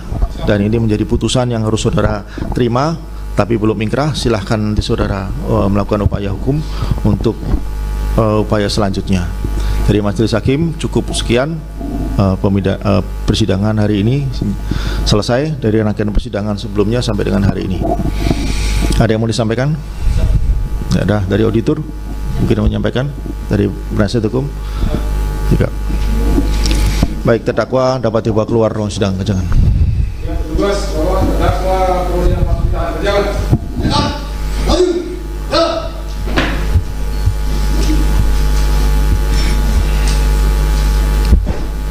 Kiri, gerak. Teruskan. Lurus. 11 siap membawa terdakwa keluar dari ruang sidang. Laporan selesai. Kerjakan. Kerjakan. Pada Hakim Ketua. Hormat. Gerak. Tegak. Gerak.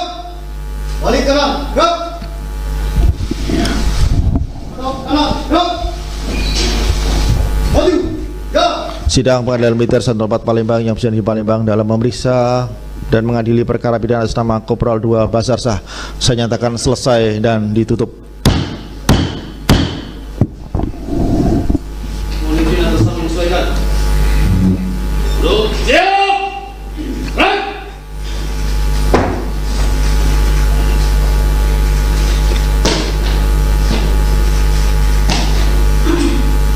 Sidang perkara atas nama Kopda Basarsah telah dilaksanakan. Laporan selesai.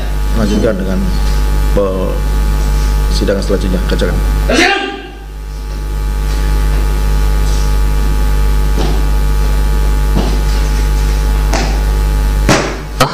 Pelaku penembakan terhadap 3 orang anggota polisi di Waikanan Lampung sudah dibacakan oleh Majelis Hakim Pengadilan Militer Palembang.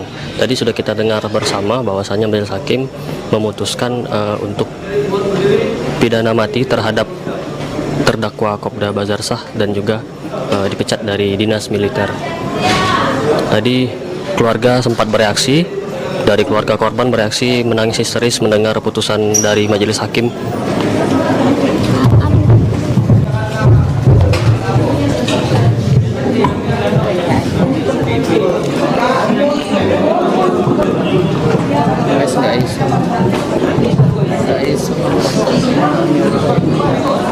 Keluarga korban bersalaman dengan auditor militer menyampaikan rasa terima kasih atas hukuman yang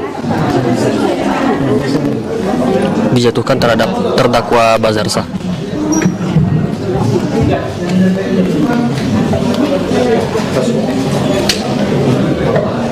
Keluarga menyampaikan rasa terima kasih atas kinerja auditor yang memang dari awal sudah menuntut pidana mati terhadap Kopda Basarsah.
Terdakwa di ruang sidang.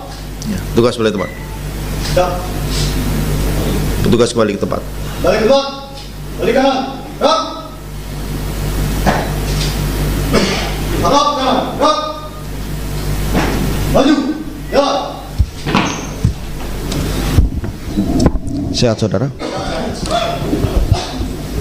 Ya, batuknya dikurangi. Yang batuk mungkin bisa keluar dulu atau minum sejenak di luar. Baik, terdakwa, auditor dengan penasihat hukum akan kami bacakan hasil musyawarah Majelis Hakim dalam bentuk putusan. Putusannya lengkap, nanti akan dibaca, ditayangkan di layar. 272 halaman, kalau kita baca mungkin bisa sampai sore. Saya seperti auditor dengan penasihat hukum tidak dibaca semua. Dalam hal ini keterangan para saksi, keterangan terdakwa, dan mungkin barang bukti yang akan kami singkat, serta nomor-nomor berhubungan dengan surat-surat mungkin tidak dibaca nomor sampai sedetail itu. Keberatan dari auditor? Dari penasihat hukum? Terdakwa terima? Ya, makasih. Sikap sempurna sampai dengan ada apa misalnya istirahat atau duduk ya.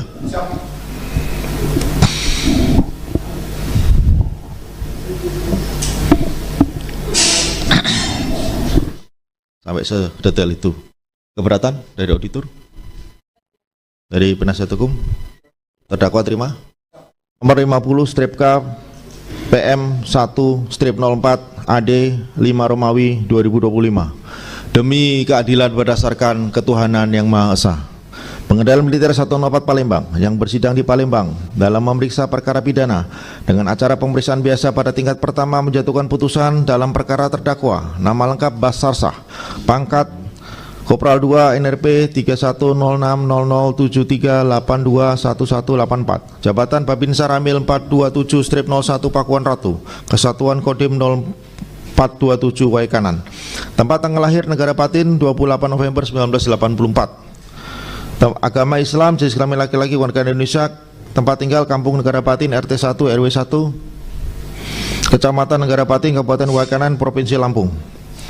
Terdakwa dalam hal ini ditahan oleh 1 Dandim Waikanan sampai kemudian diperpanjang oleh Papra hingga terakhir oleh Kepala Pengadilan Militer 104 Palembang selama 60 hari terhitung mulai tanggal 25 Juni 2025 sampai dengan 31 Agustus 2025 berdasarkan penetapan penahanan.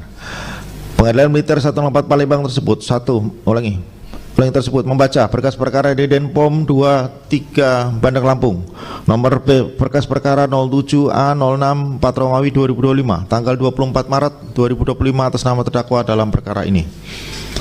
Memperhatikan 1. Keputusan Papra dari Danrem 043 Katam. 2. Surat dakwaan auditor militer. 3. Penetapan Tapkim, penetapan penunjukan hakim. 4. Penetapan penunjukan panitera pengganti. 5. Penetapan hari sidang. 6. Surat panggilan dan tanda terima rilas. 7. Surat-surat lain yang berhubungan dengan perkara ini. Mendengar 1. Pembacaan surat dakwaan auditor militer di depan persidangan yang dijadikan dasar dalam pemeriksaan perkara ini. 2. Hal-hal yang diterangkan oleh terdakwa di dalam persidangan serta keterangan para saksi di bawah sumpah.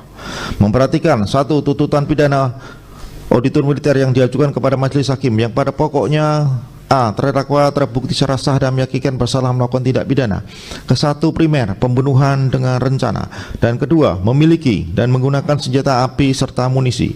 Dan ketiga, mengadakan perjudian secara bersama-sama sebagai mata pencaharian. B. Auditor militer memohon agar terdakwa dijatuhi pidana pokok pidana mati dan pidana tambahan dipecat dari Dinas Militer Ceki TNI AD. Auditor militer memohon agar barang bukti berupa surat-surat seluruhnya dilekatkan dalam berkas perkara. Barang-barang sebagaimana yang dibacakan oleh auditor militer dalam tuntutannya tidak dibacakan ulang. Mohon agar terdakwa tetap ditahan dan biaya perkara dibebankan kepada negara. 2. Nota pembelaan pledoi yang diajukan oleh penasihat hukum terdakwa pada pokoknya sebagai berikut. Sebagaimana nota pembelaan dibacakan oleh penasihat hukum tidak kami bacakan lebih lanjut.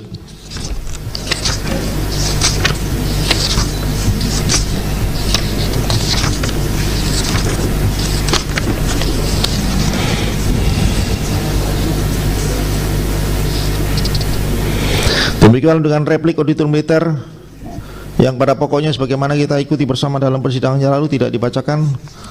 Begitu pula dengan duplik dari penasihat hukum yang telah disampaikan pada persidangan sebelumnya tidak kami bacakan.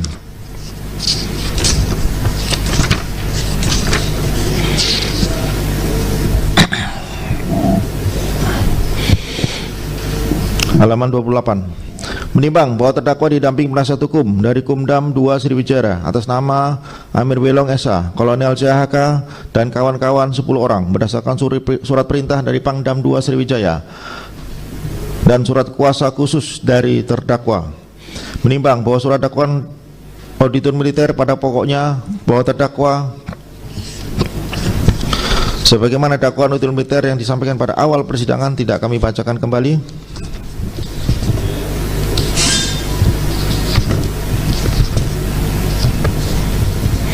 Di mana pada pokoknya berpendapat bahwa perbuatan terdakwa tersebut telah memenuhi unsur-unsur tidak pidana sebagaimana diatur dan diancam dengan pasal ke-1 primer 340 KUHP, subsidiar 338 KUHP, dan kedua pasal 1 ayat 1 Undang-Undang Darurat 12 tahun 51 tentang senjata api, munisi dan bahan peledak, dan ketiga pasal 303 ayat 1 ke 1 junto pasal 55 ayat 1 ke 1 KUHP.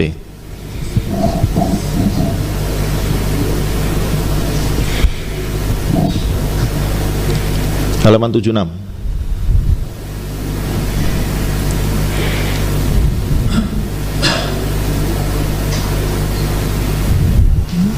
Ya. Menimbang bahwa atas dakwaan tersebut terdakwa menerangkan, mengerti, dan atas dakwaan tersebut terdakwa dan penasihat hukum terdakwa tidak mengajukan keberatan atau eksepsi. Menimbang bahwa urutan saksi dalam putusan ini sesuai dengan urutan pemeriksaan para saksi di persidangan. Menimbang bahwa saksi 12 Saudara Zulkarnain, saksi 26 Bribka Kapri Sucipto, dan saksi 30 Saudari Dwi Ana Oktaviani tidak hadir secara langsung di persidangan walaupun telah dipanggil secara patut dan sah sesuai dengan ketentuan pasal 139 dan 140 Undang-Undang 3197. Saksi 12 dan saksi 26 tidak dapat hadir karena sedang berada di lapas Waikanan, sedangkan saksi 30 tidak dapat hadir karena sedang sakit pasca mengalami keguguran. Selanjutnya auditor militer memohon agar pemeriksaan terhadap para saksi tersebut dilakukan secara elektronik. Menimbang bahwa berdasarkan Perma 8/2022 tentang perubahan Perma 4/2020 tentang administrasi dan persidangan di pengadilan secara elektronik, bahwa dalam pasal 11 ayat 2 menyebutkan pemeriksaan saksi dan atau ahli dilakukan dalam ruangan sidang pengadilan meskipun dilakukan secara elektronik. Dalam ayat 3 huruf D menyebutkan dalam keadaan tertentu hakim atau majelis hakim dapat menetapkan pemeriksaan yang dilakukan terhadap saksi dan atau ahli berada dalam tempat lain yang ditentukan oleh majelis hakim. Selanjutnya dalam ayat 7 menyebutkan pemeriksaan saksi dan atau ahli sebagaimana dimaksud ayat 3 dilakukan oleh hakim atau majelis hakim dalam ruang sidang pengadilan yang mengadili perkara tersebut. Berdasarkan ketentuan tersebut dihubungkan dengan keadaan sebagaimana dijelaskan oleh auditor militer, dan untuk mewujudkan peradilan sederhana, cepat dan biaya ringan, maka majelis hakim berpendapat perlu mengabulkan permohonan auditor militer bahwa pemeriksaan para saksi tersebut dilaksanakan secara elektronik. Menimbang bahwa para saksi yang dihadapkan di persidangan maupun secara elektronik menerangkan di bawah sumpah sebagai berikut. Sikap istirahat. Saksi 1, nama lengkap Peltu Yun Henry Lubis, sebagaimana keterangan yang telah disampaikan dalam persidangan.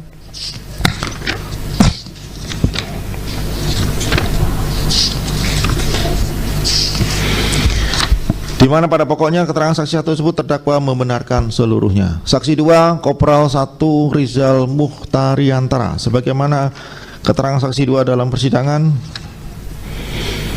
Atas keterangan saksi 2 tersebut terdakwa membenarkan seluruhnya. Saksi 3, Kopral 1 Zulkarnain, di mana keterangan sudah kita dengarkan dalam persidangan. Atas keterangan saksi 3 tersebut terdakwa membenarkan seluruhnya. Saksi 4, Ivandri Safria, di mana keterangan saksi 4 tersebut terdakwa membenarkan seluruhnya. Saksi 5, Dewa Ketut Buana, di mana keterangannya sudah kita dengar bersama dalam persidangan yang lalu. Atas keterangan saksi 5 tersebut terdakwa membenarkan seluruhnya. Saksi 6, nama lengkap Herman, di mana keterangan saksi 6 tersebut terdakwa membenarkan seluruhnya. Saksi 7, Topan Husada, di mana saksi atas keterangan saksi 7 tersebut terdakwa membenarkan seluruhnya. Saksi 8, Koriman, di mana saksi 8 atas keterangan saksi 8 tersebut terdakwa membenarkan seluruhnya. Saksi 9, Horizal, atas keterangan saksi 9 tersebut terdakwa membenarkan seluruhnya. Saksi 10, Nur Samsiah, di mana atas keterangan saksi 10 tersebut terdakwa menyangkal sebagian, yaitu bahwa selama terdakwa membuka gelanggang judi sabung ayam di daerah Umbul Naga, saksi 10 tidak selalu berjualan di lokasi tersebut, walaupun pada tanggal 17 Maret 2025 saksi 10 ada di lokasi tersebut. Atas sangkalan terdakwa tersebut saksi 10 tetap pada keterangannya semula. Saksi 11, Baidi, di mana atas keterangan saksi 11 tersebut terdakwa membenarkan seluruhnya. Saksi 12, Zulkarnain, keterangan saksi 12 tersebut terdakwa membenarkan seluruhnya. Saksi 13, Ibda Engga Depati, di mana atas keterangan saksi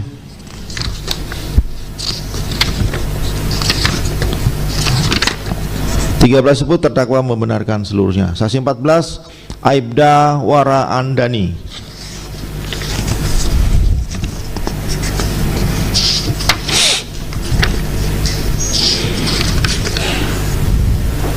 atas keterangan saksi 14 tersebut terdakwa menyangkal sebagian, yaitu tembakan pertama kali tidak berasal dari arah dalam gelanggang tetapi dari arah luar gelanggang terlebih dahulu. Atas sangkalan terdakwa tersebut saksi 14 tetap pada keterangan semula. Saksi 15, Aibda Novriadi Sinuraya, atas keterangan saksi 15 tersebut terdakwa menyangkal sebagian, yaitu tembakan pertama kali tidak berasal dari arah dalam gelanggang tetapi dari arah luar gelanggang terlebih dahulu. Atas keterangan saksi, atas sangkalan terdakwa tersebut, saksi 15 tetap pada keterangan semula. Saksi 16 Bribka Sarjana. Atas keterangan saksi 16 tersebut, terdakwa membenarkan seluruhnya. Saksi 17 Bribka Heri Suryadi.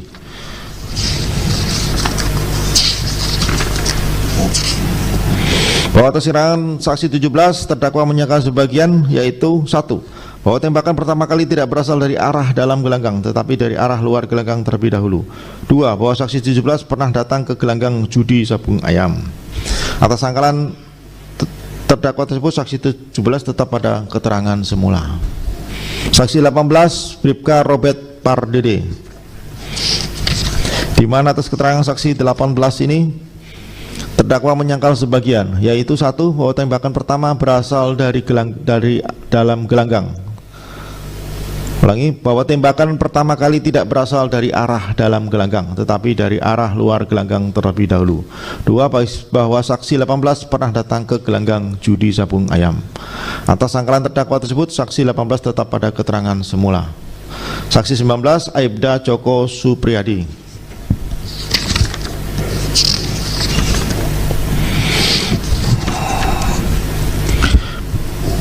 Bahwa atas keterangan saksi 19, terdakwa menyangkal sebagian, yaitu tembakan pertama kali tidak berasal dari arah dalam gelanggang tetapi dari arah luar gelanggang terlebih dahulu. Atas sangkalan terdakwa tersebut, saksi 19 tetap pada keterangan semula. Saksi 20 Aibda Saproni, di mana atas keterangan saksi 20 tersebut terdakwa membenarkan seluruhnya. Saksi 21 Bribka Arnika Putra.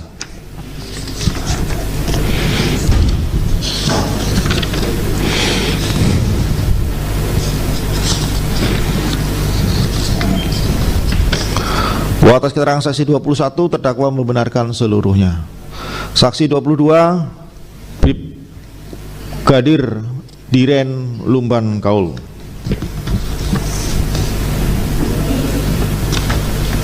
Atas keterangan saksi 22, terdakwa menyangkal sebagian, yaitu tembakan pertama kali tidak berasal dari arah dalam gelanggang tetapi dari arah luar gelanggang terlebih dahulu. Atas sangkalan terdakwa tersebut, saksi 22 tetap pada keterangan semula.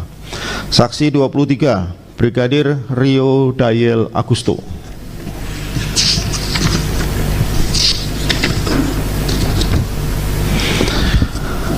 Atas keterangan saksi 23 tersebut, terdakwa menyangkal sebagian, yaitu tembakan pertama kali tidak berasal dari arah dalam gelanggang tetapi dari arah luar gelanggang terlebih dahulu. Atas sangkalan terdakwa tersebut, saksi 23 tetap pada keterangannya semula. Saksi 24 Brigadir Rizko Romdona. Atas keterangan saksi 24 tersebut, terdakwa membenarkan seluruhnya. Saksi 25 Brigadir Mario Hutajulu. Brigadir 2 Mario Hutajulu. Atas keterangan saksi 25, terdakwa menyangkal sebagian, yaitu tembakan pertama kali tidak berasal dari arah dalam gelanggang tetapi dari arah luar gelanggang terlebih dahulu. Atas sangkalan terdakwa tersebut, saksi 25 tetap pada keterangan semula. Saksi 26 Brigadir Kepala Kapri Sucipto.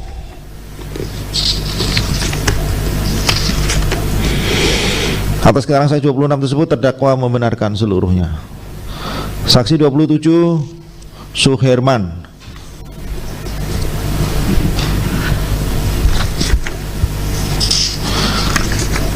Atas keterangan saksi 27 tersebut, terdakwa membenarkan seluruhnya. Saksi 28 Aibda M. Arif Rinanda. Bahwa keterangan saksi 28, terdakwa membenarkan seluruhnya. Saksi 29 Ahli Dwi Ana Oktaviani. Atas keterangan saksi 29 tersebut, terdakwa membenarkan seluruhnya. Saksi 30 masih ahli AKP Vidya Rina Wulandari. Bahwa atas keterangan saksi 30 tersebut,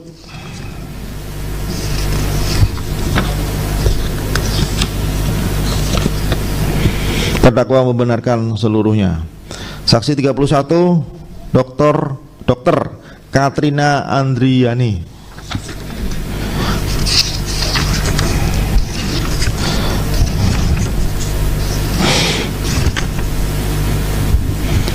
Atas keterangan saksi 31 tersebut terdakwa membenarkan seluruhnya. Menimbang bahwa di persidangan auditor militer mengajukan 4 orang saksi tambahan yang menerangkan di bawah sumpah sebagai berikut, yaitu saksi 32 Dr.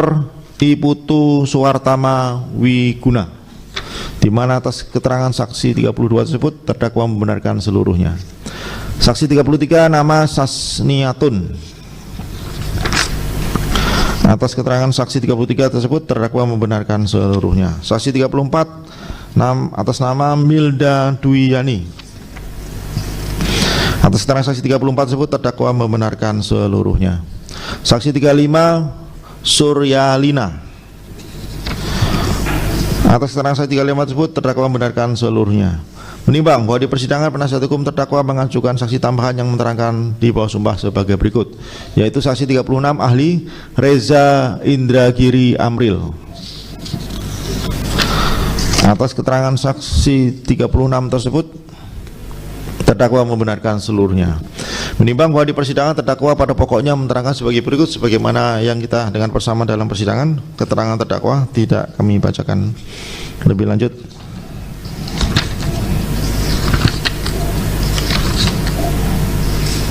Sampai dengan poin 63. Menimbang bahwa barang bukti yang diajukan auditor militer kepada majelis hakim sebagai berikut, yaitu 1. Barang-barang poin A sampai dengan poin III, dan surat-surat poin A sampai dengan poin H. Menimbang bahwa barang bukti yang diajukan auditor militer tersebut, majelis hakim berpendapat sebagai berikut. 1. Barang-barang A. 1 buah senjata api laras panjang warna hitam rakitan atau kanibal milik Kopda Basarsah, dan 1 buah magasin hitam berbungkus karet silikon coklat serta 20 buah munisi kaliber 5,56 sisa dalam magasin. Terhadap barang bukti tersebut, majelis hakim akan menanggapinya sekaligus karena senjata api laras panjang, magasin, dan munisi merupakan bagian yang tak terpisahkan dari sebuah senjata, sehingga senjata tersebut dapat berfungsi dan digunakan. Setelah majelis hakim meneliti, barang bukti tersebut ternyata merupakan senjata yang dibawa dan digunakan oleh terdakwa untuk melakukan penembakan terhadap ketiga korban, yaitu Bribka Petrus Aprianto, Ibtu Lusianto, dan Bribda Galip Suryaganta pada saat terjadi penggerebekan judi sabung ayam di daerah Umbul Naga Karangmanik, Register 44 Negara Batin, Kuwai Kanan pada hari Senin 17 Maret 2025 sekira pukul 17.30 WIB, sehingga dapat dijadikan barang bukti dalam perkara ini. B. 1 buah selongsong munisi kaliber 5,56 mm sisa uji tembak PT Pindad. Setelah majelis hakim meneliti barang bukti tersebut ternyata merupakan selongsong sisa uji tembak yang dilakukan oleh PT Pindad, dan hasil uji tersebut menunjukkan bahwa munisi tersebut mempunyai kaliber 5,56 sehingga mempunyai relevansi dengan munisi yang digunakan pada senjata laras panjang milik terdakwa pada saat terjadi penggerebekan judi sabung ayam di daerah Umbul Naga Karangmanik, Register 44 Negara Batin, sehingga dapat dijadikan barang bukti dalam perkara ini. C. 8 buah selongsong kaliber 5,56 dan 3 buah selongsong munisi kaliber 7,62 dan 2 buah selongsong munisi kaliber 9 mm. Terhadap barang bukti tersebut, majelis hakim akan menanggapinya sekaligus merupakan hal yang sejenis, yaitu selongsong munisi sama-sama ditemukan di TKP. Setelah majelis hakim meneliti barang bukti tersebut ternyata merupakan selongsong munisi yang keluar dari beberapa jenis senjata dengan kaliber yang berbeda, baik yang digunakan oleh terdakwa maupun oleh para petugas kepolisian pada saat melakukan penggerebekan judi sabung ayam di daerah Umbul Naga Karangmanik, Register 44 Kecamatan Negara Batin. Hal ini terlihat dari kaliber munisi yang berbeda dan adanya keterangan dari para saksi yang mendengar adanya beberapa kali letusan, sehingga dapat dijadikan barang bukti dalam perkara ini. D. 1 buah munisi tajam kaliber 9 mm, 2 buah munisi hampa kaliber 5,56, 1 buah munisi karet kaliber 5,56, 4 buah selongsong munisi kaliber 9 mm, dan 3 buah selongsong munisi kaliber 5,56 mm. Terhadap barang bukti tersebut, majelis hakim akan menanggapinya sekaligus karena merupakan hal yang sejenis, yaitu berupa munisi dan selongsong yang sama-sama ditemukan di rumah terdakwa. Setelah majelis hakim meneliti barang bukti tersebut ternyata menunjukkan bahwa terdakwa memiliki dan menyimpan munisi secara ilegal sehingga dapat dijadikan barang bukti dalam perkara ini.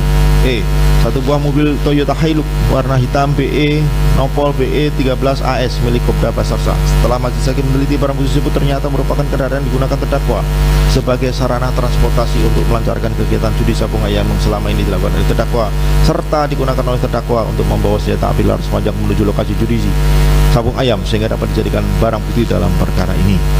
Satu buah kaos hitam putuskan Yamaha, satu buah celana Levi's warna biru, satu buah ikat pinggang warna hijau, satu buah pasang sepatu warna biru. Terhadap barang bukti tersebut majelis hakim akan menanggapi sekaligus karena barang bukti tersebut sama-sama melekat pada diri terdakwa. Setelah majelis hakim meneliti barang bukti tersebut ternyata merupakan pakaian dan perlengkapan yang digunakan oleh terdakwa pada saat terjadi penggerebekan pada hari Senin 17 Maret 2025 di daerah Umbul Naga Karangmanik Register 44 Negara Batin sehingga dapat dijadikan barang bukti dalam perkara ini. Satu buah kaos hitam, satu pasang sepatu hitam, satu buah celana dalam, satu buah ikat pinggang, satu buah celana Levi's warna biru. Terhadap barang bukti tersebut majelis hakim menanggapi sekaligus barang bukti tersebut sama melekat pada Bribka Petrus Aprianto sehingga majelis hakim meneliti barang bukti tersebut ternyata merupakan pakaian dan perlengkapan yang digunakan Bribka Petrus Aprianto pada saat melakukan penggerebekan judi sabung ayam pada hari Senin tanggal 17 Maret 2025 di daerah Umbul Naga Karangmanik Register 44 Kecamatan Negara Batin sehingga dapat dijadikan barang bukti dalam perkara ini. Satu buah baju dinas Polri lengan panjang, satu buah kaos dinas Polri lengan pendek, satu buah celana panjang dinas Polri, satu buah ikat pinggang tribrata, satu pasang sepatu dinas Polri dan kaos kaki, satu buah celana dalam warna abu-abu, dua buah masker hitam, satu buah sarung pistol dan satu buah pena. Terhadap barang bukti tersebut majelis hakim akan menanggapi sekaligus karena merupakan barang yang sama-sama melekat pada diri Ibtu Lusianto. Setelah majelis hakim meneliti barang bukti tersebut ternyata merupakan pakaian dan perlengkapan yang dipakai oleh Ibtu Lusianto pada saat melakukan penggerebekan judi sabung ayam pada hari Senin 17 Maret 2020 di daerah Umbul Naga Karangmanik Register 44 Kecamatan Negara Batin sehingga dapat dijadikan barang bukti dalam perkara ini. Satu buah celana Levi's warna abu-abu, satu buah kaos warna hitam, satu buah celana dalam, satu buah pasang sandal selop warna krem, satu buah aksesoris kalung silver, dua buah aksesoris gelang, satu buah tasbih, satu buah rokok dan korek, satu buah jam tangan bertuliskan Quicksilver, satu buah aksesoris kalung, dua buah aksesoris gelang, satu buah aksesoris cincin batu dan dua buah topi. Terhadap barang bukti tersebut majelis hakim menanggapi sekaligus karena merupakan barang bukti yang sama-sama melekat pada diri Bribda Galib Suryakanta. Setelah majelis hakim meneliti barang bukti tersebut ternyata merupakan pakaian dan perlengkapan yang dipakai oleh Bribda Galib Suryakanta pada saat melakukan penggerebekan judi sabung ayam pada hari Senin tanggal 17 Maret 2025 di daerah Umbul Naga Karangmanik Register 44 Kecamatan Negara Batin sehingga dapat dijadikan barang bukti dalam perkara ini. Dua buah golok. Majelis hakim meneliti barang bukti tersebut meskipun tidak diketahui siapa pemiliknya namun barang tersebut ditemukan di TKP pada saat penggerebekan judi sabung ayam pada hari Senin 17 Maret 2025 sehingga dapat dijadikan barang bukti dalam perkara ini. Satu buah swab baju atas kiri milik Bribka Petrus Aprianto, satu buah swab kelopak mata kiri milik Bribka Petrus Aprianto, satu buah swab dada kanan milik Ibtu Lusianto, satu buah swab baju luar milik Ibtu Lusianto, satu buah swab kemeja dalam milik Ibtu Lusianto, satu buah swab kemeja depan bagian luar milik Ibtu Lusianto, satu buah swab kemeja atas belakang kanan milik Ibtu Lusianto, satu buah sampel darah, satu buah swab tengkuk tempat peluru bersarang milik Bribka Galib Suryakanta, satu buah swab baju milik Bribka Galib Suryakanta, satu buah swab residu luka milik Bribka Galib Suryakanta. Terhadap barang bukti tersebut majelis hakim akan menanggapi sekaligus karena merupakan hal yang sejenis yaitu tentang hasil swab yang dilakukan pada korban penembakan yaitu Bribka Petrus, Ibtu Lusianto dan Bribda Galib. Setelah majelis hakim meneliti barang bukti tersebut ternyata persesuaian pada diri para korban sehingga dapat dijadikan barang bukti dalam perkara ini. Satu buah tabung isi serpian alat peluru yang bersarang di tubuh Bribka Petrus Aprianto, satu buah tabung isi serpian alat peluru yang bersarang di tubuh Ibtu Lusianto, satu buah tabung isi serpian alat peluru yang bersarang di tubuh Bribka Galib Suryakanta, satu buah tabung isi benda asing yang berada di tubuh Bribka Galib Suryakanta, satu buah tabung isi benda asing. Terhadap barang bukti tersebut majelis hakim akan menanggapi sekaligus merupakan hal sejenis yaitu